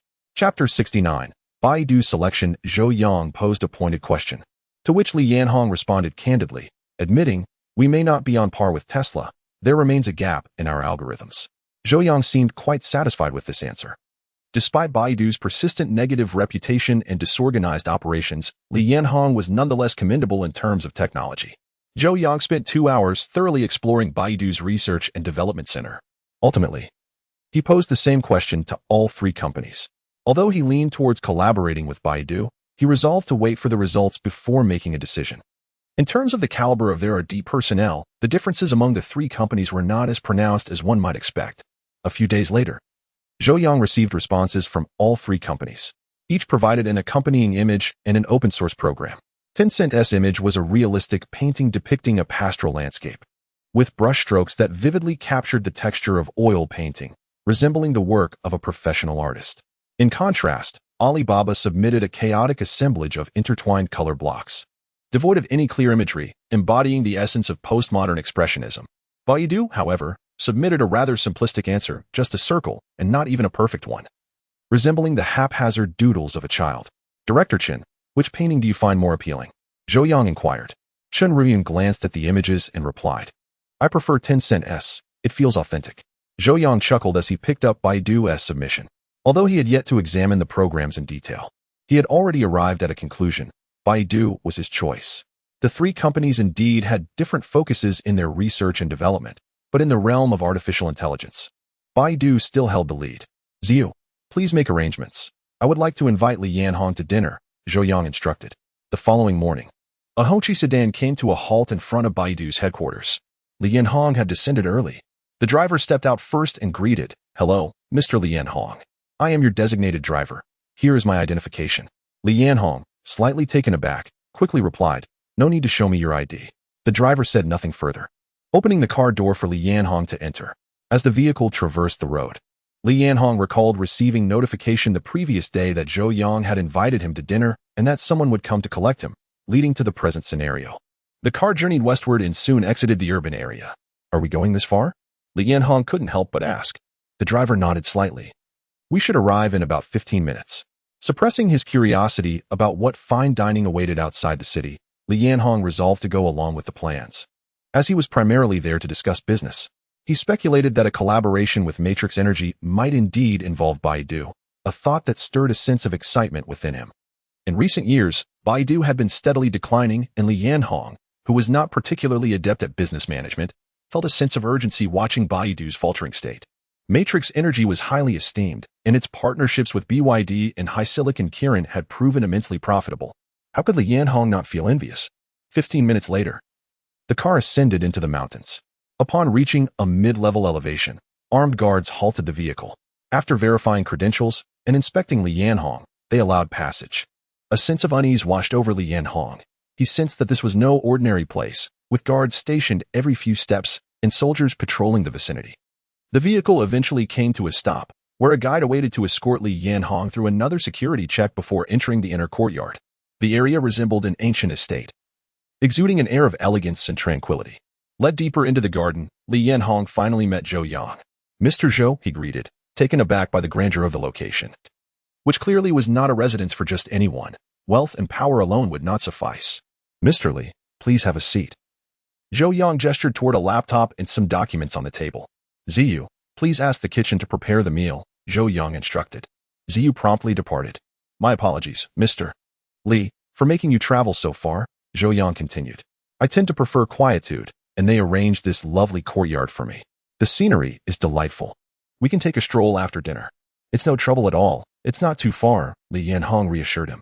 Although Li Yanhong was a prominent figure in the business world and once ranked among the wealthiest, he felt inexplicably reserved in such an environment. His curiosity about Zhou Yang's true identity intensified. Zhou Yang turned the laptop toward Li Yanhong, saying, "Here is something I've written. Feel free to take a look." Li Yanhong, unsure of Zhou Yang's intentions, glanced at the laptop. Upon seeing the content, he was momentarily speechless. "Is this an artificial intelligence program?" he exclaimed. Zhou Yang nodded. Without further inquiry, Li Yanhong began to examine the material. As a technically astute individual, he found the content relatively easy to comprehend. Yet he soon discovered that much of it eluded his full understanding. "Mr. Li, the meal is ready," Ziyu announced as she returned. Zhou Yang set down his teacup and patted Li Yanhong's shoulder, saying, "Let us head to dinner first, and we can continue our discussion afterward." "Dinner?" Li Yanhong was momentarily taken aback, instinctively saying, "What is the point of eating now? This material is far too important. I need to realizing the gravity of his surroundings." He quickly amended, "I apologize, Mr. Zhou. I became too engrossed in my reading." "Dinner is ready, is it? How long have I been looking at this?" Li Yanhong stood, bewildered. "You've been at it for an hour," Zhou Yang replied. "What? An hour already?" Li Yanhong exclaimed. "Mr. Zhou, you mentioned that you wrote this." Li Yanhong gazed at Zhou Yang in disbelief. He had always assumed Zhou Yang was a high-ranking official, but now, confronted with this exceptional material, he began to suspect that Zhou Yang might not be merely a bureaucrat. Such groundbreaking work could very well exceed the capabilities of even a scientist. "Are you a researcher?" Li Yanhong ventured cautiously. Zhou Yang nodded, affirming, "Indeed, I'm a researcher. What else would you think I am?" "I presumed you were a high-ranking official," Li Yanhong chuckled, internally grappling with the implications. There were many researchers in the country, but one receiving such treatment, complete with special security detail and residing in such an estate, could not simply be an ordinary scientist. Only a figure of national significance could command such privileges. No wonder he was able to produce such remarkable work, Li Yanhong mused. Could it be that he was involved in the development of the Longshin battery and the Tianxin 100? A sudden realization struck him. It was not that Li Yanhong underestimated BYD and high silicon Kirin, but he believed that revolutionary technologies like the Longshin battery and Tianxin 100 could hardly emerge from such companies. Zhou Yang, a mysterious scientist held in high regard by the state, seemed far more plausible as the mastermind behind such innovations. Chapter 70. Becoming a little more pure upon entering the restaurant, one is immediately struck by the opulent classical decor.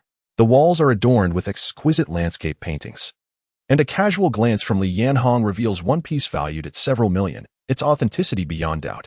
The few chairs before him, if he is not mistaken, appear to be crafted from Wrongfully wood. The value of such furnishings is incalculable.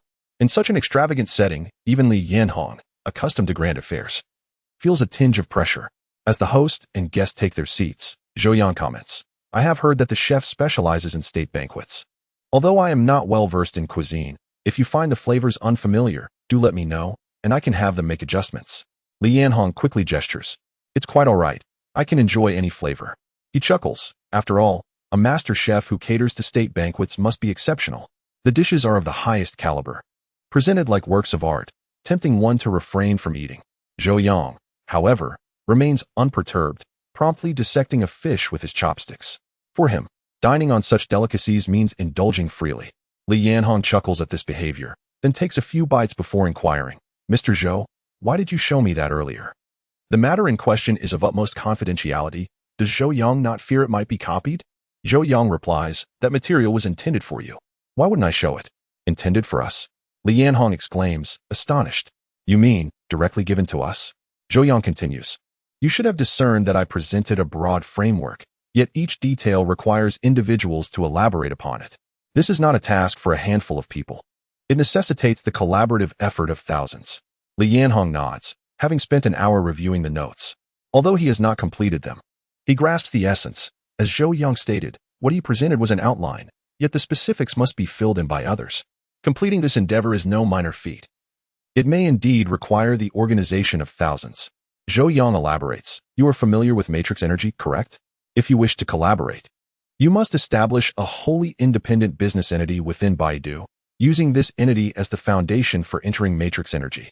Baidu is different from BYD and HiSilicon.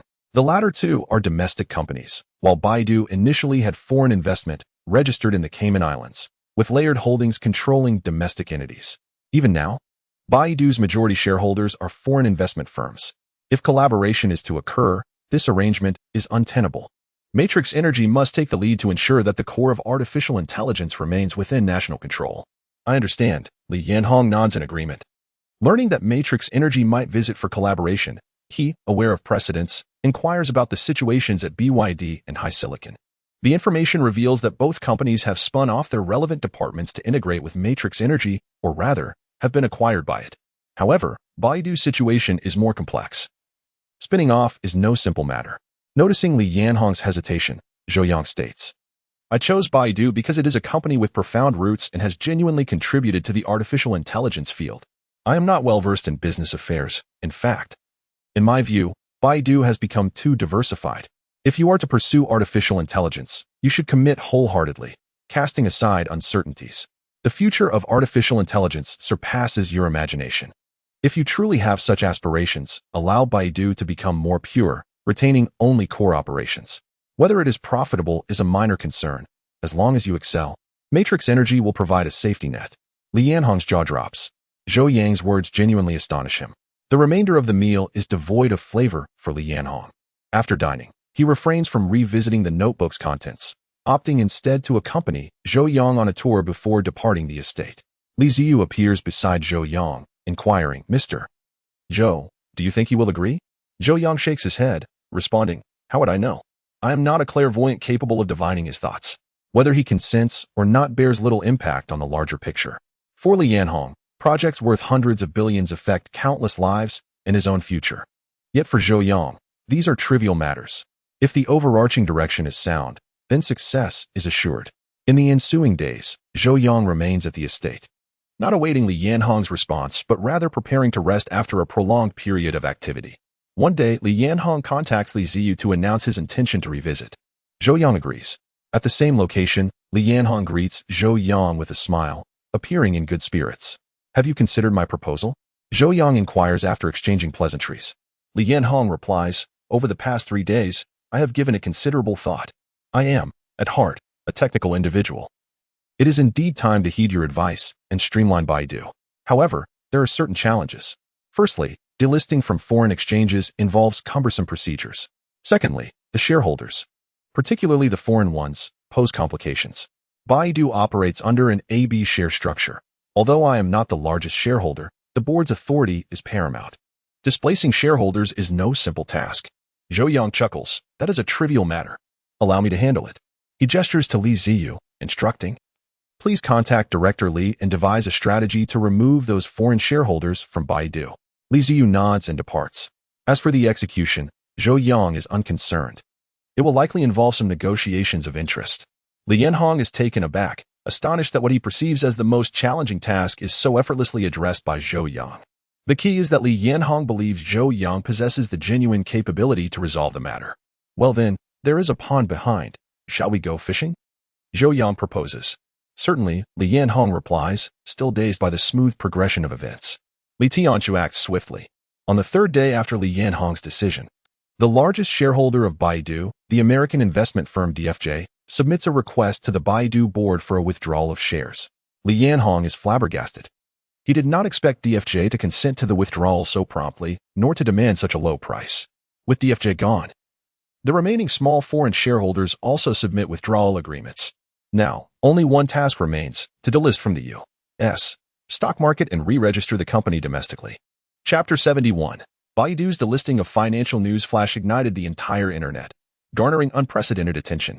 In a surprising turn of events, Baidu officially submitted a delisting application to Nasdaq, currently progressing through the necessary procedures, with the delisting anticipated to be completed within the next 7 business days. This announcement was corroborated by an official statement on the New York Stock Exchange's website, confirming the authenticity of the news. Numerous financial video accounts swiftly shared the information, causing its popularity to soar and landing it at the top of trending lists. The volume of comments was astonishing. What could have prompted Baidu's sudden decision to delist? It seems the situation in the United States has become untenable, leading to this retreat, while among the trio of bat companies, Baidu appears to be increasingly in decline. However, even in decline, Baidu's market value still hovers in the hundreds of billions, particularly in its home market. As long as the internet exists, Baidu is unlikely to falter. Can such a company truly be on the brink of failure and delisting? Perhaps a delisting is for the best, after all. A foreign entity profiting in our country should consider listing in our domestic A-shares. Yet, is Baidu remaining silent on such a monumental issue?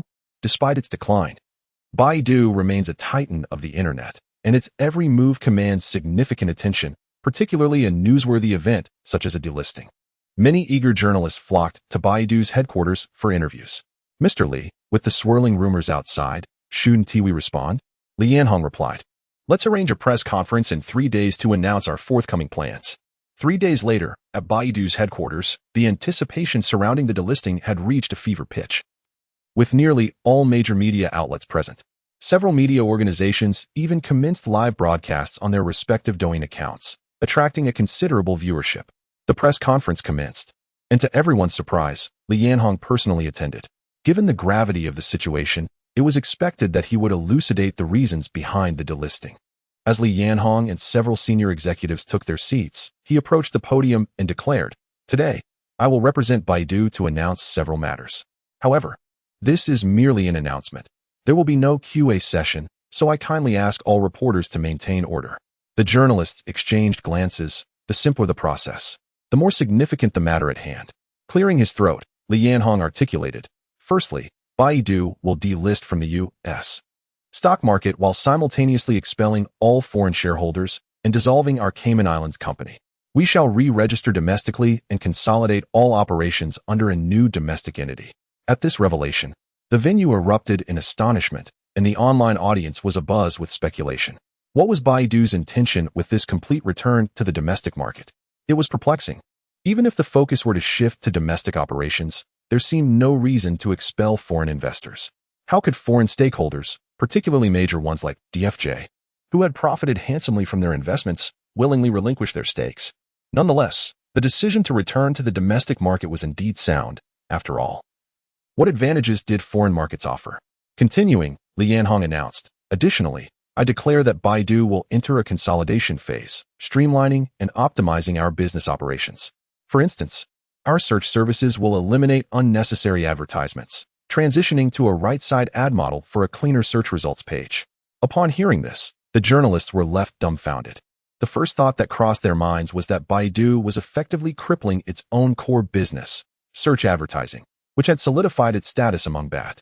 However, in recent years, this sector had come under fire for rampant ad placements, leading to numerous high-profile lawsuits. Yet, Baidu had remained unfazed, seemingly oblivious to the pitfalls. Now, with the announcement to adopt a Google-like right-side ad format, it was evident that Baidu's advertising revenue would significantly diminish. All reporters were eager to inquire about the rationale behind this unexpected benevolence from Li Yanhong. The live stream was rife with chaos. What was Baidu attempting? Was it genuinely undergoing a transformation? Some viewers expressed confusion over Li Yanhong's strategy, fearing that this might lead to Baidu's downfall. Operating a search engine necessitates vast expenditures on data and server infrastructure. If Baidu continued down this path post-delisting, it could face dire consequences in the coming years. As the atmosphere grew increasingly perplexing, Li Yanhong gestured for silence, choosing not to elaborate on the business streamlining. He continued, "Next, and most crucially, I announced that upon completing the consolidation, Baidu will be wholly acquired by Matrix Energy. The specifics of the acquisition will not be disclosed at this moment." This bombshell sent shockwaves through the crowd, igniting fervor. Despite Li Yanhong's earlier request for silence, the atmosphere became electric with disbelief. Baidu was embarking on a monumental shift. What could this mean? Matrix Energy, known for its substantial acquisitions, was poised to take over Baidu. The implications were staggering. Having previously acquired BYD's battery division and HiSilicon Kirin, the value of such assets was astronomical. Now, with Baidu in their sights, One had to ponder the magnitude of Matrix Energy's financial prowess. The frenzy among journalists was palpable. Viewers of the live stream were left in a state of shock. Had Baidu truly sold itself? What was the reality behind Matrix Energy? With Baidu acquired, speculation loomed over which company might be next. Perhaps ByteDance would be on the horizon. Yet, beyond all speculation, the key takeaway was that Matrix Energy, having already secured significant technological assets, was now poised to unleash unprecedented innovations alongside Baidu. The future seemed unfathomably thrilling, a whirlwind of possibilities that left one breathless. Chapter 72. The recruitment advertisement had even aired on national television, and as Li Yanhong had predicted, there was no session for questions and answers following the announcement. After delivering 3 pieces of news, Li Yanhong waved goodbye to the crowd and departed, leaving a throng of journalists, desperate to pose their inquiries, nearly on the verge of despair. The next day, as anticipated, the front-page headlines were dominated by the news of Matrix Energy's full acquisition of Baidu. What surprised everyone even more was that Baidu genuinely began to transform. Adhering to Li Yanhong's assertions, upon revisiting Baidu, one would find nothing but a simple search box, devoid of any recommended news or trending lists, just a straightforward search interface. Furthermore, after conducting a search, users were no longer inundated with irrelevant advertisements. The search results were neatly displayed on the left side, while the right side featured a few advertisements, rendering the entire page clear and concise. After so many years, the familiar Baidu had returned, igniting excitement among countless internet users. Subsequently, the much-criticized Tieba and Baijiahao underwent complete reform. The power within Tieba was entirely decentralized, and Baijiahao was shut down. Additionally, users of various Baidu applications, such as Security Guard, received notifications declaring that these services would be permanently discontinued. Even Baidu Cloud lifted its speed restrictions and ceased selling memberships. In an instant, countless individuals exclaimed that Baidu had turned over a new leaf. On Douyin, an avalanche of humorous anecdotes emerged overnight, with users remarking on the unfamiliarity of accessing Baidu without encountering pop-up advertisements. In summary, it was astonishing to everyone that Baidu had genuinely streamlined its operations, transforming from a profit-driven entity into one resembling a philanthropic organization. Some prominent figures even proclaimed that under this new streamlined Baidu, survival could only be expected for a few years, asserting that with such reforms, Baidu would likely face closure within 3 years, as the remaining ventures were hardly profitable and relied solely on advertising revenue. At Tencent headquarters, Ma Huading gazed at the middle-aged man before him, Hu Kun, a representative dispatched by Baidu. "What on earth are you all up to?" Ma Huading couldn't help but inquire. Hu Kun was there to represent Baidu in selling off its assets, including HAO 123, Baidu Music, Baidu Games, Baidu Browser, Baidu Nuomi, and Baidu Maps. It was evident that aside from the core search engine, all other ventures were up for sale. Ma Huading was left perplexed. Hu Kun smiled. "Mr. Ma, I am merely a lowly vice president. How could I possibly know what President Li is thinking?" After a moment, Ma Huading queried, "By the way, what project is Matrix Energy collaborating with you on?" This, Hu Kun began, but was cut off by Ma Huading's interruption. "No need to ponder. It's artificial intelligence, isn't it? However, I am genuinely curious about the nature of the project that would compel Baidu to undertake such a significant transformation and relinquish so many operations. Surely, you must be making a profit? Oh, I see now. Matrix Energy is backing you, isn't it?" Ma Huading was no fool and grasped the implications. With the state taking over, profit and loss were irrelevant. The government would provide support. Previously, he had envied Baidu, but now, he found himself less envious. Ma Huading mused that if he partnered with Zhou Yang, he too would likely follow Baidu's path, expelling foreign investments and dismantling operations. President Li has acted impulsively, Ma Huading remarked. Shaking his head, he felt that no project could warrant such a hefty price from Li Yanhong. Picking up the documents on the table, Ma Huading scrutinized them carefully. Since Baidu was selling, why shouldn't he consider purchasing? In the past, such an opportunity would have been unattainable. A similar scene unfolded across the nation.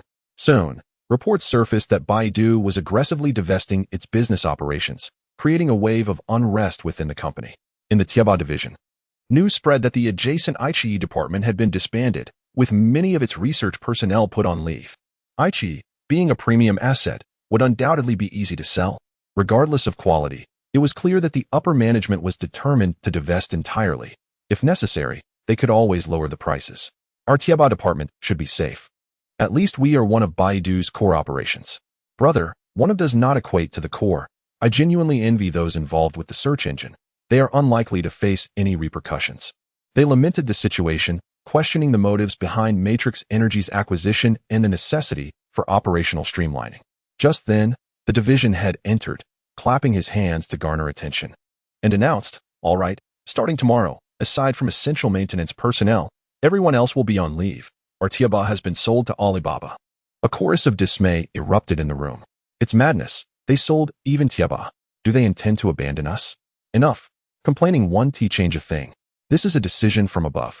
Our dissatisfaction means nothing. Let us focus on finding new jobs. With so many departments being cut, there will be plenty of competition. Why not join Alibaba? They bought us, and it would be fitting to work with our original team. I hear Alibaba offers competitive salaries. The atmosphere was thick with sorrow as discussions ensued quietly. The head glanced at the crowd and said, "Don't look so glum. The sky isn't falling. And no one is being laid off. There are significant projects on the horizon that everyone will be involved in, and I can reveal that salaries will be increased." Significant projects? What could be so significant? Baidu has sold off all its operational assets. What remains? The group gasped. The head smiled mysteriously and replied, "Be patient. In 10 days, you'll find out." With Baidu's external business sales making headlines, media outlets and the public were abuzz with speculation. Recruitment firms were quick to respond, anticipating substantial layoffs at Baidu. Those who had managed to join Baidu were certainly not ordinary individuals. Yet, just 10 days later, a surprising announcement appeared on Baidu's official website. Major media outlets and various user apps received pop-up notifications detailing Baidu's astronomical investment in the artificial intelligence sector. They were now prepared for battle and were seeking to recruit computer science professionals nationwide, offering salaries significantly above industry standards and generous benefits. If you possess talent, do not hesitate to apply. Upon the release of this announcement, the industry was left in shock. Even more astounding was the fact that, on the night of the announcement, the traditional beverage advertisement before the 7 o'clock news was unprecedentedly replaced by a recruitment advertisement filmed by Baidu. This singular advertisement revealed Baidu's intentions to develop artificial intelligence to the public at large. Chapter 73, The National Talent Hunt. This advertisement is not a crude production, rather. It is a meticulously crafted piece that, upon viewing, hardly resembles a mere recruitment ad. The narrative commences with the male protagonist being gently roused by affectionate calls. As the curtains of his bedroom draw back automatically, accompanied by melodious music, he rises and makes his way to the bathroom. "Zhou Yang, do I have any emails?" he inquires while brushing his teeth. The mirror before him displays a scrolling array of information, including the weather and the latest news. A voice chimes in his ear, "Master, you have an unread email." It is a response from Baidu. "Congratulations, Master, you have been accepted by Baidu." The man emits an exhilarated cheer. As the scene shifts, under the guidance of the enigmatic voice, he dresses and steps outside, where a fantastical car awaits him. Upon entering, he discovers it is a driverless vehicle. A holographic projection appears on the dashboard, depicting a towering mech, revealing his enthusiasm for Gundam. "Master, Zero Type EW reports. Destination detected. Request to depart," it announces. "Commence." The protagonist issues the command, and the car speeds onto the road. In the advertisement's conclusion, he joins Baidu, with a tagline emerging, "Join us, and together we will change the world." This advertisement is evidently a grand production, exuding cinematic quality. Notably, it airs during the countdown to the 7 o'clock news. An unprecedented occurrence. Discussions surrounding this advertisement proliferate online. Is Baidu truly committing to artificial intelligence? After divesting numerous businesses, is this a strategic focus? Such a decisive move. Baidu has been engaged in artificial intelligence for some time. Previously, they were involved in autonomous driving. Who knows what they will achieve this time? Many proclaim their intent to pursue artificial intelligence, yet few deliver tangible results. What you envision is merely fanciful. As ordinary citizens, we ought to remain pragmatic. I wonder if Baidu's grand endeavor will indeed offer high salaries.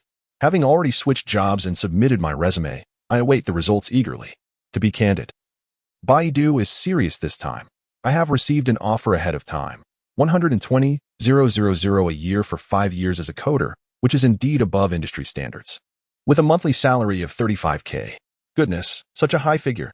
A 5-year coder can command 35K, which is at least 40 to 50 above the industry average. Without further ado, I shall submit my resume now. Baidu is not only throwing money around, they are also actively recruiting talent. At Tencent headquarters, Wu Yiming, the head of the artificial intelligence department, submits his resignation to his superior. What does this mean? You're resigning? Why on earth? Wu, somewhat sheepish, replies. I just want to change jobs. Oh, come now. Don't tell me Baidu is poaching you. How much are they offering you? The superior asks, visibly perturbed. Many have already resigned, and upon inquiry, it is revealed they were lured away by Baidu. Wu is the first senior technical personnel Baidu has recruited. Faced with the truth, Wu's face flushes. Let us be frank. How much is it? 60 or 70,000? It's about the money, the superior retorts. Baidu isn't short on cash. And neither is Tencent. Just tell me how much, and I will ensure our offer is 10 higher. Wu hesitates and admits, they offered me 2 million a year. What? The superior's eyes widen in shock, nearly choking on his words. Have they lost their minds? The revelation is staggering. Wu's current salary is under 500,000, while Baidu has doubled it to 2 million, a tempting proposition indeed. The earlier bravado about surpassing Baidu's offer is now silenced. After a moment's pause, the superior inquires softly, by the way, was it a headhunter who contacted you, or someone from Baidu? Could you help me get in touch? To see if they need personnel? Ideals and responsibilities are mere illusions. It is the money that holds weight. Wu scratches his head, bemused.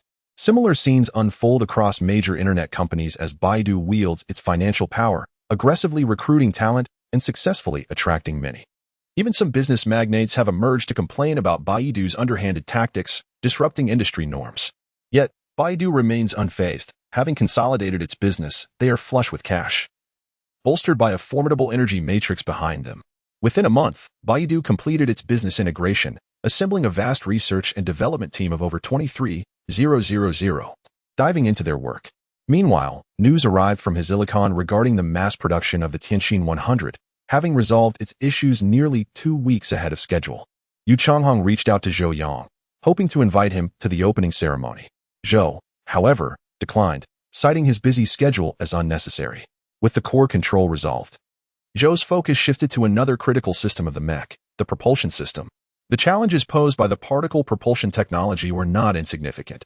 Although the system provided comprehensive technical documentation, many technical difficulties and manufacturing processes remained complex. Zhou planned to integrate efforts with Su Chun and Li Bingxian after they completed their current projects, channeling their resources into propulsion research. Yu Changhong refrained from pressing Zhou further, recognizing his exceptional capabilities. For Yu, the mass production of the Tianqin 100 was a monumental achievement, yet for Zhou, it might not hold the same weight. On December 16th, Yu Changhong posted a message on his Weibo. On December 24th, the eve of Christmas, Mate 40 awaits you. Don't miss it. This single Weibo post reverberated throughout the internet. The debut of Tianqin 100 was imminent.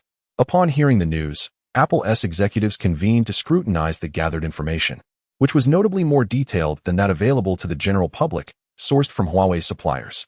After reviewing the specifications, Cook felt overwhelmed. Everything that can be included has been incorporated, a frustrated executive remarked. Indeed, the features included a 120 Hz refresh rate display, dual stereo speakers, 3D structured light, an under-display camera, LPDDR5, and UFS 3.0. The question of how they managed to achieve such a slim design lingered. The flagship specifications Huawei could offer were all present. Curse it. All thanks to the Longshin battery, Cook lamented. The internal space of the phone was limited. Many features could not be included not because manufacturers did not wish to, but due to spatial constraints, leading to compromises on specifications. Now, with the Longshin battery, the internal space was significantly liberated, allowing for greater capacity. Cook turned to the head of the supply department and asked, how are the negotiations with BYD progressing? Will we be able to secure supplies? Apple, too, desired to utilize the Longshin battery, but the issue remained. There was none available, and they had yet to receive any. Chapter 74. The launch of the Mate 40. The head of supplier management shook his head in frustration. No, there is still no stock. To my knowledge, BYD has allocated more than half of their production to electric vehicles. Not only us, but even their own phone manufacturers are receiving a limited number of batteries. Damn it. Why are they making electric vehicles? Cook cursed, exasperated. The high-tech batteries, when utilized for electric cars, felt like a sheer waste. The stark reality is that by next year, every smartphone manufacturer will unveil phones equipped with high-capacity Longshin batteries, while Apple has yet to secure any. Just consider it. Smartphones on the market boast capacities of tens of thousands of milliamp hours, even exceeding 100,000. While Apple remains tethered to a meager 3,000 milliamp hours with a 5W ultra-fast charge, they are bound to be outclassed. Regardless, we must acquire the Longshin battery. Do you understand? Cook commanded. After a moment of silence, an executive inquired, "What shall we do now?" Through gritted teeth, Cook replied, "I have already conferred with Qualcomm, Intel, and NVIDIA. This time, we will unite to launch a comprehensive assault on Huawei. This is a battle for survival. It is either their demise or ours. We cannot allow them to rise, for all our painstakingly built order over the years would be destroyed by them. The Tianqin 100 that Huawei is introducing could alter the entire industry landscape. If they gain traction, we will be left with nothing." Thus, many companies have banded together to suppress Huawei. Apple, Intel, NVIDIA, and Qualcomm, with a combined market value exceeding $1 trillion, are seen by Cook as more than capable of handling Huawei. The first strike in this campaign will commence with Apple. Yu Changhong announced the impending launch of the Mate 40, initiating a vigorous promotional campaign with online and physical advertisements that spared no expense. At the Qingtian Center, preparations for the launch event were in full swing as the date drew nearer to the 24th. However, on the 23rd, Yu Changhong was suddenly met with disheartening news. "What? The European venue is no longer available for us? How could this happen? We have signed the contract." "What? They are willing to pay the penalty. Sue them. Demand compensation for our losses." "What? They claim they are unafraid of a lawsuit? Fine. Find me a lawyer immediately." This time, Huawei intended to hold simultaneous launch events in both domestic and European markets, as their smartphones had performed admirably in Europe, fetching higher prices and greater profits. Yet, Yu Changhong did not anticipate that just 2 days before the launch, the rented exhibition center in Europe would unilaterally breach the contract, displaying a brazen disregard for their obligations. Compensation was offered, but they flatly refused to permit the launch event. The situation was dire, with only a day left before the event, leaving no time to find another venue and set it up. Damn it, someone must be orchestrating this, Yu Changhong thought darkly as he sensed the stirrings of a conspiracy. He recognized that the release of the Tianqin 100 had threatened many vested interests. The previous silence from these factions wasn't born of benevolence, but rather a waiting game for Huawei to make the first move. Now, the underhanded tactics had emerged. "Humph. The more you plot, the more I will not allow you to succeed," Yu Changhong resolved. For Huawei, this was equally a counterattack. On the 24th, the spacious hall of the Qingtian Center was filled to capacity.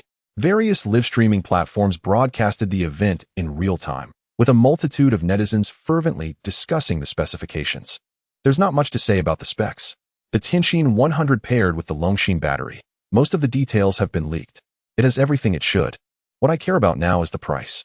Only the Pro version will feature the Tianqin 100, while the standard version will still use the Kirin 1000. No doubt about it. I'm buying it as long as the price isn't exorbitant. Yes, this is our own chip, developed in-house. Support is a must. In the past, we were reliant on others' chips. Now we finally use our own designed and manufactured mobile chip, and its performance is 100 times better. I'm curious what Apple and Qualcomm think. They must be seething.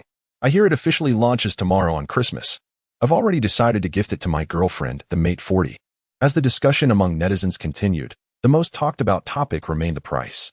Specifications are expected for a flagship device. It should include every conceivable new technology. Otherwise, how could it be called a flagship?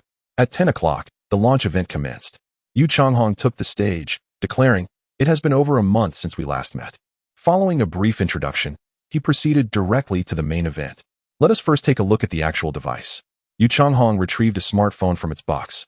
The waterfall screen and slim profile showcased Huawei's prowess in industrial design. This phone is incredibly thin, only 6.5 millimeters. It's astonishing. Is it due to the battery? With breakthroughs in battery technology, internal space increases. I previously read that Xiaomi plans to redesign the motherboard to eliminate the current 3-layer setup, integrating the Longshin battery into the motherboard, allowing phones to become ever thinner. The ultra-slim body, paired with striking industrial design, made the device in Yu Changhong's hands resemble a work of art. Continuing according to the agenda, Yu Changhong began to detail the phone's specifications. So slow. Why not just announce the price? Exactly. What is the point of discussing specs? We already know, the price is what truly matters. Finally, after an hour of the event, Yu Changhong completed the overview of the phone specifications. The features were indeed top tier, with no compromises made as in previous standard versions, only the chip differed from the Pro version. Yu Changhong set the phone down and stated, "Next, we should reveal the price, which I believe many are eager to know." The audience, both present and online, perked up. What will be the cost of the world's first smartphone equipped with the Tianqin 100? Yu Changhong smiled and said, "We will unveil that mystery a little later." This statement sent the audience into an uproar. Yu Changhong, enough already. Does revealing a price really kill you? Stop stringing us along. However, what he announced next stunned everyone. With a wave of his hand, he proclaimed, "Next, I want to announce that the Mate 40 will feature our latest developed homing system." The homing system, a mythical entity until now, was finally brought to the forefront by Huawei. Instantly, the venue and live streaming platforms erupted with excitement. Chapter 75. Digging one's own grave. Not long ago, Google announced the cessation of its suite of services on Huawei devices, fundamentally severing Huawei's market presence abroad. The necessity of Google's suite for Android users overseas is akin to prohibiting access to WeChat on a mobile device. One would inevitably abandon its use. At that moment, countless individuals felt a sense of suffocation and lamented for Huawei, fearing it might falter indefinitely. Yet, in that very moment, Huawei unveiled the Harmony OS. Recently, a similar event transpired. As TSMC, under the directive of the United States, ceased manufacturing the Kirin chips, Huawei's counterstrike materialized in the form of the Tianqin 100. The live stream was inundated with comments. "I thought Harmony OS was a lost cause, yet here it is, truly emerging." No doubt, Huawei is impressive. This is how it should be. Resilience in adversity will ultimately lead to complete localization. What does complete localization entail? It should mirror their tactics against us, imposing sanctions in return. At Apple headquarters, Tim Cook and other executives watched the live broadcast of the conference via online platforms. When Yu Changhong announced that the Mate 40 would be equipped with Harmony OS, Cook and his colleagues were taken aback. Good heavens, they have genuinely developed this system. It seemed impossible. Surely, it must be a ruse. They lack the requisite technology. Let us not deceive ourselves. They have declared that all their models will feature it, which implies they have indeed made significant strides. Even if they have developed it, what of it? The crux lies in the ecosystem. The heart of a mobile operating system is its ecosystem, just as Apple's core competitive advantage is not merely the iPhone but the extensive iOS ecosystem cultivated over many years, supported by countless software developers. Creating a new system is simple, yet without the backing of software developers, it will inevitably be cast aside. At that moment, during the conference, Yu Changhong declared that Harmony OS would be compatible with all Android applications and that deep collaborations had already been established with major domestic developers, such as Tencent and NetEase, who would migrate their games to the Harmony platform and launch several new titles. This indicates that Huawei has indeed secured the support of software developers. Not to mention that Harmony OS can also seamlessly integrate with existing Android applications. As Yu Changhong concluded his announcement, a heavy silence enveloped the room at Apple headquarters. Huawei is actively building the ecosystem for Harmony OS, and should they succeed, the consequences would be dire. All eyes turned to Cook, whose expression had darkened significantly. Harmony OS will inevitably be their offering. Huawei harbors grand ambitions, a fact I have long recognized. However, let us not panic. Rome was not built in a day. And creating an ecosystem is no simple feat. My primary concern now is the pricing of the Mate 40, Cook stated slowly. At the conference, Yu Changhong demonstrated the remarkable adaptability of Harmony OS, its user interface, and overall functionality, which could only be described as flawless. Now comes the most anticipated segment, the pricing. Suddenly, the venue fell into a profound silence, and the online chatter diminished. Considering the configuration, alongside the Longshin battery and the Tianqin 100's impeccable pairing, the Pro version was set to start at no less than $6,999. The standard version was expected to reach $4,999 at the very least, but the Pro version, with the global debut of the Tianqin 100, would not seem exorbitant at $7,000. Those clamoring for a price of $7,000 were merely daydreaming. The Tianqin 100 vastly outperformed the A14 chip that Apple sold for over $8,000. How could it be priced lower than $7,000? Indeed, some individuals have knelt for so long that they can no longer rise. Our own devices boast superior specifications, so why should we sell them at a lower price? I support a starting price of $9,000. Absolutely, the unparalleled Tianqin 100 deserves to be priced accordingly. If it were developed by Apple, they would dare to charge $20,000, would they not? Thus, not only should we price it higher than Apple, but we should also penetrate international markets and seize their market share. Yu Changhong then revealed the pricing without further ado. The standard Mate 40 would begin at 5,999. This price is quite reasonable. While the Kirin 1000 cannot compare with the Tianqin 100, it is still a top-tier 5nm chip, comparable to the A14. With such high specifications, a price of around 6,000 is indeed a fair offer. Upon announcement, the audience erupted in astonishment. The live stream was similarly abuzz with reactions. So expensive. This is a retreat. With the standard version starting at 6,000, the Tianqin 100 version might well reach 8,000 or 9,000. Perhaps we should expect a full 10,000 instead. At the conference, Yu Changhong paused before announcing the Pro version's price. 8,499. This figure surprised many. They had anticipated a price in the 9,000 range. Yet it was only 8,499, which seemed somewhat affordable. The exact price is not critical. Did you not notice that this pricing aligns with the iPhone 12 Pro? It seems Huawei is indeed aiming to stir the pot. Moreover, the standard version at 5,999 is comparable to the iPhone 12's pricing. It has become clear that Huawei is strategically pricing itself to compete with Apple. At Apple headquarters, as the price was disclosed, numerous executives burst into laughter. They dare to sell at such a high price? Are they digging their own grave? Indeed, who do they think they are? At this price point, who would choose their products over ours? If someone intends to purchase, they would surely opt for the iPhone 12. They dare to sell at the same price. They are not worthy of such a valuation.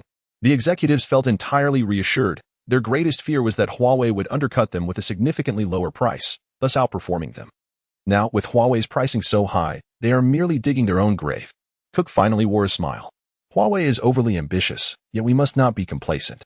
Their launch is imminent. Let us issue a statement to lower our prices by 1,000. We must decisively crush them. Isn't 1,000 too steep? I would suggest a modest reduction of a few hundred, one executive remarked. Cook shook his head.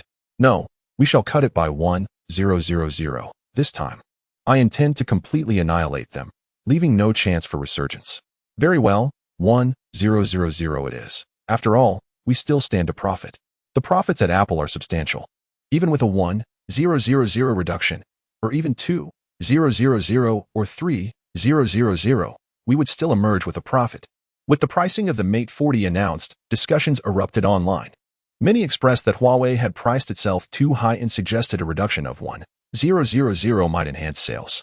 Now, with a pricing strategy that directly competes with Apple, it seems Huawei may face a formidable challenge. These criticisms did not elicit any response from Huawei, which promptly listed the new device on its website, announcing that it would launch nationwide simultaneously both online and in stores at 8 a.m. on the 25th, Chapter 76. Discount sales on the 25th. At 7 o'clock in the morning, the technology influencer AI Fei Xiaomei, boasting millions of online followers, commenced her live stream early. Having teased her audience the previous evening, she was promptly greeted by thousands of viewers as soon as she went live. Xiaomei, with her sweet appearance and exuberant personality, greeted her audience, saying, "Dear friends, just as I mentioned yesterday, we are heading to Sanlitun now. There lies Huawei's largest flagship store. And we shall see whether the Mate 40 will indeed face a debacle as predicted online, with no one purchasing it." With her assistant filming, Xiaomei drove, stating, "We have approximately 30 minutes to our destination, reaching there around 7:30. Let us hope there are no traffic jams. As for your inquiries about purchasing, of course, I intend to buy. Moreover, if the live stream garners over 1 million likes, I will conduct the first unboxing of the Mate 40 today, revealing the legendary Tianqin 100 and discovering what it truly is." As the viewer count surged, Xiaomei continued her engaging commentary. After more than half an hour, they arrived at Sanlitun. Ahead is the Huawei flagship store. I recall that the Apple flagship store is right across. Some say Huawei's high pricing is aimed directly at Apple's offerings. I wonder if Apple is feeling anxious after yesterday's launch. By 8 o'clock, Sanlitun was bustling with activity, and Xiaomei made her way directly to the Huawei store. As she walked, she suddenly noticed a queue forming ahead. "My goodness, is there a line?" Xiaomei exclaimed, her excitement palpable. With hundreds of thousands of viewers in the live chat, the sight of the long queue elicited disbelief and chatter among them. Seriously? Who would spend over 8,000 on a Huawei? Where did all these fools come from? Some commented, speculating that perhaps they were queuing for other items. Not necessarily the Mate 40. It's not like it's Apple. Why would there be a rush? What's with that comment upstairs? If people are willing to queue for Apple, why not for Huawei? We used to acknowledge Apple's superiority, but our technology has significantly advanced, even surpassing Apple's in some aspects. Why shouldn't there be a rush? Support Huawei. Let's outdo Apple. Xiaomei approached the front of the queue and asked a young man, "Hey there, what is this line for?" The young man glanced at the camera beside her and replied, "We're here to buy phones, the Mate 40. Didn't you know? Is everyone here for the same reason?" Xiaomei asked in astonishment. He nodded. "I arrived at 6, and I'm still stuck here. I heard some people came as early as midnight to queue." Xiaomei gasped. "Midnight? Are you serious?" A young man ahead chimed in. "Don't believe him. Anyone queuing at midnight is definitely a scalper." "Oh right, scalpers," Xiaomei realized. Turning to her audience, it said that the production capacity of the Tianqin 100 is limited, so Huawei may not have many units available for the first batch. Of course, these are just rumors. Who knows what's true? If there is indeed a shortage, it's not surprising that scalpers are hoarding them. So, friends, if you plan on changing your phone, you'd better hurry. Afterward, she continued, "Let us head to the front and take a look." Accompanied by her assistant, Xiaomei maneuvered through the extensive queue, which stretched over 100 meters. The live stream was ablaze with excitement. No way. This must be a publicity stunt by Huawei to create a buying frenzy. Seriously, queuing for a mediocre domestic phone? Ridiculous. Why can't Huawei have a line? I think it's real. Just wait and see. I believe the Mate 40 will sell exceptionally well. Indeed, I believe Huawei is right to price itself against Apple. Why should our phones sell for less? The live chat erupted into a heated argument between two factions. Meanwhile, Xiaomei reached the forefront of the line, where employees were maintaining order outside the Huawei store. Nearby, several other influencers appeared to be filming as well. Xiaomei sighed, "With a line this long, how long will I have to wait? I'll have my assistant queue up first while we continue our chat." As she prepared to interview some customers in line, she suddenly brightened, saying, "Friends, I see an old acquaintance." She rushed towards a man with a DSLR camera. "Let me introduce you to this gentleman, the esteemed blogger from the ZOL phone forum, Yao Dao. Come on, Yao Dao, say hello to our friends." The man, bemused, waved at the camera, saying, "What brings you here?"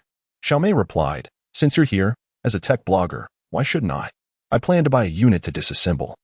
"But look at this line. Some have already formed." Yao Dao smirked. "You want to disassemble it? You should ask me. I've already received a Mate 40 Pro ahead of time. If all goes well, I'll be getting it delivered shortly." "What?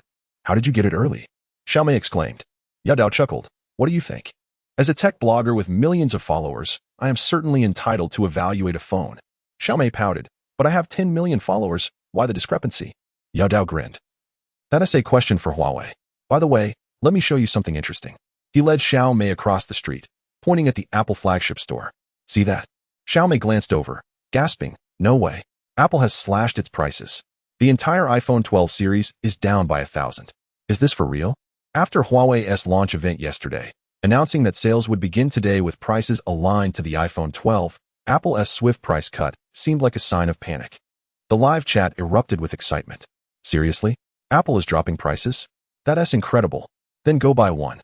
I think Apple is genuinely worried and resorting to price cuts. Regardless of the Mate 40 sales, just the fact that it has made Apple anxious is enough for my support. Amidst the frenzy, Xiaomei quickly inquired, "Yao Dao, can I interview you? Do you think Apple is scared?" Yao Dao shrugged. "Who knows if they're scared? Perhaps they aim to undermine Mate 40 sales with this price drop. It's hard to say, but it's undeniable that the Mate 40 has impacted Apple, at least enough to make them uneasy. Achieving this is no small feat. Let us go. The time has come for the sale to commence. Let us head to the Huawei flagship store," Yao Dao encouraged, patting Xiaomei on the shoulder as they walked toward the store. Chapter 77, the first disassembly on the internet as the clock struck 8. The Huawei flagship store officially opened its doors. Please do not rush. Take your time. Customers wishing to purchase the Mate 40, please proceed to the designated entrance. For those interested in other models or wishing to experience the Mate 40, you may enter the store for a visit. We have set up demonstration units on this side. The store manager commanded the crowd with a megaphone, orchestrating the scene with authority. While anticipating a queue, he had not expected such a large turnout. Initially, he had planned for unrestricted access to the store, but given the current situation, a sudden influx could lead to chaos. Thus, he swiftly decided to create a designated area for customers wishing to register their purchases of the Mate 40. The crowd began to surge. "Enough chatter. I've been waiting for 7 to 8 hours. My bladder is about to burst." Hurry up, 10 Pro models, quickly. A middle-aged man at the front exclaimed, clutching his stomach. The manager shot him a glance. Buying 10 units was undoubtedly a sign of scalping. Rumors circulated that the Tianqin 100 chips production was insufficient, resulting in a shortage of Mate 40 Pro units. Scalpers were poised to hoard stock for price hikes. All right, please come inside, the manager said, suppressing a smirk. If these scalpers were to inspect their warehouse, they would likely abandon their hoarding plans. The line began to move. Are these people really purchasing without even trying them out? Xiaomei questioned in disbelief. Think about it, Yao Dao replied with a grin. When people rushed to buy the latest iPhone, they were just as eager, fearing they would miss out. And honestly, after watching the launch event, what more is there to experience? If they want it, they simply buy it. He then patted Xiaomei on the shoulder. Come, let me show you the real device. Can we disassemble it? Xiaomei asked anxiously. Yao Dao nodded affirmatively. Of course. We must disassemble it. Then why are we still talking? Let's go? Xiaomei exclaimed, pulling Yao Dao along. 20 minutes later, they arrived at Yao Dao's home and resumed their live stream. Hello, everyone. This is the first disassembly of the Mate 40 on the internet. Are you excited? Yao Dao set up the camera, ready to capture the moment. As he gently extracted the phone from its packaging, he remarked, I must say, the craftsmanship is top-notch. And the feel is exquisite. It's truly a work of art. Xiaomei chimed in, I heard that this time, the Mate 40 uses the finest materials available. Without further ado, Yao Dao powered it on for an experience. The smoothness is astounding. Fortunately, our community has 5G coverage, so let's test what it's like to download 100 apps simultaneously. He entered the App Store and began selecting apps at random. The Harmony OS feels quite good, he noted, as he clicked on 100 applications to download. Since he was not connected to Wi-Fi, all remained in a pending state. Yao Dao, isn't 100 a bit too few? This is the so-called strongest smartphone chip. The Tianqin 100, which boasts performance 100 times that of the A14. If we're testing it, we should go for something more challenging. Let's do 200. The live stream audience was in awe. Downloading 200 apps at once and installing them simultaneously? Can this phone handle it? I can't speak for others. But if the Tianqin 100 is as powerful as Huawei claims, it should manage just fine. However, the thought of installing 200 applications at once was daunting. It won't install all at once. They have to download first, but at least it should install dozens at a time. At that moment, Yao Dao managed to click through 200 apps with some effort. All right, everyone, take note. I am currently connected to a 5G network. I've previously tested the speed. It's absolutely top tier. Now, let's begin. He initiated the download, and soon, 200 apps entered the download queue. Icons began to pop up on his screen. And in less than 5 seconds, an entire page was installed. Whoa, where's the installation process? Is it instant? Xiaomei exclaimed, tugging at her hair in disbelief. I can feel my scalp tingling. It's all instant installations. I can't even see the process. It feels like 5 or 6 apps pop up at once, meaning once they finish downloading, they install immediately. This is terrifying. Quick, uncle, open the apps. Keep opening them. Yao Dao quickly responded, tapping on the icons. Each app opened instantaneously, with no lag whatsoever, even while others were still installing. Yao Dao continued to open applications, managing to launch over 10 before pausing. Not because he wanted to stop, but because all the apps were already installed. Can you believe it? All 200 apps installed in less than a minute. Yao Dao exclaimed, astonished. Xiaomei was equally shocked. I feel like if it weren't for the download speed limit, the installation speed would be even faster. Uncle, open the apps together. Let us see if we can open them all at once. Yao Dao nodded, continuing to open applications. Now I'm not worried about whether the SoC can handle it. I'm more concerned about whether the memory is sufficient. I previously thought 16 gigabytes of memory was excessive, but now I realize it might still be inadequate. In front of the screen, Yao Dao persistently opened apps, managing to launch over 130 before stopping. Memory's running low, he noted, checking the task manager. Over 100 applications were running in the background, a dizzying sight. This is incredible. He randomly selected one app and said, this is true multitasking. No background processes are being killed. Let's see how efficiently the chip is performing. He had previously installed an app to monitor chip performance and, upon checking the records, he gasped, oh my, Huawei claimed the phone's chip performance would be surplus. And I now believe it. Look, from start to finish, the SoC efficiency peak is only 5%. This is madness. I can't wait to see what conditions are needed for it to run at full power. The live stream audience erupted in exclamations. 200 apps installed in seconds? This performance is beyond terrifying. And to have so many apps running in the background without lag? Who would dare say Android lags? A performance beast, undeniably a performance beast. Suddenly, viewers felt compelled. Many rushed to place orders on JD.com. I'm buying one just for the Tianqin 100. Someone commented. By the way, don't forget to disassemble it, the first disassembly on the internet. We can't let someone else beat us to it. In front of the camera, Xiaomei urged, yes, uncles. Disassemble it. The Tianqin 100 is incredible. I want to see what this chip looks like to deliver such power. Yao Dao nodded vigorously. He too was intrigued by this formidable chip. Chapter 78. Reverse engineering in the realm of the enigmatic demon blade. A complete set of disassembly equipment lay at his disposal. And possessing a keen understanding of the subject, he immediately set to work. After expending considerable effort, he successfully removed the back cover. Upon observing the internal structure, he was taken aback and remarked, there have been rumors circulating that major smartphone manufacturers will soon release fully integrated motherboards, encapsulating the Longshin battery akin to a chip embedded within the motherboard. This would render the motherboard's structure more rational, eliminating the need for multi-layer boards, thereby allowing smartphones to become thinner. Come, take a look. This is what the world's first fully integrated motherboard looks like. As the camera focused on the phone's interior, it indeed revealed a seamless motherboard devoid of a bulky battery pack, resulting in a remarkably efficient internal space. As he continued to disassemble, he discovered top-tier configurations throughout. The ample space allowed for superior components without the need for compromises, indicating that the introduction of the Longshin battery fundamentally transformed mobile phones, paving the way for thinner devices with enhanced performance. Ah, this must be the Longshin battery, he concluded, observing its chip-like size. Incredulous that it could possess a capacity exceeding 8,000 mAh. Without a doubt, BYD is impressive. Xiaomei interjected. It should be said that matrix energy is the one to commend. I came across an analysis stating that both the Longshin battery and the Tianqin 100 were developed by matrix energy. Given its mysterious nature, it is likely that the government is behind it, indicating state support for these technologies. Demon Blade chose not to further comment, continuing with the disassembly but gradually furrowing his brow. This area should contain the chip, but the packaging here is rather challenging to remove, he noted, pointing to a section of the motherboard resembling a metal block. Xiaomei leaned closer, observing, it seems to be entirely encapsulated. Is this to prevent others from disassembling it? After a moment's thought, he replied, that seems likely. They probably fear that their technology could be replicated. Consider this. This isn't a silicon-based chip, but a novel technology. Even if a patent were obtained, imitation could occur swiftly, making it challenging to establish a patent wall in the short term. Therefore, I believe Huawei employed a special packaging technique to maintain an advantage for a certain period, making disassembly nearly impossible or even damaging it upon attempt. Xiaomei nodded thoughtfully. Does this mean that if it gets damaged, the chip would necessitate a complete motherboard replacement? That seems to be the case, he mused. I think it's best not to proceed with disassembly for now.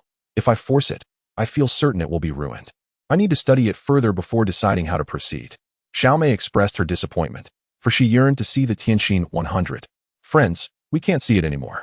The audience in the live stream remained understanding, realizing that if forceful disassembly could lead to damage, it was perhaps wiser to refrain. Indeed, Huawei's intentions were clear, to thwart any attempts at technological theft. Previously, it was we who engaged in reverse engineering to replicate others' technologies. Now the tables had turned. And it felt gratifying.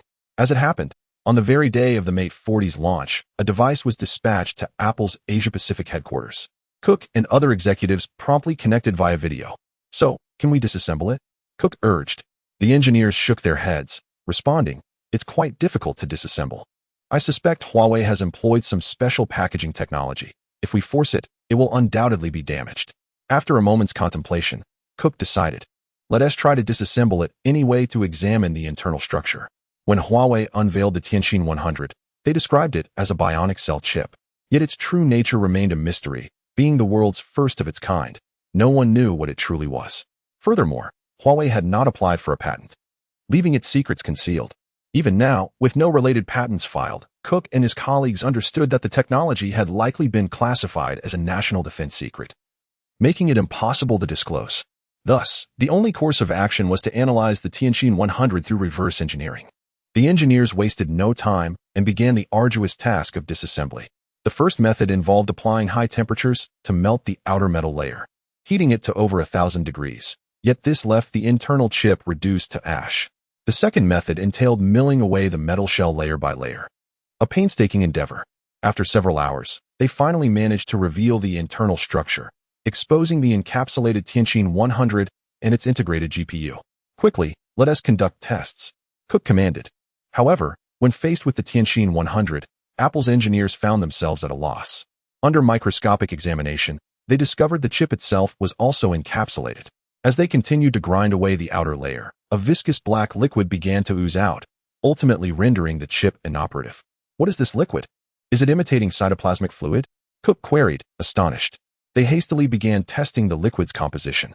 After an extended period of analysis, the beleaguered engineers finally identified the substance as nanoparticles of thermohydrocarbon psi. Cook frowned, realizing from the engineer's explanation that this was a relatively new material recently discovered. However, apart from that, the chip contained nothing else.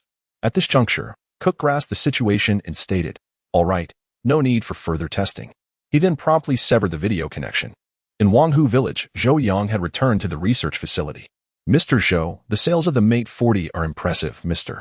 You even posted on Weibo that the first day's sales surpassed 500,000 units, and they are ramping up production." Li Ziyu relayed important domestic news to Zhou Yang. Li Ziyu had a task to gather significant news from both domestic and international sources, summarizing it for Zhou Yang each day. "Oh, that is quite good." Zhou Yang replied with a slight nod, not overly concerned.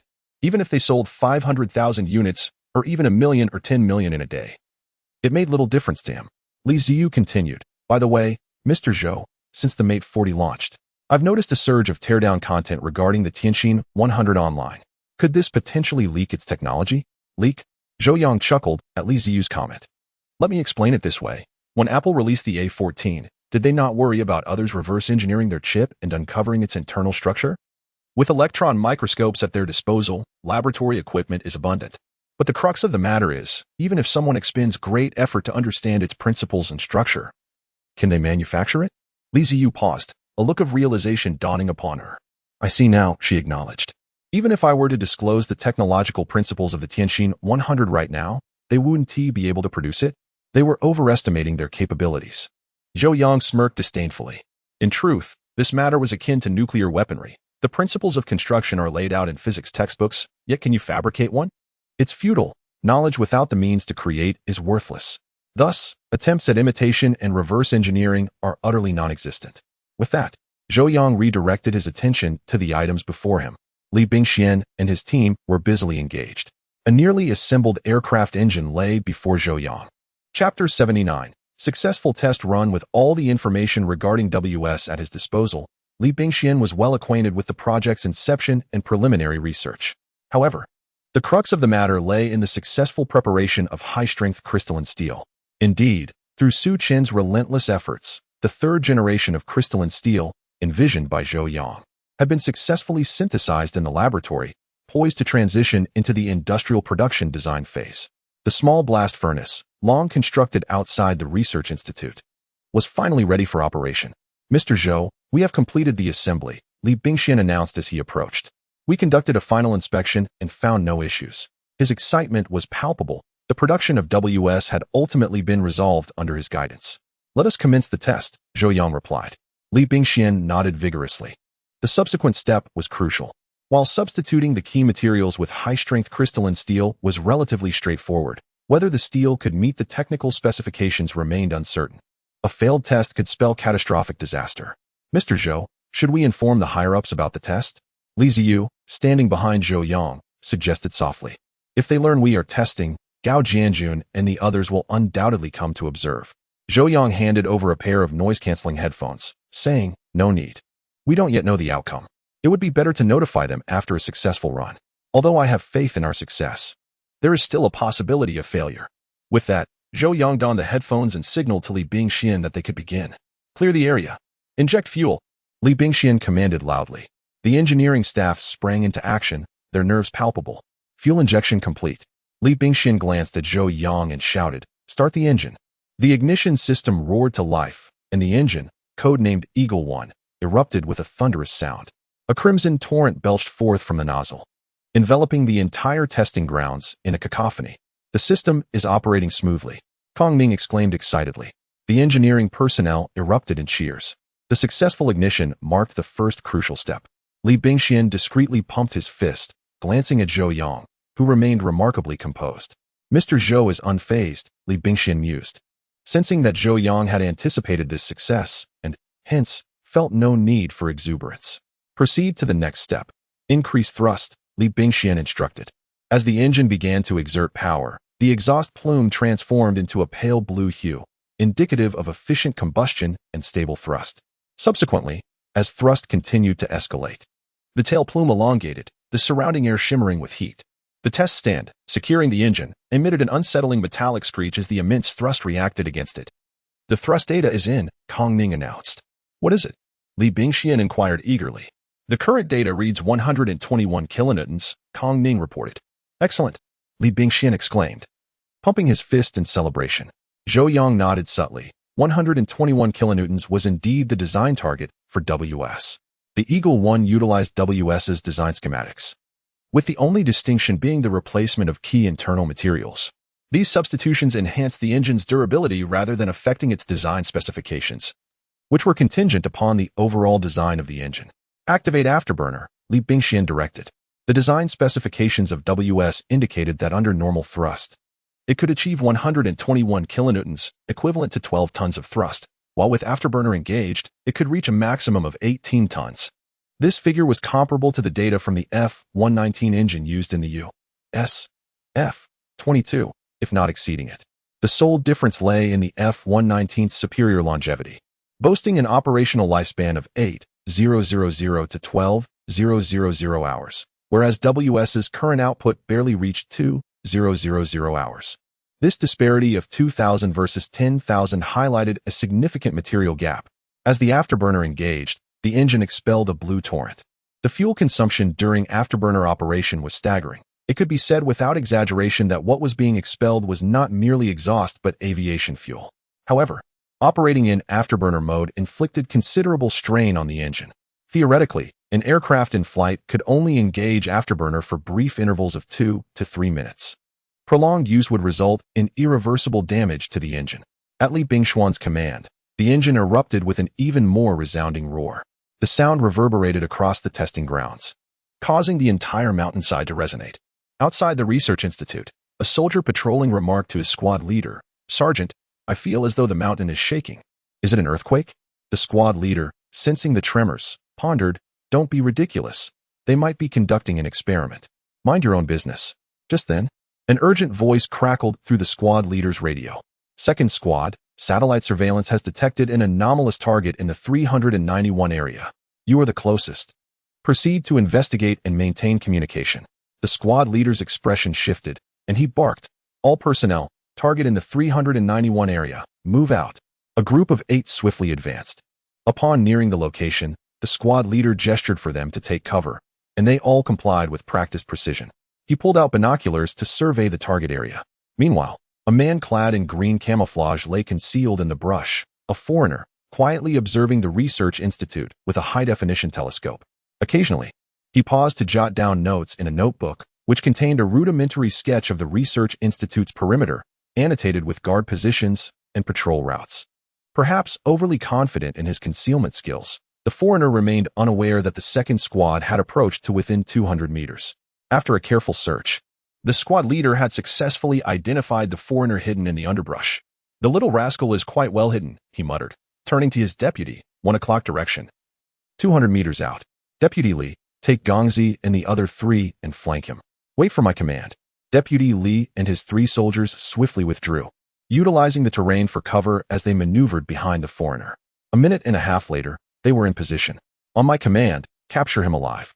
If he resists, shoot to kill," the squad leader issued coldly. The 3 soldiers instinctively tightened their grips on their weapons but followed the squad leader without hesitation. As they advanced on their bellies and closed the remaining 100 meters, the squad leader rose and sprinted forward. "Damn it, we're exposed." The foreigner, startled by the sudden appearance of 4 soldiers, bolted upright, only to find 4 more soldiers behind him. In an instant, the 8 soldiers had encircled the foreigner. "Don't move." 8 weapons were aimed directly at him. The foreigner, his knees buckling, dropped to the ground, raising his hands in surrender. "I yield. Please, don't kill me." Chapter 80. Half an hour of afterburner within the research institute. The experiment continued. After engaging the afterburner, the thrust data surged steadily. 170, 178. Corning exclaimed excitedly. We've reached maximum thrust. Li Bingxian, equally exhilarated, clenched his fist and promptly replied, maintain it. Shut off the afterburner in 2 minutes. A 2-minute boost would suffice. However, Zhou Yang waved his hand dismissively and declared, forget 2 minutes. Keep the afterburner on continuously. What? Li Bingxian exclaimed in surprise, quickly adding, that could damage the engine. Zhou Yang countered, this is an experiment. We must ascertain the limits. If it breaks, so be it. Let us first determine the extent of its afterburner capabilities. And then you can assemble another engine for durability testing to see if it can achieve a design life of 10,000 hours. Li Bingxian opened his mouth, but chose not to protest further. Zhou Yang spoke so casually, but assembling another engine would be quite costly. Fortunately, at the Wanghu Village Research Institute, financial concerns were not an issue, allowing for vigorous experimentation. Very well, let us proceed. I am eager to see how long it can withstand afterburner conditions, Li Bingxian stated. Perhaps, this was a test of the limits of high-strength crystalline steel. The experiment continued, and the personnel temporarily evacuated the site, as such extreme tests carried significant risks. An explosion would be disastrous. In the blink of an eye, 5 minutes had passed. Typically, under afterburner conditions, irreversible damage to the engine would occur within this time frame. Nonetheless, observing Zhou Yang's unperturbed demeanor, Li Bingxian refrained from halting the experiment. Since Zhou Yang had spoken, they might as well push the limits. 5 minutes turned into 10, then 15. The temperature of the entire testing area soared to 40 or 50 degrees, and the engine's exhaust nozzle glowed a fiery red. Half an hour elapsed. Li Bingxian swallowed hard, his eyes somewhat glazed. Corning shouted from below, Chief Engineer Li, we are running low on fuel. Under afterburner conditions, the engine consumed nearly a ton of aviation fuel per minute, and the WS engine operated on high-grade aviation kerosene, which was even more expensive. In just 30 minutes, they had burned through hundreds of thousands. The critical issue was the excessive fuel consumption. They had not prepared enough aviation kerosene for this trial. Though there was a fuel depot outside, refueling was no longer feasible. Stop it, Li Bingxian urgently called out. Only Zhou Yang would dare to conduct a 30-minute afterburner test. The roar of the engine gradually subsided, and Li Bingxian was the first to descend to the testing ground, accompanied by Corning and others for inspection. Zhou Yang removed his headset and said, let us go. The afterburner state was akin to pushing the engine to its limits under extreme conditions, similar to driving a car at 6,000 RPM in first gear. To endure 30 minutes without catastrophic failure was already a significant achievement. This engine could be deemed a success. Zhou Yang felt it was time to advance to the next step, the particle propulsion system. Chen Ruyun approached Zhou Yang, stating, Mr. Zhou, we have discovered a spy outside. A spy? Zhou Yang paused, not overly concerned, and asked, is the Institute's security intact? Chen Ruyun nodded. She had not initially planned to inform Zhou Yang, but they would undoubtedly enhance security measures, fearing his inquiry. Seeing Zhou Yang's calm reaction, she felt relieved and assured him, rest assured, the Institute's security will not falter. That's good. Such security matters should be entrusted to professionals. As for the presence of a spy within the Institute, Zhou Yang had anticipated it. The emergence of the Longxin battery and the Tianxin 100 would undoubtedly attract attention. The previous airport assassination attempt indicated that hostile nations had already zeroed in on Zhou Yang, and the discovery of a spy at the Institute was not surprising. The multitude of reconnaissance satellites in the sky was no jest. All they could do was bolster security and observe from a distance, helplessly anxious. The following day, a group hurriedly arrived at the Research Institute, including Li Tianshu, Gao Jianjun, and several accompanying personnel. Mr. Zhou, has the research been progressing smoothly lately? Li Tianshu inquired with a smile. Quite well, Zhou Yang replied, glancing at the entourage behind him. You certainly have your ear to the ground. Just yesterday, we conducted a test, and you've already come to check on us. Truly commendable. Li Tianshu chuckled awkwardly. Gao Jianjun interjected. If you burn dozens of tons of aviation fuel in a single day and we remain oblivious, that would be rather embarrassing. So, how did the engine testing fare? Previously, the state had not expected Zhou Yang to achieve results this swiftly when supporting his engine project. Yet, only a short time had passed, and they were already conducting tests at an astonishing pace. Zhou Yang nodded. It can be deemed a success. They are currently assessing any damage. Let us go take a look. Damage? Li Tianshu blinked in surprise. Has the engine sustained any harm? Zhou Yang explained. I had them run the afterburner for 30 minutes yesterday. There will likely be some damage. Coughs erupted from Gao Jianjun's entourage behind him. 30 minutes of afterburner operation? Surely. He jested. Such prolonged use would not merely cause damage, it would result in total failure. Zhou Yang regarded the group, particularly a middle-aged man with graying temples. And who might you be? Gao Jianjun promptly introduced. I almost forgot to introduce them. Mr. Zhou, these are engineers from Shifei, responsible for the WS project. This gentleman is the project lead, engineer Yuan Haifeng. So that's it. Welcome, Zhou Yang said with a smile, shaking hands with Yuan Haifeng. Yuan Haifeng had never met Zhou Yang before, nor had he even heard of him, but he understood Zhou Yang's significance. As both Li Tianshu and Gao Jianjun treated him with utmost respect, wary of any impropriety. However, Zhou Yang's mention of running the afterburner for 30 minutes left Yuan Haifeng somewhat incredulous. Mr. Zhou, running the engine at afterburner for 30 minutes seems implausible. His words were a polite way of expressing skepticism, nearly accusing Zhou Yang of fabricating claims.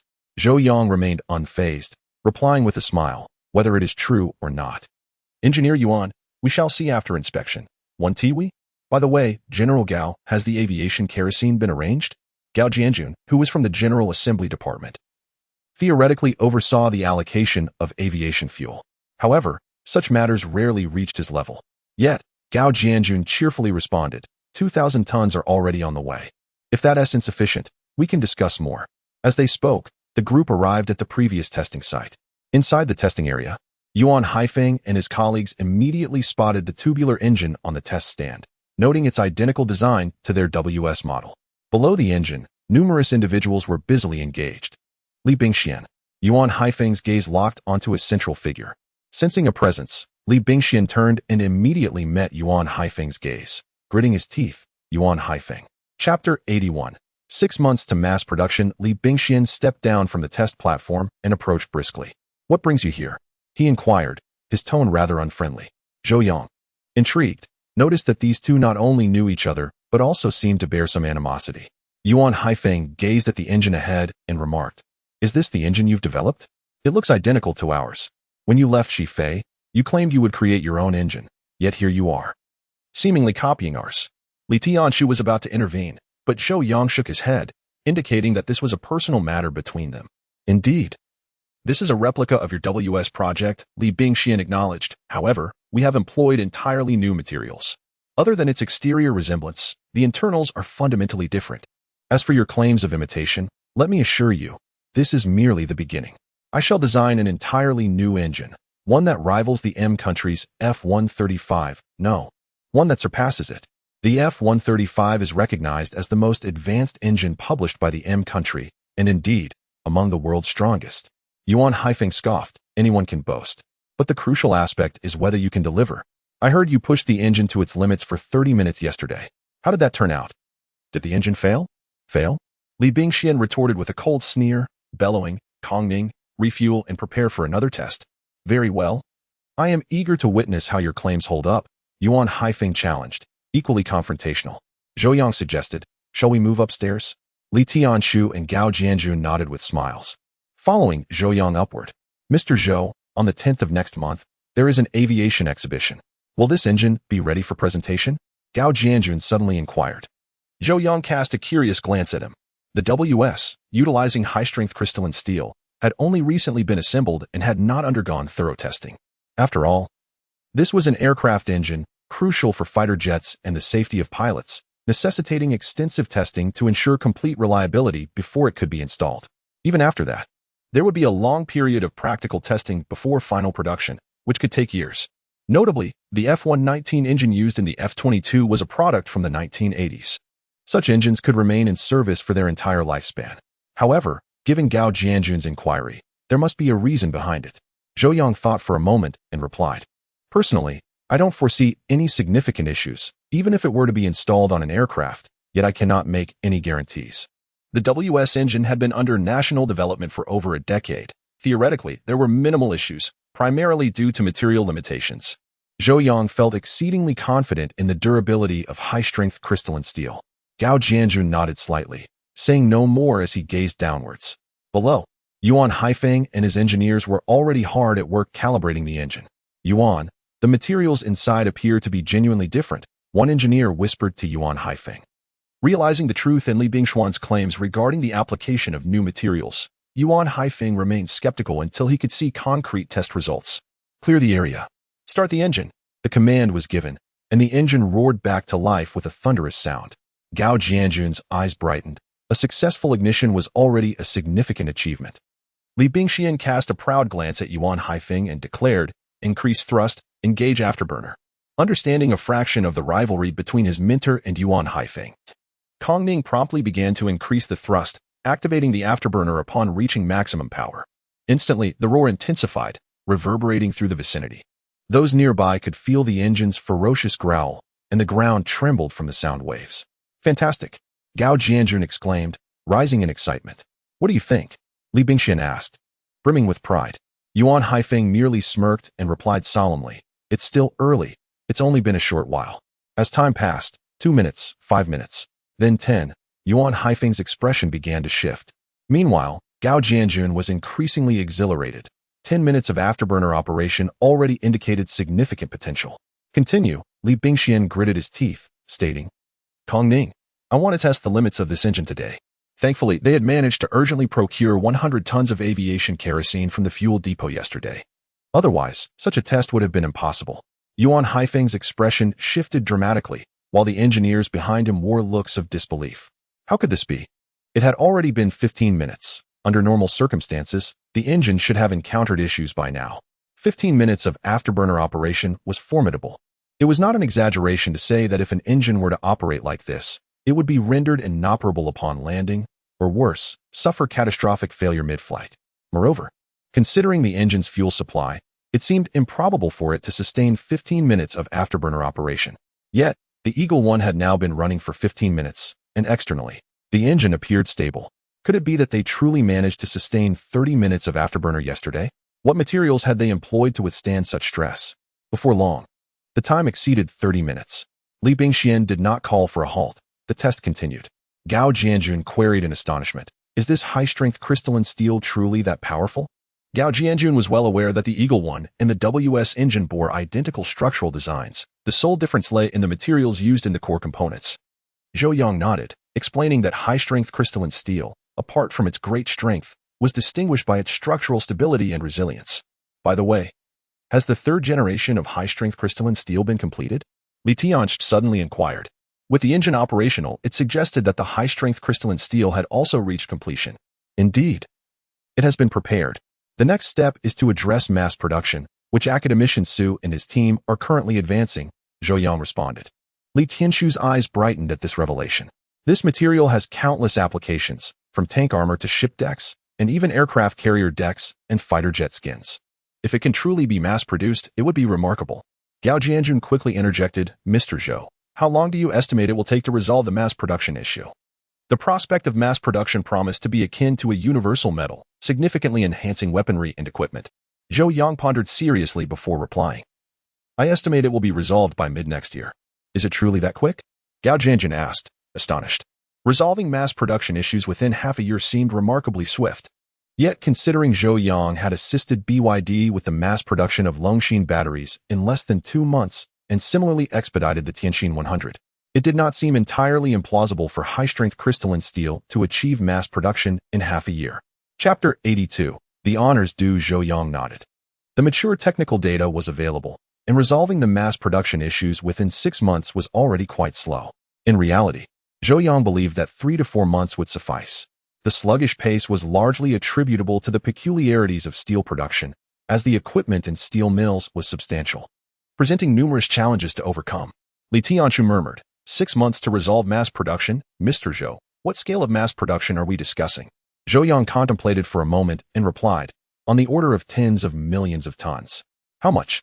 Li Tianchu looked at Zhou Yang incredulously. Isn't the output of such specialized steel supposed to be limited?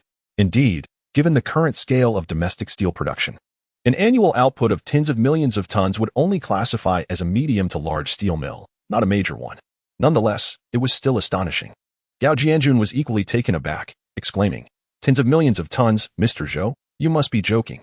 Zhou Yang asserted, "I have no time for jesting." So preparations for the preliminary work can commence, such as selecting a site for the steel mill. A steel plant of that scale would require at least 20 square kilometers of land and nearly 10,000 employees. If we aim for mass production in 6 months, we must start planning now. Gao Jianju nodded gravely, stating, "Very well. I will arrange this matter and ensure it does not hinder your progress." Just then, the engine emitted an unusual noise. "Shut it down." Li Bingshuan's expression changed, and he shouted urgently. The engine gradually came to a halt. It was evident that the tail end of the engine had sustained some deformation. This engine was likely a write-off. However, Yuan Haifeng did not mock. Instead, he asked in a daze, "How long has it been?" Someone nearby replied, "Approximately 45 minutes. Maintaining booster status for 45 minutes before the engine encountered issues, how could that even be possible?" Yuan Haifeng muttered to himself. The durability was astonishingly exceptional. "What materials did you use?" Yuan Haifeng rushed over to inquire of Li Bingxian. With pride etched on his face, Li Bingxian noted that the 45 minutes of booster operation had exceeded his expectations. Glancing at the observation chamber above, he remarked, "The primary material is the high-strength crystalline steel developed by Mr. Zhou. Impressive, isn't it?" Yuan Haifeng nodded fervently, recognizing that it was not merely impressive but indeed extraordinary. "By the way, you mentioned that this high-strength crystalline steel was developed by Mr. Zhou. Is that true?" Yuan Haifeng asked, still perceiving Zhou Yang as merely a manager due to his youth. Li Bingxian, sensing Yuan Haifeng's thoughts, replied, "Mr. Yuan, you ought to show Mr. Zhou some respect. He is the greatest scientist I have ever encountered. Are you familiar with Longshin batteries and Tianxin 100? Yuan Haifeng nodded, wide-eyed. These two technologies were currently the hottest topics in black science. Of course, he was aware of them. Those were developed by Mr. Zhou, Li Bingxian added. Yuan Haifeng's mouth fell open in disbelief as he murmured, "How can this be?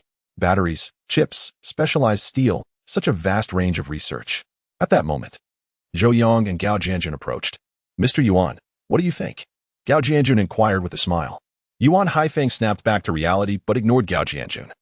Rushing to Zhou Yang, "Mr. Zhou, I heard from Li Bingxian that the high-strength crystalline steel is your creation.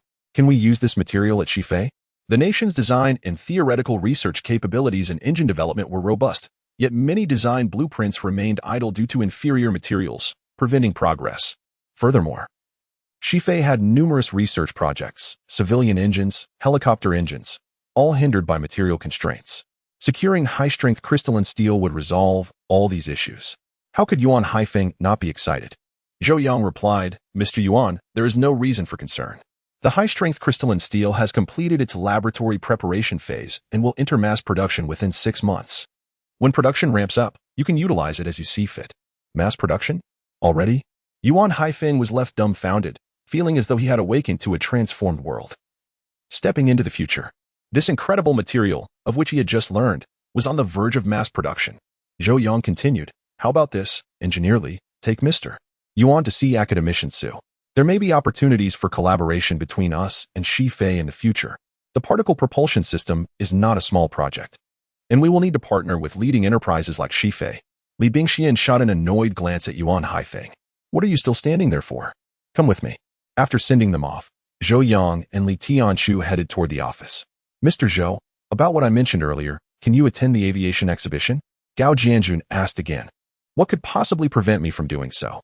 Zhou Yang instinctively replied, only to realize something was amiss. "Are you suggesting that I attend?" Zhou Yang initially assumed Gao Jianjun was inquiring about whether the Xiongning 1 could be exhibited. Gao Jianjun nodded with a smile. "Yes, I am indeed suggesting that you participate." Zhou Yang was taken aback. "Isn't there a risk of my identity being exposed?" Zhou Yang was already under scrutiny from hostile forces, facing threats, and spies had even been spotted around the research institute. Li Tianchu interjected, "No, the higher-ups are certainly concerned, but they believe that you should not remain in obscurity. A person of your stature should enjoy the recognition befitting their contributions to the nation. In the past, there was a notion that researchers should remain anonymous throughout their lives, sacrificing for the nation until death before receiving any honor. But that perspective is flawed. Those who have contributed so much to the country deserve to enjoy the highest honors and privileges. Previously, when the country was weak, we were constrained by reality and unable to provide them with their due recognition. But now, the situation has changed. The nation has grown strong, unafraid of any challenge. Why should those who have made immense contributions to the country continue to hide their identities and remain obscure? Your greatness should be recorded in history and known by all citizens, allowing them to remember it forever." Zhou Yang stared at Li Tianshu, feeling an overwhelming surge of emotion, akin to a volcanic eruption. In that moment, he thought of his parents, who had lived their lives in anonymity, dedicating their existence to the nation. Though they had no regrets, Zhou Yang occasionally felt that their sacrifices were unappreciated. Yet now, he sensed that the country had not forgotten individuals like them. Very well. Zhou Yang nodded emphatically. Chapter 83. Invitation. Behind the research institute lies a solitary grove of cypress trees, standing out starkly amidst the surroundings. However, this area is heavily guarded. Mr. Zhou entered the grove, and Chen Ruyun inquired. Two soldiers nodded in response. With a soft sigh, Chen Ruyun followed suit into the woods. Deep within the grove, two graves marked the resting places of Zhou Yang's parents. At this moment, Zhou Yang stood quietly before the graves. Chen Ruyun chose not to disturb him. Instead, she bowed respectfully to the tombstones and remained silently at a distance.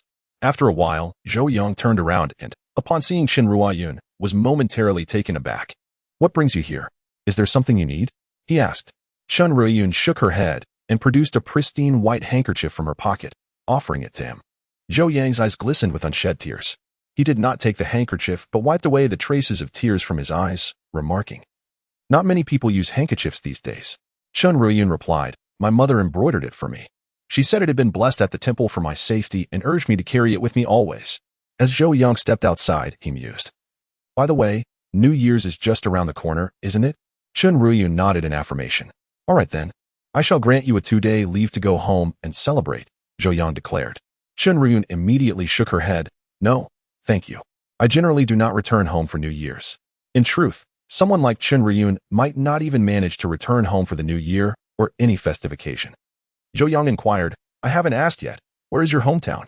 "CS City," Chen Ruyun replied. "That's not too far away," Zhou Yang said. "Well then, it's settled. I will grant you those 2 days off to reunite with your family and ring in the new year." He then muttered to himself, "And it's not just you. Ziyu, as well as academician Su and engineer Li, should also take a break. Research is important, but rest is essential too." Chen Ruyun wished to say more, but Zhou Yang's expression grew stern. "As the head of the institute, I have the final say." Chen Ruyun let out a wry smile. "Very well then." After a brief pause, she inquired, "And what about you?" She recognized that Zhou Yang had no remaining family. "Me?" Zhou Yang replied, "I still have tasks to attend to." "Mr. Zhou," Chen Ruyun suggested, "you just mentioned the importance of balancing work and rest. Why not accompany me home to celebrate the new year?" "You want me to come back with you?" Zhou Yang glanced at her, speechless. "Are you worried I might encounter trouble? That you need to keep an eye on me even during your time off?" Chen Ruyun chuckled, "Of course. I cannot afford to be lax about your safety. Is that all right? Will your family agree?" Zhou Yang hesitated. Chen Ruyun reassured him, "What is there to disagree about? It would be our honor if you choose to come." "Well, all right then." Zhou Yang eventually nodded in agreement. Chen Ruyun smiled and took a couple of steps back to stand behind him. "By the way, how many people are in your family? I need to prepare gifts in advance," Zhou Yang asked, knowing that a visit without gifts would be inappropriate. In his mind, Chen Ruyun was not merely a bodyguard but also a friend. Gifts were essential when visiting a friend's home for the holidays. To this end, Zhou Yang had asked Li Ziyu to help him prepare some presents. Although personally purchasing gifts would have shown more thoughtfulness, Zhou Yang was far too busy to manage that himself and had entrusted Li Ziyu with the task. Before long, the new year arrived. On the morning of the 1st, Zhou Yang boarded the car, with Chen Ruyun at the wheel, heading toward his hometown. There was only one other vehicle on the road. But Zhou Yang sensed that additional security measures were in place, especially after the recent assassination attempt. While they had not reached the point of preemptively clearing areas, the precautions were nearly as rigorous. VIP departure initiated. Falcon 1. Maintain vigilance, came the directive. Falcon acknowledged, currently in pursuit. The response followed. Above them, a military helicopter circled in the sky, the pilot's attention fixated on the car below. The cabin door opened, and 2 snipers took their positions, while an observer meticulously monitored the situation with high-precision binoculars.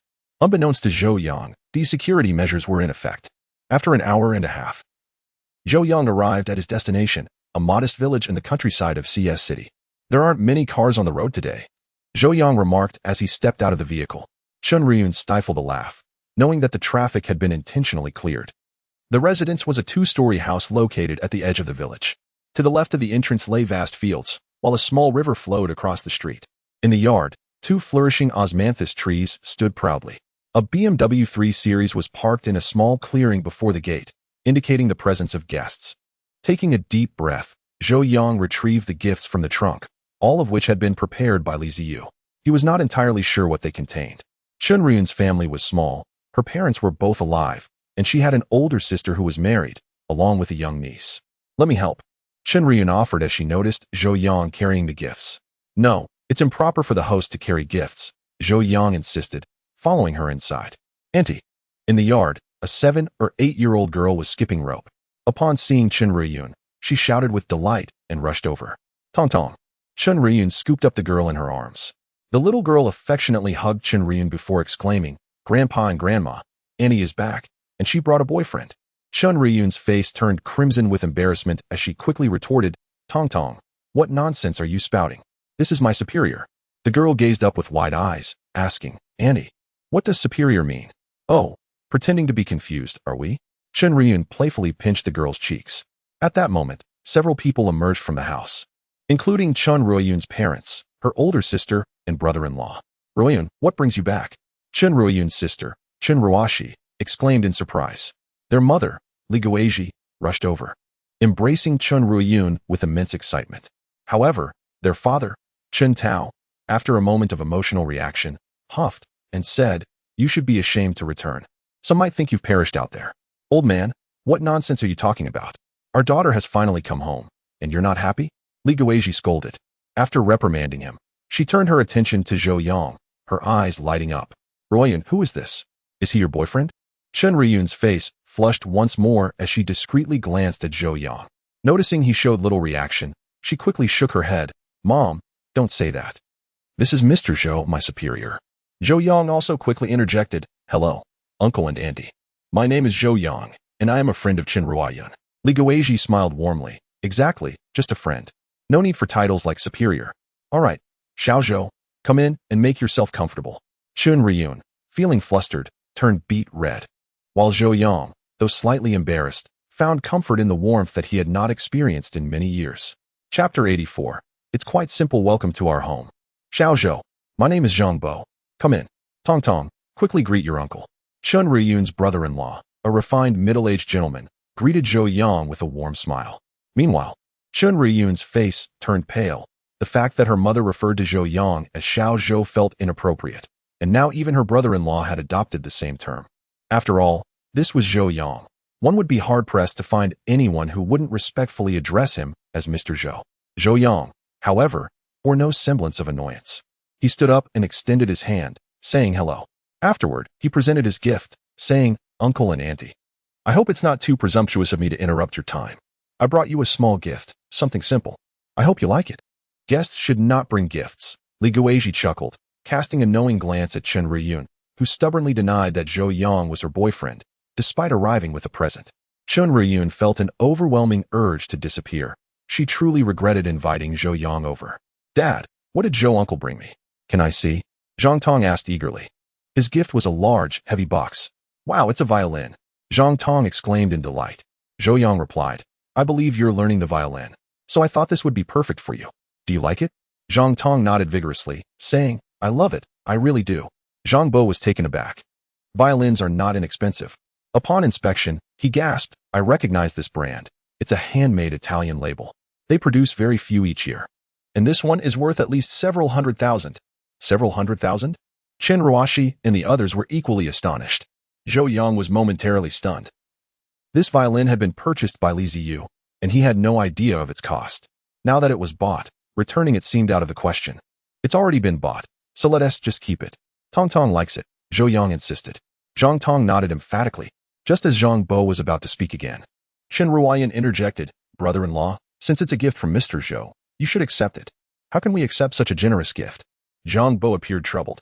Li Guizhi, however, boldly declared, "Since Tong Ong likes it, let us keep it. We're family now. There is no need to be polite." The mention of family made Chen Ruoyun cough violently as she hurriedly reiterated, "Mom, I've told you 100 times, he is not my boyfriend. He is my superior.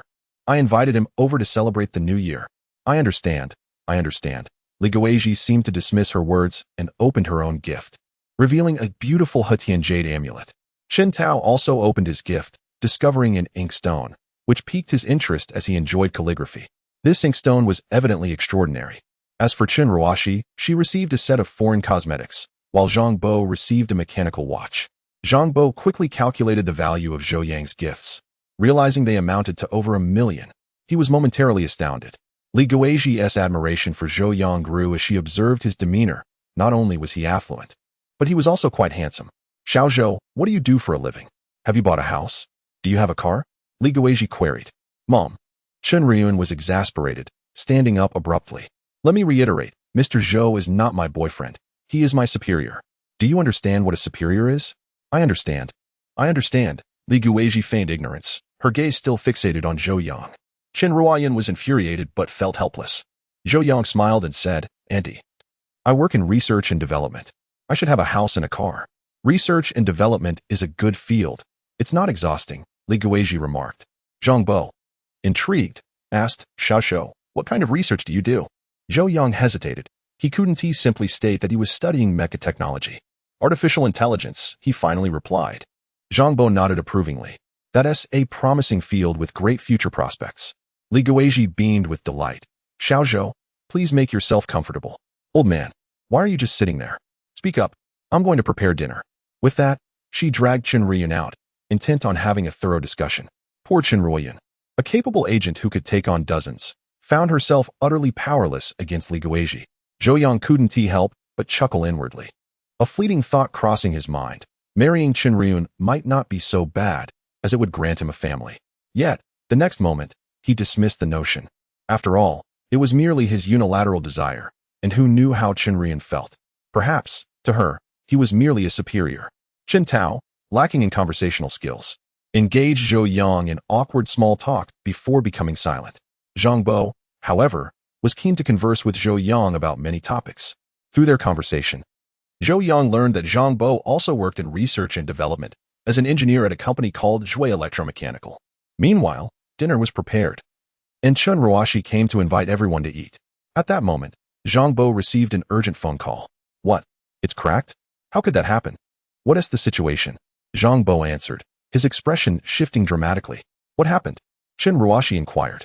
Zhang Bo hung up the phone, stating, Dear, I may need to return to the company. Return to the company now? Your company is in SC, over 1,000 kilometers away. You can't be serious. Chen Ruoxi exclaimed. I don't want to either, but the project I'm responsible for has encountered a significant issue. The hydraulic pipe has cracked, and this contract is worth millions. If I mess this up, I might lose my year-end bonus. But Chen Ruoxi was at a loss for words. Dad, please don't go. Zhang Tong clung to Zhang Bo's arm, pleading. Zhang Bo felt a pang of reluctance, but he knew that not going would lead to even greater trouble. At that moment, Zhou Yang interjected, Zhang Bo, you mentioned the hydraulic pipe issue. What is the situation? Perhaps I could help. You? Zhang Bo glanced at Zhou Yang, internally questioning how a person focused on artificial intelligence could possibly understand mechanical issues. However, since Zhou Yang had offered, Zhang Bo explained, our company specializes in transmission systems. We recently accepted a project with high design standards. One of the control pumps needs to withstand a pressure of 2,000 psi, but the pump diameter is only 2 inches. We've tried several materials, but all have cracked. Initially, we switched to nickel-chromium alloy, and it performed well during testing, but after several hundred uses, it cracked again. I see. Zhou Yang smiled and replied, it's actually quite simple. Chapter 85. I am not worthy of you, uncle. Do you have some paper? Zhou Yang inquired. Chen Tao, perplexed, handed him a piece of Xin paper and stood behind Zhou Yang to observe. Zhou Yang picked up the brush and inscribed a formulation on the paper.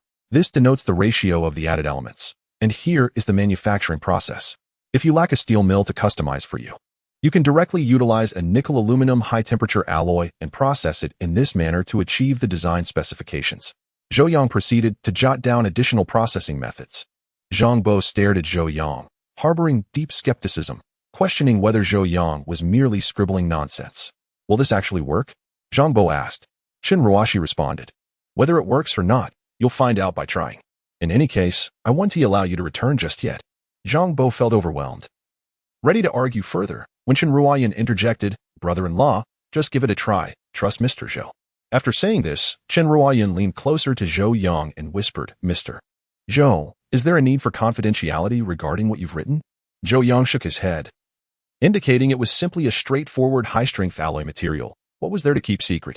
Zhang Bo hesitated for a moment but then took a photo to send to his colleagues. All right, let us eat quickly. Even if you really intend to head back, you must finish your meal first, Li Guizhi called out. Zhang Bo deliberately lagged behind. Seizing Qin Ruoyan's arm and quietly asked, Ruoyan, isn't this young Zhou a computer expert? How does he know about metal materials? Is what he wrote reliable?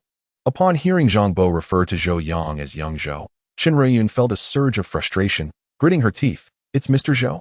I've told you countless times, he is my superior. If you keep calling him young Zhou, I'll be angry. Zhang Bo, however, seemed unfazed. What does it matter who is superior? Once you're married, it'll be you calling the shots at home. Will he not recognize me as his brother-in-law then? Qin Ruoyan was exasperated yet amused. By the way, do tell me, is what young Zhou wrote reliable? Does he truly understand this matter? Zhang Bo pressed. Qin Ruoyan, through clenched teeth, replied, rest assured, if he isn't reliable, then no one in this world is. To have a national-level scientist solving your process issues. And you still doubt it? The meal was humble, comprised of simple home-cooked dishes, yet Zhou Yang felt an overwhelming sense of warmth. It had been many years since he had enjoyed home-cooked food. After everyone settled down, Qin Tao opened a bottle of Tiantilin and asked, young Zhou, can you drink? Just as Qin Ruoyan was about to intervene, Zhou Yang responded, I can drink, uncle. Qin Ruoyan gazed at Zhou Yang with skepticism. She had never seen him drink, regardless of who he dined with. Well, a man should be able to drink, Qin Tao declared, pouring a full cup for Zhou Yang. Noticing Zhang Bo still engrossed in his phone, Qin Tao exclaimed, it's time to eat. Put your phone away. Zhang Bo jumped, hastily silencing his device and stowing it away.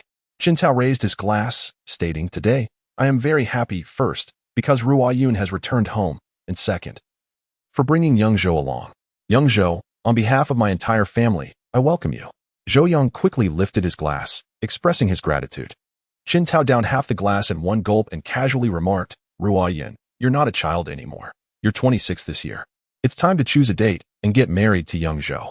The crack of wooden chopsticks snapping echoed as Qin Ruoyan broke them in disbelief. Zhou Yang nearly choked on his drink, turning abruptly to cough violently.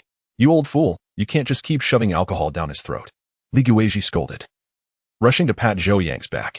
Auntie, I'm fine, Zhou Yang assured, glancing at Qin Ruoyan, who met his gaze with eyes filled with apology, anxiety, and a hint of expectation. Throughout the meal, Zhou Yang felt a sense of discomfort. He had consumed quite a bit of alcohol, and as the night wore on, he lost consciousness. You old fool, he is still young. Who told you to force him to drink? Li Guizhi scolded again. Qin Tao retorted, what's wrong with a man getting drunk? I'll take care of him. Qin Ruoyan stood up and gently lifted Zhou Yang, carrying him out of the dining hall. Zhang Bo shivered, remarking, young Zhou seems quite amiable. I just worry he might be bullied by Ruoyan later on. Everyone knows her prowess. When Zhou Yang finally awoke, night had fallen. As he reached out, he suddenly felt a hand beside him. Turning his head, he found Qin Ruoyan lying next to him. The moment she felt his touch, she reflexively opened her eyes, quickly sitting up in a defensive posture. Mr. Zhou, you're awake. Would you like some water? Qin Ruoyan asked anxiously. Zhou Yang nodded, taking the cup and sipping a bit before inquiring, what time is it? It's almost midnight, Qin Ruoyan informed him. Midnight? Zhou Yang was taken aback. Have I slept for so long? Qin Ruoyan had already turned on the light. Zhou Yang surveyed the room, noticing numerous feminine items, and immediately realized, is this your room? I'm sorry for sleeping in your bed. It's all right, Qin Ruoyan replied, shaking her head. She then asked, Mr. Zhou, do you feel all right? Should I call a doctor to check on you? If something were to happen at home after drinking, I would never forgive myself. Zhou Yang shook his head, saying, I'm fine, just a bit dizzy. Qin Ruoyan urged, then please rest a little longer. I'll be right here. Call me if you need anything. Zhou Yang lay back down, wanting to speak, but feeling dizzy once more and drifting back to sleep. Meanwhile, Qin Ruoyan chose not to join him in bed, but settled into a chair across the room, quietly watching Zhou Yang. Alas, I am unworthy of you. A soft sigh escaped into the night. The following morning, Zhou Yang awoke. Young Zhou is up. Li Guizhi was the first to prepare a toothbrush and clean towel for him. Thank you, Auntie, Zhou Yang expressed, feeling a wave of warmth. Young Zhou. Zhang Bo burst into the bathroom, enveloping Zhou Yang in a bear hug. Not far away, Qin Ruoyan nearly froze in shock, wishing she could rush over and kick Zhang Bo away. Young Zhou, you're truly amazing. The thing you gave me worked flawlessly, no leaks at all, Zhang Bo exclaimed excitedly, almost wanting to kiss Zhou Yang in gratitude. Zhou Yang smiled. I'm glad it worked. Zhang Bo continued. How should I thank you? How about a commission? I'll go speak to our leader right now. Zhou Yang quickly grasped Zhang Bo's arm, saying, Brother Zhang, that one tea be necessary. It's not a big deal. Nearby, Li Guizhi interjected. Yes, why not? Young Zhou, don't be foolish. This money isn't coming from your brother-in-law. It's from their company. Zhang Bo, you not only should accept it, but you should also ask for more. For a deal worth millions. How could you not give young Zhou at least 100,000? Zhang Bo hung his head low, while Zhou Yang could only chuckle at the absurdity of it all. Chapter 86. A series of setbacks. Zhou Yang had been at the Chun residence for a day and was preparing to depart. On the way back, Chen Ruiyun drove in silence. Zhou Yang gazed out the window, and after a moment he suddenly asked, Rune, if I were to propose to you, would you accept? The car swerved sharply and came to an abrupt halt in the middle of the road. Emergency! Quick, move! The driver shouted frantically over the communication channel. A helicopter swooped down rapidly, landing nearby, while several SUVs sped in from both directions, halting in front of the sedan. Dozens of fully armed soldiers rushed forward, establishing a defensive perimeter. A major shouted commands, and the soldiers promptly surrounded the car, forming the first line of defense. Above, the helicopter hovered, its 23mm cannon pod ominously trained on the vehicle. The major approached swiftly and opened the car door. Zhou Yang, clutching his head, had bumped it. Chen Ruiyun was in shock behind the wheel. Mr. Zhou, are you all right? The major inquired urgently. In the distance, a doctor carrying a first aid kit hurried over. Zhou Yang waved his hand dismissively. I'm fine. He then turned to Chen Ruiyun and asked, Ruiyun, are you okay? Chen Ruiyun nodded, still fixated on Zhou Yang. Zhou Yang was whisked away by a backup vehicle, leaving Chen Ruiyun at the scene to manage the situation. Her phone rang. It was Han Haining. As soon as she answered, Han Haining began to shout, Chen Ruiyun, what on earth are you doing? This is the second time. Can you even handle this? If not, just come back. After a full 5 minutes of scolding, Han Haining finally paused to ask, now tell me, what exactly happened? Chen Ruiyun hesitated before responding slowly. He said he wants to marry me. What did you say? No way. Han Haining exclaimed, momentarily speechless. After a long 10 seconds, he lowered his voice. Chen Ruiyun, are you saying Mr. Zhou wants to marry you? Yes, Chen Ruiyun replied, still dazed. Did you accept? Han Haining pressed. Chen Ruiyun answered, no. Are you out of your mind? You don't accept such a good fortune? Have you lost your senses? You're 26. My dear girl, in a few years, you'll be an old maid. Who will want to marry you then? Mr. Zhou wants you, and you reject him? This is Mr. Zhou we're talking about. You should go home and pray. It's a miracle that he is interested in you. If I were a woman, 30 years younger, I would be eager to marry him. How could you refuse? It's infuriating. Chen Ruiyun bit her lip and said, I never said I wouldn't tea. I just didn't react in time when he suddenly said it. What? You didn't refuse? I knew it. A young talent like Mr. Zhou. A man of great stature. Who could ever turn him down? Han Haining exclaimed with delight. Wonderful. It's a grand opportunity, Chen Ruiyun. Remember, our special Unit 6 is your family. Once you succeed, don't forget us. I won't forget, Chen Ruiyun replied, somewhat amused. All right, I approve of this. From now on, you're on leave. Spend time with Mr. Zhou to prepare for the wedding. I'll have Lu Jun handle security matters. With that, he hung up, leaving Chen Ruiyun in a daze, her expression complex. Meanwhile, Zhou Yang had returned to the research institute. Hours later, the office door opened quietly, and a graceful figure entered. It was Chen Ruiyun. Their eyes met, and Zhou Yang chuckled. Chen Ruiyun, if you intend to refuse me, you needn't react so dramatically. You nearly drove the car into a ditch. Chen Ruiyun gritted her teeth and replied, I didn't say I refuse. I just didn't process your sudden proposal in time. Zhou Yang was taken aback. You agree? Chen Ruiyun nodded lightly, revealing a hint of shyness that contrasted with her usual fierce demeanor. Zhou Yang, filled with excitement, stepped forward and gently embraced Chen Ruiyun. She did not resist. Resting her head against his chest, her cheeks flushed. After a moment, she said, Mr. Zhou, although you hold a high position, I am not so easily swayed. If you wish to marry me, it must be with a grand wedding. Also, you still owe me a proper proposal. Agreed. Zhou Yang nodded vigorously. But why do you still call me Mr. Zhou? What's wrong with calling you Mr. Zhou? You are indeed my Mr. Zhou, Chen Ruiyun replied, tightening her embrace around him, her voice bashful. In the following days, Zhou Yang received several congratulatory calls from high-ranking officials celebrating his newfound love.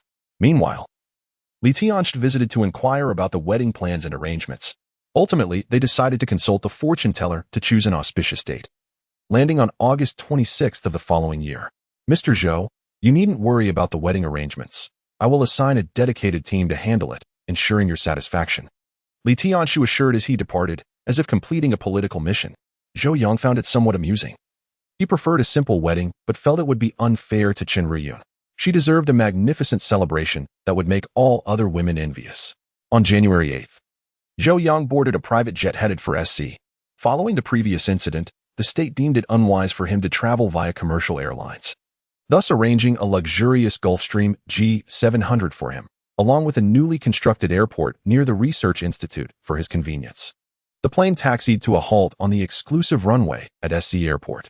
Zhou Yang took Chen Ruyun's hand as they disembarked, and after confirming their relationship, their affection for each other began to deepen. A dedicated vehicle awaited to take Zhou Yang to an elegantly appointed villa. By the way, Ziyu, please invite Mr. Yu over for dinner, Zhou Yang said, feeling it was important to meet Yu Changhong while in SC. Mr. Zhou, Yu Changhong exclaimed, his expression one of excitement upon seeing Zhou Yang. After exchanging pleasantries, they settled down in a private garden to converse. I believe your flagship model was launched around Christmas. How did it perform? Zhou Yang inquired.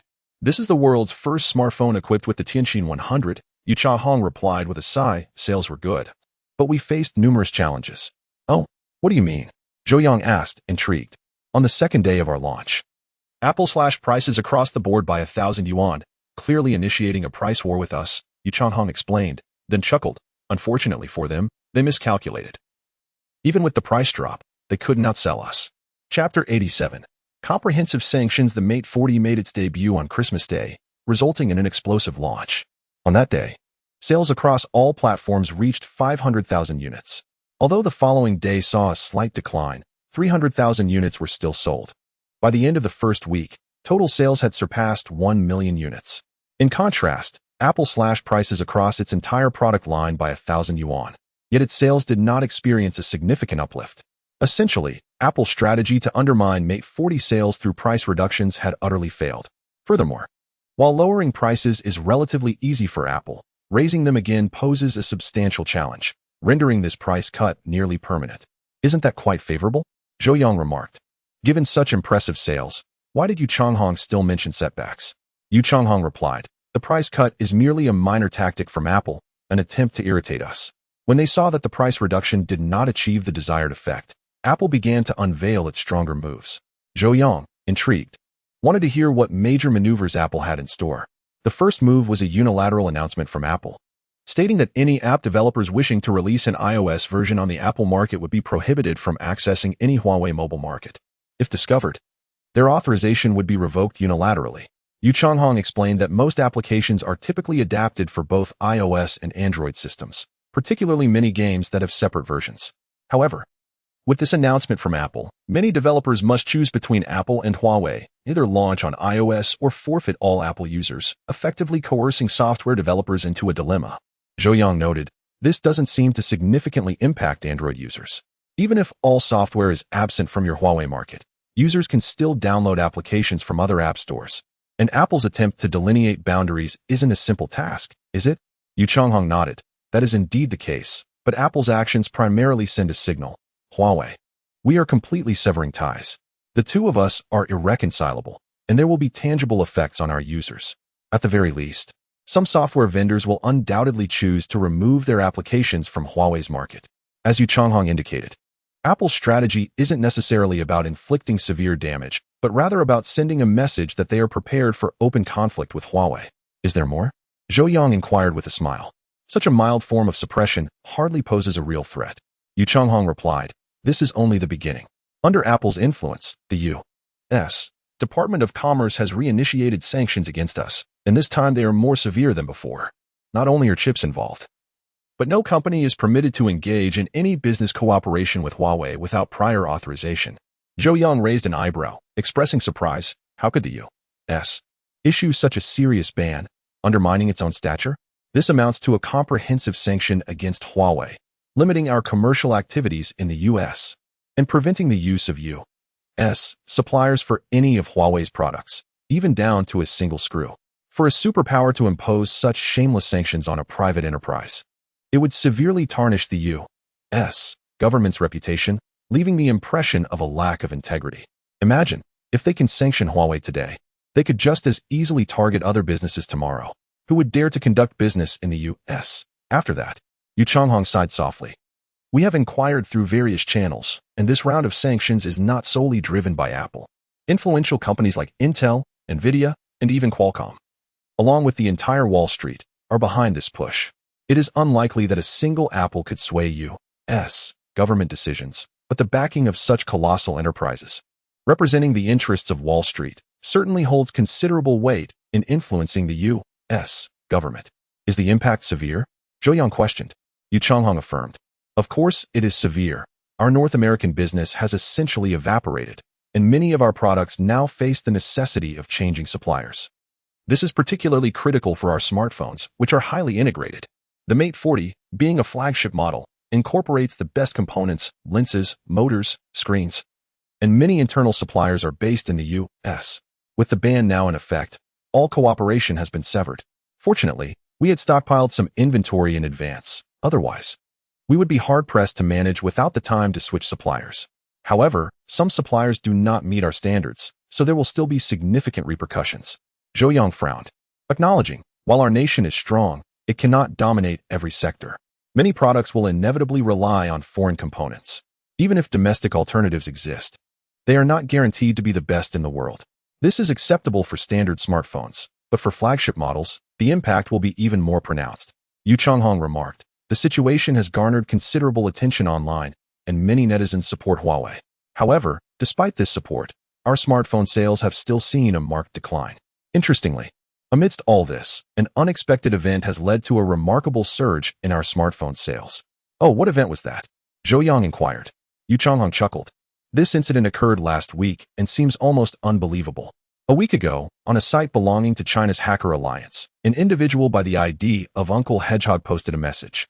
The post read, I've received the Mate 40 Pro that I pre-ordered on the official website for Christmas. The phone is impressively crafted, and its performance is truly outstanding. However, I am more curious about the Tianqin 100 chip. I've watched several teardown videos online, but no one has successfully disassembled the Tianqin 100. While that's a bit disappointing, it's understandable due to confidentiality requirements. At that moment, a thought struck me. Is it possible to install Win 10 on this phone? To clarify a basic concept, Android phones cannot run Windows systems, not due to inadequate performance, but rather because of differing underlying architectures. Microsoft uses the x86 architecture, while phones predominantly employ ARM architecture. However, I recall that during the launch event, General Yu mentioned that the Tianqin 100 utilizes a completely different architecture while being compatible with both ARM and x86. He even demonstrated the Tianqin 100 running on a laptop. Thus, could it be possible to install the Microsoft system on a phone? I conducted some research, consulted various sources, and even reached out to a few old friends at HiSilicon. Eventually, I discovered a method for installation. Without further ado, here is the testing video. Uncle Hedgehog then shared a video showcasing the process of flashing the phone's original firmware and subsequently installing the Win 10 system. Following that, a series of impressive maneuvers unfolded. The video featured Uncle Hedgehog's voice, stating, the Tianqin 100 is so powerful, and with its integrated GPU, it's only natural to utilize it for gaming. In the video, Uncle Hedgehog downloaded Cyberpunk 2077. As the game downloaded, I was unsure if Huawei had intentionally left a loophole for specific adaptations, but surprisingly, Win 10 was able to recognize the Tianqin 100's GPU as an integrated graphics card. I suspect this could be related to Huawei's future plans to integrate the Tianqin 100 into the PC platform, indicating prior preparations. Therefore, for those interested, now is the time to act quickly. Once Huawei closes the loophole, it may no longer be possible. Next, we used a Type-C adapter to connect a mouse and keyboard, and then wirelessly cast the screen, allowing us to dive into gameplay. In the video, Uncle Hedgehog played Cyberpunk 2077 smoothly. Therefore, why invest in a 3090 or a high-performance computer? Acquiring a Mate 40 Pro is tantamount to possessing not only a flagship smartphone, but also a high-performance PC. It is only now that I truly appreciate the Mate 40 Pro's price of over $8,000 as a commendable value. After being shared, this post ignited a fervor across the entire internet. Initially, the discourse was confined to hacker circles and technology enthusiasts. However, it swiftly cascaded onto Bilibili, where a related video garnered over 5 million views. Subsequently, a cohort of tech bloggers amplified the narrative, employing sensationalist headlines such as acquire a flagship phone, PS5, and a formidable computer for a mere $800, coinciding with the release of Cyberpunk 2077, plagued by subpar PlayStation optimization and prohibitive PC hardware costs. The notion of a single phone capable of running the game fluently propelled the topic to the forefront. Douyin, a video-sharing platform, further amplified the trend, with gaming streamers showcasing the method in live broadcasts. The dissemination of a user-friendly installation package by a content creator known as Uncle Hedgehog catalyzed a resurgence in popularity, with downloads exceeding hundreds of thousands across various forums. Douyin also witnessed a surge in what your phone can do challenges. Digital artists showcased the capabilities of a system-flashed Mate 40 Pro for rendering, underscoring its exceptional speed. In essence, the phone was being exploited for its versatility. For the average consumer, the prospect of possessing such potent performance in a single device, akin to a personal computer, at a fraction of the cost, proved irresistible, resulting in a resurgence in sales that defied Huawei's expectations. Zhou Yang, amused by the turn of events, inquired about Huawei's response to this unforeseen exploitation, given their existing plans to adapt the Tianqin 100 to various platforms. Yu Changhong, a Huawei executive, disclosed their decision not to patch the vulnerability, recognizing that most consumers would eventually revert to the phone's original operating system. Zhou Yang then broached the subject of Apple's sanctions, to which Yu Changhong responded with resignation. Zhou Yang proposed leveraging his influence to sway the government's stance on the matter, emphasizing the need to counter what he perceived as unwarranted aggression from the United States. In a phone call with director Li Tianqiu, Zhou Yang advocated for a more assertive approach, suggesting a ban on Apple products as a retaliatory measure. He articulated his belief that China should no longer conceal its strength and should strive to become the world's leading power, asserting that any act of aggression should be met with a forceful response. Yu Changhong, deeply moved by Zhou Yang's impassioned defense of Huawei, expressed his gratitude. Following the call, Zhou Yang casually dismissed the matter and invited Yu Changhong to join him for a fishing excursion. As the aviation exhibition commenced on January 10th, attracting numerous countries and military enterprises, Sun Chao, a journalist from the Iron Blood Forum, and Zhang Yifan, a renowned military blogger, eagerly anticipated the unveiling of new technologies. Speculation abounded regarding the potential unveiling of the H-20 bomber by the Xi'an Aircraft Industrial Corporation, fueled by the company's promotional efforts leading up to the event. Upon entering the exhibition center, the duo was immediately captivated by the array of cutting-edge weaponry on display.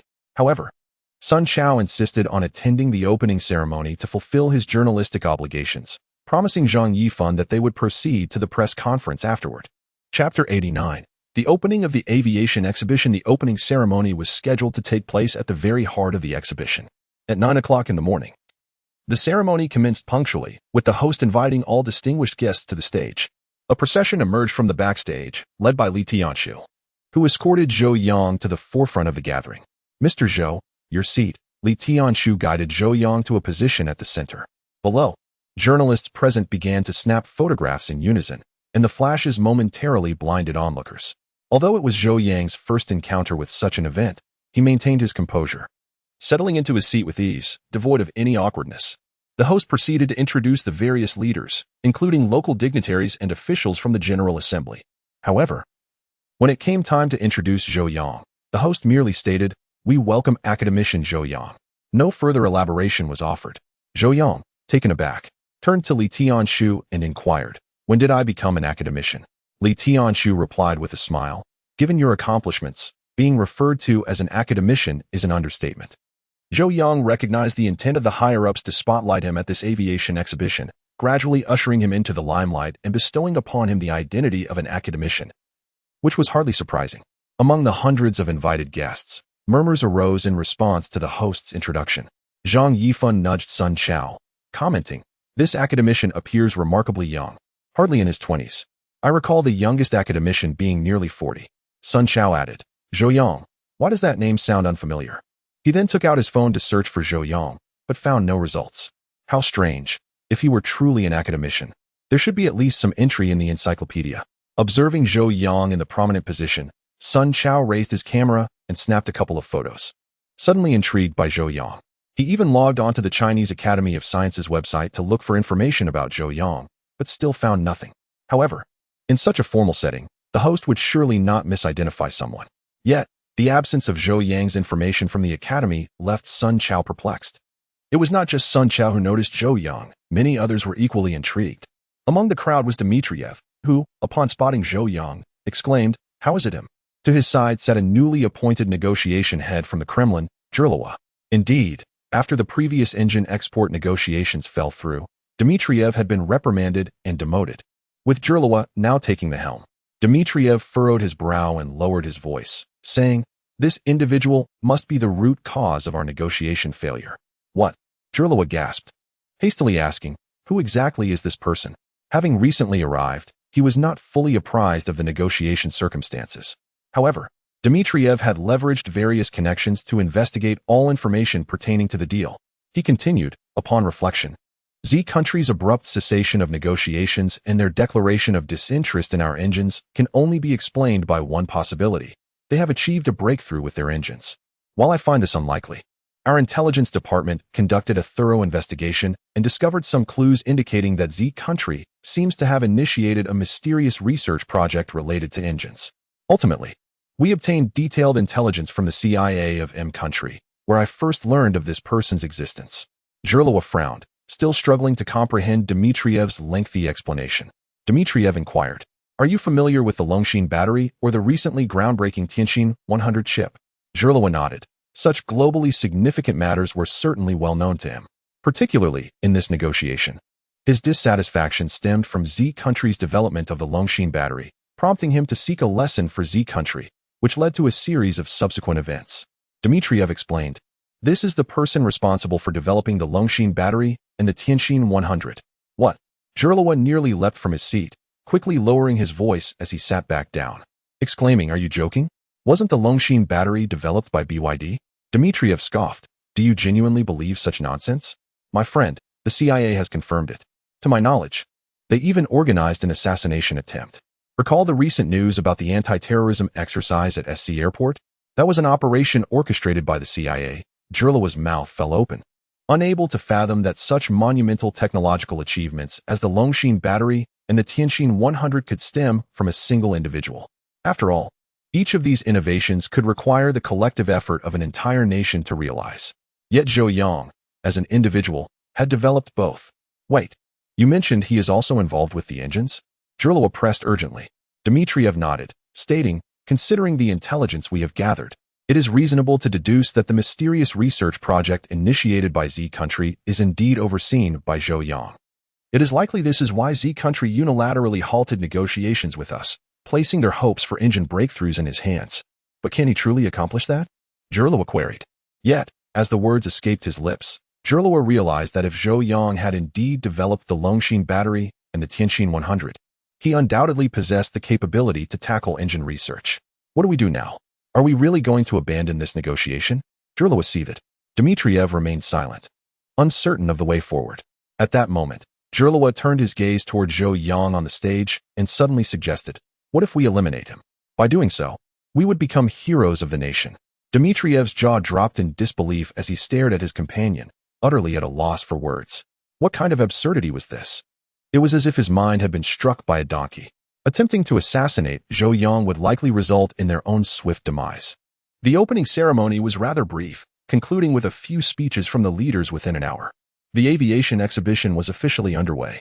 Zhou Yang and his companions had already exited the venue. The host announced, "Ladies and gentlemen, please proceed outside where, in half an hour, Shifei will hold the first press conference of the aviation exhibition. Move quickly." Zhang Yifan tugged at Sun Chao, urging him toward the exit. Given that this was an aviation exhibition, it was inevitable that aircraft would be present. Outside the exhibition hall lay a vast open space filled with various aircraft. Major press conferences typically took place in this area. It has to be fighter jets out there, and perhaps even the legendary H-20. "I hope it's the H-20. We have waited so many years for this," Zhang Yifan exclaimed, trembling with excitement. Chapter 90. Breakthrough of the engine. Outside the exhibition, hundreds of people have gathered. Among them are ordinary ticket holders, weapon manufacturers from various countries, and procurement teams. Such aviation exhibitions typically unveil new weaponry, some of which can be ordered on the spot. Zhang Yifan and Sun Chao struggled to push their way to the front row, eagerly anticipating the event. The stage had already been set, and as the time arrived, the conference commenced punctually. The speaker was an engineer from Xi'an Aircraft Industrial Corporation named Yang Junchang, who, after a brief introduction, stated, "Aero engine development has long been a significant challenge for our nation's fighter jets. Although the J-20 has taken to the skies, it still lacks a competent heart." Zhang Yifan was taken aback, exclaiming, "Could it be that the WS has made a breakthrough?" The mention of the engine hinted at a high possibility that what was to be unveiled next was indeed the engine. The WS project, in particular, had drawn considerable attention. Sun Chao, equally astonished, remarked, "Impossible. How could there be a sudden breakthrough? If there were real results, whispers would have leaked out long ago." Occasionally, the state would subtly convey intelligence to the public, albeit in vague forms, such as brief clips in news reports where the fighter jet's engine appeared slightly different from before. Do not doubt, any news released is intentional, devoid of accidental misrepresentation. If there were genuine hope for resolving the WS project, there would certainly be actions taken to communicate signals, such as hints of imminent success, perhaps to incite apprehension. Thus, Sun Chao remained skeptical about a sudden breakthrough in the WS project. However, Zhang Yifan was overtaken by excitement, declaring, "Not necessarily. There's always a chance. Perhaps a breakthrough has indeed occurred. To be honest, I've been waiting for this day for many years. Aero engine technology has been a persistent scientific challenge for our country, often ridiculed online." Yang Junchang interjected, "Allow me to keep you in suspense for a moment." With a wave of his hand, the large screen behind him parted, revealing an exhibition area wrapped in red cloth. The audience craned their necks, eager to discern what lay beneath the fabric. Zhang Yifan exclaimed, "Given its size, it must be the aero engine." Sun Chao, though excited, cautioned, "What if it's just the WS-10? On stage, Yang Junchang announced, "Next, let us welcome the project heads of WS-15. Chief Engineer Yuan Haifeng, Chief Engineer Li Bingxian, and Academician Zhou Yang to unveil it." His words ignited an electrifying atmosphere among the attendees. Yang Junchang had effectively confirmed that the upcoming reveal was indeed the WS-15 engine. "I knew it. It's the WS-15. After years of anticipation, it has finally arrived," Zhang Yifan exclaimed, bouncing with exhilaration. Beside him, Sun Chao's eyes glistened with emotion. At that moment, Zhou Yang led Yuan Haifeng and Li Bingxian onto the stage. Initially, Zhou intended to remain behind, but Yuan and Li insisted otherwise, leaving Zhou no choice but to step forward. The audience erupted in applause. Yuan Haifeng and Li Bingxian waved in response, while Zhou Yang, after a moment's hesitation, raised his hand and followed suit. "Wait, isn't that him?" Sun Chao suddenly froze. Zhang Yifan recognized Zhou Yang and exclaimed, "Isn't that the academician who sat in the center during the opening ceremony? How did he become the head of the WS project?" He was familiar with Yuan Haifeng's involvement, but was puzzled by Li Bingxian's role and how Zhou Yang had also ascended to a leadership position. Sun Chao shared his confusion, noting, "Did you notice that Yuan and Li are behind, while Zhou is at the front? Generally, it's the core project leader who stands at the forefront. Could it be that academician Zhou Yang is the true leader of the WS project?" Unclear about the situation, Zhang Yifan shook his head, his mind racing. He's astonishingly young, not only an academician but also overseeing the WS project. It's almost miraculous. Countless flashes captured the trio on stage. In the crowd, Dmitriev's expression darkened as he gritted his teeth, muttering, "Indeed, it's him. He is the one who resolved the WS project. Damn it, how could it happen so quickly?" Goliwa appeared dazed, remarking on Zhou Yang's youth. "He looks barely 20. How has he developed the Longshin battery, Tianqin 100, and now the WS project? Is Einstein reincarnated?" Zhou Yang approached the stage, where a button awaited his touch. "Shall we do it together?" Zhou Yang smiled. Yuan Haifeng and Li Bingxian nodded, joining him in pressing the button. The red cloth fell away, revealing a brand-new aviation engine before the audience. The cheers of the crowd reached a crescendo. Zhou Yang stepped aside, joining in the applause with everyone present. The engine stood as a star of immense attention, captivating all eyes. After a moment, Yang Junchang introduced, "This is our latest WS-15 aviation engine, boasting a maximum thrust of 105 kilonewtons and an afterburning thrust of 181 kilonewtons. Thanks to the application of new materials, the thrust-to-weight ratio has reached 11, and its operational lifespan has extended to 10,000 hours." Yang Junchang's concluding remark ignited the audience once more.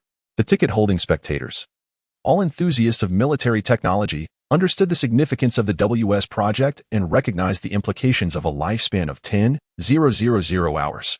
10,000 hours. My goodness. 10,000 hours. It's truly resolved. Zhang Yifan exclaimed, waving his arms in exuberance, expressing his inner thrill. The crowd of military enthusiasts erupted in a collective cheer. 10,000 hours echoed like a tidal wave throughout the venue. Meanwhile, foreign weapon manufacturers and procurement representatives were grave expressions. A lifespan of 10,000 hours, showcased at such a public aviation exhibition, signified that the nation had indeed overcome the challenges of mass production, effectively resolving all technical hurdles associated with the WS-15. The chains binding the Dragon had loosened yet again. Yang Junchang continued, I want to elaborate on the specific parameters. But today we also have a special event. A J-20 equipped with 2 of the latest WS-15 engines will fly over our exhibition site. What? I can't be hearing this correctly. Is it the J-20? The crowd gasped in astonishment as a deafening roar shattered the sky. In the distance, a fighter jet, resembling an eagle, soared through the air. Chapter 91. Exceptional performance inside the J-20, a cockpit that seems almost otherworldly. Colonel Chang Lei, an ace pilot with 2 decades of experience flying fighter jets, inquired with a smile over the communication channel. So, how shall we fly? An elderly voice responded. Today is the day for the eagle to spread its wings and display its prowess. Chang Lei, unleash your true abilities and fly freely. Do you understand? Understood. Chang Lei replied, donning his oxygen mask and gazing downward. Faintly, he could discern the situation at the exhibition center below. For this demonstration, the airspace spanning dozens of kilometers had been entirely cleared. This stage was ample enough. Old buddy, let us commence, Chang Lei murmured as the fighter jet rapidly accelerated. At the exhibition center below, the thunderous roar elicited an eruption of cheers from the crowd. J-20, Zhang Yifan exclaimed, gripping Sun Chao's arm and waving vigorously. Everyone looked up to see a J-20 descending from the sky, leaving a massive trail of vapor in its wake. What an incredible vortex! It's stunning, Zhang Yifan shouted. Then, as the aircraft reached the exhibition center, it began a vertical climb, an authentic vertical ascent, nearly at a 90-degree angle. The immense roar resonated through the sky, and though they were 1,000 meters away, the sound still pierced the ears of those below. Zhou Yang also covered his ears, smiling ruefully. It's flying too low. Just then, a hand reached out to him. Turning around, Zhou Yang saw Chen Ruoyan offering a pair of black earplugs. Sharing a knowing smile, Zhou Yang accepted the earplugs, which provided some much-needed relief. That vertical climb and maneuverability are extraordinary, Zhang Yifan shouted, his voice raised in sheer excitement to equalize the pressure in his ears. Sun Chao, equally exhilarated, noted some differences, saying, the climb angle is greater, the engine's performance has improved significantly. It must have been upgraded. High above, the J-20 began its performance, executing a series of intricate maneuvers that drew waves of applause from the crowd. Kimarov gazed up at the fighter jet, murmuring, this aircraft, reminiscent of science fiction, is truly beautiful.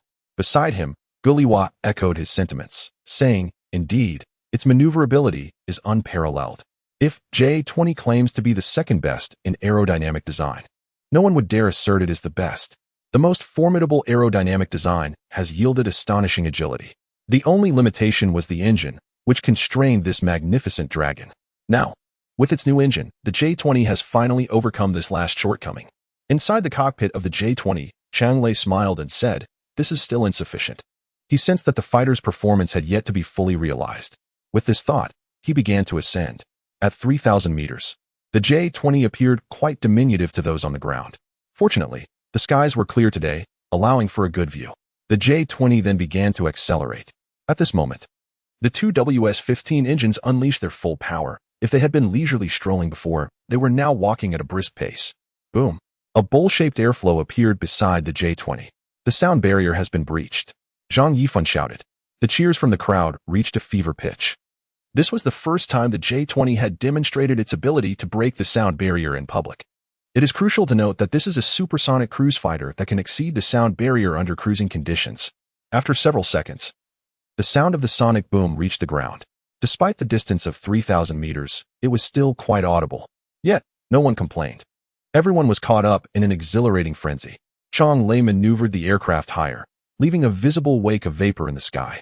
He ascended until reaching 4,000 to 5,000 meters before halting. This is just the beginning, Chang Lei remarked, communicating, I am engaging afterburner. With that, he pushed the throttle to the limit. Boom. The aircraft surged forward as if propelled by a powerful kick from behind, slicing through the air as if the atmosphere had transformed into a wall, torn apart by the fighter jet. The massive shockwave cloud spread outward. In the blink of an eye, the J-20 vanished from the view of those below. Zhang Yifan's eyes widened as he murmured, "Was that afterburner?" Otherwise, the speed wouldn't have increased so dramatically, especially while already in a supersonic state. Sun Chao nodded, dazed. "It must be." Moments later, the tremendous roar echoed back. A few seconds later, the fighter jet returned, resembling an arrow slicing through the air, its speed so swift that human eyes struggled to follow. It was definitely afterburner. It was incredible, Zhang Yifan yelled. Sun Chao was equally overwhelmed with excitement. In afterburner mode, the J-20 could achieve nearly twice the speed of sound. Such velocity was simply exhilarating. After several moments, the J-20, which had briefly disappeared from sight, reappeared, still in afterburner mode, climbing and accelerating like a sword piercing the heavens. The aircraft maintained its afterburner state, repeatedly flying overhead in various formations. Incredible. This speed is beyond even missiles. Zhang Yifan shouted, overwhelmed with excitement. Sun Chao noticed something and said, "How long has it been?" "What do you mean, how long? It seems like it's been 2 or 3 minutes in afterburner." Sun Chao replied, "Isn't it said that afterburner cannot exceed 2 minutes? If it goes beyond 5 minutes, it could cause irreversible damage to the engine." Zhang Yifan gasped. "You're right. It seems we've passed 2 minutes. My goodness, could the engine be damaged? What if the pilot got too caught up in the thrill and forgot?" "Are you kidding? The pilots who can execute such maneuvers are all ace pilots. They wouldn't forget." Sun Chao shook his head. "Unless the J-20 can withstand this level of afterburner without significant damage." At this point, Sun Chao couldn't help but shiver with anticipation. The J-20 in afterburner mode is truly unbeatable in speed. One can imagine that in a head-to-head confrontation with enemy aircraft, the opponent would stand no chance of locking onto it. Even if they managed to lock on, their missiles would be incapable of catching up to the J-20. Modern aerial combat has long transcended the era of close-range dogfights. With beyond visual range strikes, one can eliminate opponents before they even realize it. With its unmatched speed and the ability to sustain afterburner for extended periods, the J-20's striking and penetrating capabilities reach astonishing levels. It can be deemed invincible. All of this is thanks to its powerful engines, which confer extraordinary performance. Sun Chao couldn't resist glancing at Zhou Yang and his companions at the exhibition stand. These three are the true heroes, the benefactors of the nation. Chapter 92. Seizing credit? In the sky, the J-20 continued to soar and dart back and forth. The professionals present quickly noticed that the J-20 had been using afterburner for an unusually extended duration. It seemed that 5 minutes had already elapsed. Jimalov furrowed his brow and remarked, "Did the pilots not fear engine failure? At such low altitudes, the air resistance is significant, making it even more challenging to reach maximum speed. Prolonged use of afterburner imposes greater strain on the engine. Under normal circumstances, a few dozen seconds would already be considered a long time. Yet, the J-20 overhead had maintained afterburner for a full 5 minutes. It was inconceivable that the pilots were unaware of the damage long-term afterburner usage could inflict on the engine. Rather, they seemed entirely unconcerned. A realization struck Jimalov, and he quickly said, "They must have reinforced their internal materials, achieving greater strength. I recall the host mentioning that the WS-15 employs entirely new materials. It must be true. Otherwise, they wouldn't dare to use afterburner for such an extended period." Guliwa stared blankly at Jimalov, then after a moment, said, "If that's the case, doesn't that mean they have even less need for our engines? The design performance of the AL-41 is inferior to that of the WS-15. How could the Z nation, possessing the WS-15, still desire the AL-41? Coming here to negotiate would be futile." Jimalov smiled wryly, no longer pondering whether the Z nation would abandon the AL-41 engine. Instead, he contemplated the ramifications of the Z nation, having resolved the WS-15 issues and unlocked the true potential of the J-20 on the world and on their own nation. Above, the J-20 reduced its speed, making a final low pass before vanishing from view. It was not that Chang Lei did not wish to continue flying. Rather, he was nearly out of fuel. The afterburner consumed fuel at a much higher rate, and after 5 minutes of afterburner, continuing would likely prevent him from returning. "Impressive," Zhang Yifan exclaimed excitedly. Sun Chao mirrored his enthusiasm, stating, "If the WS-15 truly possesses a lifespan of 10,000 hours, that would be remarkable. It should be true. Even if there is some exaggeration, it cannot be too significant. Just consider that the pilot dared to use afterburner for 5 minutes. One can only imagine how durable this engine is. An engine that can withstand where we'll have a longer lifespan. The fervent atmosphere persisted for several minutes before Yang Junchong took the microphone and declared, "This is the true strength demonstrated by the J-20. Now equipped with our two WS-15 engines, let us express our gratitude to the three chief engineers of the WS project. Their efforts have made the mass production of the WS-15 a reality. Please give them a warm round of applause." Instantly, the venue erupted in fervent applause.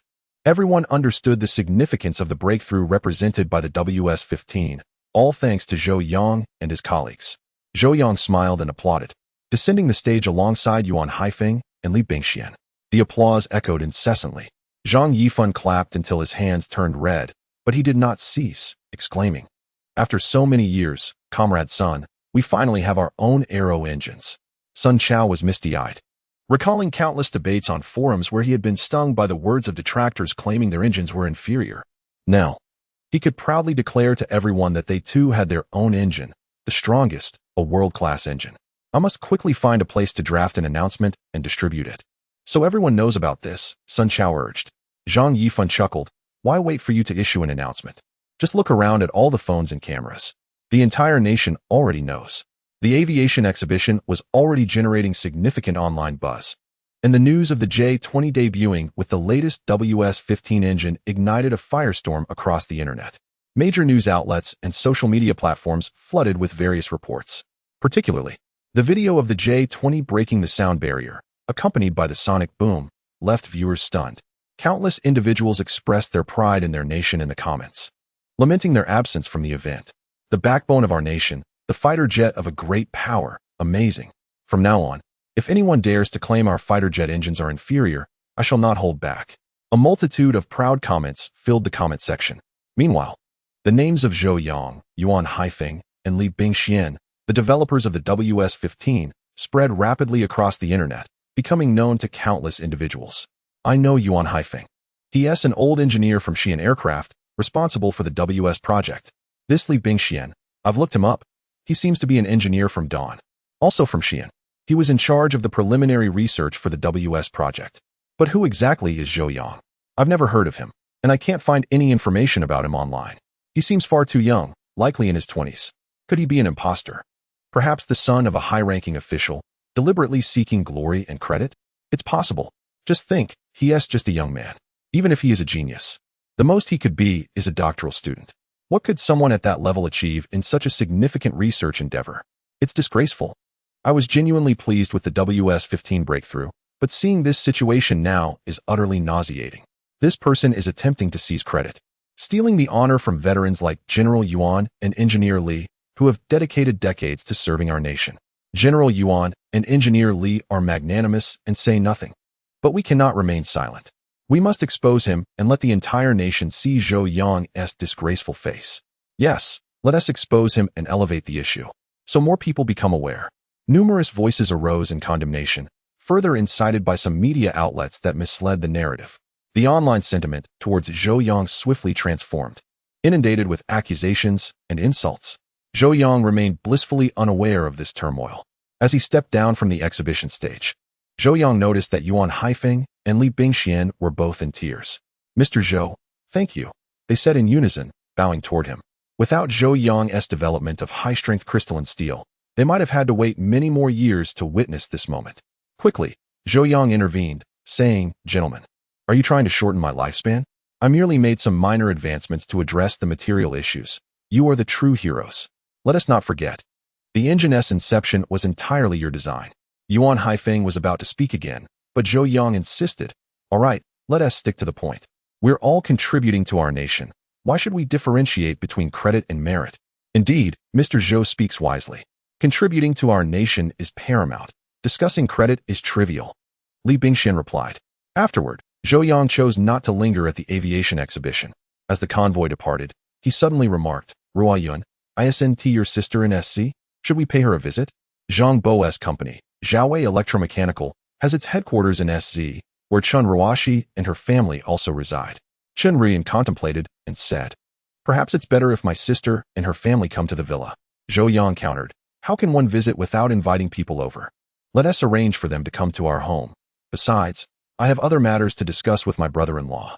Zhaowei Electromechanical, Zhou Yang learned. was the largest private enterprise in the country specializing in transmission systems.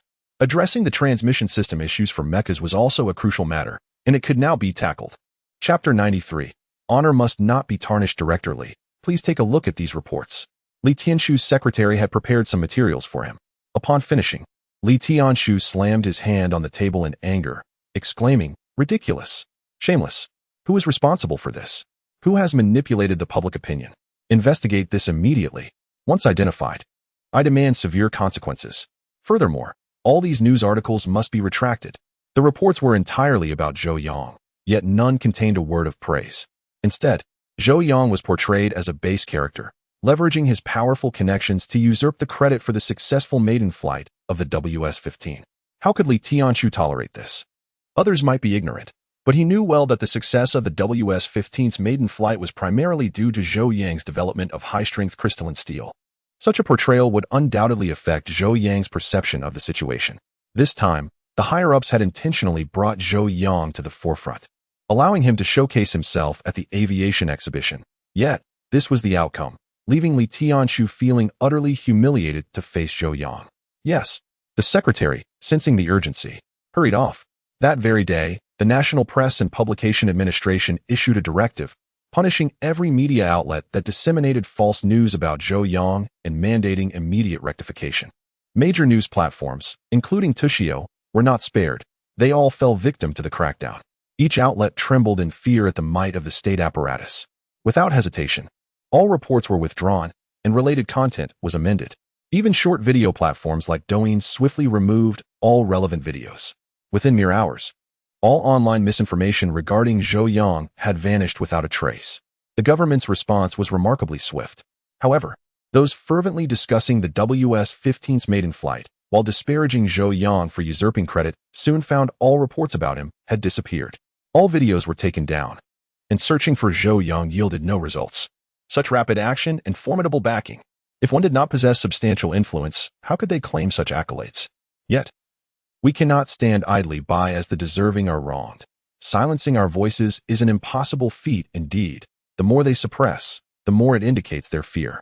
We must raise our voices even louder, ensuring everyone is aware of the truth. Let us flood the comment sections soon. In the comment sections of prominent media outlets and trending Douyin videos, individuals appeared, specifically to comment on Zhou Yang's alleged usurpation of credit.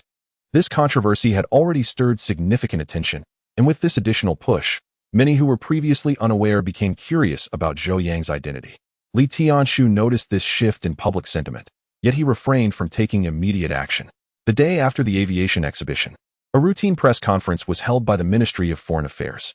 Due to the global attention garnered by the WS-15's maiden flight, a reporter promptly inquired about it. Spokesperson Zhou Yang provided measured responses to all questions, adhering strictly to standard replies.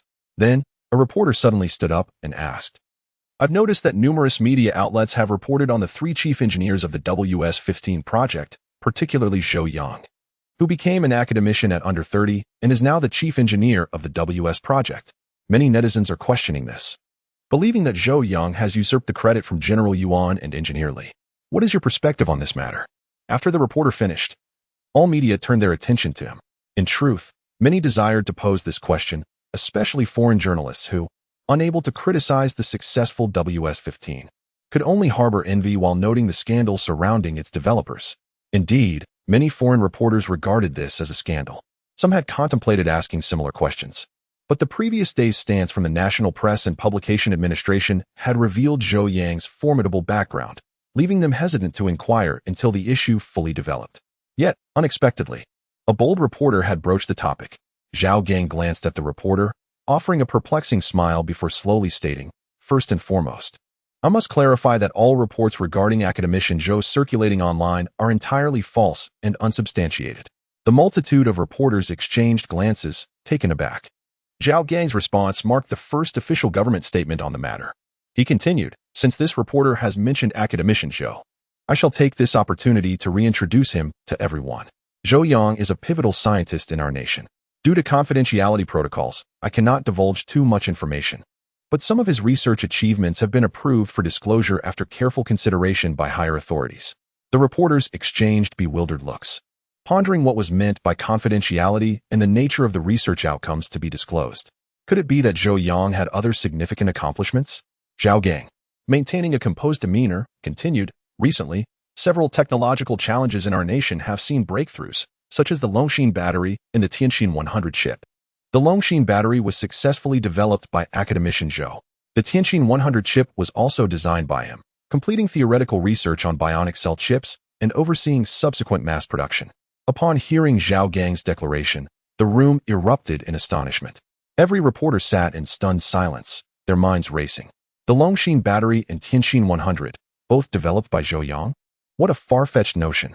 Such groundbreaking technology typically requires extensive research teams and years of effort. Yet, how could someone so young achieve this? Even if he had been engaged in research since childhood, it would hardly suffice to complete such projects, let alone the WS-15. Such assertions seemed beyond belief. But this was a government press conference, and every word Zhou Yang uttered had been meticulously pondered and prepared. Here, he represented the voice of the Z Nation. The government would never frivolously extol an individual or speak falsehoods. Thus, it must be true, the Longshin battery and Tianqin 100 were indeed Zhou Yang's creations. With a serious expression, Zhou Yang continued, Academician Zhou has made outstanding contributions to our nation's technological advancement. He is a national treasure. The government will not tolerate any form of defamation or false reporting against him. I advise those with ulterior motives to cease their actions. The honors earned by academician Zhou must not be sullied. Many reporters noted that Zhou Yang referred to Zhou Yang as a national treasure, a title rarely bestowed upon ordinary scientists. Should these research achievements indeed belong to Zhou Yang, such an accolade would be well-deserved.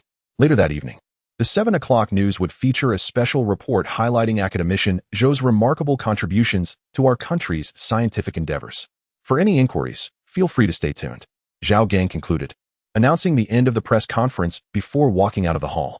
Chapter 94. A visit to the SC Binzhou community. A sedan slowly entered the community, making its way to the underground garage. Chen Ruiyun glanced outside until a confirming voice came through her earpiece, prompting her to say, Zhou Yang, let us head down. Zhou Yang nodded and got out of the car alongside Chen Ruiyun. The underground garage was eerily quiet. Yet Zhou Yang knew without looking that countless security personnel were concealed in the shadows. It seemed the entire community had been preemptively secured and controlled. Chen Ruiyun picked up the gifts and, together with Zhou Yang, ascended in the elevator. Upon reaching 1201, Chen Ruiyun knocked on the door. It was Chen Ruoshi who opened it, and upon seeing Zhou Yang and Chen Ruoyun standing outside, she was momentarily taken aback. What brings you here? Chen Ruoshi exclaimed in surprise. Hello, elder sister, Zhou Yang greeted with a smile. Chen Ruoyun added, what, no warm welcome? Chen Ruoshi quickly ushered them inside, exclaiming, of course. Welcome. Lao Zhang, Ruiyun, and Xiao Zhou are here. Hurry and come out. Aunt Zhang Tong rushed out, embracing Chen Ruiyun first before darting to Zhou Yang, asking, Uncle Zhou, where's my gift? Zhang Bo also emerged, chiding, Xiao Zhou, when did you and Ruiyun arrive in SC? Why didn't you inform us? We could have picked you up. Chen Ruoyun replied, we arrived the day before yesterday, and it wouldn't have been convenient for you to pick us up. What inconvenience? By the way, where are you staying in SC? Why not stay at our home instead of a hotel? We have an extra room, Chen Ruoshi suggested. Chen Ruoyun replied, no need. We have a place to stay. Zhang Bo invited the two to sit down and added, dear, don't bother cooking. Let us go out for dinner. I'll make a reservation right now. Zhou Yang interjected, Zhang Ge, it would be better not to eat out. It's too troublesome. If we go out, it'll require clearing the area and implementing measures. That's just too much hassle. Chen Ruoyun timely wrapped her arm around Chen Ruoshi's, stating, exactly. Let us eat at home instead. I wish to savor the dishes you prepare, sister. All right then, we'll eat at home. Lao Zhang, go buy some groceries. Chen Ruoshi laughed. Zhang Bo hurriedly grabbed his coat and left. Sister, I'll help you, Chen Ruoyun offered. She then leaned towards Zhou Yang and whispered, stay away from the window. Zhou Yang, speechless, nodded and asked Zhang Tong nearby, are you still practicing the violin? Yes. Want me to play a piece for you? Zhang Tong eagerly replied. Zhou Yang nodded, but Chen Ruoshi rushed out, saying, don't. However, Zhang Tong had already dashed off to fetch her violin. Chen Ruoshi sighed in resignation and returned to the kitchen, pulling the sliding door shut behind her. Zhou Yang felt puzzled, but soon understood Chen Ruoshi's reaction. Zhang Tong's playing was akin to striking cotton. After the performance concluded, Zhou Yang was left sweating profusely. Uncle, how was my playing? Zhang Tong inquired. Good. Zhou Yang stiffly nodded, then said, Tong Tong, your technique needs some refinement. Let me show you. He took the violin, inhaled deeply, positioned it under his chin, and demonstrated, producing a melodious sound. Zhang Tong's eyes widened in astonishment. Uncle, you can play the violin? Even Chen Ruoshi and Chen Riyun emerged from the kitchen, incredulous at Zhou Yang's talent. I know a little. I learned a bit as a child, Zhou Yang explained. His parents were intellectuals, well-versed in various arts, particularly his mother, who returned from studying abroad in England and found the violin an easy feat after some time. Zhang Bo entered, carrying some prepared dishes, muttering, Is there a high-ranking official inspecting our community? I just ran into a neighbor from the 7th floor who mentioned that while paying the property fee, he discovered the property management had changed. They said it was due to some control measures, likely because of an inspection. Chen Ruoshi merely acknowledged him, not taking it to heart. Zhang Bo sat down and asked, Xiao Zhou, have you decided when you'll get married? Zhou Yang nodded, on August 26th of this year. Oh, that is soon then, just 8 months away. Zhang Bo patted Zhang Tong's head, saying, Tong Tong, in 8 months, you won't be calling him uncle anymore, but rather uncle-in-law. Zhang Tong giggled, I could call him uncle-in-law right now. Chen Ruoshi had laid a lavish spread on the table. Just as they were about to sit down, Zhang Bo received a phone call. Okay, tomorrow at 9, right? I'll be there on time. By the way, besides my resume, is there anything else I need to bring? He asked. After hanging up, Zhang Bo appeared somewhat excited. Zhou Yang, curious, asked, Zhang Good, are you looking to change jobs? Zhang Bo nodded. Why leave a good position? ISNT Zhou Electromechanical doing well? They're the top in domestic transmission systems. Zhang Bo sighed, it's complicated. I could only speak freely once I decided to leave.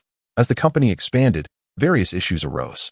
When I first joined, everyone was united, focused solely on perfecting our products.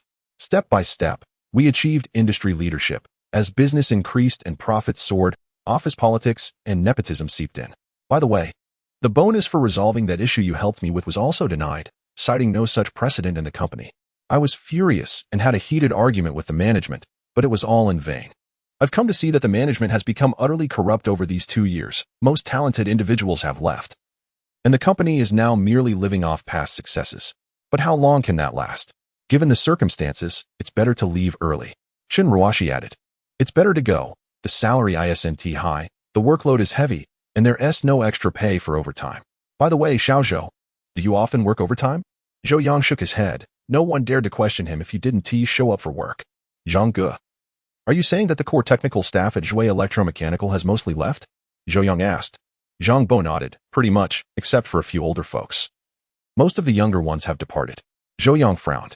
While he wasn't overly concerned about office politics and management chaos, common issues in large enterprises, even more so in companies like Huawei or Tencent, he believed that as long as the core competitiveness remained intact, it wouldn't be a significant problem. The real fear was losing core technical personnel, relying on past achievements without innovation. It seemed Zhou Electromechanical was not a viable option anymore. As Zhou Yang observed Zhang Bo, a sudden idea struck him. If Zhou Electromechanical was faltering, perhaps he should consider starting his own enterprise. Chapter 95. No one recognizes you even if you post it. Reflecting on this, Zhou Yang inquired, Brother Zhang, if there were a company intending to venture into the transmission system, could you gather together the talented individuals you know? Zhang Bo glanced at Zhou Yang with a puzzled expression, somewhat perplexed by his meaning. Which company are you referring to? I doubt it would work. They are doing quite well and may not be inclined to leave. Afterward, Zhang Bo pressed further. Xiao Zhou, which company are you speaking of? I am familiar with most domestic enterprises in the traditional system sector. Are you offering to introduce me for a job? No need for that. I have already lined up a new position and am preparing for an interview tomorrow. Zhang Bo believed Zhou Yang was trying to connect him with a job opportunity. Shaking his head, Zhou Yang clarified, not at all. I currently have some idle funds and find the transmission industry quite promising. Perhaps I could invest, and you could help manage it. You need not work for others anymore. You might as well become your own boss. Become my own boss. Zhang Bo's eyes widened in astonishment. Chen Ruoshi, nearby, mirrored a similar expression but quickly regained her composure and exclaimed, That's wonderful, Xiao Zhou. Are you serious? Working for someone else is nowhere near as comfortable as being your own boss. Zhang Bo shot a disapproving glance at Chen Ruoshi, retorting, You know nothing. Running a business is no child's play. What if we incur losses? He then turned back to Zhou Yang, stating, Xiao Zhou, I appreciate your goodwill. But running a business is not like playing house. Moreover, in the transmission sector, if the scale is small, profits are meager, and scaling up requires substantial investment. How substantial? Chen Ruoshi asked, bewildered. Zhang Bo replied, it would take at least 100 million. That much? Chen Ruoshi gasped in shock. Zhou Yang chuckled, it's nothing. I can indeed manage a few hundred million. Not to mention, Zhou Yang still possessed 9% of Matrix Energy's shares, which had not been diluted even after the company acquired HiSilicon and Baidu. This meant that his initial stake, valued at 100 billion, had grown into several hundred billion, rendering his shares increasingly valuable. Presently, they were worth at least 100 billion. Therefore, managing 100 million was well within his means. Both Zhang Bo and Chen Ruoshi gaped at Zhou Yang, rendered speechless by the revelation. Chen Xiuyun cast an incredulous glance at Zhou Yang, thinking, while she was aware of his wealth, he needn't be so blunt about it. It seemed to her that Zhou Yang casually discussed figures in the hundreds of billions, as if they were mere trifles. Zhang Bo fixed his gaze on Zhou Yang, asking, Xiao Zhou, what exactly do you do? Aren't you supposed to be working? When Zhou Yang mentioned his work in artificial intelligence, Zhang Bo presumed he was merely employed at an internet company. Just then, the television in the background announced a special documentary titled National Treasure, Zhou Yang. The mention of Zhou Yang captured both Zhang Bo and Chen Ruoshi's attention, prompting them to instinctively turn their heads. On the screen appeared a photograph of Zhou Yang inspecting the BYD facility. Hey, isn't that Xiao Zhou? Chen Ruoshi exclaimed. It truly is, an identical match. Zhang Bo concurred. Zhou Yang turned to the television. Indeed, it was himself, likely a snapshot taken during his visit to BYD. However, he distinctly recalled that no photographer had accompanied him. Moreover, he wondered about the purpose of this documentary, as he had received no prior notice. The documentary commenced with an introduction to Longshin batteries, followed by Tianqin 100, ultimately featuring the recently launched WS-15, including interviews with Yuan Haifeng and Li Bingxian. In front of the camera, Yuan Haifeng remarked, the first time I met Mr. Zhou, I assumed he was merely a research institute leader. It was later that I learned he led the team that developed the crucial core material for our WS-15, high-strength crystalline steel. At that moment, I also realized that not only high-strength crystalline steel, but also Longshin batteries and Tianqin 100 were all developed by Mr. Zhou. Meanwhile, Li Bingxian expressed his admiration, declaring, Mr.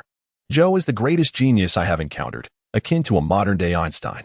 He is a man of action, as far as I know. The initiative to promote Longshin batteries was initially state-driven, but it was under Mr. Zhou's strong advocacy that the state chose BYD as the primary entity for the promotion and production of Longshin batteries. One could argue that without Mr. Zhou, our access to Longshin batteries and Tianqin 100 would have been delayed by several years. Zhou Yang found himself in a state of disbelief, pondering when these two had been interviewed and whether their accolades were somewhat excessive. The terms model of the era and modern Einstein made him feel rather bashful. The entire documentary spanned 10 minutes, concluding with a still shot of Zhou Yang at the ZN Aircraft Industrial Corporation launch event, gazing upward at AJ-20 as it soared overhead, applauding. Mom, I see my aunt on TV, Zhang Tong exclaimed, pointing at the screen. Chen Xiuyun, standing behind Zhou Yang, was also caught in the frame. Zhang Bo and Chen Ruoshi, finally regaining their senses, stood dumbfounded for the entirety of the 10-minute documentary. When they turned back to Zhou Yang and Chen Xiuyun, they found themselves at a loss for words. Xiao Zhou, or rather, Mr. Zhou, Zhang Bo stammered, his voice trembling. Zhou Yang quickly replied, Brother Zhang, please continue to call me Xiao Zhou. Regardless of who I am or what I have accomplished, in 8 months, we will be family. As for this, not only do you not know, but even I am unaware. His reference to family eased the tension for Zhang Bo and Chen Ruoshi. They exchanged incredulous glances, still grappling with the surprise. Xiao Zhou, you are truly remarkable. A national treasure, a modern Einstein. By the way, is it true that you developed the Longshin batteries in Tianqin 100? I was planning to buy an electric vehicle this year, Zhang Bo said, pulling out his Mate 40 Pro. Does this phone contain your chip as well? Zhou Yang awkwardly nodded, yes. Then the commotion downstairs regarding property management was due to a significant leader's arrival. That leader must be you, Zhang Bo exclaimed. Zhou Yang glanced at Chen Xiuyun, affirming, that should be the case. My goodness, this is utterly unbelievable. Zhang Bo struggled to articulate his thoughts, eventually pulling out his phone and stating, I must take a photo and post it on social media. Is that permissible? Zhou Yang responded, of course, but I doubt anyone would recognize me. Zhang Bo hurriedly embraced Zhou Yang's shoulders for a photo, exclaiming, "How could that be? You've appeared on the news. Surely everyone knows you." Chapter 96. A great disturbance. Zhang Bo snapped a photograph and swiftly posted it to his social media. Can you guess who this is? Zhang Bo had a considerable number of contacts on WeChat, including former colleagues, friends, and many industry peers and partners. Shortly after posting, responses began flooding in. Who is this? I don't recognize them. After a while, someone exclaimed, "Wait, isn't this Zhou Yang from the television? My goodness, Brother Zhang. You are incredible. Did he come to your house for dinner?" It was just one person, coinciding with the news broadcast. Many recognized Zhou Yang from the documentary. Upon seeing Zhang Bo's post, they were all taken aback. Is this for real? It can't just be someone who looks like him, can it? Indeed, the resemblance is uncanny. There's no need to ask. It's certainly not real. Who do we think he is? A figure of national significance. An academician. How could an ordinary person like us possibly know him? Then came the comments. Brother Zhang, with such a feast laid out, why wasn't I invited? I'm on my way. Someone else quipped, let us be honest. You're just trying to see who this person is, aren't you? I'm heading downstairs. Initially, Zhang Bo was delighted by the attention, but soon, the tone shifted as he noticed several friends claiming they were on their way over. Panic set in as he said, Xiaozhou, my friends are saying they want to come over. Is that all right? Chun Ryun snatched the phone, glanced at it, and, with a resigned look at Zhang Bo, immediately pressed her earpiece, stating, Lu Jun, Plan 1, listen to my orders, prepare for evacuation. Zhang Bo's jaw dropped. Chen Ruoxi, puzzled, asked Ryun, who are you talking to? Zhang Bo quickly realized that the area downstairs was likely swarming with bodyguards, akin to a scene from a movie. Ready to rush in and announce, Mr. Zhou, we must leave. Zhou Yang shot Chen Ryun a glare, saying, enough, don't create such a tense atmosphere. If someone comes, let them. Am I not allowed to meet people? But. There's no but. Come on, let us continue eating, Zhou Yang insisted. After a moment of hesitation, Chun Ryun pressed her earpiece again, saying, stand down, maintain vigilance. At this point, Chen Ruoxi also caught on and couldn't help but glance toward the balcony, asking, Ryun, there won't be any snipers aiming at us like in the movies, will there? How could that be? Zhou Yang replied quickly. Zhang Bo added, exactly. You've watched too many movies. Really? Chen Ruoxi looked regretful. Zhou Yang chuckled, remarking that while it may be said lightly, he believed there was indeed a possibility. Brother Zhang, what do you think of what I proposed earlier? Zhou Yang inquired. Zhang Bo paused, asking, you mean about starting a business? Zhou Yang nodded. Establish a company where you handle management and operations. As for the technical personnel, that's on you. I will provide the technical documentation. We'll focus on developing a high-tech transmission system. Whether it makes a profit or not is inconsequential. This venture is purely for technical validation. Once the technology matures, you can decide how to collaborate with external companies. In essence, it was more a research enterprise than a commercial one. Zhang Bo was taken aback, realizing Zhou Yang was serious and was even willing to provide technical materials. Had Zhou Yang made such a proposition before, Zhang Bo might have dismissed it. Thinking Zhou Yang was solely an AI expert and not knowledgeable about transmission systems. However, after realizing that Zhou Yang had successfully developed the WS-15, he understood that creating a transmission system was well within Zhou Yang's capabilities. But I fear I won't do it well, Zhang Bo admitted. He had believed his skills were quite high and that he was notable within the industry, but in Zhou Yang's presence, he felt rather insignificant. Don't worry, Brother Zhang. You have me to rely on, Zhou Yang reassured him. Chen Ruoxi shot Zhang Bo a significant glance. Very well, Zhang Bo finally nodded. Zhou Yang then stated, all right. It's settled then.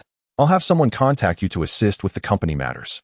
As for the shares, they will be divided into 4 parts.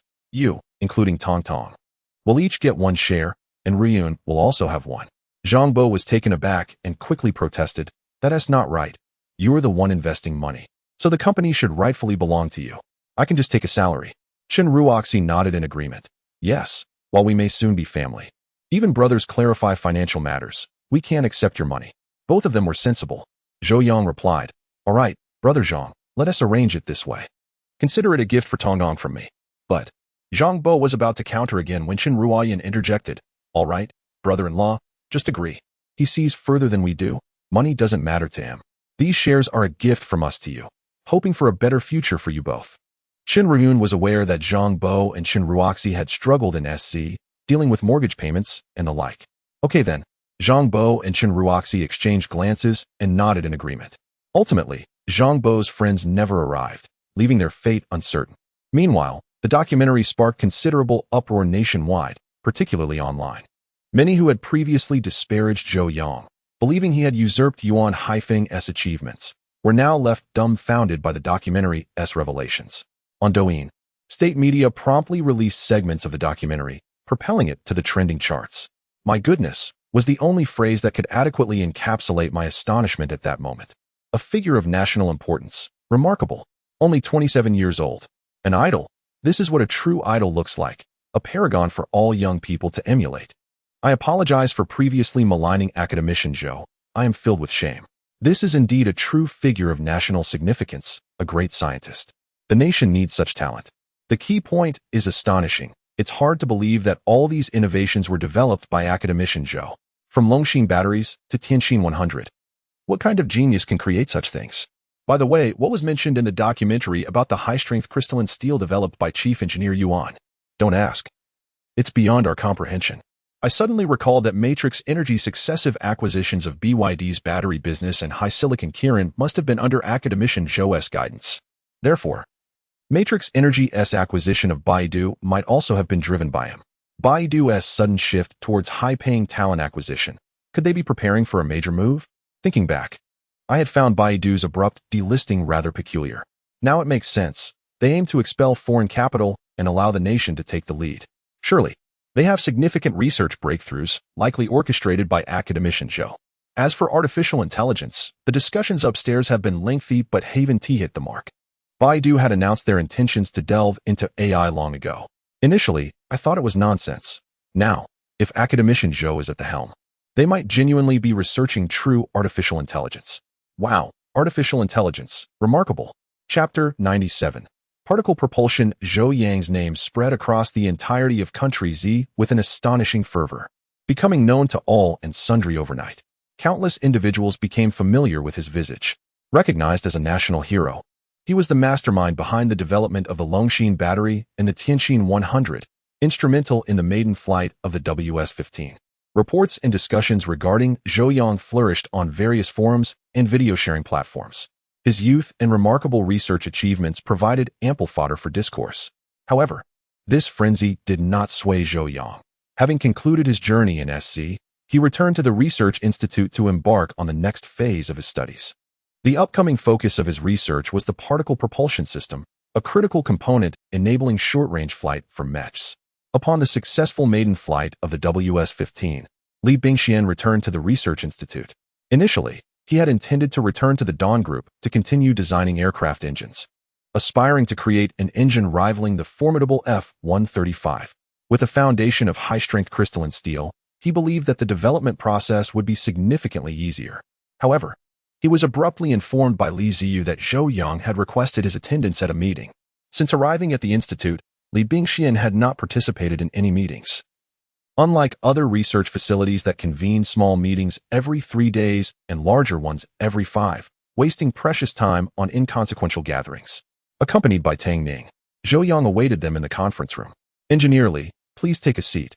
We are merely waiting for one more person," Zhou Yang stated. Li Bingxian, puzzled, took a seat and exchanged a questioning glance with Su Chen. Su Chen shrugged and replied, "Don't look at me. I am equally in the dark regarding this." A designated area 30 kilometers from the Research Institute had been earmarked as the industrial base for high-strength crystalline steel, with a substantial workforce undertaking continuous foundational construction around the clock. Within a month, the infrastructure for this expansive steel plant, spanning 20 square kilometers, would be completed. What remained was the preparation and construction of furnaces and other equipment, a responsibility that fell to Su Chen, who also had to communicate regularly with the construction teams to finalize the plans. Thus, Su Chen was quite occupied. After waiting for 20 minutes, the door swung open, and Li Ziyu entered with a middle-aged man. The man, clad in a suit with neatly combed hair and black-rimmed glasses, presented an academic demeanor. Upon seeing the group, his expression turned somewhat animated, eventually settling on Zhou Yang, as he hurried over and extended his hand. "It is a pleasure to finally meet you, Mr. Zhou. Upon receiving the notification of your invitation, my first reaction was disbelief. Now that I see you, I am convinced." "Welcome, Professor Yiroming," Zhou Yang replied, standing to shake his hand. "Yiroming?" Li Bingxian furrowed his brow. Isn't he the esteemed expert in particle physics from Nankai University's Institute of Physics? Kong Ning interjected. It seems he is the most prominent figure in particle physics research within the country. Li Bingxian recalled the name, but remained perplexed about Zhou Yang's intentions in inviting Yi Rongming, as particle physics appeared unrelated to their work in metal materials and aircraft engines. Zhou Yang invited Yi Rongming to take a seat and continued. The projects concerning high-strength crystalline steel and the WS-15 are effectively concluded. I would like to request the assistance of all present in a new research endeavor. Turning to the blackboard behind him, Zhou Yang began sketching and writing. The three men focused intently on his work. Suddenly, Yi Rongming furrowed his brow, exclaiming, "This resembles an ionization model." Li Bingxian added, "It seems to pertain to propulsion systems." "Hall thruster," Su Chen exclaimed in astonishment. Exchanging glances, the three nodded in unison. The ionization model Zhou Yang was drafting bore a striking resemblance to the Hall thruster. However, certain critical aspects eluded their understanding, leaving them puzzled as to why Zhou Yang had chosen such a configuration. "My goodness, is it truly a Hall thruster? Wasn't it deemed to lack research value?" Kong Ning murmured. Li Bingxian shook his head, asserting, "It cannot possibly lack research value. Rather, current technological limitations prevent the development of a viable Hall thruster." Pausing, he continued, "After all, it is touted as one of the most futuristic technologies. In the vastness of space, the ignition of a spacecraft ignited a brilliant blue plume from its rear as it gradually began to accelerate. Such scenes have frequently graced the screens of science fiction films. Now, as science fiction converged with reality, Li Bingxian felt a thrilling shiver run through him. Although many aspects of the model before him remained unclear, it did not detract from his faith in its reliability. Given Zhou Yang's ability to create the Longxin battery and the Tianxin 100, no one dared to question his expertise. It is no exaggeration to say that Zhou Yang had ascended to the pantheon of revered figures. Whenever he announced a research initiative, all would set aside their reservations and commence work, confident that he would yield the desired results. After thoroughly filling 2 large blackboards over the course of several minutes, Zhou Yang finally paused. "You were correct. The concepts I have outlined are indeed related to the Hall thruster, essentially constituting a particle propulsion system. However, these are merely foundational ideas. A wealth of specifics remains, and I have nearly organized the relevant materials." "Zhou," Zhou Yang called, and Li Ziyu entered, distributing a hard drive to each individual present. "The detailed information resides within these drives. I hope you all can collaborate to help me complete this project." Su Chen and Li Bingxian seized their hard drives and promptly exited. Yi Rongming, eager, inquired, "Where's my office?" Without further ado, he plunged into work mode. Zhou Yang smiled. He had initially prepared a great deal to persuade the three, yet it now seemed entirely superfluous. Simultaneously, on the day following Zhou Yang's return to Lake Village to finalize the Particle Research Institute project, a routine press conference held by the BJ Ministry of Commerce took a dramatic turn. In the presence of numerous reporters, the spokesperson of the ministry dropped a bombshell announcement. Beginning January 20th, following a whistleblower's report, a 90-day investigation would be launched into Apple's improper business practices within the country. During the investigation, all of Apple's commercial activities in the domestic market would be suspended. As the spokesperson concluded, every journalist present was left dumbfounded. Who was the whistleblower? What constituted Apple's alleged improper practices? The ministry provided no substantive details, merely declaring a decision to investigate Apple for 90 days. The critical point was that during this period, Apple was effectively banned from operating within the domestic market. Many reporters immediately recalled Apple's previous sanctions against Huawei. The ministry's response was direct and decisive, employing a powerful tactic, a ban on sales. As the news spread, a wave of astonishment ensued. Chapter 98, The Frantic Scheme on the Douyin Trending List. A piece of news swiftly ascended to the top. Apple has been banned from sales. Countless viewers witnessed the stern announcement from the spokesperson of the Ministry of Commerce regarding the decision to investigate, accompanied by stirring music that evoked a sense of impending warfare. This is war, an economic war. The government of M Nation, undeterred by shame, has taken direct action to impose comprehensive sanctions on our enterprises. By what right should we abstain from reciprocating sanctions against M Nation's companies?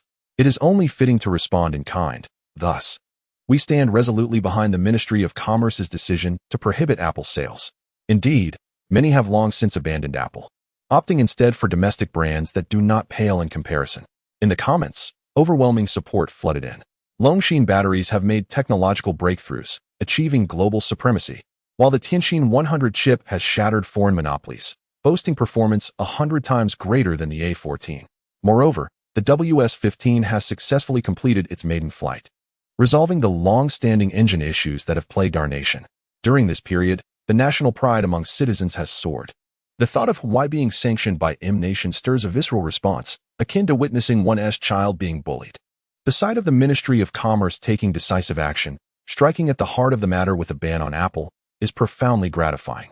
Furthermore, Apple has not introduced any revolutionary breakthroughs over the years. Its loyal fan base has dwindled, with many turning to domestic alternatives. Thus, nearly 99% of the populace has chosen to support the prohibition of Apple sales, with only a few dissenting voices drowned out by the overwhelming tide of public opinion. The day after the Ministry of Commerce issued its investigation order, all official Apple retail stores across the nation were forcibly closed by local business authorities, and all inventory was sealed, prohibiting further sales. Major e-commerce platforms swiftly removed all Apple products from their listings. Consequently, Apple's stock price plummeted dramatically, a decline that seemed irretrievable. At Apple headquarters, Cook slammed his fist on the table in fury, exclaiming, "How dare they? How dare they ban our sales? I will file a complaint. No, I will sue them." After a tirade of curses, Cook regained some composure. A nearby executive remarked, "Well, it's futile to dwell on this now. We must consider our next steps and how to address our shareholders." "Address them?" Cook scoffed. "What is there to explain to those fools on Wall Street? Don't they see this as war? We must retaliate." After a pause, he continued, "Issue a statement expressing our regret over the actions of the Z Nation's Ministry of Commerce, and that we are considering a complete withdrawal from the Z Nation market." The faces of the assembled executives turned pale, and they hurriedly interjected, "Cook, we can't truly withdraw from the Z Nation market, can we? Revenues from the Z Nation account for about 25% of Apple's income, 1/4 of their earnings. A complete withdrawal would be devastating." With an air of arrogance, Cook waved his hand dismissively. "How could we abandon such a vast market? They wish to ban us. Then we must respond even more forcefully, compelling them to compromise. In due time, they will seek our return. Our phones are the finest in the world. They cannot bear to lose us." Cook began frequent visits to high-ranking officials in M-Nation, and with the support of allies such as Intel, Qualcomm, and NVIDIA, the M-Nation government swiftly resolved to retaliate against the Z Nation's Ministry of Commerce's ban on Apple. As for the details of the retaliation, they were not disclosed, and Cook remained unaware. However, satisfied with the affirmative response, he returned to Apple headquarters, awaiting M-Nation's reply. Little did Cook anticipate the nature of M-Nation's response. At the CIA headquarters, Director Ferguson summoned a bearded Caucasian man with an impassive expression. "Adrian, do you have any plans regarding Zhou Yang?" Ferguson inquired.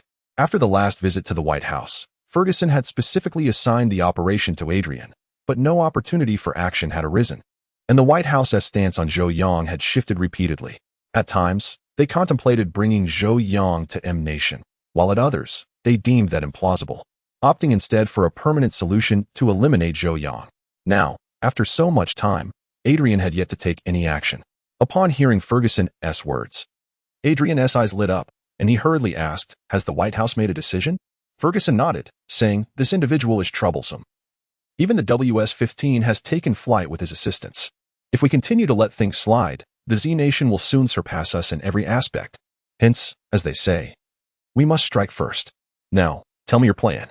Adrian, brimming with excitement, replied, "Director, I have considered many assassination methods, such as infiltration or bribing insiders, but all seem unfeasible.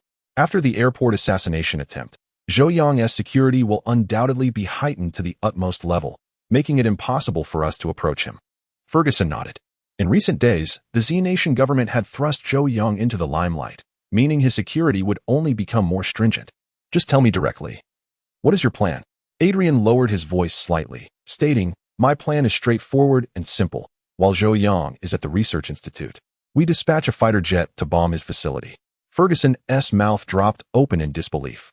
He knew Adrian to be reckless, willing to disregard consequences for the sake of his objectives. But this plan was audacious beyond measure. "Do you wish to instigate a war?" Ferguson shouted. Adrian shook his head, saying, "No, based on my understanding of the Z Nation, they are not yet prepared for an all-out war with us, and they can endure. Even if we were to proceed, they would tolerate it for the greater good and refrain from conflict." Ferguson countered, "That is your perspective, But should war actually break out, we would both be culpable. Adrian appeared unconcerned, declaring, if war were to erupt, then so be it. After all, conflict is inevitable. Ferguson gasped for breath, exclaiming, "You are insane, utterly mad." At that moment, a voice from the telephone on Ferguson's desk interrupted their conversation. "This plan is not beyond execution." Adrian chuckled softly, realizing that the call was connected, indicating someone was eavesdropping on their discussion, most likely high-ranking officials from the White House. Ferguson's heart raced, and he quickly exclaimed, "Sir, Adrian's plan is too reckless. It cannot be implemented." "Enough," came the voice from the other end, cutting Ferguson off. "We will convene a meeting to discuss this. Await further notice." With that, the call abruptly ended. Chapter 99. Emergency Evacuation at AFH-M Country Air Force Base. As night descended, a ghostly aircraft descended and came to rest on the tarmac. Simultaneously, within the base, in a clandestine chamber, a group of individuals busied themselves with palpable tension.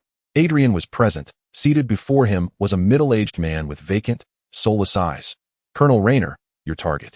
Adrian held a satellite image depicting a mountain and several structures, with a red cross marked on the mountain. "Once you penetrate the enemy's air defenses, there is a significant likelihood of detection, but please prioritize the mission, even at the cost of your life," Adrian stated solemnly. Rayner cast a fleeting glance at Adrian and replied indifferently, "Fine, since I am here, I know what to do. No need for your instruction. When can we depart?" Adrian refrained from further discourse. Rayner was a chosen operative for this mission, one that was essentially a suicide mission. Having accepted this undertaking, Rayner was undoubtedly prepared mentally. "Await my signal," Adrian concluded, turning to leave Rayner to his rest. An hour later, Adrian returned and nodded at Rayner. Through the intelligence network, Adrian had confirmed that at this moment, Zhou Yang was within the research facility. Rayner remained silent, striding out of the chamber. On the airstrip, an F-22 stood ready, fully fueled and armed with missiles. Auxiliary fuel tanks were unnecessary, as this was a one-way mission. Rayner boarded the fighter, fastening his helmet. "Below." Adrian waved at Rayner, calling out, "Wishing you success." Rayner did not acknowledge him and simply closed the cockpit canopy. The fighter taxied down the runway, its engines emitting a pale blue plume as it soared into the night sky, vanishing into the darkness. Meanwhile, at BJ Special Operations Bureau 6 at 11 o'clock, Han Haining, still at his desk, received an alarming phone call. "What did you say?" Han gasped, his mind reeling. "Are you certain the information is accurate?" He pressed. "Affirmative." At this moment, the fighter jet may have already departed. The call abruptly ended. Han stood there, stupefied, listening to the dial tone until realization dawned upon him. Swiftly seizing a red telephone, the news must be disseminated immediately. At Wanhu Village Research Institute, Zhou Yang had also settled down for rest, primarily at the insistence of Chen Ruoyan, who urged him to maintain a healthy routine. The two had embraced and fallen asleep, deeply entranced in dreams. Suddenly, a loud bang reverberated as the door was forcefully kicked open. Chen Ruoyan instinctively sprang from bed, grabbing a handgun from the nightstand and aiming it toward the entrance. The lights flickered on to reveal Lu Jun, panting heavily, codename Red, emergency evacuation. Chen Ruoyan's expression shifted drastically. Beside her, Zhou Yang stirred, still drowsy. Chen Ruoyan swiftly lifted Zhou Yang, rushing out of the room alongside Lu Jun outside. Chaos erupted within the research facility, alarms blaring. Soldiers scurried about, while security personnel directed the researchers to evacuate through the secret passageway. This facility had been constructed with a subterranean escape route leading 5 kilometers away. "What is happening?" Zhou Yang suddenly awoke, seeing Chen Ruoyan carrying him, bewildered. Chen Ruoyan, maintaining her pace, whispered, "Stay calm. It's an emergency evacuation. Rest assured, I won't let you come to harm." Zhou Yang glanced at himself and then at Chen Ruoyan, one clad only in intimate apparel, the other in mere shorts. Even in a crisis, was it necessary to abandon all clothing in such haste? Just as he was about to speak, he noticed a fellow operative, Li Bingxian, stumbling out of a dormitory in similar disarray. Along the border, pilot Zheng Fong piloted AJ-10, conducting a routine aerial patrol. The night was silent, save for the roar of the engines. Suddenly, the radio crackled with urgent commands from the command center. "Hunting Falcon 1. We have confirmed intelligence that an enemy fighter jet will traverse your sector. Conduct an immediate search, and upon detection, expel it. If the enemy aircraft does not comply, engage and shoot it down. Do you understand? Shoot it down." In an instant, Zheng Fong felt his heart seize, nearly stopping as he inhaled deeply, preparing for combat. Hunting Falcon 1 acknowledges. He replied. In that moment, a swift object streaked overhead at an astonishing velocity. Zhou Fang glanced up just in time to catch a glimpse of a shadow resembling a great bird soaring past. Damn it! Zhou Fang exclaimed, pushing the control stick forward, flooring the throttle, and executing a rapid ascent before performing a barrel roll, applying afterburners as the aircraft surged forward like a beast unleashed, pursuing the vanishing shadow. Command Center. I have identified the target. It's an F-22, hell. Zhou Fang exclaimed, his voice laced with urgency. The sudden steep climb and dive subjected him to 9 gs of pressure. Blood rushing to his head. Engage and destroy. The command center ordered decisively. Zhou Fang's heart raced, yet he remained composed, attempting to lock onto the adversary while unleashing cannon fire that illuminated the night sky. However, he soon realized the F-22 was distancing itself. I can't keep up, requesting assistance. Zhou Fang urged, desperation creeping into his tone. Even with afterburners, his J-10 was no match for the F-22's speed. Support is on the way, hold tight. The command center replied, their tone tense. In that fleeting moment, the F-22 accelerated and vanished into the inky darkness. Target lost. Zhou Fang slammed his palm against his thigh in frustration. The feeling of helplessness was maddening. Just then, an unexpected voice broke through the comms. Hunting Falcon 1. This is Hunter, nearing your sector. Estimated time of arrival, 30 seconds. Reinforcements were en route. Zhou Fang quickly warned, brother, be careful. It's an F-22. That thing's too fast. Hunter chuckled lightly, don't worry. When it comes to speed, I'm not intimidated. Several dozen kilometers away, a J-20 sliced through the night. Zhou Fang realized this and was about to respond when alarms blared within the cockpit. I've been locked on. Zhou Fang's scalp prickled with dread as he shouted. It's the F-22. It's come around behind me. This is bad. They're launching a missile. Breathing rapidly, Zhou Fang executed a steep climb, deploying flares. The intense maneuvering and overwhelming G-forces made it difficult to breathe, yet he forced himself to focus on the flares' effectiveness. The flares missed their target. Damn it! The sound abruptly ceased. In the J-20, pilot Ma Xiaojing looked up just in time to see a massive fireball erupt into the sky far in the distance. Damn it! Ma Xiaojing's eyes flared with rage. Chapter 100. Close quarters. In an instant, Ma Xiaojing's gaze shifted, and from the corner of his eye, he caught a fleeting glimmer vanish from view. Without hesitation, he engaged the afterburners, flooring the throttle. The J-20 beneath him erupted with a thunderous roar. Its twin WS-15 engines belching forth searing flames. Indeed, this J-20 had been specially requisitioned and equipped with the latest WS-15 engines to contend with the supersonic F-22 fighters. As he executed a sharp turn, the aircraft emitted a series of creaks, its wings seemingly struggling to bear the strain. Hold together, Ma Xiaojing bellowed.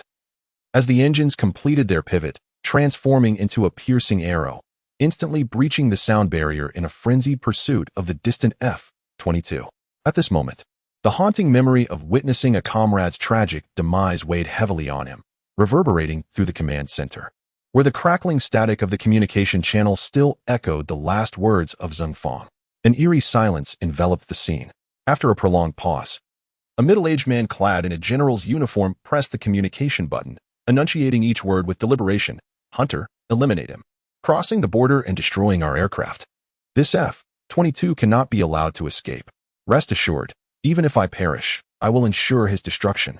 The urgency in Ma Xiaojing's breath resonated through the communication channel. The general set down the communicator and barked, alert all radar systems along the route to lock onto the F-22 with full force. Once locked, fire missiles to bring him down. Additionally, notify the Thunder Squadron to scramble all available aircraft. If we do not take down this F-22 today, everyone will be held accountable. He slammed his fist onto the table in a display of fury. The J-20 roared into action, enveloped in a cloud of sonic booms. As the target loomed 50 kilometers away, Ma Xiaojing attempted to lock onto it. However, the F-22, a stealth fighter, presented a formidable challenge for detection. Moreover, in afterburner mode, the J-20 reached an astonishing speed of Mach 2.5, quickly exceeding the minimum engagement range of medium-range missiles. Ma Xiaojing, increased distance, commanded the command center over the communication channel. No way, he retorted vehemently.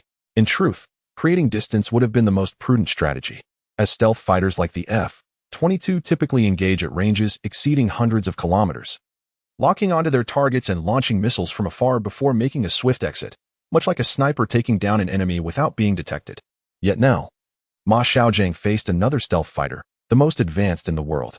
To lock onto it hundreds of kilometers away, while contending with its superior stealth and electronic countermeasures, was an exceedingly daunting task. Furthermore, if the missiles failed to strike, closing the gap would prove arduous. In the blink of an eye, Ma Xiaojing found himself merely 10 kilometers from the F-22. Die, he shouted, squeezing the trigger to launch an air-to-air combat missile. The bay doors opened, and a PL-10 air-to-air missile ignited and shot forth. Both fighters were among the world's elite, boasting unparalleled performance. The PL-10 missile equipped on the J-20 possessed the capability for post-launch targeting, meaning it could be fired without prior locking, autonomously seeking and locking onto its target upon entering the engagement zone. Inside the F-22 cockpit, Raynor sensed a fighter closing in rapidly behind him. Likely the most advanced J-20 from Z country. Impressive speed, he mused, his experience revealing the urgency of the situation. The next moment, alarms blared as Ma Xiaojing launched his missile. Amateur, you think you can play with me? Raynor scoffed, remaining unfazed. Chosen for this mission. He had an extraordinary background, 2 decades of flying experience, a participant in numerous conflicts, having executed hundreds of missions, and boasting 11 downed enemy aircraft, a true ace among aces. 10 kilometers was a mere few seconds from missile launch to impact. Raynor immediately engaged his afterburners, as his fighter roared forward. A concealed compartment on the fuselage opened, releasing a small decoy flare. The air-to-air missile collided with the decoy, erupting in a brilliant explosion. Seizing the moment, the F-22 shot upward in a tight Immelman turn, while the J-20, powered by its afterburners, zipped beneath it like a swift arrow. The tide of battle shifted. You shall perish now. Raynor sneered as he launched a close-range combat missile. With the same post-launch targeting capability, the missile sped toward the J-20. Ma Xiaojing attempted evasive maneuvers. Though he too possessed decoys, every defensive measure was invaluable in such close combat. Each deployment risked leaving him defenseless, with failure leading to catastrophic consequences. Utilizing the tremendous thrust from the 2 WS-15 engines, the J-20 exhibited remarkable agility. Aerodynamically, it even surpassed the F-22. As he executed a roll, the pursuing missile relentlessly closed in. Gritting his teeth, Ma Xiaojing abruptly induced a stall. At such high speeds, executing a controlled stall was perilous. Not only did the aircraft need to withstand the maneuvering stresses, but the pilot also faced overwhelming G-forces that could induce a blackout, leading to disastrous outcomes. Darkness encroached upon Ma Xiaojing's vision as the immense pressure bore down on him, threatening to expel his very insides. The missile skimmed past the J-20, exploding in a fiery display. Just then, a flurry of bullets lit up the night sky. Ma Xiaojing slammed the throttle forward, accelerating through a sharp turn, narrowly evading a barrage of cannon fire. The F-22 possessed a cannon, while the J-20 lacked such an armament, as its design had not anticipated extreme close-quarters combat. Yet, propelled by the memory of his slain comrade, Ma Xiaojing was compelled to engage in this fierce aerial duel. He continued to climb, evading the cannon fire. Inside the F-22 cockpit, Raynor frowned, realizing that this J-20 was proving far more formidable than he had anticipated. At this range, cannon fire was a matter of chance, and he had but one close-range missile remaining. Should he flee, his speed could not match the J-20's, making escape impossible. A flicker of inspiration ignited in Raynor's mind as he pivoted the nose of his aircraft, abandoning the pursuit. Trying to escape, Ma Xiaojing immediately detected the F-22's maneuver, shouting in fury as he pursued. I have one PL-10 left, and I must enter the no-escape zone to launch it. This is my sole opportunity. Blood surged in his veins, yet his mind remained eerily calm as he calculated their relative strengths. The no-escape zone was a perilously close range, requiring the right angle. After launching the combat missile, regardless of the opponent's maneuverability, evasion was nearly impossible, ensuring a hit. Chapter 101. This is our territory, however. As Ma Xiaojing attempted to find an advantageous angle, he discovered that his opponent could always predict and evade the no-escape zone with remarkable foresight. Clearly, the adversary was also a master, a top-tier one at that. At that moment, the F-22 on the opposite side suddenly executed a sharp 90-degree ascent, utilizing its vector thrust nozzles to decelerate, then leveled its nose, instantly propelling the J-20 behind it to the forefront. The famed Cobra maneuver, executed in such high-speed conditions, was an extraordinary feat simultaneously, A thought flashed through Ma Xiaojing's mind. The opponent was about to launch a missile. In the blink of an eye, he forcefully pushed the joystick, causing the aircraft to stall and gradually pivot to face the pursuing F-22. The maneuver, known as fallen leaf, was once again employed by Ma Xiaojing, despite having only executed it once before. At that moment, the cacophony around him faded. The immense pressure was entirely disregarded, as if he had melded with the aircraft itself. As the fighter aligned with the F-22, he launched the PL-10 missile once more. Almost simultaneously, the F-22 retaliated by firing its own close combat missile. "This guy?" Raynor exclaimed, astonished that Ma Xiaojing could counterattack in such dire circumstances, launching a missile at him. The two missiles screamed through the air, racing toward their respective targets, leaving barely 5 seconds for either pilot to react. Without hesitation, Raynor dove downward, engaging afterburners as his aircraft plummeted. Concurrently, the rear of his fighter expelled a plethora of heat flares. Ma Xiaojing, enduring the immense pressure from the stall, roared as he maneuvered the aircraft, the two WS-15 engines roaring to life as they unleashed their maximum power, propelling the fighter into a frenzied ascent. Likewise, he did not forget to release heat flares. The sound of two explosions echoed as the close combat missiles detonated. With a sigh of relief, Ma Xiaojing immediately pursued the F-22. Below, Raynor's brow furrowed. All close-range missiles had been expended, and likewise, the opponent had used theirs.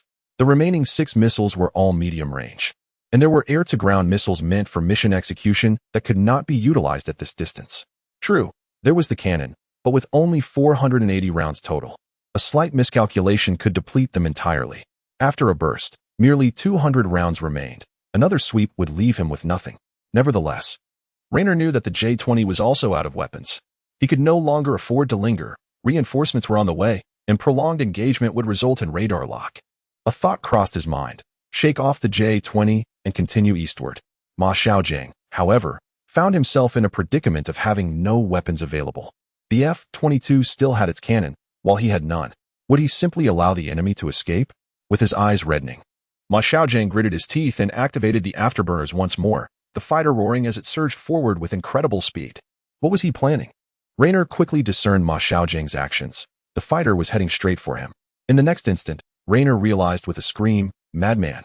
This guy is a lunatic." The opponent intended to ram him, seeking mutual destruction. But Ma Xiaojing's speed was too great. Raynor had no time to react adequately. "This is Z country's territory, die?" Ma Xiaojing shouted over the public channel. Boom! A massive fireball erupted into the sky, reminiscent of brilliant fireworks against the night.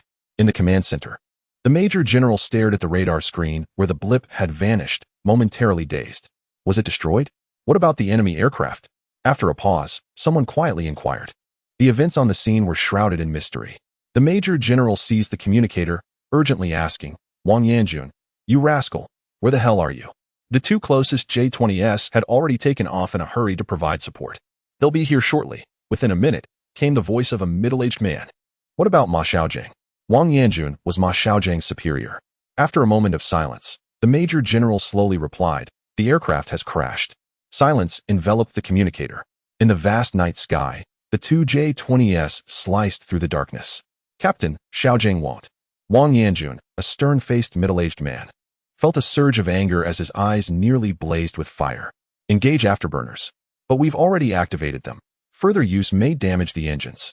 "Engage," Wang Yanjun bellowed, activating the afterburners, causing their speed to skyrocket. His teammates promptly followed suit, activating their afterburners without hesitation. 30 seconds later, they reached Ma Xiaojing's last known coordinates. "Nothing," one teammate exclaimed in alarm. There were no suspicious targets within the radar range. Wang Yanjun lowered the altitude, noticing a massive fireball blazing on the ground. "Xiaojing." His teammate also spotted it, cursing, "Bastard, where is he? I'll take him on." Wang Yanjun lowered the altitude again, his gaze narrowing as he vaguely discerned 2 wreckages amidst the explosive debris. The enemy had also been shot down. Wang Yanjun was taken aback, connecting the dots.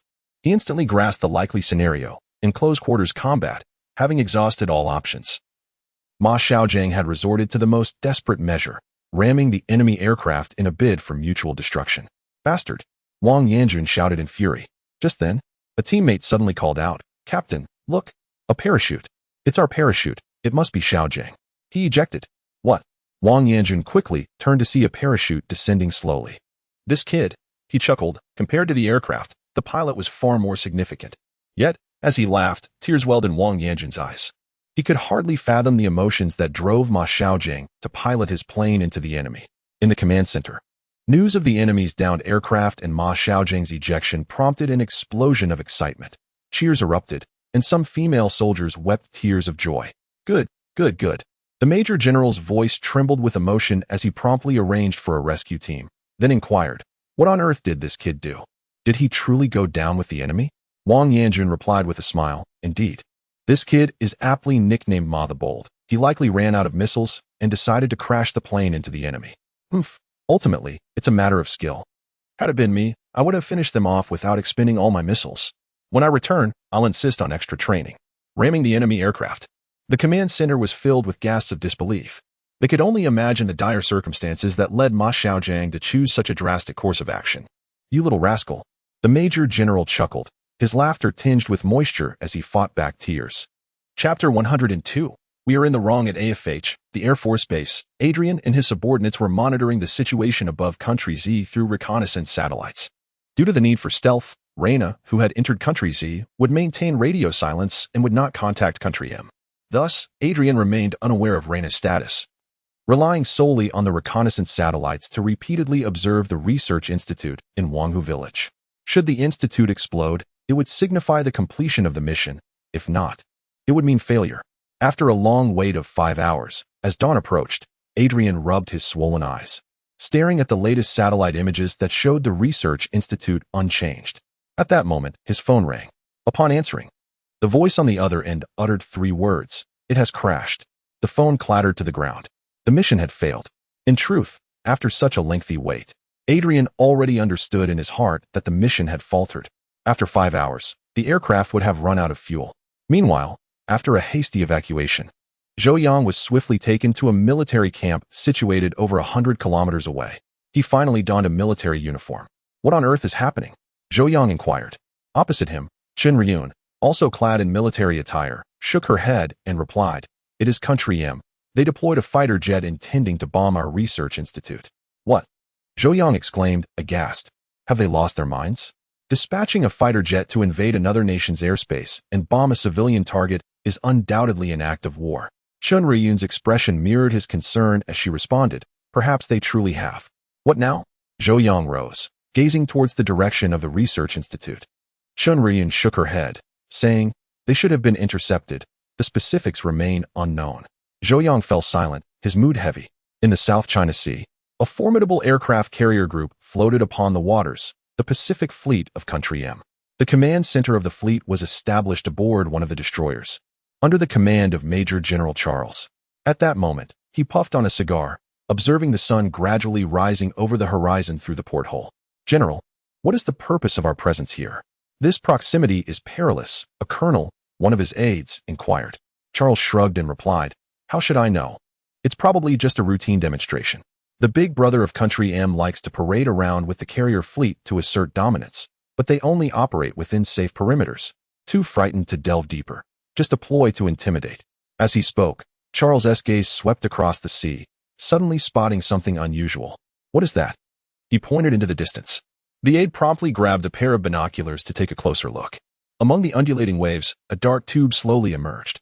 The next moment, the aide gasped, exclaiming, "It's a submarine, Country Z's submarine." "What?" Charles shrieked, snatching the binoculars from his aide. However, at that point, the submarine had already surfaced, rendering the binoculars unnecessary. Nearby vessels quickly noticed the submarine that had unexpectedly emerged within their fleet center. Many soldiers stared at the submarine in a daze. "Quick! Launch torpedoes and sink it!" the aide shouted. But Charles immediately halted him, shouting, "Are you mad? Sink it, and you wish to provoke a war?" The command center fell silent. Sinking Country Z's submarine here would be tantamount to declaring war. Charles, holding the binoculars, scrutinized the submarine, his nerves on edge as he muttered, "What do they intend to do? Damn it, how did they get in here? What use are you, destroyers?"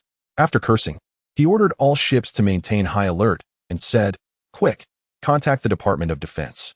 Amidst the chaos, alarms blared, and all personnel assumed battle positions. Aboard submarine 7213, First Officer Jiang Ming asked, "Old Shui, what is our next move? Captain Schwebai gritted his teeth and declared, "Open the hatch. I need to go out for a smoke and some fresh air." Jiang Ming stared wide-eyed, bewildered. "Old Shue, are you feverish? What mission are we on that requires us to venture into the heart of the Pacific Fleet? Running in was one thing, but now you want to surface? Less questions. Also, get me a red flag," Schwebai ordered. "And bring over that folding chair that Sun Yan has. I want to sunbathe." Jiang Ming, still staring at Schwebai, eventually relented and left to comply. Charles remained fixated on the submarine through his binoculars. At that moment, he noticed the hatch of the submarine had opened. Had there been an emergency that necessitated a rapid ascent? Charles then observed an officer clambering out, stretching lazily before unfurling a red flag and securing it, followed by pulling out a folding chair, reclining comfortably, and leisurely lighting a cigarette. In full view of the surrounding vessels, with countless machine guns and torpedoes trained upon him, this officer nonchalantly basked in the sun, utterly disregarding the entire fleet. Just then, the phone call from the Department of Defense connected. As soon as he picked up, Charles growled, "Minister, let me take him out. As long as we deny it, no one will know." The Minister of Defense roared back, "Charles, are you insane? Do you wish to instigate war?" A barrage of reprimands left Charles's face flushed. In the next moment, he saw through the binoculars the officer in the chair raising his right hand and extending his middle finger. Charles was nearly driven to apoplexy. "You scoundrel! You're provoking us!" Charles screamed. The Minister of Defense replied gravely, "Charles, do not attack. The situation is delicate. We are in the wrong. If we strike their submarine, it would indeed provoke a war." "In the wrong?" Charles was taken aback. It was Country Z that had sent their submarine into the heart of their fleet and emerged to taunt them. How had they become the transgressors? After a brief silence, the minister quietly explained, 2 hours ago, one of our F-22s took off from AFH, intruded into Country Z's airspace, and shot down a J-10 fighter, only to be downed by enemy aircraft in return. "Damn it," Charles exclaimed, his mouth agape as he processed the revelation, remaining in shock for 10 seconds before cursing. "Have you all lost your minds? Only a madman would undertake such actions." No wonder the minister declared they were in the wrong. They had already dispatched a fighter jet into another nation's airspace, down one of their planes, and yet they claimed moral high ground. As for the submarine before him, Charles realized it was undoubtedly a counterstrike from Country Z. Chapter 103. A misunderstanding. After a prolonged silence, Charles finally inquired, "What shall we do now?" "Wait," was the sole word uttered by the defense minister before abruptly terminating the communication. "Wait." Charles nearly burst with frustration. In such circumstances, what was there to wait for? His aide interjected, "General, the defense minister has instructed us to wait. Are we truly going to comply? Then what do you suggest we do?" Charles's aide pondered for a moment before proposing, "Perhaps we should just leave and pretend we haven't seen him." Charles was on the verge of exasperation. Gesturing toward the massive submarine in the center, "How can you possibly suggest we pretend to not see such a colossal vessel? Are we blind? And to simply leave in such a cowardly manner, do we possess no sense of honor? With a fleet of aircraft carriers and numerous vessels at their disposal, they could not allow themselves to be intimidated by a single submarine that had surfaced. Then let us eliminate it." His aide gritted his teeth. "Enough," Charles bellowed. They could neither retreat nor engage in combat. He felt utterly lost. Meanwhile, above the submarine, despite lounging in a deck chair smoking, Schwebai was devoid of any inclination to bask in the sunlight and quietly asked, "What's the word from above?" Jiang Ming leaned in. "They said to wait." Schwebai sighed. "Until when?" "This is utterly maddening. Shall I come up and keep you company?" Jiang Ming offered. "No need for that. Let me bear this alone." Schwebai replied dismissively. "As if my survival hinges on your presence," Jiang Ming retorted, exasperated. Schwebai rolled his eyes, choosing to ignore him. In the barracks, Zhou Yang, who had spent a sleepless night, finally received further updates. The F-22 sent by the enemy was destroyed by our J-20, but we also lost a J-10, and unfortunately, the pilot did not survive, Chen Ruoyun reported gravely. "Damn it." Zhou Yang slammed his fist on the table. After a moment of silence, he asked, "What has the nation decided to do?" Chen Ruoyun shook his head. "I am unsure, but they likely won't let this slide." Zhou Yang fell into deep contemplation. In such a scenario, what could be done? Would they truly engage in war? Although the nation had grown stronger over the years, it merely possessed the capability to match their adversary, not an overwhelming advantage. A war of equals, even if won, would be a Pyrrhic victory. What if it escalated into a nuclear conflict? Would humanity regress to a primitive state? "We should leave," Zhou Yang declared as he stood up. "Leave? Where to?" Chen Ruoyun was taken aback. Back to the research institute, Zhou Yang replied. A scientist rather than a soldier, he could not wield weapons on the battlefield. He could only fortify his nation in his area of expertise.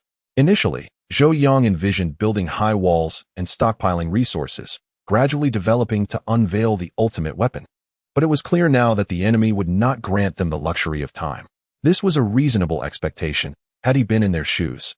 Facing an adversary with rapidly advancing technology that threatened his very foundation, he would undoubtedly seek to neutralize the threat.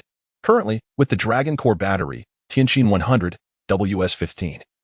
China had challenged the hegemony of the United States across various sectors, and sanctions against Huawei and bombings of research facilities were merely the beginning. The U.S. evidently lacked confidence in achieving victory through warfare. Otherwise, they would have already initiated conflict. Chen Riyun hastily stated, "Is it safe to return to the research institute now? They've already deployed fighter jets. What if they send more? They wouldn't dare, and I have faith in our soldiers. No matter how many aircraft they send, they will be shot down," Zhou Yang asserted firmly. Chen Riyun regarded Zhou Yang with unwavering resolve and nodded. "All right, I will make the arrangements." Any country. Within a concealed military reconnaissance satellite control center deep in the snowfields, Captain Bistrov reported, "The target has halted in the South China Sea." His superior approached and glanced at the monitor, "Continue tracking." Just then, the latest satellite images arrived, and Bistrov noticed a dark spot at the center of the fleet. "What is that?" he exclaimed, quickly magnifying the image. As the image enlarged, he discerned what the dark spot was. "My heavens!" Bistrov gasped. "Colonel, come quickly." The colonel approached, equally astonished. In the center of the image was a submarine that had surfaced, its hatch ajar, revealing an officer lounging in a deck chair, smoking, while a red flag fluttered behind him. Goodness, is that a Chinese submarine surfacing in the heart of the U.S. Pacific Fleet? What could they possibly be thinking? Don't they fear being destroyed? The colonel exclaimed. Over the years, China and the U.S. had often faced off in the South China Sea, but never had a submarine brazenly surfaced amidst an enemy fleet. Another satellite image came in. Upon magnification, it showed the officer raising his hand. "Is he flipping us off?" The colonel's eyes widened. Bistrov dumbly nodded. "It appears so. This is insanity. What on earth are they trying to achieve? Do they intend to provoke a world war?" The colonel was dumbfounded. A submarine appearing in the midst of the fleet was the ultimate provocation, akin to stepping on the faces of Americans and daring them to retaliate. He understood that this was a significant escalation. Otherwise, the usually restrained China would not act so recklessly. "Continue monitoring and send me the photos. I need to inform the Kremlin immediately," the colonel instructed before hastily departing. Soon, the images reached the Kremlin. The choice before the country government was straightforward. Should they leak this incident?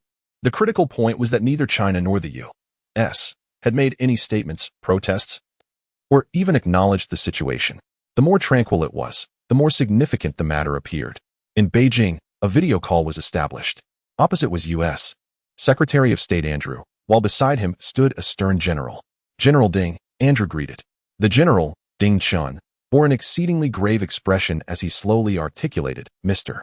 Secretary of State, at this very moment, precisely at 6:30 a.m., we have 10 missiles aimed at your airbase in AFH. Should I make a single phone call? The missiles will launch, and in 5 minutes, your Air Force base will be reduced to rubble." Andrew's forehead broke out into a cold sweat as he hastily replied, "General Ding, this is a misunderstanding." "A misunderstanding?" An F-22 crossed the border, resulting in the destruction of 2 of our fighter jets and the loss of a pilot's life. "And you dare to call this a misunderstanding?" Ding Chen's voice was stern. "But it truly was a misunderstanding. That pilot had defected and was attempting to surrender to you, only to be mistaken for an enemy and retaliated against. Perhaps he was confused," Andrew insisted. "Defected? Surrender?" Ding Chen laughed derisively. "These people have truly become adept at fabricating lies.